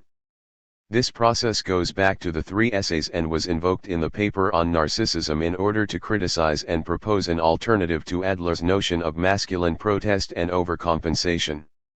Its function is to explain the superego's double relationship to the Oedipus complex. The superego arises from the Oedipus complex by borrowing its energy and then turns back against it. The superego is therefore the heir to the Oedipus complex in the double sense that it proceeds from it and represses it. This double sense is implied in the expression of the dissolution, Untergang, of the Oedipus complex. The dissolution refers to the exhaustion of elapsed organization of the libido, the phallic stage, but also to the destruction, the disintegration, the demolition, Zerströmung, of an object cathexis. 9-1 In order to account for this reaction formation, Freud was led to underscore the aggressive and punitive character of the parental figure with which the ego identifies itself. 1 year after writing The Ego and the ID, Freud devoted a separate paper to the dissolution of the Oedipus complex 9-2 in which he underscored the repressive function of this precipitate of identification. No doubt the Oedipus complex is destined to a natural death. It belongs to an organization of the libido that will inevitably experience disappointments. The boy will never have a child by his mother and the girl is rejected as a lover by her father. Moreover, it is bound to pass away according to program Genesis, when the libidinal organization to which it corresponds gives way to the next phase of development. But what precipitates the destruction of the phallic organization is the threat of castration, which is preceded and prepared for by all the other experiences of separation. Although the threat may have been uttered prior to the phallic phase, it does not take effect until the stage when the childhood theory about the loss of the penis in little girls offers it quasi-empirical support. By thus emphasizing the aggressive and severe character of the parental threat of punishment, Freud improves his interpretation on several counts. For one thing, he strengthens the connection between narcissism and the giving up of the libidinal cathexis of the parental object. Indeed, it is in order to save its narcissism that the child's ego turns away from the Oedipus complex, when det sich vom Oedipus complex ab. Thus this object cathexis is given up and replaced by identification. By connecting the abandonment of the object and narcissism, Freud reinforces his theme: the ego ideal is the expression of the most powerful impulses and most important libidinal vicissitudes of the id. Secondly, one sees more clearly that the superego is opposed to the rest of the ego, for it takes over, entleint, the severity of the father and perpetuates within the ego his prohibition against incest. One might even say that the narcissistic interests and the voice of the superego are in agreement on this point, since the threat of the superego secures, versichert, the ego against the return of the libidinal object cathexis. Finally, to a certain extent this destruction enables one to interrelate sublimation and repression, which the earlier texts had set in opposition to each other. On the one hand, the destruction is a kind of desexualization. It answers therefore to the definition of sublimation, which is, as we know, a change not only of the object but of the aim. The instincts are inhibited in their aim, zielgehemmt, and changed into impulses of affection. Then begins the latency period. In generalizing these economic relations revealed by the destruction of the Oedipus complex, one may say that desexualization and sublimation happen with every transformation into an identification. On the other hand, there is no reason for denying the name of repression to the ego's turning away from the Oedipus complex, although later repressions proceed from the superego which it was the function of this repression to set up. However, it must be said that in the normal Oedipus complex this repression, having been successfully carried out, is indistinguishable from a sublimation, since it destroys and abolishes the complex. 9.3 Have we reached our goal? Have we really shown external authority to be an internal difference? The last chapters, 4 and 5, of the ego and the id leave no doubt as to the inadequacy of the final results. Identification cannot bear the weight of the economics of the superego all by itself. It is not enough simply to reinforce the difference that arises within the id by an opposition or reaction formation. We must also introduce a factor of negativity, a factor taken from another instinctual source, about which we have thus far said nothing and which Freud calls the death instinct. From now on it must be admitted that an economics of the superego requires not only a revision of the first topography and a new kind of differentiation of the libido, but also a revision of the very basis of the instinct theory. We shall accordingly bring the economic genesis of the superego to a halt at this threshold where the ego and the id must give way to beyond the pleasure principle. We shall content ourselves with sketching this conjunction so as to give some idea of the path that remains to be traveled. We shall assume that the death instinct can operate either in fusion with eros or in a state of defusion. 9.4 The sadistic component of the libido would be an example of the first mode of operation and the sadism that has become perversion an example of the second mode. This would lead to the conjecture that regress Zion to a former phase rests upon such a diffusion of the instincts. If now we combine the differentiation of the three agencies ego, superego, id with the diffusion of the two instincts eros and death, we catch sight of a new complication in the genesis of the superego. Would not the cruelty of the superego, which we have stressed ever since the descriptive and clinical stage of our investigation, be another representative of the death instinct? We are not yet in a position to grasp the significance of this complete upheaval of the psychoanalytic edifice. Faced with the death instinct, the libido itself reveals new dimensions and changes its name. From now on Freud will speak of eros. What significance does this have for the pleasure principle, for narcissism? Further, what is the relationship between the death instinct, by nature mute, 9.5 and all its representatives, in particular its cultural or anti-cultural representatives? What relationship is there between sadism and masochism and, within masochism itself, between moral masochism, which will be spoken of in the economic problem of masochism, and the other forms of masochism? We must indeed admit that the theory of the superego remains incomplete as long as we have not understood its deathly component. Chapter 3, illusion. It is difficult to pinpoint what is properly psychoanalytic in Freud's interpretation of religion. However, it is essential to put into sharp focus those elements of his interpretation that merit the consideration of both believers and unbelievers. There is a danger that believers may sidestep his radical questioning of religion, under the pretext that Freud is merely expressing the unbelief of scientism and his own agnosticism, but there is also the danger that unbelievers may confuse psychoanalysis with this unbelief and agnosticism. My working hypothesis, stated in the problematic, is that psychoanalysis is necessarily iconoclastic, regardless of the faith or non-faith of the psychoanalyst, and that this destruction of religion can be the counterpart of a faith purified of all idolatry. Psychoanalysis as such cannot go beyond the necessity of iconoclasm.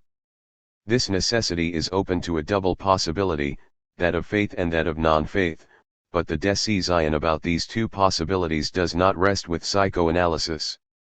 Our procedure will be the same as with the analysis of the sublime.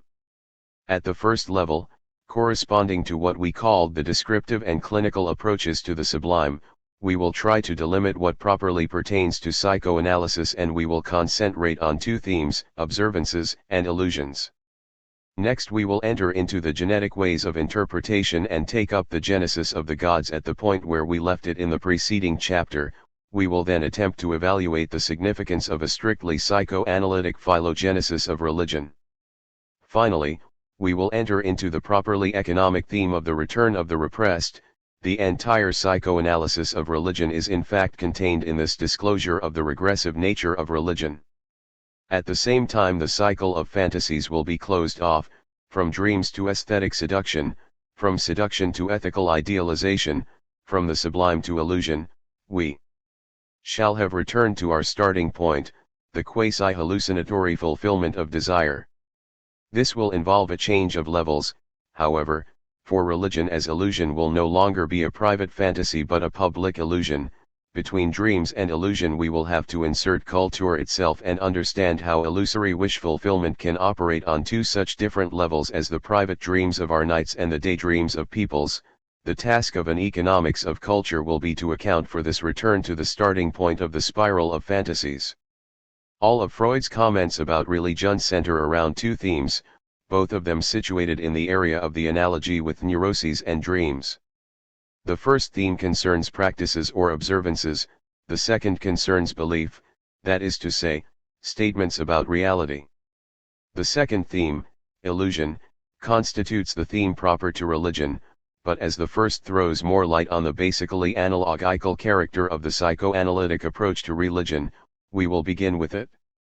This order is backed by the chronology of the texts, for Freud's first work on religion, written in 1907, deals with the resemblance between obsessive actions and religious practices.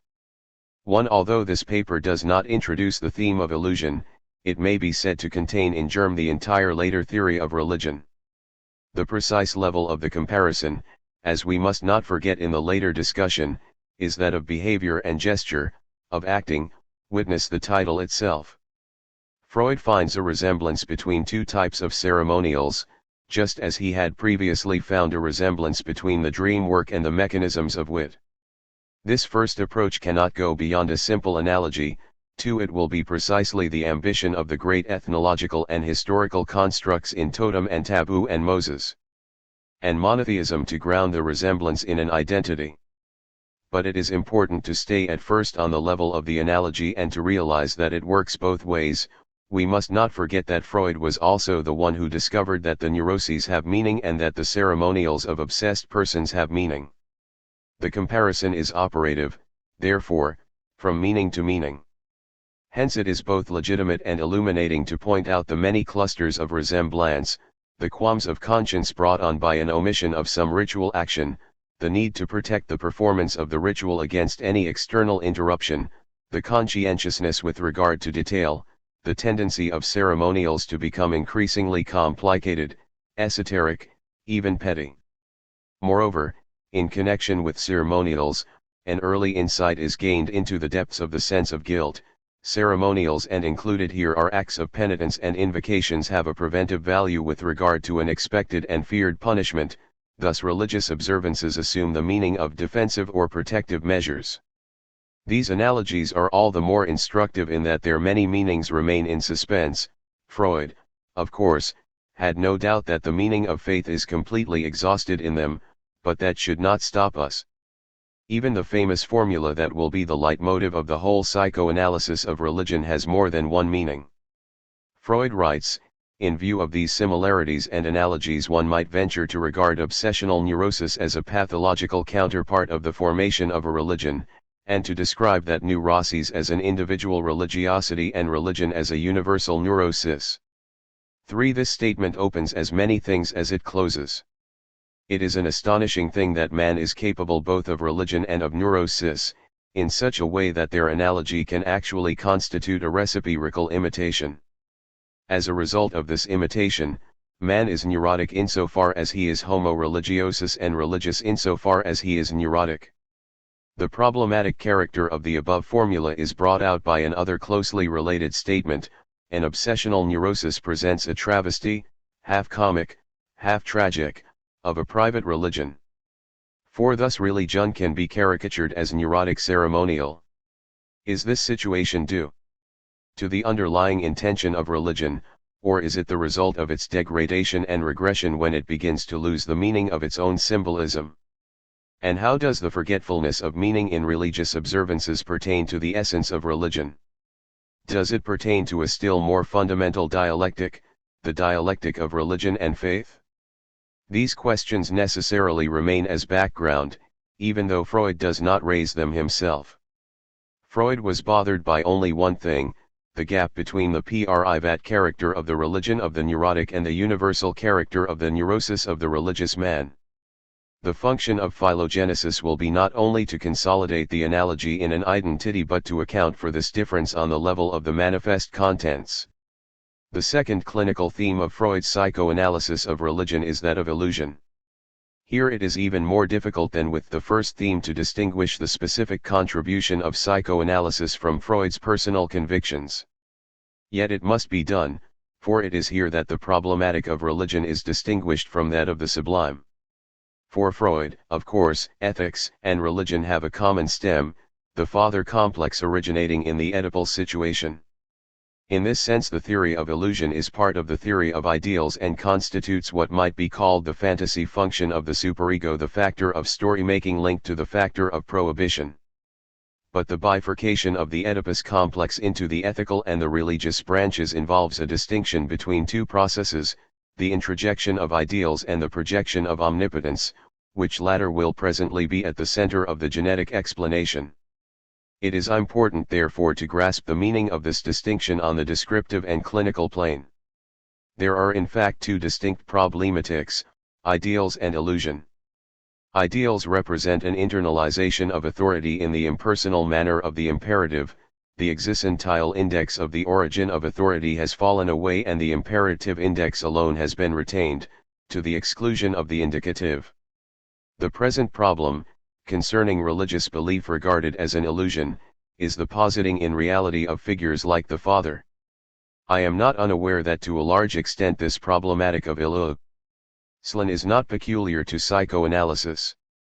It is not difficult to find in Freud's statements the echo of irrationalism and scientism belonging to his time and situation. According to that rationalism, any language that does not give factual information is devoid of meaning. The incompatibility of religious dogma and the scientific mind condemns religion beyond appeal. There is no appeal to a court above that of reason, says the future of an illusion. 5. Freud agrees, his insistent attack on religion is not based on psychoanalysis. 6. And yet there is a strictly analytic problem about illusion. This problem concerns the deciphering of the hidden relationships between belief and desire. The proper object of the analytic critique of religion is the strategy of desire concealed in religious assertions. It is here that our second problem is seen to have the same analogous texture as the problem of observances. The essential characteristic of illusions is not their similarity to error, in the epistemological sense of the word, but their relationship with other fantasies and their inclusion within the semantics of desire. This properly analytic dimension of illusion was very precisely delimited by Freud in Chapter 6 of The Future of an Illusion. What is characteristic of illusions is that they are derived from human wishes. Thus we call a belief an illusion when a wish fulfillment is a prominent factor in its motivation, and in doing so we disregard its relations to reality, just as the illusion itself sets no store by verification. 7. An illusion is constituted by this complicity between wish fulfillment and unverifiability. Thus the difference between illusion and illusion is only one of degree. In an illusion the conflict with reality is hidden, in a delusion it is open. Some religious beliefs, Freud remarks, are delusional in this sense. A second analogical pattern reveals itself as follows: just as religious observances recalled the ceremonials of obsession, so too wishful belief points to a wish fulfillment on the model of dreams. As the future of an illusion forcefully states, here, too, wishing played its part, as it does in dream life. 8. Illusions mark the point of return of fantasies toward their primal expression. The relation of religion to desire and fear is, of course, an old theme. The peculiar role of psychoanalysis is to decipher that relation qua hidden relation and to relate the deciphering process to an economics of desire. The enterprise is both legitimate and necessary. In conducting its psychoanalysis does not act as a variety of rationalism but fulfills its proper function. The question remains open for every man whether the destruction of idols is without remainder. This question no longer falls within the competency of psychoanalysis. It has been said that Freud does not speak of God, but of God and the gods of men. 9. What is involved is not the truth of the foundation of religious ideas but their function in balancing the renunciations and satisfactions through which man tries to make his harsh life tolerable. We must now see why the economics of illusion, even more than the economics of the superego, requires the intermediate step of a genetic, and more precisely of a phylogenetic model. We have already stressed the sharp difference between the private religion of the neurotic and the universal neurosis of religion, but there is another difference which individual psychology is likewise unable to account for. Between a dream fantasy, say the dream of animal phobia in the case of little Hans, and the immense figure of the gods, there is a huge gap in meaning. Here the individual Oedipus complex is not enough. An Oedipus complex of the species is needed. The temporal span of history and the long childhood of mankind are needed to account for the power, solemnity, and sanctity of religious phenomena, that is, in the language of Moses and monotheism, trademark for the compulsive character that attaches to religious phenomena. 1. That is why the same theme does not retain, from 1907 to 1939, the same epistemological coefficient. In 1907, it is an analogy whose final meaning remains indefinite. In 1939, Freud claims it is a historically demonstrated identity. All the ethnological and historical investigations separating the two texts have but one aim: to transform into an identity the double analogy of religion with neuroses on the one hand and with oniric wish fulfillment on the other. The genetic stage of explanation, totemism and monotheism. The genesis of religion differs from the genesis of prohibitions in that it is the genesis of assertions about reality and not simply the genesis of a psychical agency. That is why the concept of projection has the same place in the genesis of religion as the concept of introjection in the genesis of the superego. And it is also the reason why we must go beyond totemism itself in order to grasp the starting point of the process of projection. In the third essay of Totem and Taboo, Freud reads the history of religions in a manner reminiscent of Auguste Comte's law of the three states. The human race, if we are to follow the authorities, have in the course of ages developed three systems of thought, three great pictures of the universe: animistic, or mythological, religious, and scientific. 1-2. Why these three stages? There is no doubt that from the beginning the choice of this historical sequence is guided by psychoanalytic considerations. Indeed, these three states correspond to three exemplar moments in the history of desire: narcissism, object choice, reality principle. The intervention of psychoanalysis in the selection of the ethnological materials is quite evident.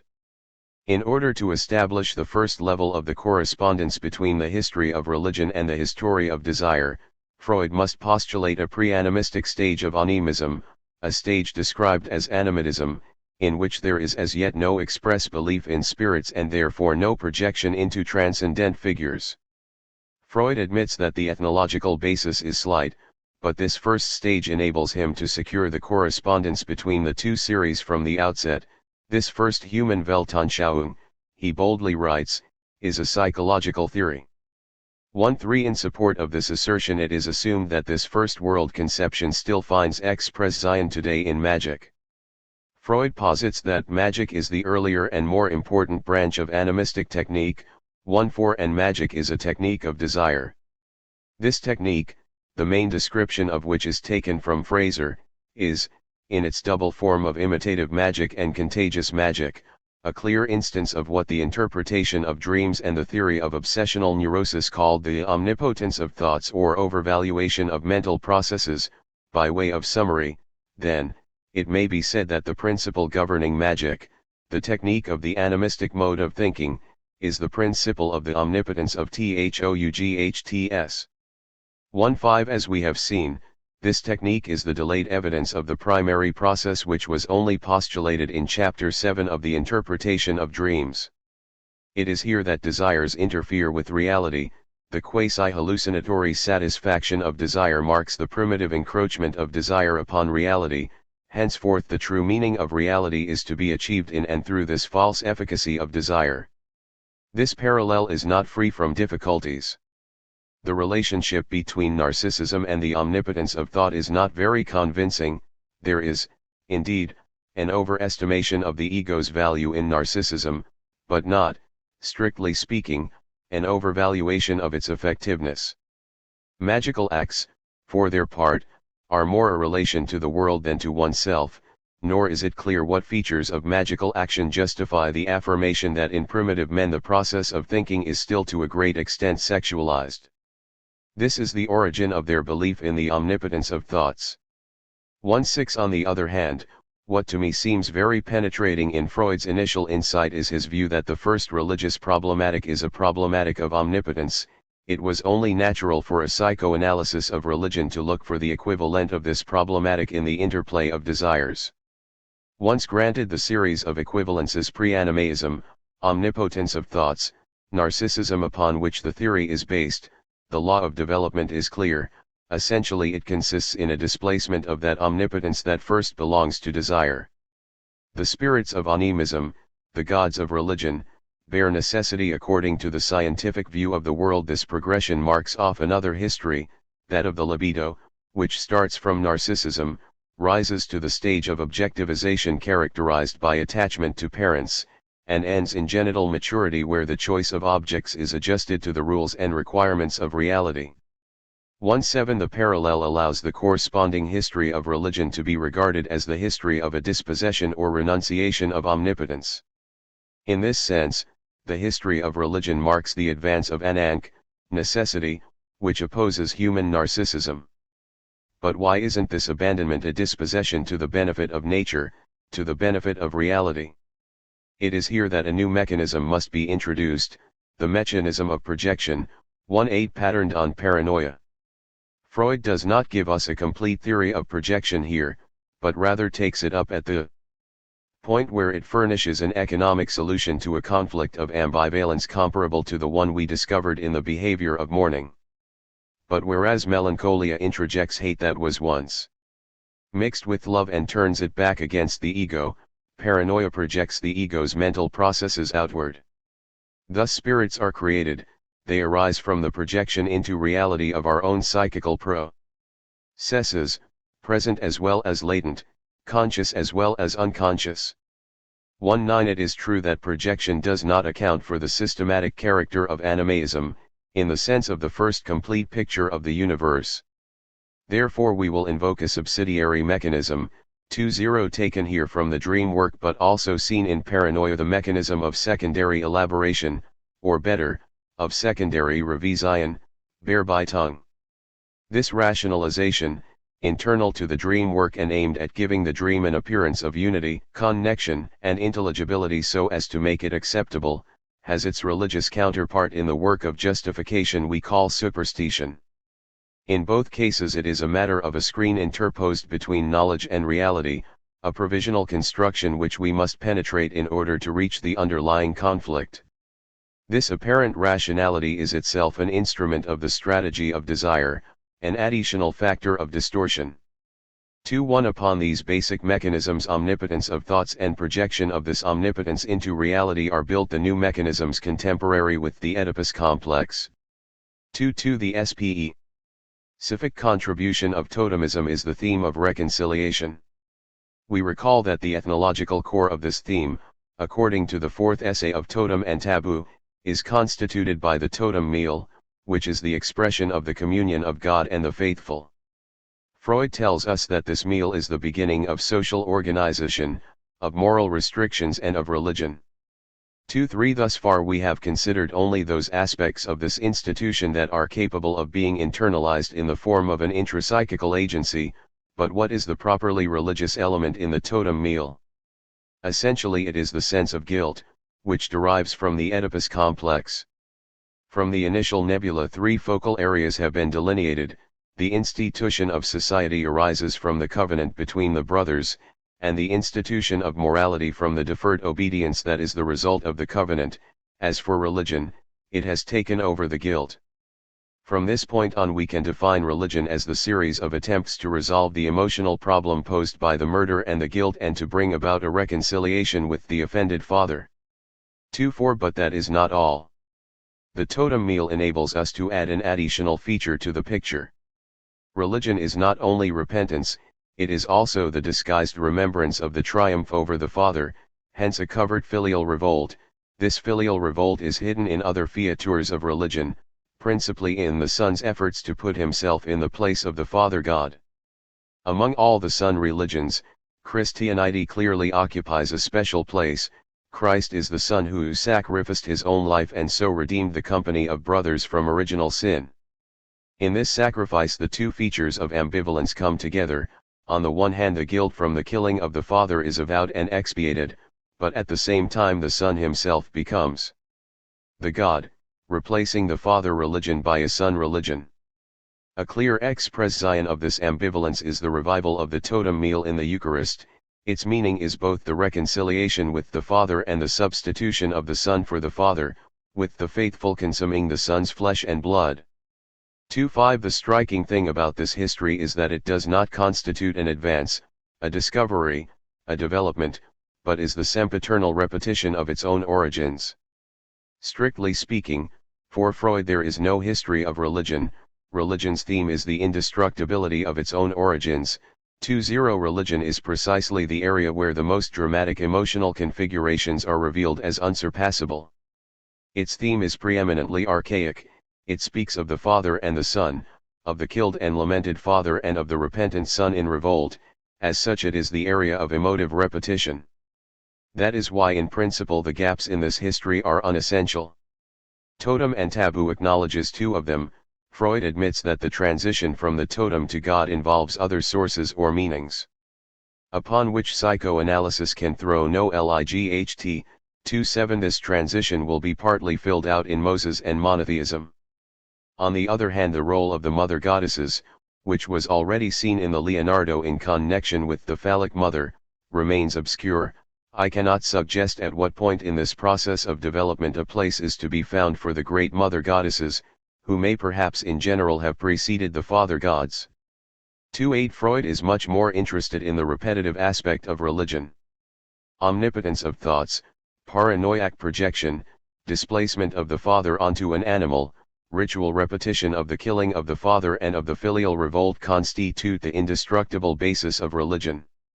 It is understandable why Freud stated many times over that naive religion is the true religion. Rational and dogmatic theology, far from bringing religion into closer contact with reason and reality, can only be rationalizations adding to the distortion. 2-9 It may come as a surprise, therefore, that Freud spent so much time and care composing a new history of origins, not at the level of totemism, but monotheism, and more precisely the ethical monotheism of the Jewish people. But we must not look to Moses and monotheism for some sort of rectification of totem and taboo. it is rather a completion and reinforcement of the latter's repetitive and regressive theory. What is more, this book stands as an exorcism. It marks the renouncement on the part of Sigmund Freud the Jew of the value that his narcissism could still rightfully claim, the value of belonging to the race that engendered Moses and imparted ethical monotheism to the world. But if Moses is Egyptian and if Yahweh is merely the sublime resurgence of the father of the horde, then there is nothing left but to yield to harsh necessity, over against the claims of narcissism and the pleasure principle. It should perhaps be added that Moses stood as a father image for Freud himself, the same image he had already encountered at the time of the Moses of Michelangelo. This Moses had to be glorified as an aesthetic fantasy and liquidated as a religious fantasy. One can guess how must it cost Freud to run counter to Jewish pride at the very moment when the storm of Nazi persecution was breaking out, when his books were being burned and his publishing house ruined, and when he himself had to flee Vienna and take refuge in London. All this must have been a terrible work of mourning for Freud the man. 3.0 What is the theme of Moses and monotheism? Its theme concerns important considerations regarding the origin of monotheist religions in general. 3.1 In this book Freud tries to make a plausible reconstruction of a murder that would be for monotheism what the murder of the primal father had been for totemism, and which would be a continuation, reinforcement, and amplification of the primal murder. The book contains an impressive number of hazardous hypotheses. The first hypothesis is that of an Egyptian Moses, adherent of the cult of Aten, a god who was ethical, universal, and tolerant. Unfortunately, neither the presumptions derived from the name of Moses nor those suggesting the account of his birth, nor even the Egyptian origin of circumcision, furnish much support to the hypothesis of an Egyptian Moses.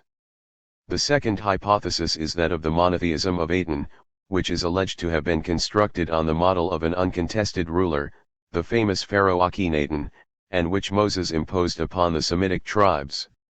However, even supposing that neither the Aten religion nor the fascinating personality of Akhenaten has been overestimated, it is doubtful that they have any connection whatsoever with the Hebrew religion. The third hypothesis assumes that the hero Moses in the sense of auto rank, whose influence is considerable here, was killed by the people and that the worship of the God of Moses was merged with the worship of Yahweh, a volcano god, who thus became the disguise behind which the Mosaic God concealed his origin and the people tried to forget the murder of the hero. Unfortunately, the hypothesis of Moses' murder, suggested by Sellin in 1922 in a completely different geographical and historical context, was later abandoned by its author. It presupposes, moreover, that there were two Moses, one of the cult of Aten, the other of the cult of Yahweh, a hypothesis that finds no support in the specialists. The fourth hypothesis assumes that the Jewish prophets engineered the return of the Mosaic God, reenacting the traumatic event in the name of the ethical God. The return to the Mosaic God would also be the return of the repressed trauma. We thus reach the point where a reawakening on the plane of ideas coincides with the return of the repressed on the emotional plane. If the Jewish people have given Western culture its model of self-accusation, it is because their sense of guilt feeds on the memory of a murder they have all along been trying to forget. It is with this fourth hypothesis that the mechanism of Freud's thought is perhaps best revealed. Freud is completely uninterested in the development of religious sentiment. He has no interest in the theology of an Amos or an Osee, of an Isaiah or an Ezekiel, nor in the theology of Deuteronomy, nor in the relation between prophetism and the cultural and sacerdotal tradition, between prophetism and Levitism. The idea of the return of the repressed enabled him to dispense with a hermeneutics that would take the circuitous path of an exegesis of the texts and rushed him into taking the shortcut of a psychology of the believer, patterned from the outset on the neurotic model. But what is most astonishing is the guiding idea of the enterprise itself. If Freud entered on the path of historical reconstruction in an area in which he was by no means a specialist, Moses and monotheism represents merely a fragment of a huge project in which Freud hoped to apply the psychoanalytic method to the entire Bible. The reason is that the doctrine, as he saw it, demanded an actual murder. For him, the transition to monotheism required 3. The renewal of the killing itself, so that the father figure might be strengthened and sublimated, the guilt increased, the reconciliation with the Father exalted, and later, in Christianity, the substitute figure of the Son magnified. In this history of the return of the repressed, Jewish monotheism takes over where totemism left off. The Jewish people reenacted on the person of Moses, an eminent substitute for the Father, the primal forfeiture. The killing of Christ is a further reinforcement of the memory of their origins, while the Passover restores Moses to life. Finally, the religion of St. Paul completes this return of the repressed and relates it to its prehistoric source by giving it the name of original sin. A crime was committed against God and death alone could redeem it. At the same time, Freud returns here to his early hypothesis of the revolt of the sons. The Redeemer had to be the main guilty party, the chief of the company of brothers, just like the rebel hero of Greek tragedy. He was the returned primal father of the primitive horde, transfigured and, as the Son, put in the place of the Father. 3. This effect of reinforcement to which Freud attributes the transition from totem to God could only be obtained by the reenactment of a real murder. That is why Freud is unwilling to minimize the historical reality of this chain of traumatic events. In the group as in the individual, an impression of the past is retained in unconscious memory traces. 3. For Freud, the universality of symbolism in language is far more a proof of the memory traces of the great traumas of mankind. 3. Than an incentive to explore other dimensions of language, the imaginary, and myth. The distortion of those memories is the only function of the imaginary that is explored. As for the inheritance itself, irreducible to any direct communication, it is indeed embarrassing, but it must be postulated, if we wish to bridge the gulf between individual and group psychology and deal with peoples as we do with an individual neurotic. If it is not so, we shall not advance a step further along the path we entered on, either in analysis or in group psychology. The audacity cannot be avoided. 3. Thus it cannot be said that we are dealing here with an accessory hypothesis. Freud sees it as one of the links that guarantee the cohesion of the system. A tradition that was based only on communication could not lead to the compulsive character that attaches to religious phenomena. 3. There can be no return of the repressed unless a traumatic event occurred. The Freudian interpretation of religion will provide us with a final occasion for showing how hermeneutics and economics are interrelated in the Freudian metapsychology. In Freud's later writings, a new theme makes its appearance, the theme of culture, under which Freud groups together various notions: aesthetic, ethical, religious. That a phenomenology would split into different regions according to the intentionality of the object. It is in his elaboration of the concept of culture that Freud attempts to account for the economic function of religion. The difference between neurosis as a private religion and religion as a universal neurosis lies essentially in the transition from the privat to the public, a transition that has thus far remained unintelligible to us. On the other hand, the successive displacements of the father figure onto the totem, then onto spirits and demons, then onto the gods, and finally onto the God of Abraham, Isaac, and Jacob and the God of Jesus Christ, force us to relocate the production of fantasies within a historical, institutional, linguistic, and literary context which reveals the distance between a mere dream fantasy and a cultural object. If, then, the return of the repressed, taken on the collective scale, has an economic function, it does so through this cultural function. Consequently, we must elaborate the context in which the displacements of omnipotence, the quasi-paranoiac projection, the reconciliation with the Father, and the secret vengeance of the sons occur and become meaningful. We cannot adequately deal with the problem of culture in this chapter. Following our method of successive readings, we will say just enough about it to account for the religious problematic on the level proper to our investigation at this point, the level of a strategy of desire. Further on we will see the full meaning which a meditation on the death instinct and on the struggle of eros against death has for culture itself, which is situated at the crossroads of the conflict between the giants eros and then ethos. For the present let us remain at this halfway station, which is precisely the level of the future of an illusion. What is culture? In the first place, let us say negatively that there are no grounds for distinguishing between culture and civilization. 3. This refusal to enter into a distinction that is well on its way to becoming classical is very illuminating. It is not that there exists on the one hand a utilitarian enterprise of dominating the forces of nature, which would be civilization, and on the other hand a disinterest and idealistic task of realizing values, which would be culture. This distinction may be meaningful from a point of view other than that of psychoanalysis, but it is no longer so once the decision has been made to approach culture from the point of view of the balance sheet of cathexes and anticathexes of the libido. All the Freudian considerations of culture are dominated by this economic interpretation. For Freud, the concept of culture represents partly the same thing as the concept of the superego, partly something new and more extensive. As long as its primary task is said to be the proscription of sexual or aggressive desires that are incompatible with the social order, culture is just another name for the superego. In economic language, culture implies instinctual renunciations. We have only to recall the three most universal prohibitions, against incest, cannibalism, and murder. That culture and the superego are here but two names for the same reality is evidenced by the mechanism of introjection.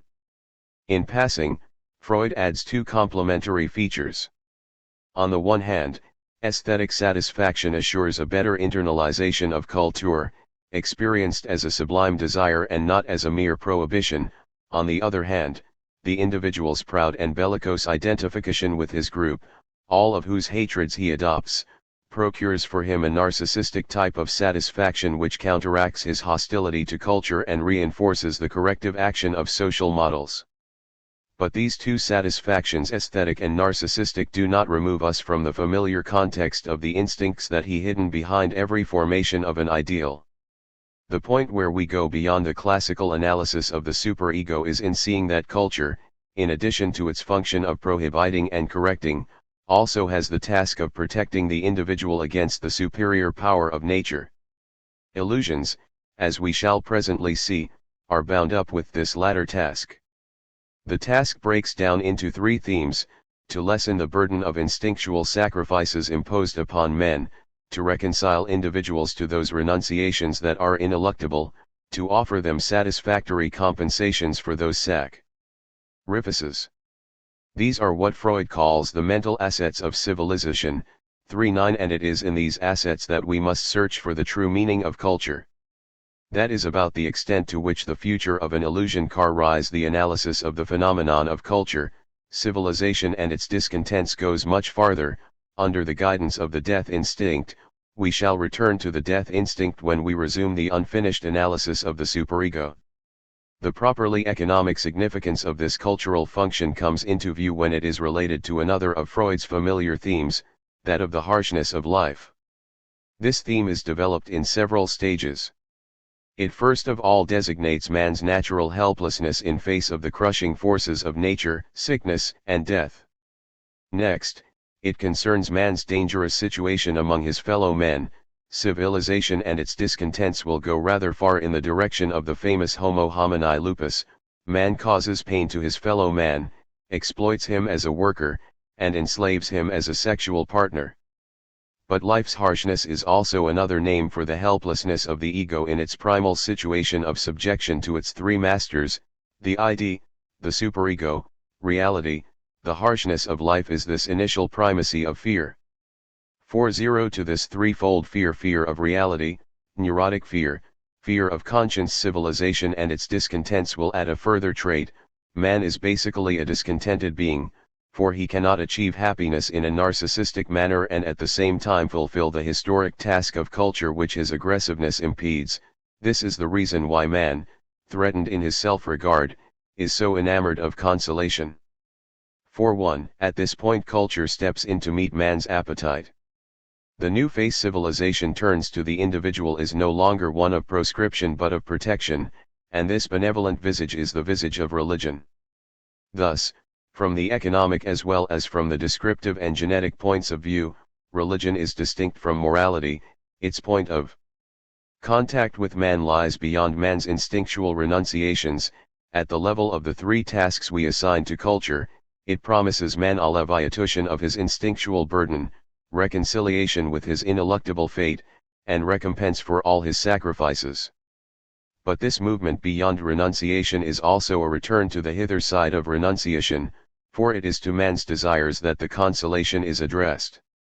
Just as all the situations of helplessness and dependency repeat the childhood condition of distress, so too consolation proceeds by repeating the prototype of all the figures of consolation, the father figure. It is because he is forever helpless like a child that man remains stricken with longing for the father. Faced with nature, the man-child conjures up gods in the image of the father. This benevolent figure is precisely what is needed to fulfill the economic task we have just described. By representing the hostile presence of nature in human form, man treats nature as a being that can be appeased and influenced. By substituting psychology for the science of nature, religion fulfills the deepest wish of mankind. In this sense it may be said that desire is what creates religion, even more than fear. For thus the economic function of culture has enabled us to construct a psychoanalysis of providence. The God capable of fulfilling this task must be a benevolent figure, beyond all severity. If nature is to be proportionate to man's desires, it must be ruled by such a favorable, wise, and just will. This direct deduction of what Freud believes to be the highest form of religion has an obvious advantage. It brings to light, by a striking shortcut, the end moment of religion as a return to the historical origins of the idea of God. The deity again becomes a unique person. Henceforth man's relationship with him can recapture the intimacy of the child's relationship with his father. Furthermore, it immediately places religion within a cultural context and rescues it from the private circle of the individual's neurosis. Religion springs from the same need as the other functions of culture, from the necessity of defending man against the superior powers of nature. On the other hand, this direct deduction of monotheism, which appears to do away with the long detour through the earlier figures, from the totem animal to spirits and the gods of polytheism, might give the impression that Freud substituted the motive of human helplessness for the father complex of totem and taboo. But this motive, considered alone, is less deeply concealed than the father complex. It is necessary to point out the connecting links between the deeper and the manifest motives, between the father complex and man's helplessness and need for protection. For in the language that I have adopted, the hermeneutics of culture in psychoanalysis is always the counterpart of an economics of desire. Between the cultural function of consolation as provided by religion and the concealed longing for the father there exists the same relationship as between the manifest and the latent content of dreams. The connection between the 2 points of view is assured by the very meaning of the adult's helplessness, inasmuch as that helplessness is a continuation and repetition of the helplessness of childhood. Man is destined to remain a child forever. 4-5 Therefore he endows the unknown and fearsome powers with the features of his father image. Such is the specifically psychoanalytic interpretation of religion. Religion's hidden meaning is the sempiternal repetition of the longing for the father. We can now set within the framework of this economics the double analogy that has guided us in the clinical description, the dream analogy and the neurosis analogy. 4-6 This analogy has become an identity. If religion has no truth proper to itself, what is the source of its strength and effectiveness? Religious ideas are not precipitates of experience or end results of thinking, they are illusions, fulfillments of the oldest, strongest, and most urgent wishes of mankind. The secret of their strength lies in the strength of those wishes.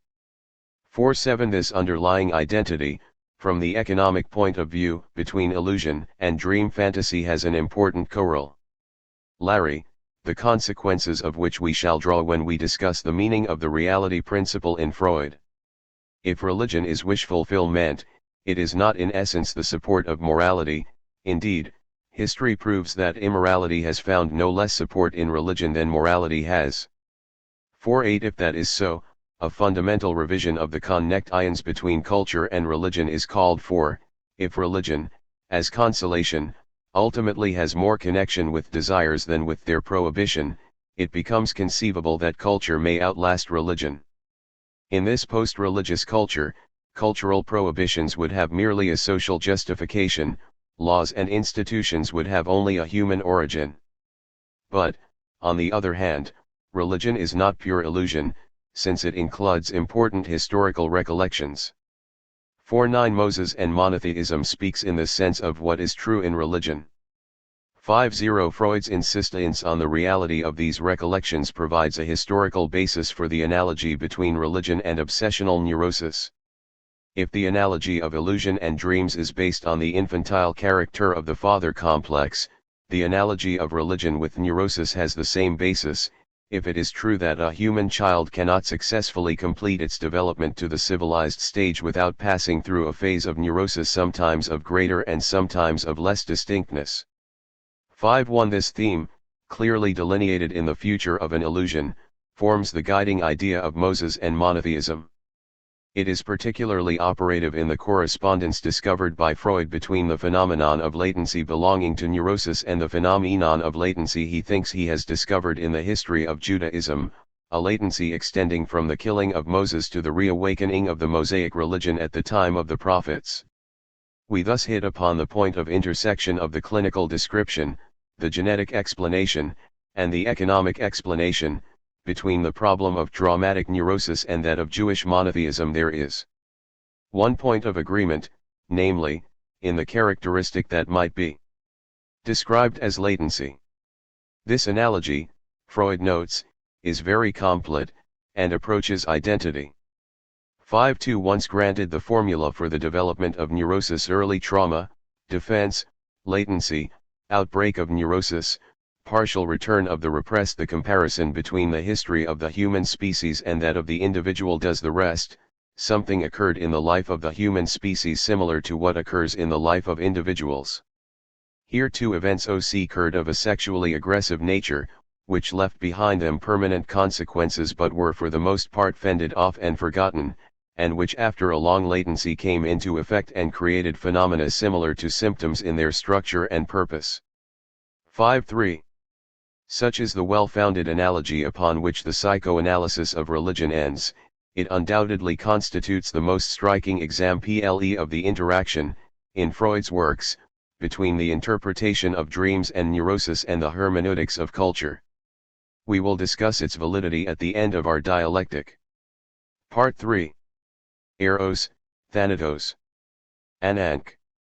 Thus far in our reading of Freud we have deliberately skirted the great upheaval brought to light in the celebrated essay of 1920, Beyond the Pleasure Principle. This reworking is more extensive than the one that the 1914 paper, with its introduction of the concept of narcissism, had imposed on the notions of subject and object and on the general economy of the human psychism.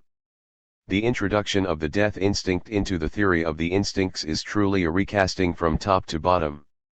It is a revision that affects, first, psychoanalytic discourse itself, such as we presented it in its epistemology in Part I, then, by degrees, the interpretation of all the signs that constitute the semantics of desire, and finally, the notion of culture itself, the general picture of which we provisionally sketched in Part II. The new instinct theory questions the initial Freudian hypotheses and especially the conception of a psychical apparatus subject to the constancy principle. We recall that, by postulating the equivalence between the pleasure principle and the constancy principle, Freud thought he was placing psychoanalysis in the scientific tradition of Helmholtz and Fechner. Psychoanalysis could become credited as a science thanks to the quasi-physics of the psychical apparatus and to the quantitative transcription of the economic phenomena underlying the work of interpretation. In Part I we showed that the insight proper to psychoanalysis lies elsewhere, in the reciprocity between interpretation and explanation, between hermeneutics and the economics, but at the same time we had to recognize that the speculation based on the quantitative hypothesis is not in complete harmony with the actual nature of analytical discourse. The new instinct theory involves a type of speculation about life and death that is far different from the quantitative theory. It comes closer to the views of Goethe and Romantic thought, and even of Empedocles and the great pre-Socratics. The very title Beyond the Pleasure Principle is warning enough that it is to this level, the level of the most general hypotheses concerning the functioning of life, that the conceptual revolution must be carried. In order to account for this switch in tonality, this movement from scientism to romanticism, I have placed part 3 under the great emblematic titles of Eros, then Eidos, and Ananke. In face of death, the libido changes meaning and receives the mythical name of Eros. And in face of the pair Eros Thanatos, the reality principle, the opposite pole of the pleasure principle, unfolds a whole hierarchy of meaning that goes under the equally mythical name of Ananke. Our first task will be to establish the great polarity present throughout Freud's works, the polarity between the pleasure principle and the reality principle. This will be the object of the first chapter. This antithesis is closely tied in with the initial Freudian hypotheses, constancy hypothesis and quantitative hypothesis, representation of the psychism as a self-regulating apparatus, etc. The tie between the pleasure principle and the constancy hypothesis is so great that one may legitimately ask whether the questioning of the initial hypotheses implies not only a beyond the pleasure principle but also a beyond the reality principle. It is important therefore to accurately locate the meaning of the reality principle and to see how much the initial Freudian hypotheses allow its meaning to vary. Between the perceptual function, which we have often seen associated with consciousness and the ego, and resignation to the ineluctable, there is, no doubt, a rather considerable margin of meaning. The question then will be to what extent the new instinct theory succeeds in displacing the center of gravity of the concept of reality from one pole toward the other. We will not be able to give a definitive answer to this question until we have made a detailed interpretation of the death instinct. Therefore we will reserve a new and final examination of Freud's notion of reality for Chapter 3, in which we will group together some of the critical questions raised by this new reading of the theory. Let us say immediately that one should not expect too much from this rereading. For reasons bearing closely on the reality principle's critical function toward the world of desire and illusion, the earliest formulation of the reality principle is the one that will offer the most resistance to the doctrinal upheaval caused by the introduction of the death instinct. The object of Chapter 2 will be to accurately describe the great hypotheses concerning life and death. Part I has taught us that the speculative hypotheses in Freudian theory cannot be justified by themselves. Their meaning is determined in the interplay between interpretation and explanation. The speculative hypotheses are verified by their capacity to interrelate hermeneutic concepts such as apparent meaning and hidden meaning, symptom and fantasy, instinctual representative ideas and effects with economic concepts, such as cathexis, displacement, substitution, projection, introjection, etc. We have seen that the specificity of analytical discourse ultimately lies in the relation between instinct as the primary energy concept and instinctual representative as the primary hermeneutic concept. Such discourse unites the two universes of force and meaning in a semantics of desire. Our first question then is this: what happens to this discourse, this semantics of desire, when a more romantic type of speculation about life and death is joined to a more scientific type of speculation about the constancy hypothesis and its psychological equivalent, the pleasure principle? Part I of our analytic affords us a good clue. An instinct is always a deciphered reality deciphered in its instinctual representatives. What are the representatives of the death instinct? With this question a new phase of the work of deciphering is opened and also a new relation between desire and its signs. Starting from this new connection between hermeneutics and economics we will be able to appreciate the scope of the revolution that affects the fundamental hypotheses concerning the functioning of life. The instinct theory, as we said above, is subjected to a thorough recasting. The revision of the basis of the theory is presented to us in Beyond the Pleasure Principle.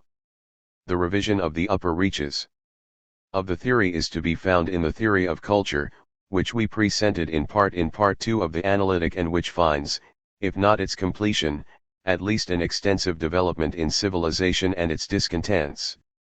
2. It is at the level of culture that the death instinct, the mute instinct par excellence, makes its way into the clamor of history. Thus the basic connection between the economics and the hermeneutics of the death instinct is worked out in the metabiological hypotheses of the 1920 essay and the metacultural theory of the 1929 essay. It is a two-way connection.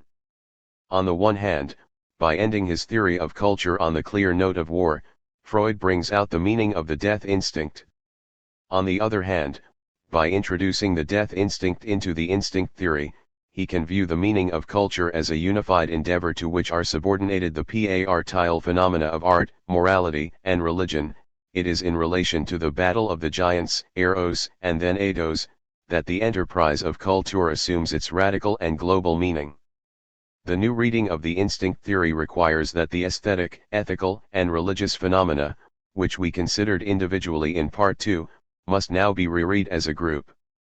The previous reading was based on the gradual extension of the model of dreams and the neuroses to all cultural representations. Thus it was an analogical reading, with all the fragmentary and inconclusive character of analogy, for the question remained whether the differences were more significant than the similarities. In placing the task of culture in the field of the struggle between Eros and then Eidos, Freud raises his interpretation to the rank of a single and strong idea. Whereas the first reading, fragmentary and analogical, characterized psychoanalysis as a discipline of thought, the second reading, global and sovereign, characterizes it as a worldview. After the analogy step by step, the gaze of the eagle. At the same time, however, the Freudian doctrine clears the way for a more radical questioning which challenges the most assured certitudes. These unresolved questions I would like to group together in Chapter 3 under the three headings: what is negativity? What is pleasure? What is reality? Chapter 1, the pleasure principle and the reality principle. Beyond the pleasure principle, this means, in 1920, the introduction of the death instinct into the theory of the instincts. Yet Freud's doctrine always had a beyond the pleasure principle, namely, the reality principle. It is impossible therefore to judge the extent of the revolution imposed by the death instinct on the theory of the instincts without first setting up the very first polarity, that of pleasure and reality. Freud's concept of reality is less simple than it appears. Its development may be outlined as follows: 1. At the start, the two principles of mental functioning, to use the language of an important short paper of 1911, are coextensive with what was described as the primary process and the secondary process. As we have already analyzed the meaning of these expressions, we will content ourselves with translating that analysis into the terms of the opposition that interests us here. Thus the initial concept of reality is first of all elaborated in the clinical context of the theory of the neuroses and of dreams. The metapsychological papers of 1914-17 enlarge this concept of reality by giving it an economic meaning in accord with the meaning assigned by the first topography to the notions of unconscious, preconscious, and conscious. In general, reality is the correlate of the function of consciousness. By thus moving from a descriptive and clinical meaning to a systematic and economic meaning, we transcribe the initial concept into a new key without actually transforming it. 2. A further enrichment of the reality principle is found in the investigation of the object relation. We still remain at the level of the first theory of instincts, opposition between sexual instincts and ego instincts, and of the first topography, representation of the psychical apparatus as a series of places, unconscious, preconscious, conscious. 3. A more decisive transformation of the notion of reality occurs in connection with the two important revisions of the theory considered in previous chapters, the introduction of narcissism and the switch to the second topography. For different but convergent reasons, these two revisions find expression in a progressive dramatization of the opposition between the pleasure principle and the reality principle. The real is no longer simply the contrary of hallucination, it is harsh necessity, as revealed after the abandonment of narcissism and after the failures, deceptions, and conflicts which culminate in the Oedipus period. At this point reality is called necessity, and at times even anank. The great remythicizing of the instinct theory, which we will consider in the following chapter and which is symbolized by Eros and death, will play an important part in this process of de-aramatization. We will leave the Freudian notion of reality at this threshold, returning to it at the end of our study on death. Thus, we will speak of the reality principle at two different times, before the death instinct and after the death instinct. The transition from a scientific picture of the psychical apparatus to a more romantic interpretation of the interplay of love and death cannot help but affect the meaning that the notion of reality acquires in Freud's theory. Prior to the death instinct, reality is a regulative concept on the same level as the pleasure principle, that is why it too is called a principle. After the death instinct, the notion of reality becomes charged with a meaning that raises it to the level of the great quasi-mythical forces that divide up among themselves the empire of the world. This transfiguration will be symbolized by the term anank, which calls to mind not only the notion of destiny in Greek tragedy, but also that of nature in Renaissance philosophy and in Spinoza, as well as of the Nietzschean eternal return. In short, what at first was merely a principle of mental regulation now becomes the cipher of a possible wisdom. That Freud's remarks about reality began with clinical observations is beyond question. We are reminded of this fact by the opening lines of the short paper of 1911, Formulations on the Two Principles of Mental Functioning. 1. As Pierre Janet observed, neurotics manifest a loss of la fonction du réel, the function of reality. Freud differs somewhat from Janet by maintaining that neurotics turn away from reality because they find it unbearable.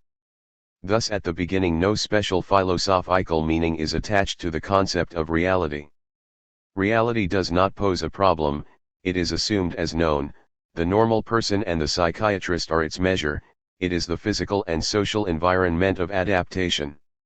Still, even on this elementary level it is important to note the lack of homogeneity in the opposition between pleasure and reality.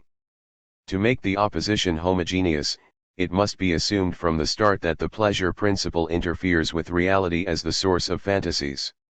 Acute hallucinatory psychosis, Maynard's amentia, supplies the initial schema, to which Freud extends to all the neuro-SES.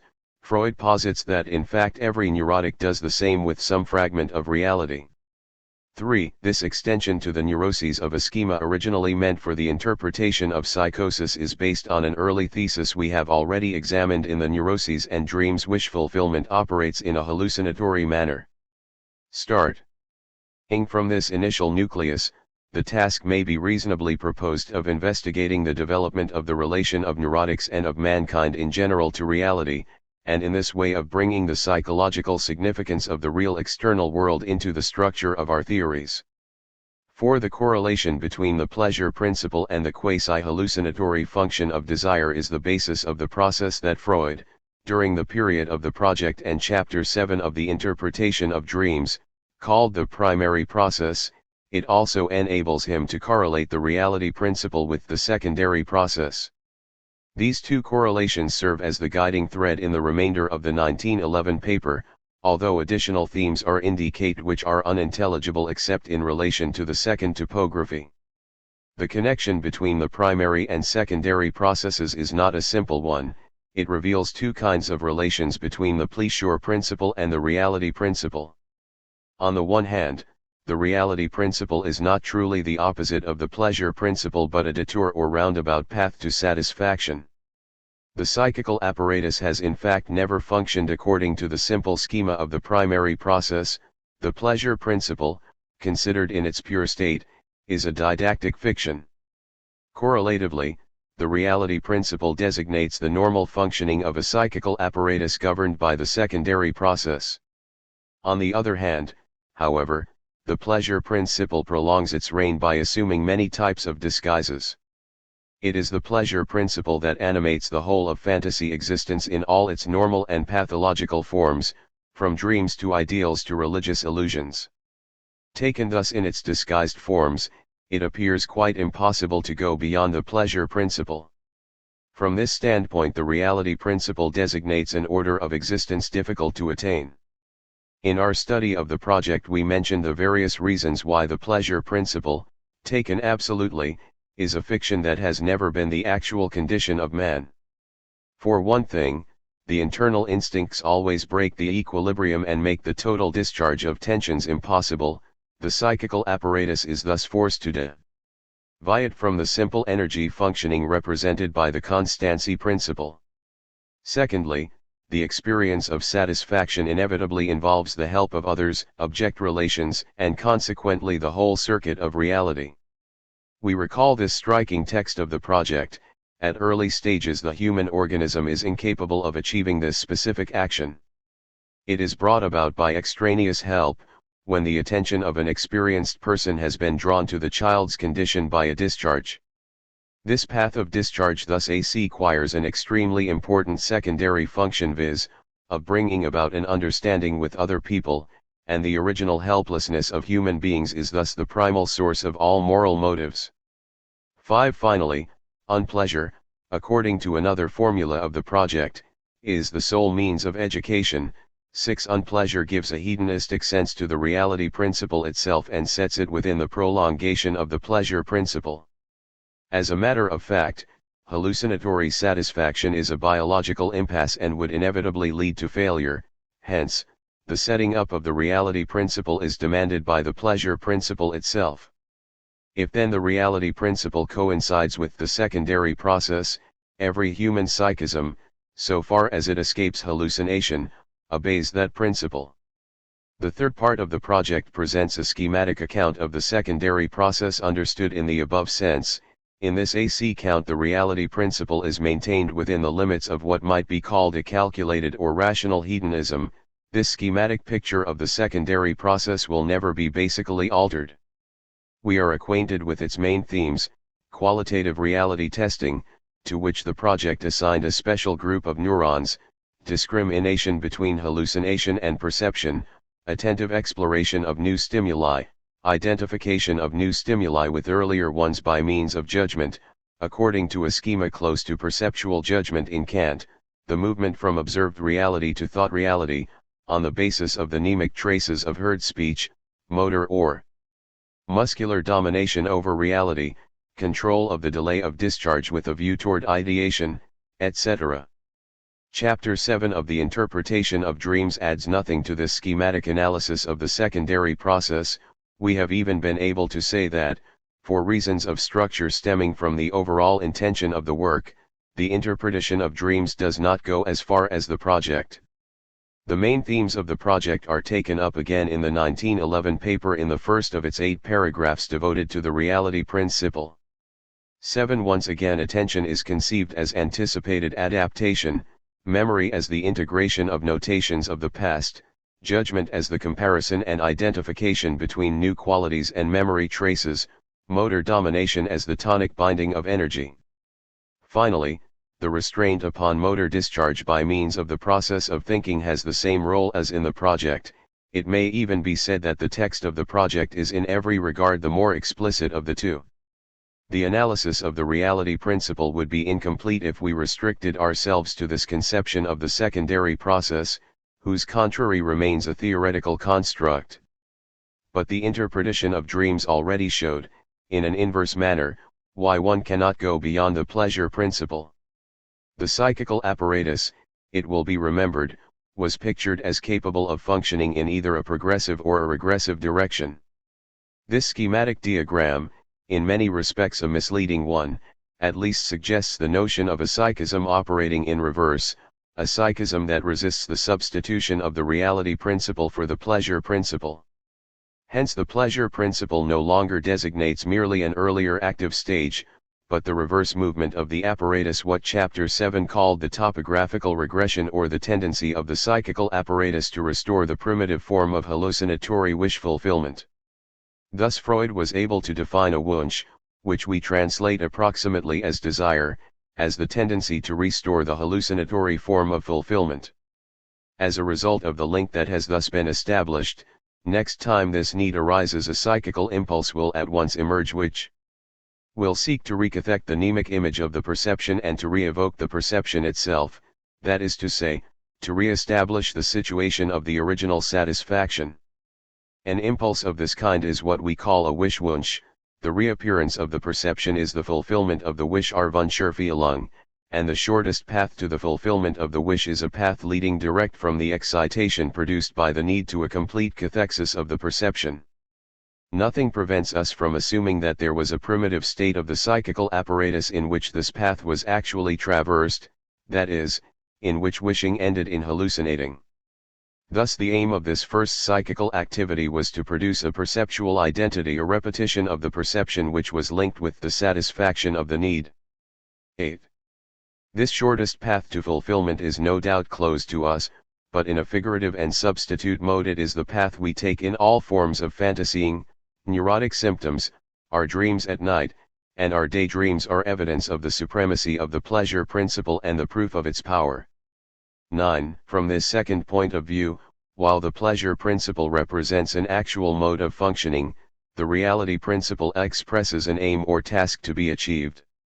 The difficulty of that task is stressed in the remainder of the analysis. The pleasure principle is less costly, the reality principle implies the giving up of the short circuit between desire and hallucination. This dramatic relation is summed up very briefly in the second paragraph of the 1911 paper. A general tendency of our mental apparatus, which can be traced back to the economic principle of saving expenditure of energy, seems to find expression in the tenacity with which we hold onto the sources of pleasure at our disposal, and in the difficulty with which we renounce them. With the introduction of the reality principle, one species of thought activity was split off. Worden art denkbarkeit abgespalten, it was kept free from reality testing and remained subordinated to the pleasure principle. Pi alone. This activity is fantasying fantasieren, which begins already in children's play, and later, continued as daydreaming, abandons dependence on real objects. 10. Behind these brief remarks must be placed everything that Chapter 7 of the Interpretation of Dreams says about the indestructibility of one's earliest desires, about man's inability to move from a rule of fantasy to a rule of reality. In short, everything that makes the human psychism a thing and justifies the appeal to a topography. The path to reality is indeed the more difficult path.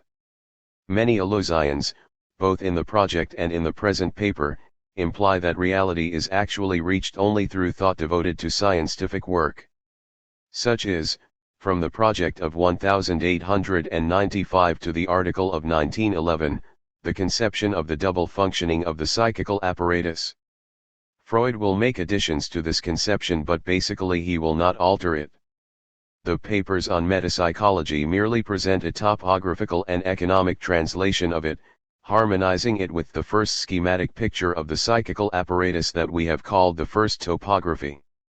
Thus, in the paper The Unconscious, the opposition between the pleasure principle and the reality principle is incorporated into the great oppositions between the systems, UCS, Ps, CS.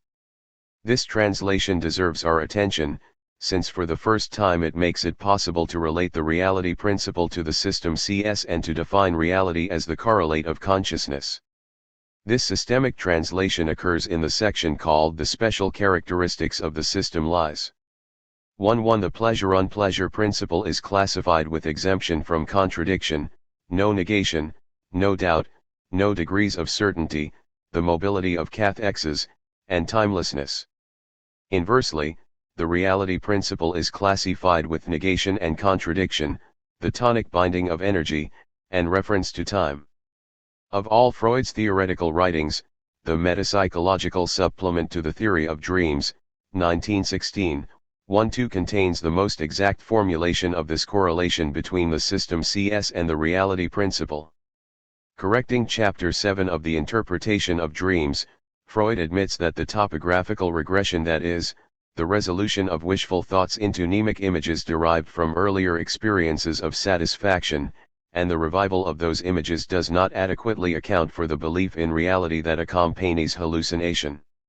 Hallucination further requires the abolition of the discriminating function of perceptual judgment, hence this discriminating function must be connected with some special psychical institution, with some contrivance Einrichtung with the help of which it was possible to distinguish such wishful perceptions from a real fulfillment von einer realen Erfüllung and to avoid them for the future.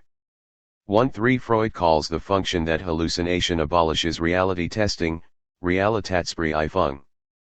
1 In investigating this function we are led to say that one and the same system regulates the process of becoming conscious and real ity testing. To discriminate between what is internal and what is external pertains to a single function, a function obviously connected with muscular action, for it is by such action that objects are made to appear and disappear. Thus one may speak of a single system CSPCPT, which has its own cathexis or charge capable of resisting libidinal invasion. Reality testing is thus intimately linked with the system CS and its peculiar cathexis. Freud states, "We shall place reality testing among the major institutionen of the ego, alongside the censorships which we have come to recognize between the psychical systems." 1.5 The censorships that accompany reality testing are the ones that protect the system's Ps and Cs against libidinal cathexes. They are the ones that give way in wishful psychosis by a turning away, Abwendung, or withdrawal, Entziehung, from reality, or in the state of sleep by a voluntary renunciation. The narcissistic flight into sleep is thus equivalent to a loss of cathexis on the part of the system CS16. Every topographical regression, characteristic of the loss of the function of reality, supposes therefore an alteration of the system CS itself. But Freud openly admits that the topographic economic theory of the system CSPCPT remains to be constructed. Once again, the doctrine does not come to decisive conclusions but rather sets the framework for investigation. Our whole previous discussion concerning consciousness as the surface of the psychical apparatus, along the lines of Chapter 2 of the Ego and the ID, belongs to this investigation of the system CSPCPT, which we now know is the counterpart to any study of the reality principle. When Freud says that the system PCPT is the nucleus of the ego, 1.7 he is in fact stating the reality principle. Thus we can now erect the great function of externality over against the demands, ethical as well as instinctual, of the internal world. Later on, when we have introduced the superego into the confrontation with reality, we will be able to say with the ego and the ID. Whereas the ego is essentially the representative representant of the external world, of reality, the superego stands in contrast to it as the representative Anwalt of the internal world, of the ID. Conflicts between the ego and the ideal will, as we are now prepared to find, ultimately reflect the contrast between what is real and what is psychical, between the external world and the internal world. 1.8 The reality principle and object choice. The pleasure principle is the short and easy path, everything regressive leads back to it. The reality principle is the long and hard path, it entails renunciation and mourning over archaic objects.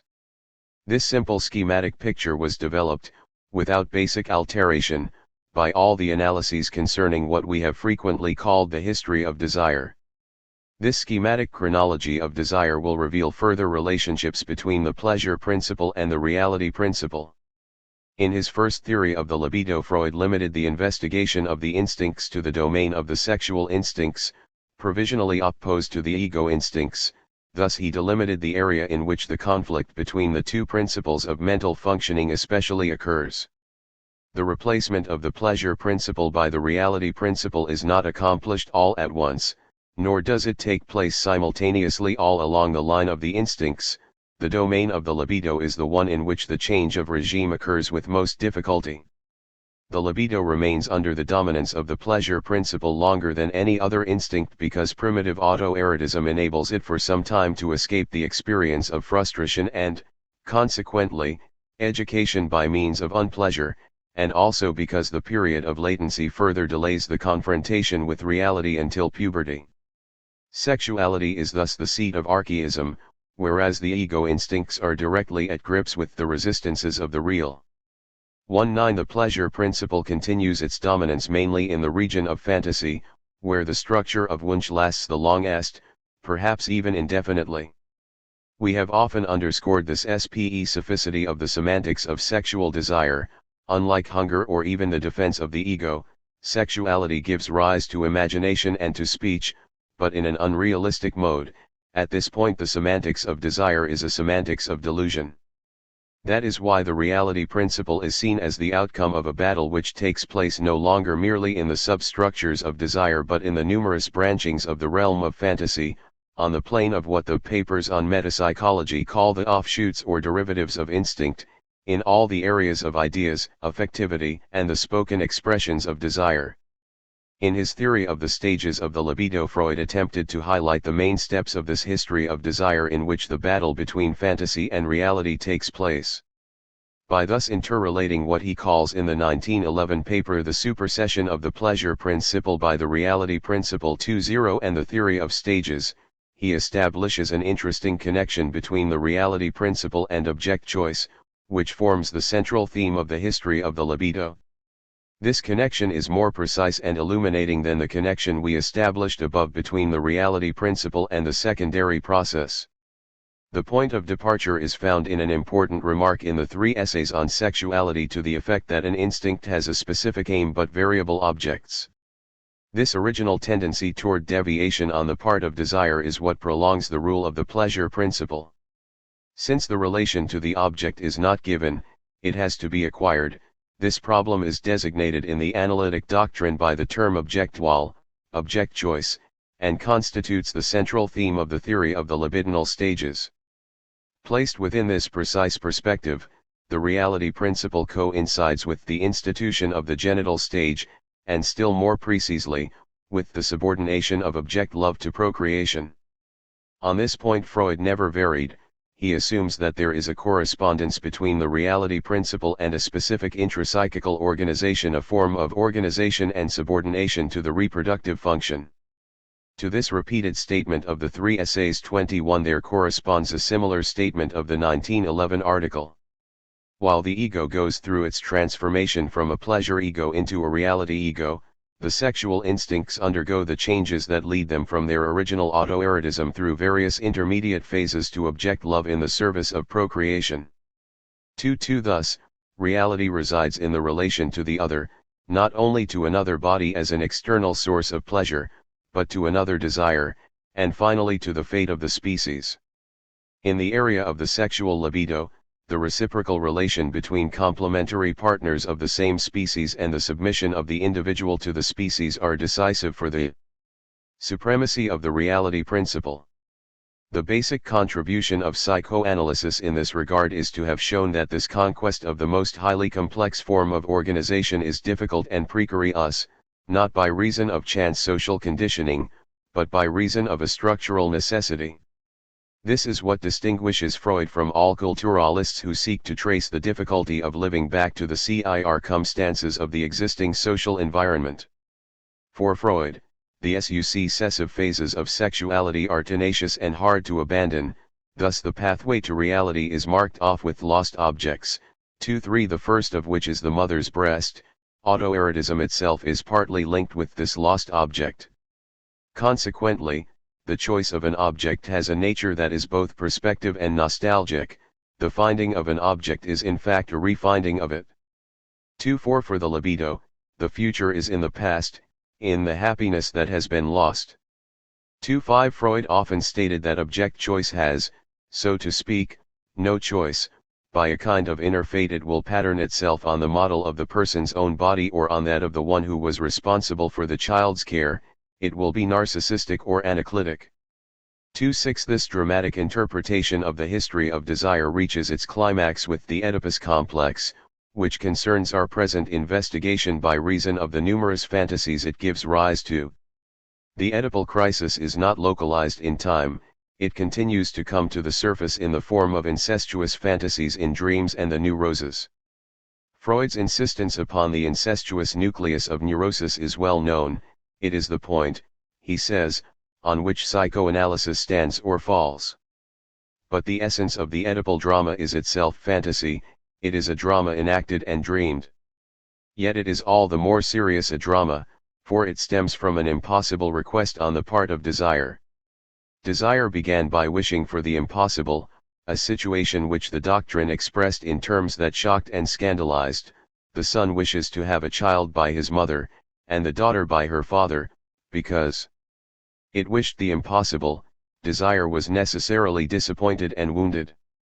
Hence the path to reality is not only lined with lost objects but with forbidden and refused objects as well. Enough has been said about the importance of these abandonments and renunciations in the formation of the superego. We must now speak of their effect on the reality principle. In the article of 1911, Freud distinguishes the reality ego from the pleasure ego, lustig. 2. If desire or wishing, Wunsch, is the central drive of the pleasure ego, the striving for the useful is the central drive of the reality ego, just as the pleasure ego can do nothing but wish wensken. So the reality ego need do nothing but strive for what is useful and guard itself against damage. 2.8 Here Freud stands on familiar ground. The early Socratic dialogues revolve around the meaning of the useful. Nor should the Kantian critique conceal the positive significance of this reflection upon the useful. By opposing the useful to the deceitfulness of Wunsch, Freud restores to the useful its role as an indication of reality. This opposition subsumes, at a more complex level of elaboration, the opposition we previously found between the primary and the secondary processes. On the one hand, the useful is the truth of the pleasurable, it is the true pleasurable substituted for the dreamed pleasurable. In this sense, the reality principle is indeed the safeguard of the pleasure principle. Actually, the substitution of the reality principle for the pleasure principle implies no deposing Absitzung of the pleasure principle, but only a safeguarding Sicherung of it. 2.9 On the other hand, the pleasure ego has so many tricks in its bag, so many ramifications on the plane of the derivatives from the unconscious, that respect for the useful, however modest its claims may be from the standpoint of ethics, already appears as a form of discipline. The corrective value of the useful becomes evident as soon as one considers that desire or wishing is the infinite source of fantasies and the springboard of illusions. Desire mystifies, the reality principle is desire demystified, the giving up of archaic objects is now expressed in the exercise of suspicion, in the movement of disillusion, in the death of idols. Here the ethnographical history of desire cuts across and enriches the psychological history of desire. It cuts across it insofar as one can make an exemplary history of belief coincide with the history of the stages of the libido. We recall the terms in which Freud attempted to effect this coincidence in Totem and Taboo. 3.0 To the autoerotic stage would correspond the omnipotence of thoughts, characteristic of pre-animism and the techniques of magic. To object choice would correspond the dispossession of the omnipotence of thoughts to the profit of demons, spirits, and gods. To the genital stage of the libido would correspond the recognition of the omnipotence of nature. But this ethnographical history of desire, however fanciful it may be, not only cuts across the history of the stages of the organization of the libido, it also adds to it the essential theme of omnipotence. This theme is the religious nucleus of the pleasure principle. There is an element of evil infinitude in desire. The reality principle, even when stated in the seemingly Philistine form of the utility principle, basically expresses the loss of the evil infinitude, the reconversion to the finite. That is why Totem and Taboo could say that the dispossession of desire's omnipotence to the profit of the gods already expresses the first victory of the reality principle. From this point of view, myths present an imaginary expression of this substitution, or, as the 1911 paper says in its fourth paragraph, a mythical projection of this revolution in the mind. 3.1 It could be said, in paradoxical terms, that for Freud religion marks the victory of the reality principle over the pleasure principle, but in a mythical mode. Thus religion is at once the supreme figure of the abandonment of desire and the supreme figure of the fulfillment of desire. For Freud the analyst and scientist, I do not return to the difficulty of distinguishing between Freud's personal prejudice and the positive achievement of psychoanalysis in this critique of religion. It is science alone that completely satisfies the reality principle and assures the triumph of the useful over the pleasurable, of the reality ego over the pleasure ego. Science alone triumphs over the substitute figures, increasingly complicated and sublimated, in which the pleasure ego pursues its dream of omnipotence and immortality.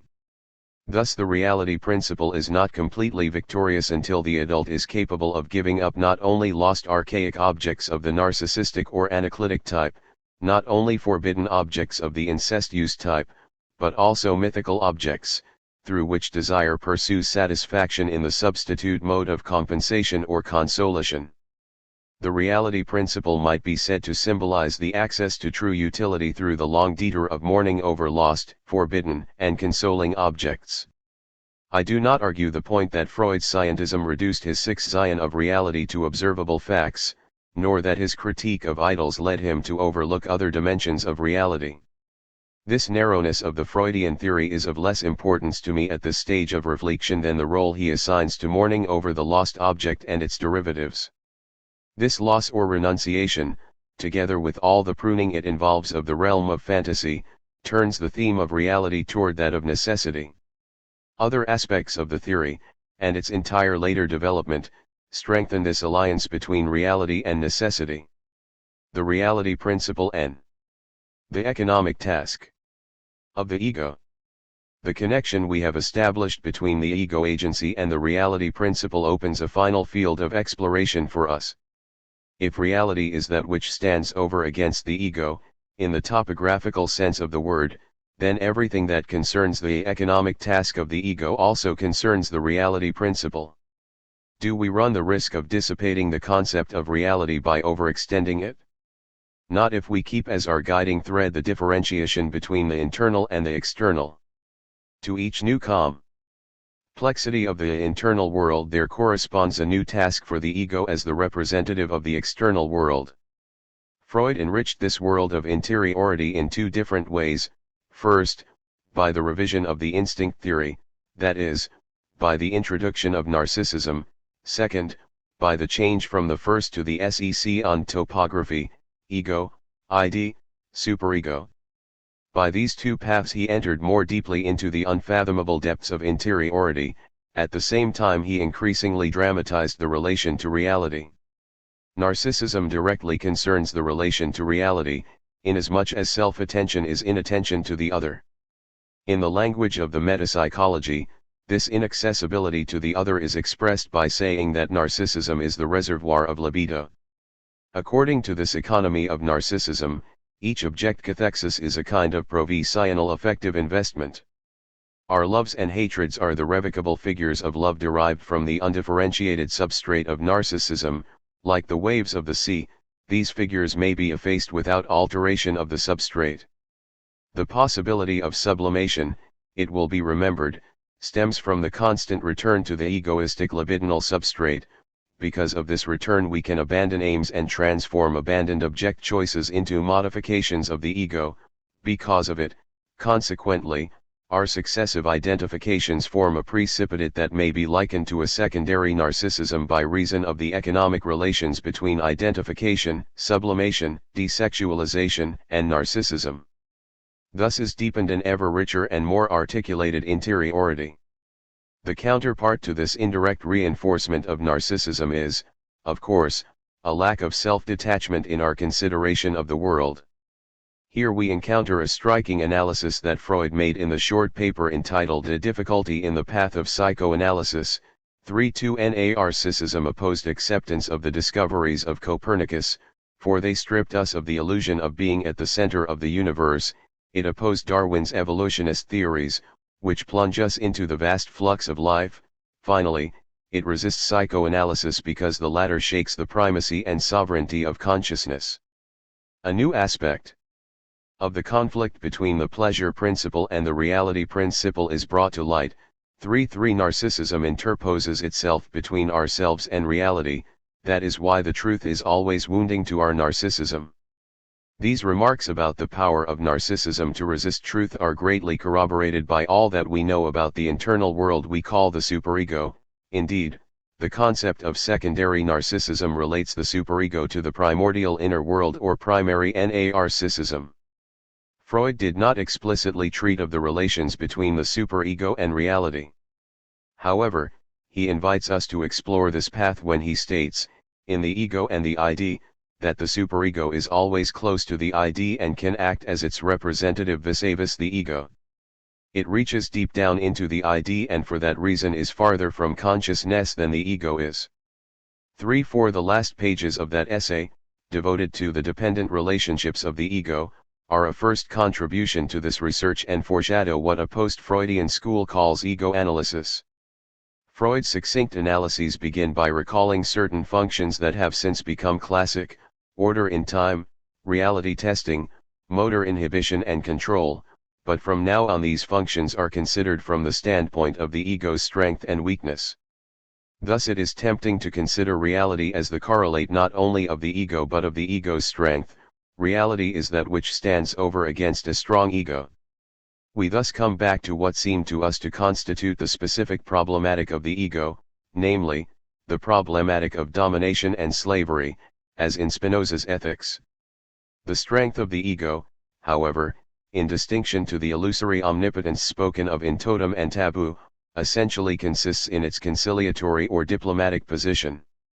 In mediating between the ID and the superego, between the ID and reality, and between the libido and the death instinct, it only too often yields to the temptation to become sycophantic, opportunist and lying, like a politician who sees the truth but wants to keep his place in popular favor. 3.5 But this temptation is proper to a mediatory creature, more courtier than arbiter, which must make itself be loved by the ID to make the ID pliable to the world's order, and which, like a theatrical valet, courts its master's love in order to moderate it. Otherwise the ego would fall under the blows of the superego and once again become prey to the death instincts in their striving to dominate the libido. A new meaning of the reality principle, intimated rather than expressly formulated, is proposed. I will call it the prudence principle. In the full Aristotelian sense, it is opposed to the false idealism of the superego, to its destructive demands, and in general to all the exaggerations of the sublime and to the bad faith of the good conscience. This prudence principle, which I would like to regard as the culmination of the reality principle, is in sum the ethics of psychoanalysis. In the text we have just commented on, Freud expressly compares the economic task of the ego to that of the analyst. In point of fact, the ego behaves like the physician during an analytic treatment. It offers itself, with the attention it pays to the real world, as a libidinal object to the ID, and aims at attaching the ID's libido to itself. 3.6 The same line of thought is found toward the end of civilization and its discontents, where Freud, after having argued that the excessive demands of the superego cannot effectively change the ego, adds, consequently we are very often obliged, for therapeutic purposes, to oppose the superego, and we endeavor to lower its demands. 3.7 This comparison between the economic task of the ego and the task of psychoanalysis itself is instructive. It may be said that to the patient, the psychoanalyst represents the reality principle in flesh and in act. He does so, however, in proportion as he refrains from judgment and ethical prescription. This abstention from all moral preaching, this analytic detachment, would at first lead one to suppose an absence of ethics. But such detachment becomes deeply meaningful when it is placed within the field of the opposition between the pleasure principle and the reality principle. The superego attacks man for being a creature of pleasure, but it demands too much of man and conceals its excesses only by offering the ego the narcissistic satisfaction of being able to think itself better than others. The regard of the analyst, on the contrary, is a regard that has been educated to reality and turned back upon the inner world. Thus the epoche or suspension of value judgments becomes the basic step toward self-knowledge. It is the step that enables the real ity principle to gain control of the process of becoming conscious. Has the whole of ethics been abandoned? The analyst, more than anyone, knows that man is always in an ethical situation. He presupposes this fact at every step. What he says about the Oedipus complex forcefully attests to the moral destiny of man. However, confronted with the fumbling maneuvers of conscience and its strange complicity with the death instinct, the reality principle proposes the substitution of a neutral regard in place of condemnation. There is thus opened up a clearing of truthfulness, in which the lies of the ideals and idols are brought to light and their occult role in the strategy of desire is unmasked. This truthfulness is undoubtedly not the whole of ethics, but at least it is the threshold. No doubt psychoanalysis gives only knowledge, and not veneration. 3.8 But why should this be asked of it? It does not offer it. Chapter 2, The Death. Instincts, Speculation and Interpretation. Freudian speculation on life and death. What are the representatives of the death instinct? The question arises for two reasons.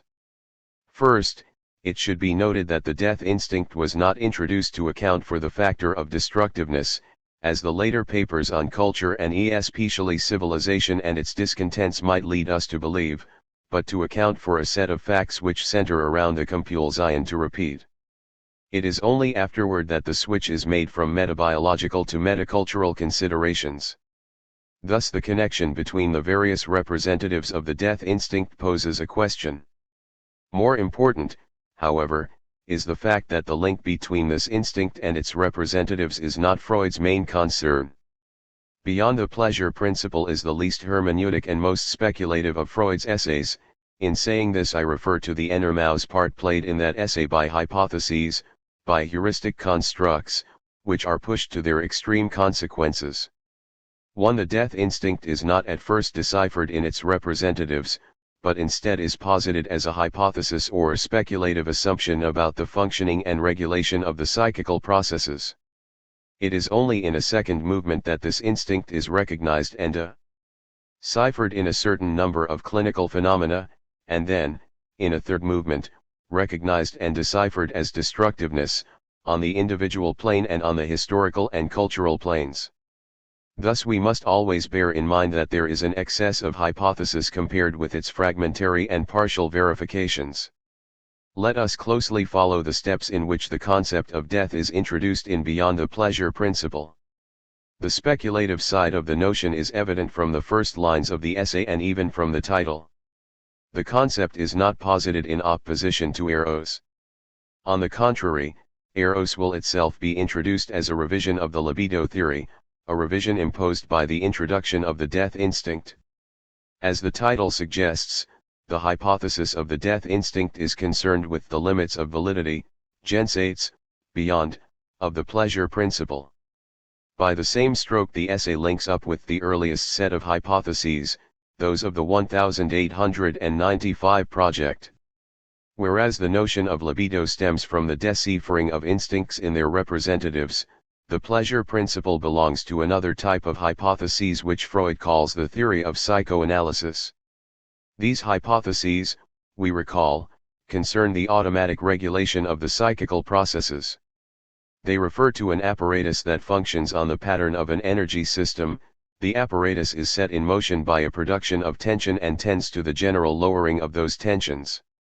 This hypothesis is a quantitative one in that the phenomena of pleasure and unpleasure are related to the quantity of excitation present in the mind, unpleasure corresponding to an increase in the quantity of excitation and pleasure to a diminution. 2. There are therefore two hypotheses. The first concerns the correspondence between feelings of pleasure and unpleasure and the increase in the quantity of excitation. The second concerns the effort of the psychical apparatus to keep the quantity of excitation present in it as low as possible, or at least to keep it constant. The second hypothesis concerns the work of the psychical apparatus and its direction. It is identical with the hypothesis of constancy.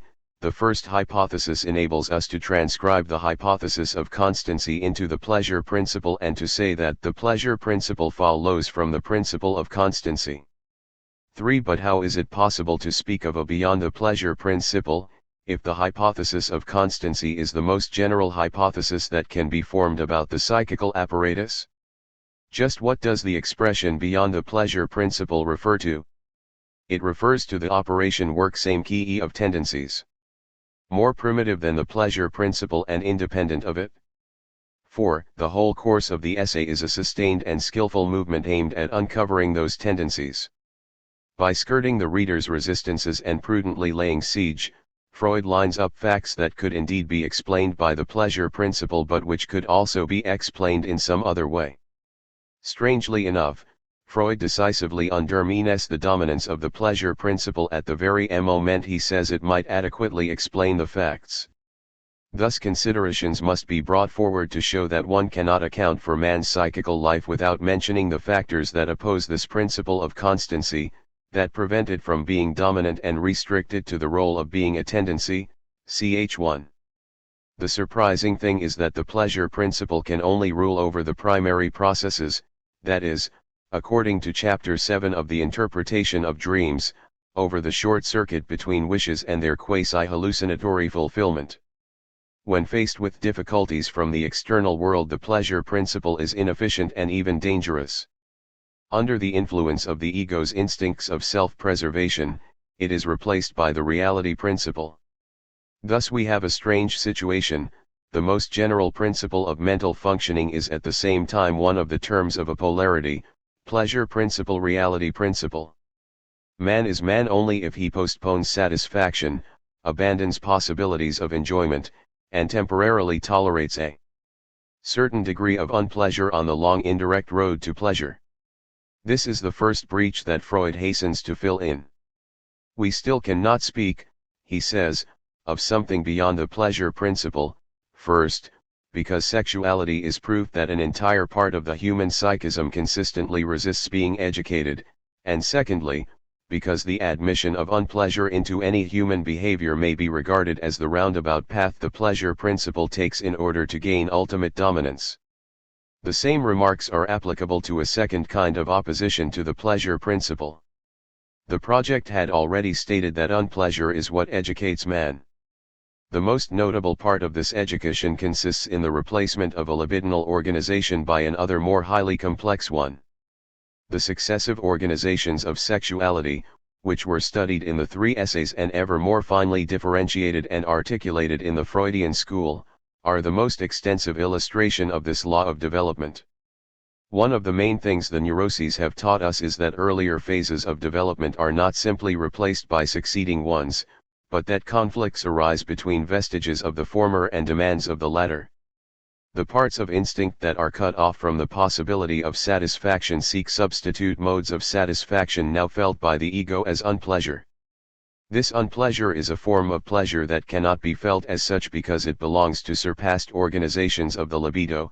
The neurotic suffering belongs to this category of unpleasure.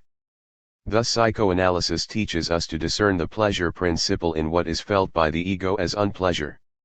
Thus, each of these two exceptions to the pleasure principle can pass as a modification of the pleasure principle. Strictly speaking, the reality principle may be regarded as the roundabout path adopted by the pleasure principle in order to prevail in the end, and neurotic suffering as the mask that the most archaic pleasure adopts in order to assert itself in spite of everything. But it is clear that the circumstances that confirm the pleasure principle are also the ones that weaken it, for it can be conceived only in opposition to what interferes with it.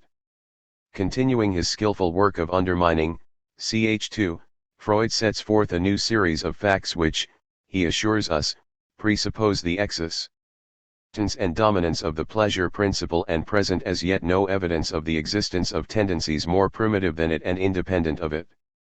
Some of these facts are pathological, others normal. Among the former, Freud considers the case of traumatic neuroses and in particular the war neuroses. Dreams in such cases have the characteristic of repeatedly bringing the patient back into the situation of his accident, showing that he is fixated to his trauma.